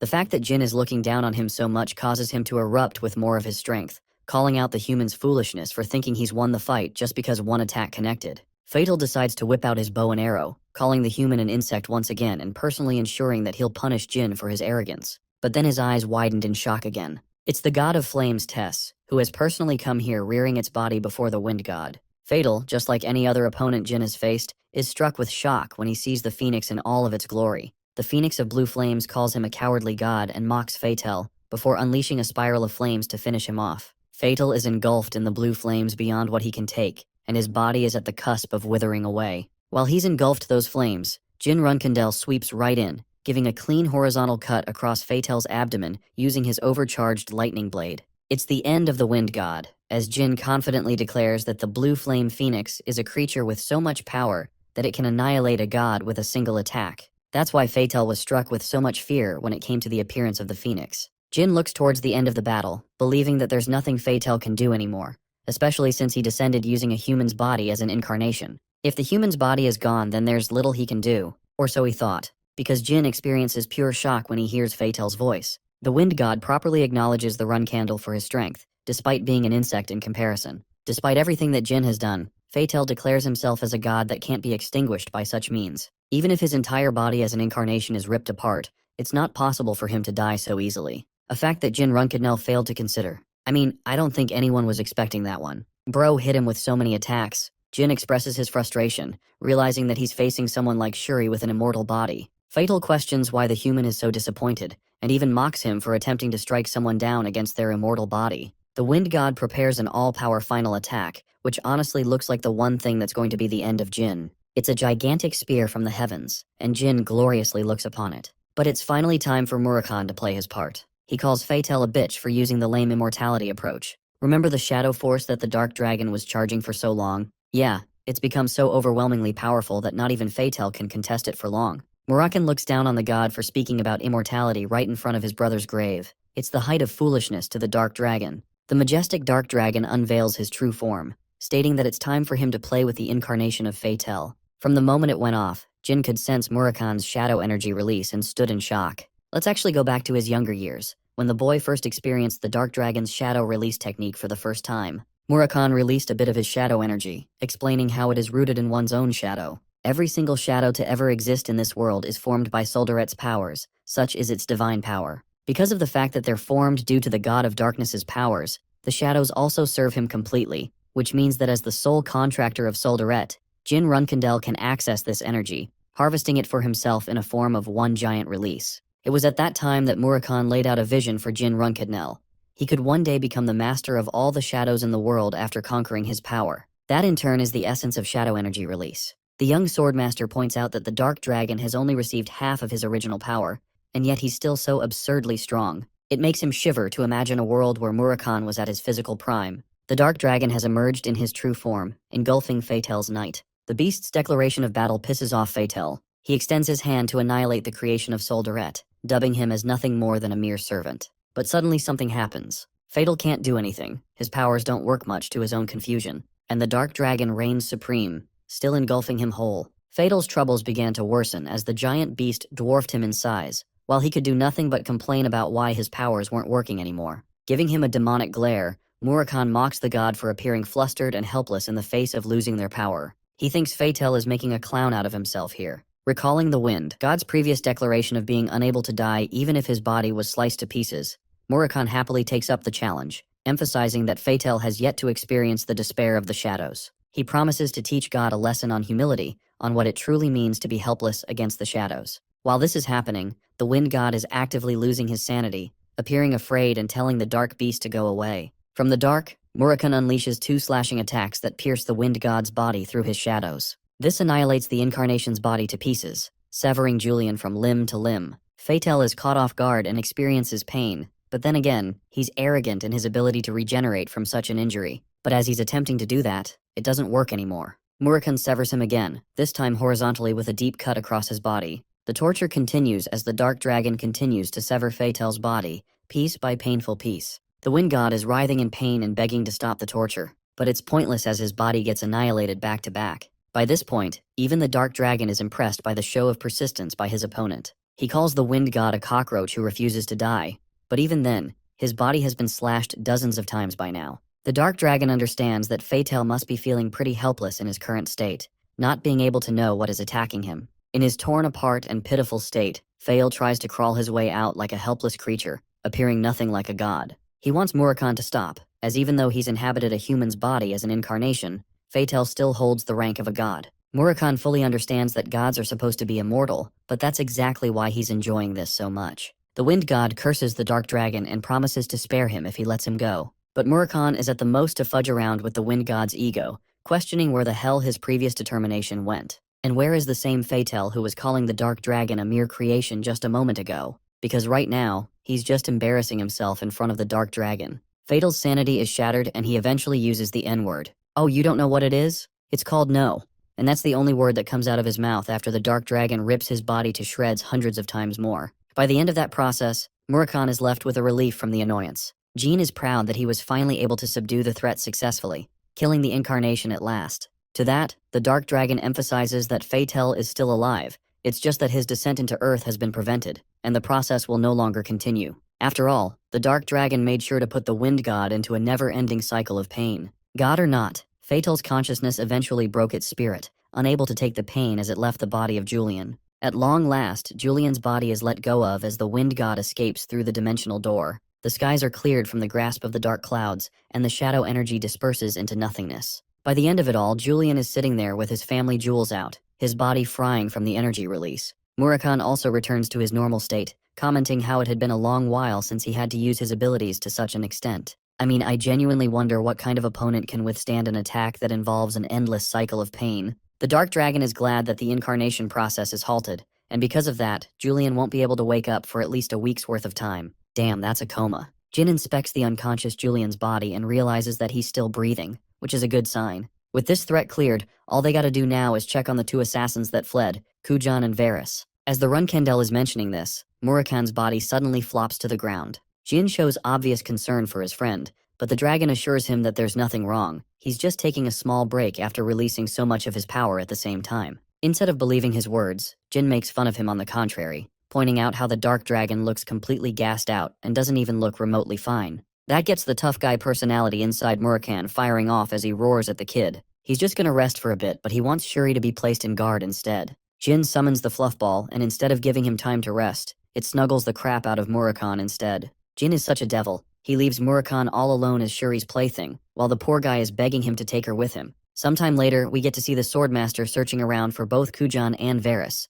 but it appears that both of them must have left the island already. Suddenly, Jin's eyes glance towards a boat just nearby. However, even he thinks it's a little too small to accompany 2 people at once. Then he hears a loud hissing noise coming from Shuri way back. Sensing trouble, Jin switches direction to head right back. Let's see what's going on. Shuri is out here going ballistic because of a certain someone. It's Joshua, and he's rather surprised to discover Julian's situation, as well as Murakami laying flat behind. He wonders if Jin is also here. The older Runkendel tells the overgrown cat that he's not in the mood to kill an irrelevant familiar. All he cares about is their owner. To that, Shuri hisses even more. But before it can do anything, Jin makes his superhero landing, confronting his brother with a serious glare and questioning what brought him here. Joshua has the same question for Jin, inquiring why a reserve flag bearer of all people has come to this island. While this is happening, Jin is trying to internalize the situation. He wonders if Joshua took a boat to his way here, and based on that information, he concludes that Joshua must be alone. The arrogant older Runkandel is actually quite glad that they're getting to meet each other. After all, he's got lots to discuss with the youngest.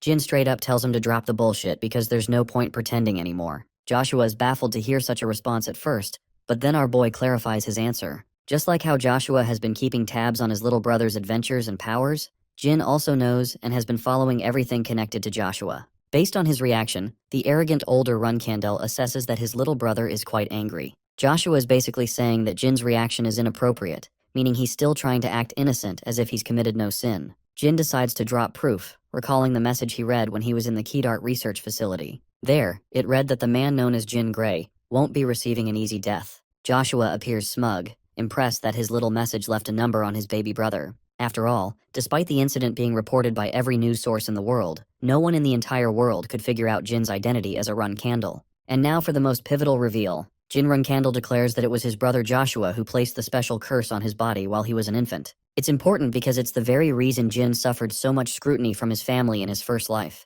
Now he thinks Joshua made a major mistake by letting him live. The same confident, calm, and determined Jin now released shadow energy that is chaotic, dangerous, and threatening. He believes that what comes next will be a result of Joshua's own mistake, as he failed to kill Jin Runkandel instead of placing a shitty curse on him. And with that declaration, the descendant of the first patriarch and the contractor of the god of shadows, Jin Runkandel points his blade at his one true nemesis. In response, Joshua lets out an evil smile, as if he's entertained by all that's happened because of him. It appears that this confrontation is full of surprises as Joshua finally greets shadow energy in its truest form. He proclaims that the shadow energy was supposed to be his, but to that, Jin Runkandel calls him delusional forever even thinking that. Not just that, he challenges his older brother to come try and steal the power for himself. Jin rushes with chaotic speeds, roaring why his cowardly brother refused to bring knights alongside him this time like he did against Luna. The contractor of the god of shadows releases a shadow slice, pointing out that his older brother isn't the type to take on a fight all on his own.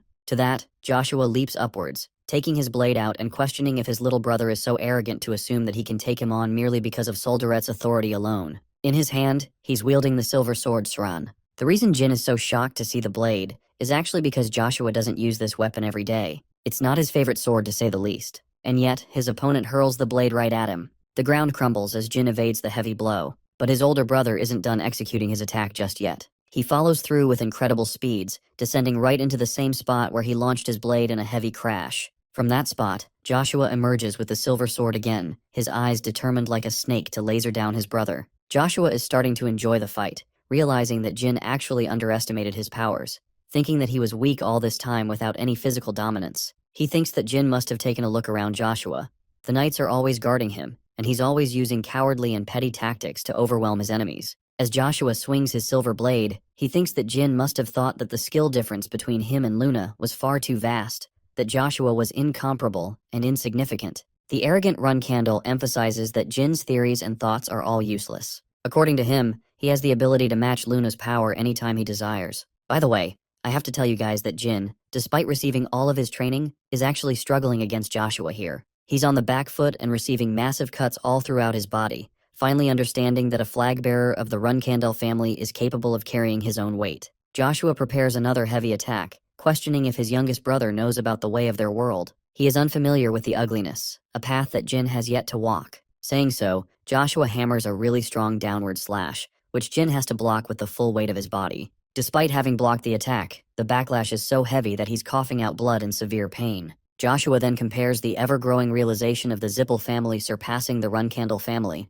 Even though Chiron's there, the strongest knight is alive and well, and yet their families are experiencing a disparity. Joshua blows Jin away with an explosive kick that looks straight out of Dragon Ball. Then he follows up with Jin's flailing body, stating the truth of why Chiron has yet to cast Joshua aside, even though he understands that Joshua doesn't even meet his standards. According to the eldest brother himself, the reason is simple. Even though the patriarch is unsatisfied by Joshua in every manner imaginable, there is one thing that separates him from the rest. By the way, while he's giving this speech, Jin is genuinely helpless in the air. He knows that he can't dodge this attack, so his next best approach is to take the blow head-on. Joshua prepares his attack and continues his speech, concluding that their father Chiron understands that the person most wary of all their enemies in the clan is none other than Joshua himself. In that moment, Jin invokes what little shadow force energy he can to match the blow of his brother's attack. Their swords collide in equal might, both sending ripples of energy throughout the battlefield. Both opposing energies form a twister of slashes until nothing is left but a crater in that space.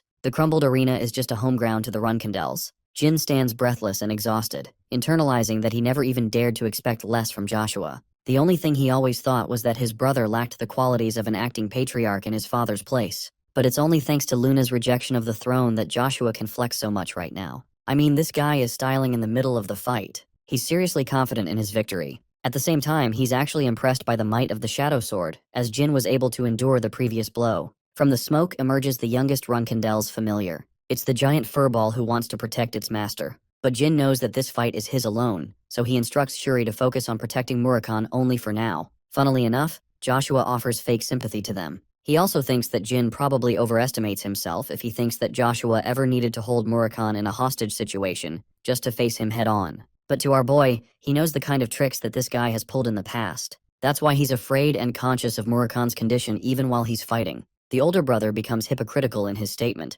calling Jin out for being arrogant enough to assume that he won't be able to end Jin's life in a real battle. Because if that happened, the contract that Joshua desires so much would no longer be available for him to steal. From this revelation alone, Jin has discovered one thing. His brother knows how to transfer a contract from one body to another. It's just like the Zippel and the Kinzello clan. At first, Joshua commends his little brother for having the foresight to think far ahead. But that fact still doesn't change the outcome of this battle. Joshua roars a declaration. He'll make sure Jin Runkandel is made a cripple who can't even use his sword after the fight is over. And that is an even worse punishment than death in their family. At last, Jin speaks from his side, certain his position that Joshua will be unable to kill him no matter what happens. Jin raises his shadow sword, engulfing it with shadow energy, understanding that even if Joshua states that he won't kill his brother, that still doesn't change the fact that the rest of his allies are currently headed this way. They'll be the ones to execute Jin. But our boy's not going down that easy. At the edge of his raised sword, he focuses on a point of shadow energy. It gathers from the surroundings, while Joshua appears troubled for the first time ever in this fight. Channeling the silver sword's might, Joshua rushes to prevent whatever the hell Jin is about to pull off. He throws his blade at full force, hurling it towards the focused energy sphere of darkness. The light energy from the silver blade is actually absorbed by the shadow energy. Its aura fades into the color black, giving Joshua yet another scare. Jin Runkandel emphasizes his words. He really did warn Joshua back there for good. He could have killed his baby brother way back then, but now it's too late. Invoking the unrevealed special form of the Shadow Sword, Jin Runkandel's Blade of Darkness summons a warrior from Black Lightning itself. Jin cuts through reality, and from within pops a beam of yellow light. At first, you guys probably think that he's about to hit Joshua with a blast. But get this, a giant figure emerges from the dimensional portal. Joshua's eyes widen in shock, unable to believe that the Sword of Tamar, the first patriarch, can actually be used to cast a summoning. Guess who it is? It's Garmund, one of the battle kings from the Forbidden Land. The only problem with this technique is that Jin is incapable of controlling who can be summoned via the summoning technique. At first, he was genuinely afraid that anyone would show up, but it's a good thing that one of the battle kings is a necessity for the technique. Garmund puts down his blade, thrilled to see his brother again. Jin apologizes in his exhausted state, stating that he called Garmund out of nowhere because he needed help. The battle king thinks it's nothing, and is releasing incredible amounts of energy, hoping to help a brother in pain. Both of their jewel hearts shine, symbolic of the Myungwang tribe, as Jin Runkandel declares his one and only command, to kill Joshua Runkandel, the man standing in front of him as his enemy. Garmund smiles, gleeful that he's been tasked with such a mission. He readies his blade, announcing himself as the 8th battle king of the Myungwang tribe, and the one who has accepted his brother's request. He offers his victim a chance to say their final words, because before long, they'll be dead. He also releases a wave of shadow energy to show his might. But Joshua may not be as much of a fraud as I thought he was. This man is out here channeling red aura, like he's the devil himself, surprised to see a living spirit from a dead tribe that was banished from the earth. As for their fight, he's more than happy to cut the musclehead down so that he can move on to punishing his little brother next. Garmund laughs, shit-talking Joshua for pretending to be a warrior of justice even though he's not. His comment clearly agitates that older Runkandel, who curses at him and points out that it's shameful to pretend to be brothers with Jin when they don't even share the same blood. But I guess that was the straw, and the one thing that he shouldn't have said. Because the moment he says this, Joshua experiences fear, true fear. His opponent has such monstrous speed that he blitzes past Joshua, who couldn't even lunge from his spot yet. Garmund is ready to end this fight already, seeing as his opponent doesn't really have any significant words left. He then chillingly remarks Joshua, telling him to fall into the depths of despair. The oldest brother is sweating as he turns back to face the wrath of the giant. Garmund unleashes his slicing attack to finish this battle in a single hit. Garmund's confident slash is hardly anything you can call a sword strike. It's more like an explosive bomb that detonated on impact and released a column of shadow energy. By the way, Joshua is coughing blood while barely being able to hold his blade against the overwhelming might of the Battle King. The dude is literally pinned to the ground while Garmund laughs his ass off. He would have been really disappointed if his opponent over here died in a single attack.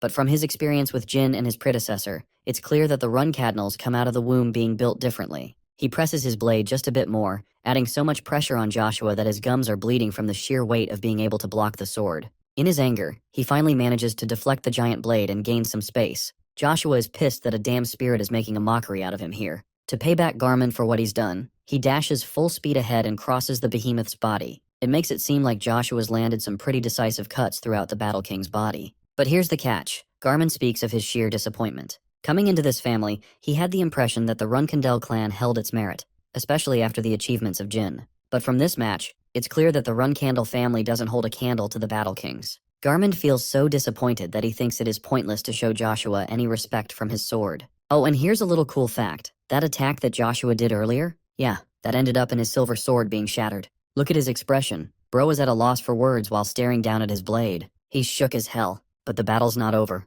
Garmund goes on the offensive, knocking the wind right out of the older Runcandle as he smacks away Joshua's body with yet another overwhelming brute force strike. The arrogant Joshua is getting his ass kicked while also starting to believe that Garmund is truly unkillable. It's just the kind of despair one falls into while fighting a spirit of the Forbidden Land. Joshua is afraid of what will emerge from the mist. The behemoth pops right out with a wide grin. His thunderous punch is loaded to shove right down to Runcandel's body. Oh, and that's exactly what ends up happening. Like a human's foot stomping down a cockroach, Garmund releases his punch in Joshua's abdomen, causing a vomit of blood to spew right out of his body. The Battle King doesn't look the least impressed after having downed the lifeless Joshua to the ground. He then picks up his body and chucks it right into the air. The brother is already knocked out, and this man is still not stopping. Invoking the Myungwang sword technique in his sword, Garmund activates his oppression ability, which attracts the weapon of his opponent. And so Joshua's blade is flung right to the Battle King's sword like a magnet's pull, attracting his body alongside it. Joshua's body plummets on the hard-ass ground. Fight's not over as the Battle King pulls his blade, following it up with a heavy smash of his punch bitch slapping Joshua's face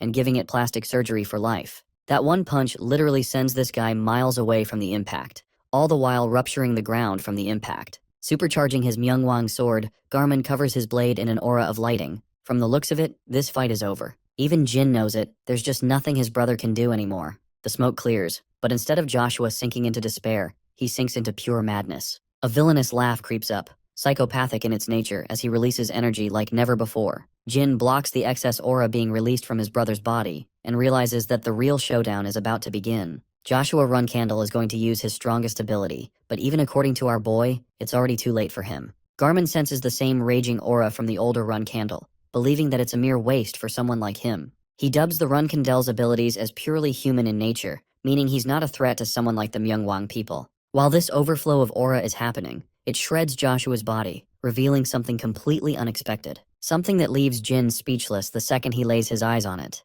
The overflow of red energy reaches the skies, as an explosive tornado of red erupts on the land. Here's the really worrying part. Jin is warning Garmund to get the hell away from the place as much as possible because Joshua is using his one final attack. It's a self-destruction technique of the Runcandle family, and if it's coming from his older brother, then that means not even this island will be left in its place. Jin hurries towards their escape, stating that they can use Shuri's help to get away as far as possible. But the Battle King has a different opinion. He thinks it's dangerous to leave someone like Joshua here unattended, so Garmund will do his best to contain the energy with his body, or else none of the others will survive. The Battle King also explains that he was summoned here without his true soul, formed by the shadows of this world. This means that when he fades from the battlefield, he's going to lose the memories of what happened here. But he plans to explain everything to Jin when they next meet each other. Even if Garmund dies here, there isn't going to be any issue because his body will be fully intact in the land of La Prarosa. That much he reassures to the youngest Runcandel. Jin understands the situation and accepts it, escaping using Shuri's speed to get as far away as humanly possible from being blown to a billion pieces.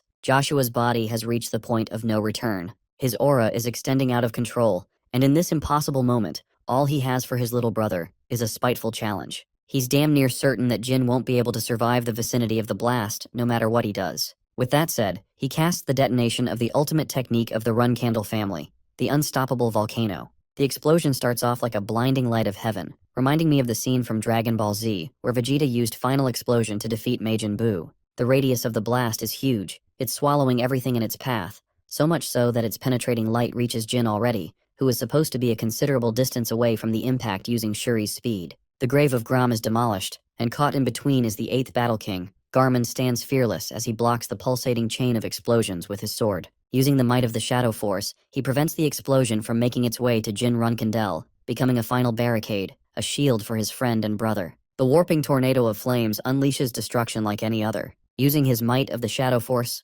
Garmin is able to successfully swing the explosion upwards in the sky, hurting its vicinity, which would have surely demolished Jin along the way. Having done his part, Garmin grins, knowing that he's saved our boy, the main character, and simultaneously won our hearts with this feat of bravery and sacrifice. He wants to wait for his brother in the Forbidden Lands. After fleeing a considerable distance from the island, Jin and Shuri finally see the blast erupting fully, destroying everything on the island. This means that it also took out the 8th Battle King Algensided after he swung his blade. In the aftermath of the explosion, Jin Runkandel gazes at the sea. What was once a piece of floating land is now nothing. None of it remains. But his thoughts are more concerned about Garmund, the one who valiantly took the fall for his survival. And that concludes the end of Joshua Runkandel, our protagonist's greatest hurdle. But something about the situation upsets our protagonist. It's almost as if it's unfair for Joshua to die this way, or rather, it's unlike him to end without a cause. And then the impossible happens. I bet what I'm about to tell you guys next is going to shock you. Jin reads the latest news of the Runkandel Knight appointing ceremony. Lo and behold, Joshua Runkandel is photographed there, alive in the flesh, smirking like the cockroach he is. Not even Jin can believe his damn eyes, as his expression turns to anger with him crumpling the newspaper. I mean, going through all of that, just to find out that your evil brother is still alive must hurt like crap. Not to mention that everyone and their mother hates Joshua. Seeing Joshua alive in the flesh may have ticked our boy off. What about Joshua himself? Just where is he? To find that out, we have to head over to the hideout of a certain witch's lair. Here, the interim patriarch of the Runkandel family, the supposed man to succeed Chiron, is currently strapped to a chair. He's struggling and writhing in pain from his very spot. Then a voice reminds him that even though he's supposed to be the child of prophecy and become the next leader of the Runkandel family, currently he's trembling in fear in the witch's basement. Manifesting from the shadows, the witch mocks him shamefully, calling him pitiful beyond comparison. In Joshua's sorry-ass state, he questions the witch strongly, asking if she's only come here to make fun of his demise. The witch isn't afraid of him, so she confirms such a fact and agrees that it's exactly the case. Halura makes her descent, and I think I just had a neuron activation moment after seeing her. The damned Witch of Calamities is furious that this man destroyed the clone she had spent so much time creating. And because of the clone's destruction, Joshua's currently suffering the after effects of what happened, trembling in agony. Haluram thinks it's only fair to laugh at him while he's like this. Tensed up in both pain and anger, the older Runkandel emphasizes that it's the only way he had to successfully kill off the Myungwang spirit that his little brother summoned to the battlefield. Hearing that makes the witch laugh uproariously in amusement. She calls it a foolish person's strategy. After all, the people of the Myungwang tribe are already imprisoned in a world separate from their own. Right from the beginning, Joshua basically had nothing to worry about. What the witch really cares about is that he carelessly killed off, discarded the clone that she handcrafted after putting in so much work. Haluram toys with Joshua, and turns back questioning why the prophecy just had to have chosen this guy of all people. Piercing her gaze towards him, she talks about how everything could have flowed much smoother if only the prophecy revolved around Luna, or even Jin Runkandel for that matter.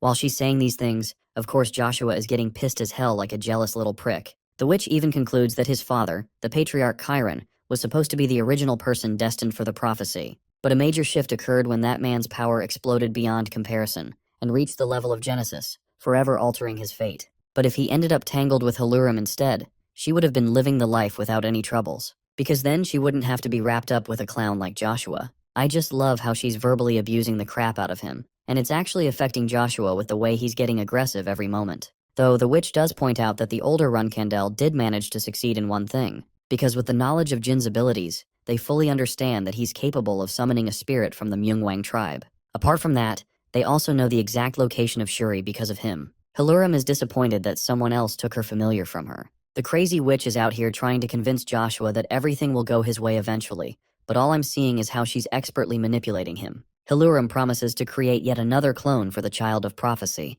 The older Runkadnel is peeved and asks how long it will take her to create another one. The witch laughs at him, stating that it won't be that difficult with the materials he's brought her this time. The scene ends with the notion that Joshua will receive a new clone, and that this annoying insect won't be dying anytime soon. Back to Jin, he's pissed as hell after reading the news report. He's back to Tikan, and he's confident that Joshua didn't survive the battle on the island. It's easier for him to assume that there was a mistake in the writing of the article. However, Kashmir verifies that the ceremony indeed took place, and forging a fake image of such an important ceremony would be unthinkable in every way. Jilly brings up a really interesting point. Maybe the transfiguration Bubar transformed someone to take the appearance of his brother. But Jin shoots down that possibility too, pointing out that the ultimate technique of the Run Candle family that Joshua used in his final moments was in fact real. That thing literally annihilated multiple islands, and it's only possible with a Run Candle's body. The Silver Dragon brings up the theory that perhaps the Joshua that attended the ceremony is the fake one, instead of the one that Jin killed. To that, not even our boy knows with a conclusive answer. Right now, his best shot is to confirm the situation with Julian, the contractor of Fatel, who is currently constrained to prevent any issues. He's certain they'll find something valuable once the kid awakens. There's also Murakan's ranting going on. He's seriously annoyed he couldn't see crap because of his unconscious state. Quikentel funnily remarks that the guardian dragon failed to guard as part of his job. If Jin didn't end up summoning someone from the Myungwang tribe, things would have ended very differently. I just love how the Silver Dragon keeps calling him a useless patient who can never reach the heights of his power again. The Dark Dragon waves off the fuss, understanding her point as she keeps on hammering it to him. Quikentel wants him to check up with Misha, who might be a possible lead to help him retrieve his powers back. That suggestion causes Murakan to drop in silence. Jin asks the important question for all of us. Who the hell is Misha? Quikentel reveals that she's actually his older sister, who is also a Dark Dragon. Murakan has had enough of getting steamrolled and rants away, stating that he doesn't accept Misha as his sister. Saying so, he slams the door shut, proving that there's some tension between him and his sister. Even Jin comments on it, until he learns the truth of the situation from Quikentel. It turns out that when the Dark Dragons were young, Misha picked on him a lot and bullied him around. Eventually, Murakan became powerful, and the first thing that came to his mind was to exact his revenge against his sister for everything she did to him. That makes Jin wonder if the two can really have a successful reunion, considering everything that went down. Quikentel confirms that although Misha is also a Dark Dragon, she's not going to kill her brother, who is supposed to act as a guardian beast for the Run Candle family, as well as the protector of Solderet's contractor. It's just not going to happen. The Silver Dragon intends to tag along for the journey, preventing anything ridiculous like that from happening. Because in reality, Mishan and Quikentel share an amicable relationship with each other. That night, they come to learn of the Dark Dragon's sudden disappearance. Quikentel is mad that he stupidly left by himself, while Jilly retrieves a letter from her room. I think everyone knows who it's from. Jin retrieves the letter. Get ready, folks. This is gonna be good. First off, Bro's look of sheer cringe and regret is enough to give you guys an idea of the contents. It starts off by Murakan addressing Jilly as his beloved strawberry pie, and the only concern that Murakan shares in his letter is for Jilly alone, not his contractor Jin, the man he's supposed to protect. Bro is out here acting like the nanny is his wife and he's going to war. This man even talks about their first encounter and how it felt magical for him. Upon returning, he promises to take Jilly on a trip they planned together. Well, Jin is out here legit ripping the damn letter in half because Bro can't bear the cringe. He also can't believe that Jilly decided on a trip with Murakan without even saying a word. The nanny tries to deny anything like that, but her reaction is obvious. Meanwhile, Quikentel doesn't care and shows concern for his well-being while he's away. The scene cuts to another town, where a cloaked figure is making his way to a hideout. He opens the door and sees Kujan waiting there for him. Apparently, there's supposed to be a trade between the two parties. The assassin asks for his payment up front. The bag of coins is tossed to his side, while the man questions the effects of the poison. Kujan emphasizes that this poison is unique, and it's so strong that it's practically untraceable. The unknown man is intrigued looking at the container, and asks where Kujan retrieved the poison from. Showing hostility and refusing to answer any more questions, Kujan practically tells him to fudge off because the deal's finished. Afraid of him, the man agrees to leave. The assassin then goes to the other room, where his sister's body is quivering in pain from the electrical shock she received the other day. The lightning is causing immense pain in her body, while Kujan is begging her to just wait a little while longer. Even a ruthless assassin like him breaks down in tears, because he doesn't want to experience the loss of the only family he's got left. The following day, Kashmir arrives with some good news on him. He discovered the location of Kujan Marius. He appears to be hiding in the Delki Kingdom. Jin receives a note pertaining to all the information from Kashmir's organization. They confirm that a rampant surge of blood poisoning has started circulating lately among mercenaries. A member that he personally sent confirmed that it was poison, a lethal one that isn't even registered among academia. These clues are more than enough to confirm Kujan's presence in the kingdom, and Jin is certain of it. Even Kashmir reaches the same conclusion, since the Delki Kingdom is home to the Marius family and the safest place for them to be. Just like last time, Jin Runkadnel has to task himself to go to Delki Kingdom immediately. And so that very same day, he tags alongside Alicia and Kashmir to explore the same location where the mercenaries have been arriving to purchase the poison. Upon opening the door, they discover Kujan Marius sitting all alone in a shabby spot. The broken down and defeated assassin can barely recognize Jin Runkindel, but from this, our boy understands that the assassin was actually anticipating his arrival. After all, this is the same assassin duo that made it impossible for themselves to be tracked the first time Jin confronted them. And yet, Kujan revealed himself without any troubles here. Jin thinks that the assassin feared Joshua would catch him after his failure at the island. That's why he signaled Jin to come using this strategy. Kujan begs our boy for help and takes him to the room where Varys is choking blood. Seeing her in such a critical state, Jin understands that the assassin is desperately trying to save his sister's life. Unfortunately, they can barely do anything at this level. Remember that final moment of Varys where she unleashed a questionable amount of mana? That actually resulted in a mana counterflow or mana backlash, and in her current state, her body's in a state of complete decay, meaning her chances of survival are really slim in this condition. To Jin's surprise, the 8-star assassin kneels in front of him, begging and pleading the young master to save his sister's life, as she's his one and only family left.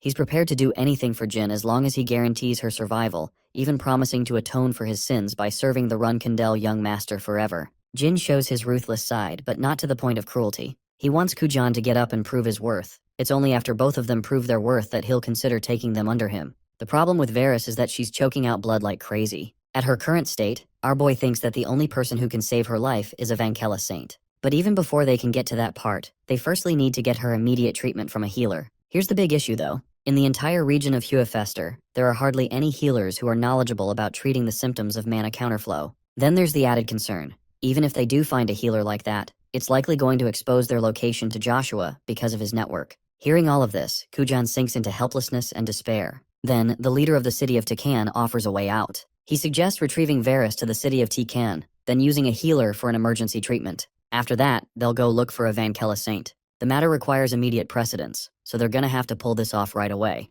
Alicia promises to stabilize her body until then, and covers her up in her cloak. Even she knows that Varys' condition is near fatal right now, and that they'll have to hurry before things get worse. Jin agrees with the suggestion and hastens to leave. Kujan is surprised that they're still giving his sister a shot, but the youngest Runkindel does leave with a message. Even though their intention is to make sure Varys lives, if a fight breaks out between him and Joshua's servants again, chances are they'll have to forget about his sister. It's just something Kujan has to mentally prepare himself. Tears streaming down his body, he accepts the condition. The four of them rush their way through the Delki kingdom, while Jin points out just how fragile Varys' condition appears to be. If they don't rush at full speed, she'll soon die of organ failure. Kashmir luckily spots the teleportation gate from this distance. Unfortunately, they'll have to come across a whole bunch of people from this point onwards, so it might get troublesome. Even Jin knows that this task won't be easy, especially since he senses someone trailing behind. Not just that, he's also tracked down at least 3 targets. For these guys, our boy recommends Kujan to show his merit and contribution by assassinating all 3 of them. The assassin agrees to the job, and Jin makes it clear that there shouldn't be any attention drawn to him, no matter what happens. The assassin leaves to take care of the targets. Kashmir is a bit skeptical because it's difficult to leave no traces behind while killing someone in broad daylight. The only people capable of doing something like that are high-ranking assassins without any identities. Jin doesn't care. All he cares about is for Kujan to prioritize staying alive by clearing this mission. Speaking of the minion that was trailing them from behind, he's shocked that Jin's group disappeared in an instant. Just when he plans on retreating, a sudden crippling sensation hits him as he falls to the ground in agony. The assassin appears from the dark, revealing that the neurotoxin he used just now is from a desert spider, and within a few moments, the man's heart will stop. The cause of death will be declared as a sudden cardiac arrest. Kujan also reflects that this poison is useless against any opponent beyond the 6-star level, but it's a good thing he's having to deal with trash-level targets rather than a knight from the Runkindel family. The Runkindel group keeps navigating without any interruptions. A man is trailing them while disguised as someone carrying groceries. The pigeons on the ground are already setting their sights on his bead. Suddenly, one of the pigeons is struck sharply with a tiny projectile. It causes the entire group of pigeons to react in chaos, pestering the people around and causing enough of a distraction for the assassin to slip in from behind and do his job. A smile is carved on Jin's face with him realizing that the assassination is already under motion. The dude with the grocery bag is swatting away the pigeons in anger until Kujan releases a small poisonous chip on top of the bread. He then grabs it and gestures it inside the guy's mouth. It's the perfect trap. As the man swallows the chip through the bread, the poison touches his mucous membrane and prevents any airway from going out. Here, the cause of death will be deduced as a blockage of airway via food. Yet another masterclass of an assassination by the finest around. Finally, Kujan reaches for his 3rd target using poisonous water. He spills it on top of the guy with the red cap, something the dude clearly didn't expect. Some of it gets in his mouth, causing him to feel hallucinations and dizziness, blocking his senses as he falls into the pond. The man reaches his hand out, and the same bottle drops down on top of him. For this assassination, Kujan states that it will be deduced as an accident. Thanks to the man's alcoholic state, all evidence will be wiped. They'll think it was a drunkard's demise. Walking away as if nothing even happened, the assassin leaves the sounds of terror as the people discover the dead man's body. The group successfully returns to Kashmir's fancy estate. They've already got Varys a healer to sort her out in an emergency. The good thing is that she's no longer in imminent danger, but even the healer suggests that she take a good amount of rest for a while. Still, the most he was able to prevent was her critical status. Failure to get help from the Vankela Saints will result in a permanent mana failure for Varys. Hearing this report, the assassin Kujan is eternally grateful for the help that the young Run Candle showed him. Now that Jin has upheld his side of the promise, it's time for Kujan to show his loyalty. In the other room, we get to see Julian in captivity. Symbols of the wind God appear throughout his body as he's bound in chains, restrained so he doesn't last out. Julian's experience changes to one of anger when he hears Jin's voice. The young master apologizes for treating him this way, but it's the safest method for them to make sure he doesn't go batshit crazy again. Fatal's contractor is at a loss for words. His eyes widened in shock when he spots Kujan siding along with Jin, because this implies that the assassin betrayed Joshua's orders. However, the truth is even bleaker than that. Kujan reveals that it's actually them who were betrayed and manipulated by the older Runkandel. There's no point swearing a loyalty to that man when it's clear he left them at the island to suffer and die. The assassin strongly believes that it's less about loyalty and more about the fact that they're so afraid of Joshua's might. Hearing such offensive words, Julian lashes out and tells him to shut up. The assassin offers him a chance to cooperate and side with young Master Jin, who saved all their lives and ensured their survival by treating them. Julian is surprised to hear the words "young master" attached to Jin's name. After all, he and the other assassins had no clue up until now that their target wasn't Jin Grey, but actually his real identity, Jin Runkandel. Our boy confirms the fact that he's the youngest brother of the same scumbag that is their master. This revelation comes as a surprise to Julian, who finally realizes that this is the same dude his master couldn't shut up about. Jin recalls their fight and reminds the contractor of his powers. He even showcases by unveiling a hint of shadow energy from his blade, confirming that he is indeed Solderet's contractor. Julian is once more struck with shock. He's afraid that this power is about to hurt him, but instead of hurting him, Jin actually tears through his restraints and frees him from the shackles as he flops to the ground. The young master hopes to have an honest discussion with Julian without getting any complications in the way. By the way, he blitzes right in front of Julian to make a proper threat, emphasizing that if the contractor refused to cooperate, then there's no point keeping him around. In the next scene, we're in the middle of the interrogation. So apparently the whole plan on the island was just a mere coincidence from Joshua's side of things. He didn't plan or expect for Jin to come. Julian reveals that he was taken there by Joshua to become stronger. Still, our boy is skeptical about the way he obtained so much power using Fatel's authority against Graham's grave. He wants to know what happened. Julian's dreadful eyes turn to sorrow as he reveals that he's actually just a mere replacement, catching Jin off guard. He continues by stating that Joshua has always wanted to steal the contract of the God of Darkness. But in the off chance that things ended for the worse, if he couldn't obtain Solderet's contract from Jin, he prepared Julian's body to steal his contract instead. A tactic like that is the height of disgust even in the eyes of Jin. Then there's the problem that he was actually there when Joshua died. His detonation was real at the Bluebird Archipelago, and that kind of power simply can't be faked. Yet it's shocking that the same bastard older brother is alive and well, appearing in the ceremony without any problems. Jin doesn't know how or why, but he's curious if Julian is willing to help him out with an answer here. The helpless contractor of Fatel is prepared to give out every last bit of information he knows, but all he wants in return is proper protection. Jin promises to offer him protection as long as the information is worth his time, and so he starts off by mentioning the role of a special woman with prophetic powers. Of course, he's referencing Helloram here, but neither Jin nor Julian know that yet. That same woman is responsible for influencing every single move that the older Runcandle has made so far. She's also the same woman who referenced him to visit Graham's grave in the islands, so that Julian could evolve his powers up a notch. Julian reveals the most important bit of all. The man they fought at the island is nothing more than a carbon copy of his previous master. Jin is surprised by this and asks about the method of clone creation. Unfortunately, not even Fatel's contractor knows about the exact details of what goes down. The only thing he's sure of is the requirement. The creation of one clone requires a sacrifice of an extremely large number of humans, and Julian strongly suspects that the humans that are being used as sacrificial pawns are the death row inmates of the Hufester region. Once more, Jin Runcandle is alarmed by the shocking news. He has one question for Fatel's contractor, though. Even though Julian possessed the information that Joshua would steal his contract one day, he still didn't escape even when he had every reason to. Why is that? Jin guesses that maybe he's using the kid's family as a threat. The truth is similar to that. Julian reveals that Joshua is actually keeping his beloved guardian dragon hostage. The kid has no family, and the only people he knew from his village were eradicated. Every single one of them were killed by the scumbag Runcandle. Julian's pathetic state of being controlled by the same man who destroyed his family is the reason why Varys mocked him. Because the kid didn't even have the heart to go against his own enemy. The poor kid is driven to the corner because his guardian dragon is the only thing he cherishes in his life, the only creature he loves. It's a situation similar to Kujan's, who is worried sick for Varys' state. Tears stream down the boy's eyes as he pleads with Jin to help his guardian dragon. The young master gets up from his seat and maintains his neutrality. Unfortunately, since Julian is a prisoner, he can't really help the boy out. At the same time, Jin promises to help Julian if the boy swears his loyalty to him. He allows Julian a chance to go and rescue his beloved guardian dragon on his own by proving his worth. This level of kindness astonishes the young contractor. Jin is hoping that Julian won't end up disappointing him after their conversation, and saying so, he leaves the room with the assassin. The next thing he does is hold a meeting with Queequintel and Kashmir, discussing the information he received from Fatel's contractor. The Silver Dragon is surprised by the mention of a prophet pulling the strings behind the scenes. Not to mention, this same person boasts the ability to create human clones and steal the contracts of others. Jin is curious if she's got any clue on the prophet's identity. To that, the Silver Dragon persists that all clues point towards the fact that they're dealing with a demon, or even the Demon King here. Lastly, it could also possibly be the witch Hellerim, who fits the picture for using both methods as a tool. Cloning humans isn't out of the question for her, neither is the idea of stealing contracts.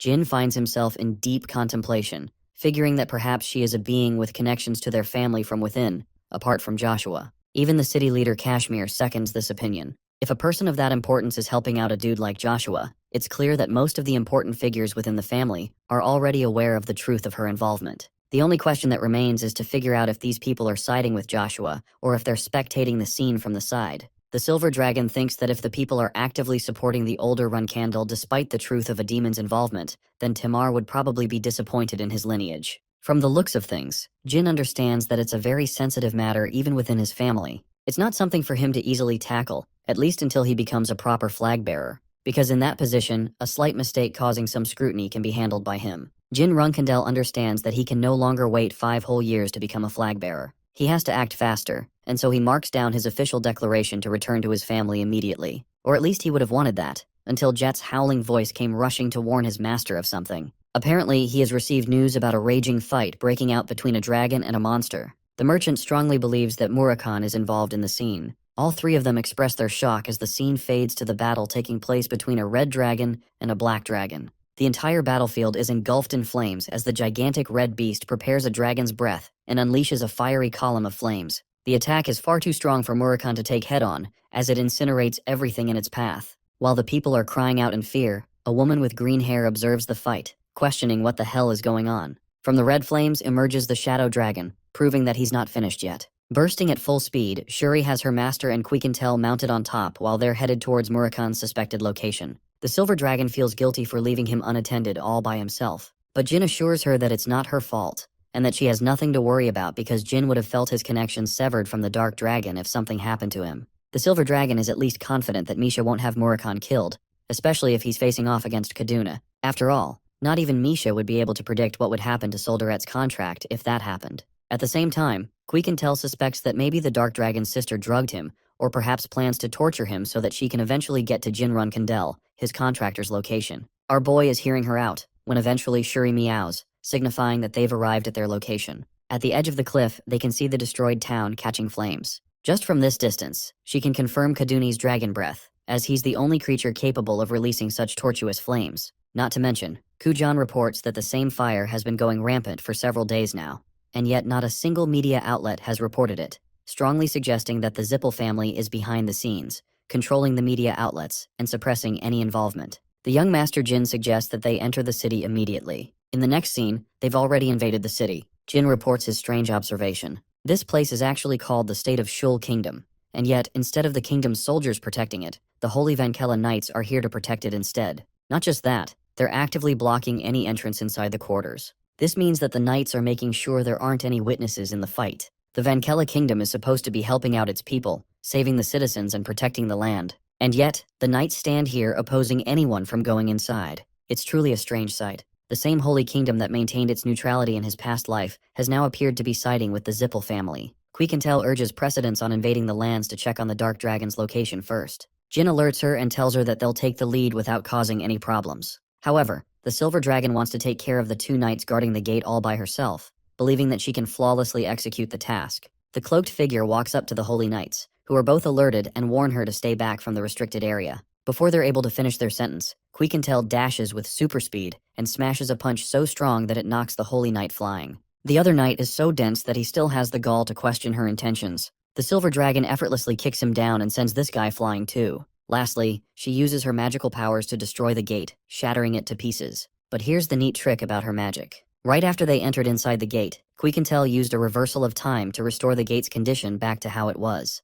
She did it without even producing the slightest of sound, impressing the likes of Kujan. It's no joke that she's called the Dragon of Time. Inside the restricted area, the group's first impression is just how abysmal and horrifying the place is. After making their way inside, the group's attention is brought towards a sudden announcement, addressing the citizens of Santel. The announcer stands on top of gallows, telling everyone that a dragon is currently facing off against a monster just ahead of the city. But this crazy fanatic doesn't want the citizens to escape, rather perish in the pursuit of heaven and to fall into total despair. As this is happening, the crowd is listening without panicking at all, which appears to be an unusual reaction from the people. The announcer reveals that the same monster is responsible for killing their families and loved ones, but the creature will soon turn to dust, as the dragon will defeat it fully. He prays for the defeat of the monster and the victory of the dragon. Jin instantly notices the use of a spell called Persuasion. Kujin is unaware of it, so Jin elaborates that it's clear from observing the eyes of the spectators that they're possessed by a divine power. It's known as mind control magic. Normally the spell is pointless against powerful people, but when it comes to ordinary citizens who are already rushing in a state of panic, it's executed perfectly. At the same time, the problem is, the Holy King of the city Michaelin clearly outlined the use of this spell as forbidden among the saints. Also, it appears that the people are pinning the blame on the Dark Dragon for the actions of Kadun, the beast who slaughtered the city. It also reveals that Murakhan is still out there fighting if this information is true. Jin agrees with Queequentel's thoughts, believing that the Zippels wouldn't have gone as far to pull such a move if Murakhan had already been captured. Right now, our boy wants to find out what's going on, why the saints are acting against the Holy King's orders, and why they're helping the Zippels. The announcer shifts his subject to reveal the invasion of a sinister group of people who have come to harm their city. He wants the public to be wary of their surroundings and report anyone who appears suspicious. With this announcement in motion, the best course of action is for them to hide. But as they're about to leave, one of the people spots them and roars his attention towards the suspicious group. The mind-controlled people rush to capture the group. In an effort to escape, Kujan whips out a trusty grenade that detonates a gust of smoke, allowing them a window to escape. When the smoke settles, the group is nowhere to be found, causing the announcer to furiously issue an order to hunt the wicked group down. Our heroes are running straight towards the scene of the battle. But as they're running, a bunch of holy knights prepare themselves for battle and denounce the invaders to drop their weapons at once. But you know how Jin operates. He loves cutting down his enemies. So he whips out his blade of lightning and sends down Zeus's wrath with 4 lightning bolts, annihilating the entire group. When the smoke clears, only one knight remains, protected by a magical barrier they casted. The assassin Kujan is happy to kill the remaining one, until the holy knight strangely announces that she's not their enemy. Jin is perplexed and points his blade, asking for clarification in the heat of the battlefield. The holy knight raises her hands in surrender, emphasizing that she wouldn't harm innocent people. She also appears to have knowledge of Jin's group siding with the Dark Dragon, who is currently busy trying to stop the rampage of Kadune. The young Runkandel is surprised by her information, because if she was mind-controlled, she wouldn't know such information to begin with. He inquires about the location of the Dark Dragon as well as her identity. The woman unveils her headpiece, stating that she had been waiting for his arrival. Murakhan actually asked her for a favor, which was to protect him until a man known as Jin Runkandel arrived. Lani Salome is introduced as a Class 2 Knight of the Dawn Order of Doctrine Protection, swearing herself as an ally of Jin Runkandel. Jin's group learns about the sudden uproar caused by the arrival of the knights, and they are instructed by Lani to quickly hide behind the building while they can. A few moments later, we see that Jin and his friends have already escaped her sight, while Lani's commander and his men come over to check her status. Inquiring her on what's going on, the commander learns that Lani was attacked by the invaders, and she points them down a false path to waste their time. Meanwhile, Jin is quietly observing the scene from nearby. Before leaving, the commander scolds Lani for being so hesitant in her duty, that despite the fall of her own allies, she didn't prepare her sword to strike. The commander thinks that it's her stupidity, and because of her beliefs, she can barely be classed as a knight of protection. Hearing those heavy words, Lani confesses that she's prepared to face punishment for her actions. But the commander doesn't care about that right now. He just thinks that she's placing far too much trust in a stranger's kindness. His words provoke Lani to the point she roars at him, questioning how anyone could call the invaders as pagans to begin with, when they can barely even tell if the invading group is infiltrating in the first place. The fifth commander is starting to have troubled thoughts about her beliefs and commands her to be put under immediate probation. As for the rest of them, he tells Squad 3 to ensure the safety of the injured and takes the others alongside him to look for the invaders. After the commander has left, the other knights talk down on Lonnie's audacity to speak back to her commander like that, especially when she's the one who disobeyed orders in the first place. They detest her to the point that they can't stand her being in the Order of Protection and spoiling its reputation. Though their words are full of provocation, Lonnie controls herself the best she can. Looking at her from a safe distance, Jin realizes her familiar face. This woman is actually the king's adopted daughter, and in his original life, he'd read up on her personal experiences. Apparently, Lonnie scored a vile reputation for being drunk all of the time and living a carefree life. Despite being the adopted daughter of the king, the people humiliated and made fun of her. But that's the shocking difference, because the woman he sees before his eyes right now is like night and day to what he read in those letters. This version of Lonnie is laser-focused and serious about her goals. After her comrades are gone, she breaks her facade and goes up to Jin, emphasizing that it's their best shot to move while they still can. Of course, she's also ready to navigate an easy path for them until they can reach Murakan's location. A little while passes as the city goes to hell. The Class 2 knight opens up a secret underground passage. She leads them down to the staircase, while also pointing out that they're using a forbidden path, so no one will follow them. But that begs the question that's bothering Jin the most, so he directly asks her why she's helping them out to begin with. The knight talks about her pride in being a citizen of the Holy Kingdom and a daughter of their goddess Ayula. Basically, she doesn't care about honor or her duties of being a knight because of the horrors she's witnessing before her eyes. She vividly recalls the terrifying sight of the enormous fire dragon, Kadun, who is responsible for all of the violence that is causing the city to burn down. Opposing him is Murakan, who did his absolute best to stop Kadune's wrath from obliterating the city completely. Worried for his sake, the silver dragon asks about his condition. Unfortunately, even Lonnie understands that the dark dragon is in a very fragile state right now. Even though she's tried her best treating his wounds with divine magic, it still isn't enough to make him recover fully. The knight leads them down to a secret room, where Murakan appears to be resting in his cat form. He's beat up and currently trying to recover, and before entering a state of slumber, his last orders were for Jin to find him. Quicantel sees his miserable state and points out that he didn't force himself to become like this of his own volition. Rather, it's the only way his body knew how to survive after a brutal battle. It was a response based on instinct, something only the top dragons can do. The silver dragon weeps for him, calling him a reckless idiot, but she's glad that even after losing most of his powers from his prime, Murakan still has the ability to use this secret technique. As for Jin, he's equally worried about him. However, Quicantel places strong emphasis on their immediate departure, highlighting that if Murakan is left unattended in this state for far too long, he'll never be able to transform into a dragon again. Luckily, Lonnie is already there to lead a path for an exit, allowing the group to escape the city quickly. She urges them to leave so they waste no time. Jin stops by to thank her for her incredible act of delaying Murakan's doom, because if she hadn't done that, things would have been horrible for them. That's why, on his name as a Runcandle, he swears that he'll repay her debts. The honest knight feels pride in knowing that she acted on her beliefs and wishes the best for the dark dragon's recovery. Let's change perspective to the reaction of the fire dragon. This guy is pissed off because he was so close to killing Murakan at last, only for the chance to slip right before him. Even the leader of the Zippel clan is shocked to see him appear so displeased with the situation. Kadun roars at his own anger towards himself, knowing that he made a critical error. The Zippel patriarch highlights how strange it was for them to run into Murakan, when in fact they were trying to look for his sister Misha in the first place. The thing is, if Murakan had been captured, they could have easily lured Jin as his contractor, and that way they'd finally be able to restore the might of the Devil Stone. Things went south for the Zippels, but at least now they're certain about the meeting between the Shadow Dragon and the Earth Dragons of Bement. The Zippel mastermind intends to patiently look for the next opportunity to strike, highlighting that Murakan has already lost his previous powers. However, Kadune points out that it's uncertain to conclude that, because it's more like Murakan is slowly recovering his abilities instead. Amusingly, Keliak wonders if there's a way for them to resurrect a dragon's heart without the presence of the Devil Stone. The Fire Dragon is unsure of whether it's possible or not, but he understands that the Shadow Dragons are different from normal ones. He senses that Murakan wouldn't be moving recklessly if his contractor wasn't nearby. But Keliak doesn't care much about what he's worried about is the reaction of the Holy King, who appears to have been acting on his own for sending out the Dawn Order of Protection without informing the Zippels at all.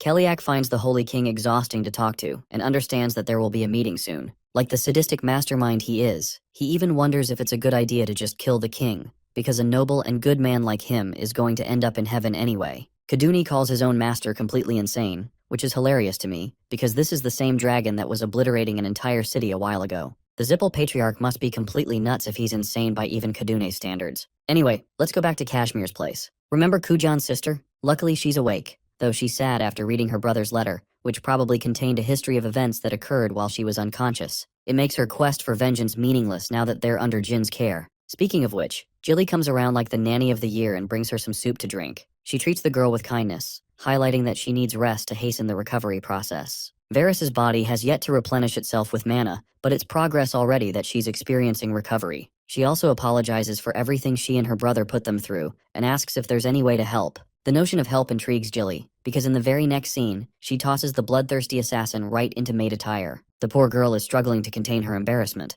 while Jilly thinks the dress looks lovely on her. She's also really happy to teach Varys how to clean and get started on her duties. The attire reminds Varys of her mother, because she used to be the head nanny of the Run Candles and wore the same outfit. While she's reflecting on her memories of her, a veil of shadow creeps up into a vortex of black, and a spiraling voice comes out. Misha is pissed off that her brother made her come all the way here, and goddamn does she look like a dessert to the eye. In the next scene, our boy makes his return and is welcomed by his nanny. But for Kujan, this man turns into a marshmallow the moment he spots his sister. The beloved siblings reunite at last, as Kujan embraces her in a loving manner. He'd started to lose hope in her, but thankfully she's here. It's also uncommon for him to cry, which shows his love for his sister. As for Jin, our boy is also very happy to see her return full speed to recovery. Varys bows down in respect, and explains that she read her brother's letter, which talked about Jin's kindness to the two of them. Kujan pays his respect to Jin, and quickly glances at the bruise across her face. He asks her about it, and learns that apparently some guest attacked her. Jilly then reveals the shocking arrival of Murakan's sister, which led one thing to another with Varys. Misha is hosted in the sitting room, while Kujan wastes absolutely no time blitzing with full speed. Bro is pissed off like hell that someone even dared to hurt his sister, and he's so mad in his pursuit that the assassin is ready to nail Misha in the nail for it. Unlucky for his ass though, Misha punches the shit out of the guy and sends him flying to Jupiter. Hilariously, Jin and Quiquintel quietly observe the scene, while the Shadow Dragon officially introduces herself to Solderate's contractor after their previous encounter in the desert. In the next scene, the same brooding dragon is out here enjoying a sweet snack made by Latrie, the dragon who's supposed to act as Julia's guardian. Misha senses Julia's powers and realizes that she's a contractor of the God of Sight. Jin's perspective is pretty interesting to notice. He clearly remembers encountering a strange shadow in the desert, but had no idea that it was actually Misha all along. It makes him flushed, knowing that she saw his agonizing journey in the desert. But the part that really bugs him is how she was able to trace his location all the way here. The Dark Dragon's sister quickly explains that Murakan is her puppet if anything, and she's always had a tracking spell on him from a young age. It functionally works differently from ordinary tracking magic, because Misha has full knowledge of her brother's actions, even though Murakan is completely unaware. The Silver Dragon thinks that it's a loaded and confusing explanation, to which Misha amusingly laughs at. She thinks it is easier to describe such an ability as an authority, rather than a specific tracking magic spell. To demonstrate her ability, she plunges her arm into a pool of shadows, promising to entertain Jin. Here's the reason why Misha is the superior Shadow Dragon. It's because Murakan only knows how to use his powers to fight, while she can manipulate her shadows to basically do anything. She slips out a small tendril of shadow and demonstrates the effectiveness of even a single trail. With just a single attached shadow, she can instantly discover people's locations. But that's not all. She could also manipulate her shadows to manifest and make complete copies of a person. For example, our boy is fucking terrified when he hears Misha talking in his face and form. This girl is basically a skinwalker. Jin looks at her in terror, while she gives him a cheeky smile in his own face. It only makes him realize the sheer possibility that comes with complete command over the shadows. Even Misha highlights that it must feel strange experiencing oneself like this without a mirror. Without fucking with his mind anymore, she releases the form back to her shadows. She wonders how he feels experiencing himself,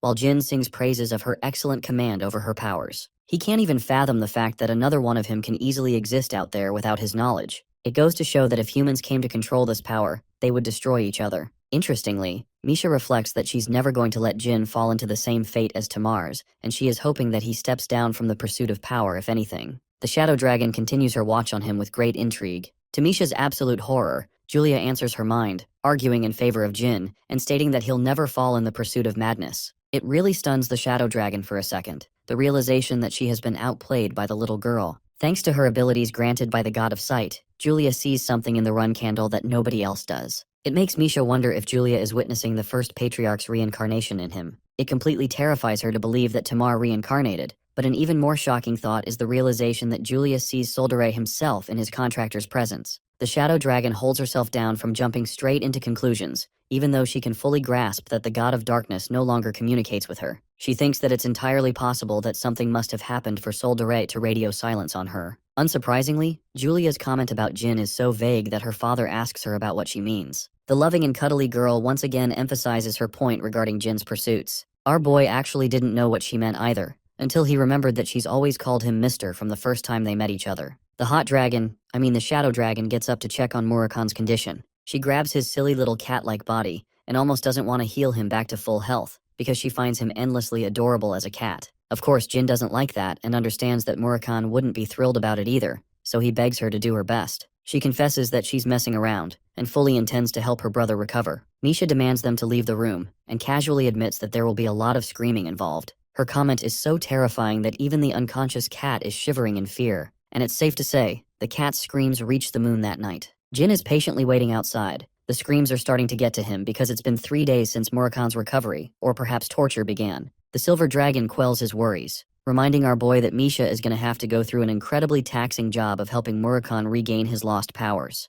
If the process is unsuccessful, he'll still be fine, so there's nothing to worry about. Except, Quiquintel hides the fact that if the process fails, the dark dragon won't ever be able to use his powers again, even if he recovered. A contemplative Jin stares at the little leaf in his hand, questioning the chances of the success rate. Quiquintel reveals that it's an ambiguous 50% for both success and failure, so their odds aren't that bad. At the same time, she's terrified of what will happen if the process results in a failure, which is also why she wants Jin to be mentally prepared for the worst to come. Her words, coupled with Murakan's agonizing screams, isn't a pleasant moment for our boy. It reminds him of his first ever encounter with the dark dragon, while he was just a helpless little child. A flood of memories comes crashing down in his mind regarding all the sweet memories they spent together on their journey. At last, the day arrives where Misha opens the window, appearing gassed out from the procedure and devastated. Then she confesses the ugly truth. She has failed. Her words terrify Quiquintel and infuriate Jin enough to roar his name. But suddenly, a fast shadow blitzes out of the window as our beloved Murakan sticks his superhero landing, aura farming in all of his glory.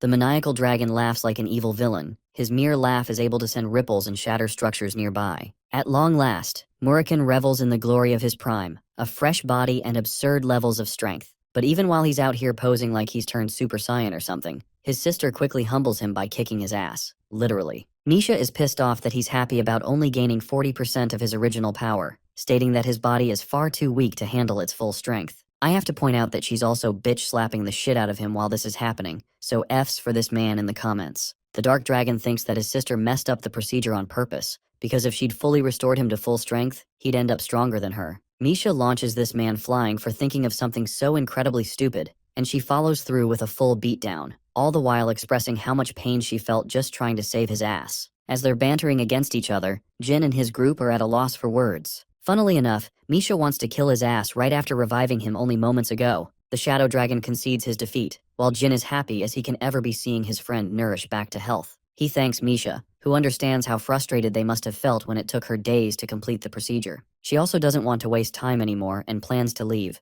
highlighting how busy she is compared to her absolute moron of a brother. I just love how she humbles him every chance she gets. Anyway, the Run Candle apologizes for not being able to make it up to her for all her help. To that, Misha assures him that it's her duty to act on behalf of Solderette in case anything goes wrong. And now that she's connected her shadow with him, they can meet at any time. Finally, she advises Jin with a mission to head to the old Otarium. Confused, he asks why, and learns that there's supposed to be a special grimoire, a piece of legendary treasure left behind by Ryul Zippel. This grimoire is no joke either, to the point Jin already has previous knowledge of it. He expresses his concerns, bringing up the fact that the Otarium is going to be difficult for him to get to with his current level of strength. To that, the Shadow Dragon agrees and explains that though she intended for him to go there after becoming a flag bearer, it will be too late then. That's why she recommends taking Murakan alongside, who can certainly hold his own with his current level of restored strength. Her fixation on being late makes Jin wonder if there's another person actively on the hunt for the grimoire. Misha confirms that it's a dangerous mage, someone who Jin already knows about.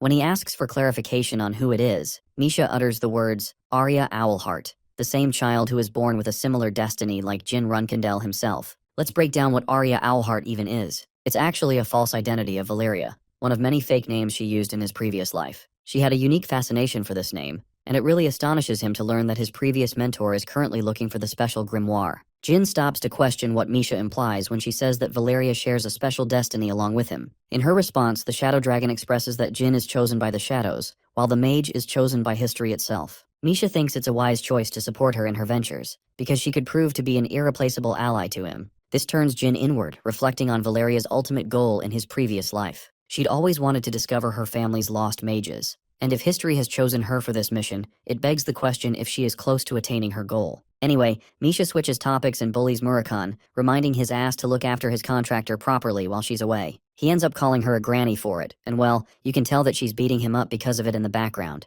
Jilly turns up with a delicious strawberry pie, which turns the dark dragon into a sweet girl with eyes full of wonder and joy. It really adds to the fact that both Murakhan and Misha are the same when it comes to their tastes. In fact, the older sister is even ready to reward the nanny with a small piece of advice. Hilariously, she reveals that Murakhan actually has a type for women like Jilly, so it's completely fine if she kills him if he tries to be forceful in his ways. The silver dragon is amused by her jokes and thinks that Misha should take it easy and return home. The dark dragon thanks her, says her farewells, and turns to open up her portal. Waving goodbye, Misha leaves, causing Murakhan to turn into a beaming Prince Charming in front of his beloved strawberry pie. Meanwhile, Jin is just happy that Murakhan's back, even if he couldn't return with his full strength. Though everyone played a part, the dark dragon remembers the contributions of Lonnie the most. That night is the sole reason he's alive right now, because Kaduni would have tossed him in front of his master. Jin reveals Lonnie's name, and explains her role as the adoptive daughter of the Holy Kingdom. The dark dragon cuddles with Shuri, and understands that he has a debt to repay for Lonnie's kindness. The Runkandel also reveals about certain intel he received from Kashmir during the time Murakhan was recovered. Apparently, the Class 2 knights ended up getting drunk at a ceremony and caused problems at the temple. This was taken as a direct offense to the king, causing her to get tossed into a cell. Jin's words infuriate Murakhan to the core. The same valiant knight who helped her is now rotting in jail and awaiting her trial, and her life is in grave danger. The perspective cuts to Lonnie herself, who is completely shattered and robbed of her will. The girl covers her face in shame, still being unable to contain her drinking habit. The timeline skips to December 14th in the Holy Kingdom. A crowd of people has gathered for the special event called Advent, where Ayula descended upon their kingdom. It's a celebratory festival that lasts 1 week in praise of the god, and Murakhan understands it because Ayula is supposed to be their savior and maker of peace. The people think that every time Ayula is enraged, it destroys everything. It's the reason they symbolically represent it as a dormant volcano that can explode at any moment. King Mycalen is received well by his people, roaring and chanting the Holy King's name. This man is Lonnie's adoptive father, but for some reason, Murakhan doesn't appear pleased knowing that this guy is the Holy King, to the point Jin probes him for it. The Dark Dragon expresses his annoyance, because for each Holy King that he met in the past, they all possessed incredible aura. Even though they're not particularly strong, their very own divinity is enough to make them unapproachable. Strangely though, in Mycalen's case, that doesn't appear to be the case. This man is a mystery on whether or not he possesses aura, but they plan to get all of their answers from his daughter Lonnie soon enough. Guarding the capital's eastern church, the 2 knights standing by are talking shit about Lonnie being an alcoholic wench who can't stop herself. It's actually a pretty easy duty for them since she poses no risk and can't attend the ceremony in her state. The sneaky little Murakhan tries to sneak his way past but eventually gets noticed by the clowns, who enjoy a good time playing with the little guy. Unfortunately for these idiots, Murakhan has brought a poisonous tube along with him, while giving these bastards a murderous look of death. Within a few moments, they both collapse and meet a state of slumber. The Dark Dragon returns to his human form, while Jin finds Kujan's sleeping poison to be quite effective. Hilariously, Murakhan is pissed off that even though he's strong as hell right now, his contractor is still messing around by making him do stupid shit like this. Luckily, one of the guards appears to have dropped their money. Jin doesn't blame them, and thinks that the dragon secretly ensured the coins would fall. Anyway, both of them make their way into Lonnie's room, who is reeking of alcohol. The girl is drunk as hell, and can barely hold herself together. The drunk knight spots Jin's face, shocked to find the run candle here of all places. It immediately lightens her up, as he begins to question what he's doing here. The young master reminds her of the promised debt he was going to pay. Even Murakhan is thrilled to pay his gratitude to the knight. Lonnie is happy to see that he's doing all fine, but it appears that their roles have been switched, because now she's the one in trouble. The Shadow Dragon assures her that he's going to help her get out of this mess. Such words of consideration completely devastate the poor girl, as tears begin to stream down her eyes. She could only stare at her miserable state in the reflection of the bottle that caused her own demise. She starts crying, like seriously crying, causing Jin and Murakhan to give each other an awkward and confused look. After a while, they decide to sit down and talk about things. Lonnie starts off by saying how she is being threatened, and has recently learned that the Holy King is actually a fake man deliberately put on display by the Zippel family for their own deeds. In fact, her real father is locked up in a place not even she knows about, which is the reason for her miserable state. The young master wonders if this is the work of the transfigurator Bubar, who could have potentially created a placeholder Holy King to fool everyone. Then again, it doesn't make any sense for Bubar to be siding with the Zippels, especially not after what happened last time. Suddenly, Murakhan senses someone's presence approaching nearby. He takes off to deal with the threat and tells Jin to continue on without him. Our boy emphasizes that Murakhan handles the matter discreetly, but well, before that could even happen, the dam wall shatters as two giant behemoths arrive. The dark dragon looks at the undead creatures in confusion, while Jin is shocked to see the golems. They're the same two men that they dismantled outside, and apparently they've fallen victim to becoming a golem, a state so miserable that death is the only escape. Jin's blood boils in anger, as the young master realizes that it's the Zippel family's scheme again. Meanwhile, the shadow dragon simply stares at the golems without a worry. The two creatures prepare to attack him, but this man is way too clean with it, and with just a few swipes of his hand, he slices them up like a steak, dismantling their first attack. Murakhan is enraged to find golems inside the Holy Kingdom and manipulates the shadows to impale one of the creature's bodies. Clenching his fist, the dark dragon unleashes tremendous force, zapping the life force out of them. Unfortunately, he never wanted to kill these people, which is why they went through the tedious process of using a sleeping poison. But now, there's no helping it anymore. A piece of rock suddenly falls near them, as Lani gets up from her spot and quickly kneels down to command the blessing of Ayula. Using her divine magic, she sends off the rotting corpses with a blessing, hoping that her god can comfort their pain after death. After the ritual, the knight breaks down again, shedding tears at the realization that the Holy Kingdom is no longer just. It has been fully corrupted. The situation makes Jin offer her a dilemma. Either she can give up here and live in a peaceful region elsewhere, or she can allow him to help her get better. His words are shocking. Lani can't comprehend why anyone would fight for her sake and kingdom. The young master expresses that he still owes her a favor, and he is a Runkandel who naturally depisses the Zippels. So if anything, it's a deal on their part, between the heir of the Runkandel family, as well as the heir of the Holy Kingdom. His encouraging words allow her to muster enough courage to take a stand, apologizing for having shown a weak and pathetic side of her. Armed with courage and tenacity, Lani accepts the deal and agrees to help. Let's go back a few steps and learn about the fall of the Holy Kingdom at the hands of the Zippels. The mages slowly bought the higher officials of the Holy Kingdom piece by piece, offering them big handouts for their loyalty. Unfortunately, even the Dawn Order of Protection fell victim to this same corruption. Lani talks about her mission that was assigned by her father in order to investigate the truth about the Order, but unfortunately she couldn't find anyone to trust here, other than herself. Jean understands that the current Holy King probably felt threatened because of the knight's report regarding the invaders. She actually confirms his words, doubling down by saying that the Zippel family is responsible for kidnapping her real father shortly after she expressed her report. The man that is currently serving as the Holy King is just a duplicate, someone who behaves and talks exactly like her father would. Though most of the people are fooled by him, Lani saw through him after all. The imposter was unable to recreate the same divinity possessed by her father. Basically, Murakhan's thoughts ended up being true about the strange absence of aura from the Holy King in the ceremony. One thing about the original king is the fact that Mikhailin is incapable of moving his left thumb. However, the moment she saw this imposter actively moving his thumb and confronted him for it, Lani was horrifically sent a severed thumb of her father as a response from the Zippels. The mages are psychotic, and even Murakhan thinks the same of them. But Jin is intrigued and asks for the location of the thumb. Unfortunately, the moment she saw it and confirmed it belonged to him, it actually withered away on its own. From this, the young master assumes that there was a fire seal placed on it, an ability that is only capable of being casted if one is the contractor of the god of fire. That implies the involvement of the patriarch Keliak, or the works of the fire dragon Kadun. The situation is much more serious than it seems, so Jin asks about any other people who seem to know about the king's secret regarding his thumb. Lani starts off with a bunch of names and finishes up by revealing the name of their commander, Sir Vitura. The young master then asks if any of these people appear trustworthy, but unfortunately they're all a lost cause, as Lani shakes her head in disappointment. Montiano and Konu govern the administrative and regulatory factions, and despite being her father's most trusted friends from childhood, the moment she brought up the matter of his thumb, a sinister smile came over their faces. It's as if they enjoyed her confusion, the look of terror on her face. Lani had no chance, she was being played from the start. It was that moment that made her realize that her father's most trusted allies ended up becoming the puppets for the Zippel family,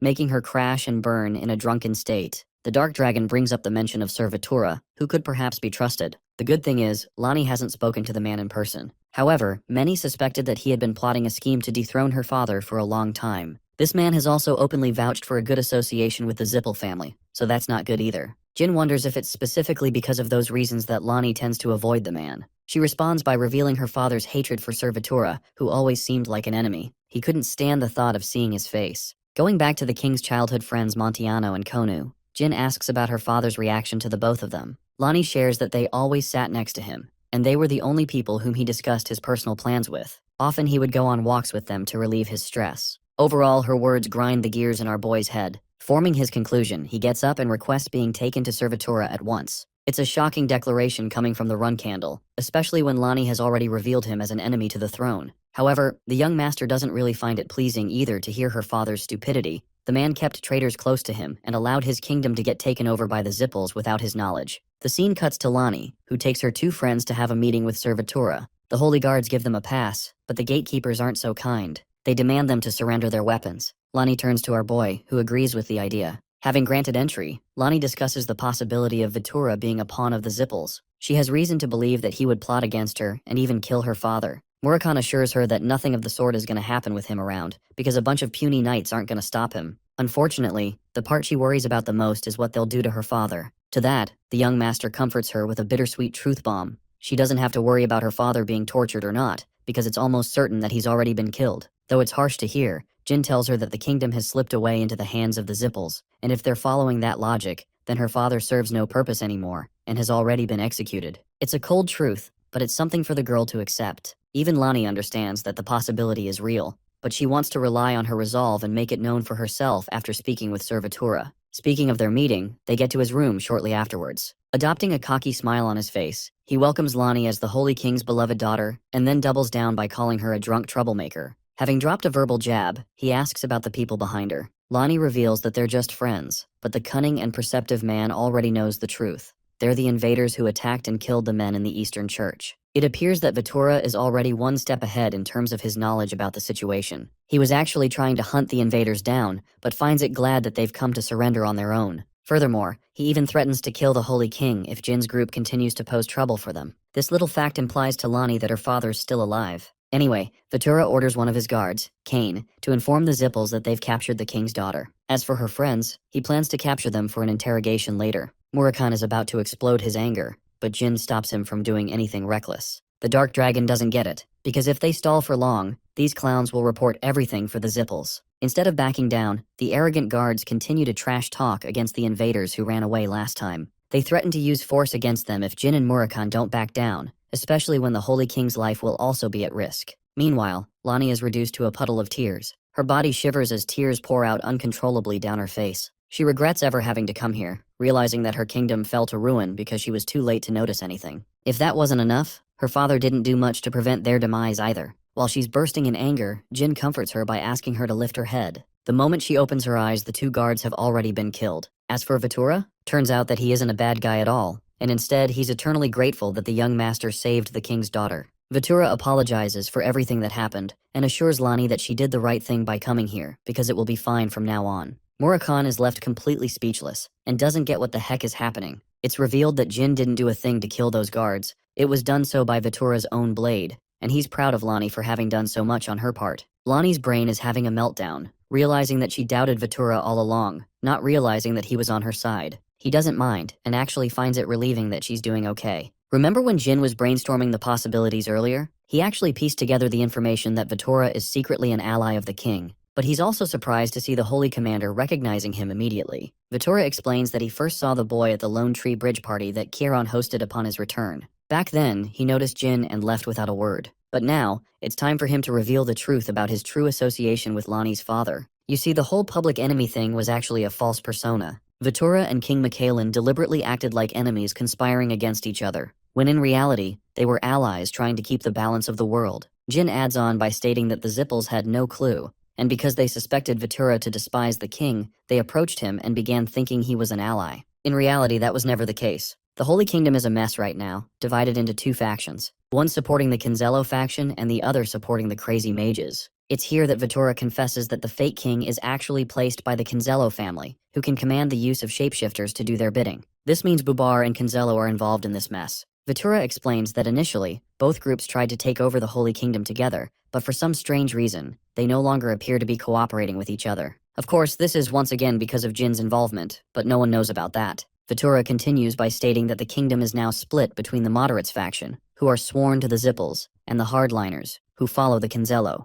In reality, a third and very tiny proportion cares about the Holy Kingdom. Moving on, Jin hands him the fragment of the golem he took earlier and asks about the human experimentations that have been going on. He also expresses how the soldiers in the Eastern Church became golems shortly after they handled them. Fueled with rage, Sir Vitura frustratingly reveals that the Kinzello have been leading their horrific experiments for 6 months now, and they've even taken innocent citizens as lab rats. This is a shocking revelation for Jin, who always assumed that the Zippels were behind the cause of experimentation, but it turns out to be the opposite. Over 100 people are taken as lab rats just to end up sacrificed as experiments in their name. The fact that Lonnie couldn't even catch wind of this is heartbreaking for her. However, the commander assures her that it's not her fault. It's the shortcoming of him and her father who failed to stop all of this. Murakun chimes in with his objections, questioning why Vatura has yet to come in contact with the Runkandel or any other family for help. Unfortunately, the commander fears that if the Runcandles truly end up supporting them, there won't be a holy kingdom left. Even Jin understands that his family could easily swing that as a motivation to start a proper war,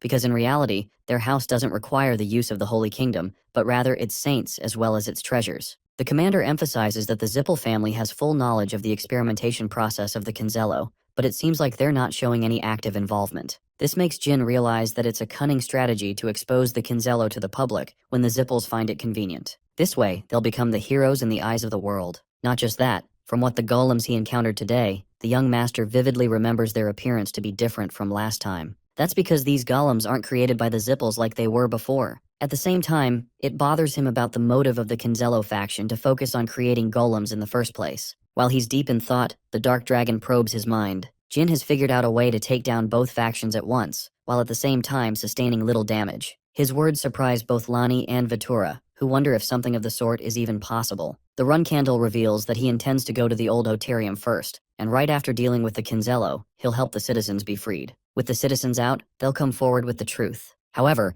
the commander still thinks it's a reckless plan if it's being left up to just 2 people. In the chance that Jin pulls this plan off successfully, there's still the issue that the idiots who supported the Kinzello would probably end up joining the Zippels. To that, the young master expresses that he will remain firm on his stance. He'll bring the Kinzello to their knees and then target the Zippel family through the people. All he demands is for the commander to trust in their plan. Vatura eventually gives in and agrees, while Lonnie backs up her friends, believing that they're not the type to say stuff for no reason. Seeing Lonnie act so freely, the commander feels a hint of relief. All this time, he was banking on his chances that the king's daughter would be the reason to help gather the rest of the loyal servants. And with that tiny group, they'd do something about the 2 factions. But that ineffective plan means nothing anymore, when Jin Runkandel has been sent as a blessing to their kingdom to save them all. Though he's frustrated, the commander of the Holy Knights places his complete trust in the young master and asks for anything of his service. Jin orders him to keep on maintaining his disguise as a servant of the Zippels and to make sure Lonnie's fine until their return. With that promise made, our boy turns his back, promising that he'll be back. He earns the gratitude of the commander, while Murakun is excited for what's to come. The Dark Dragon advises Vatura to act like he's been injured after a fight against his invaders. But here's the shocking part.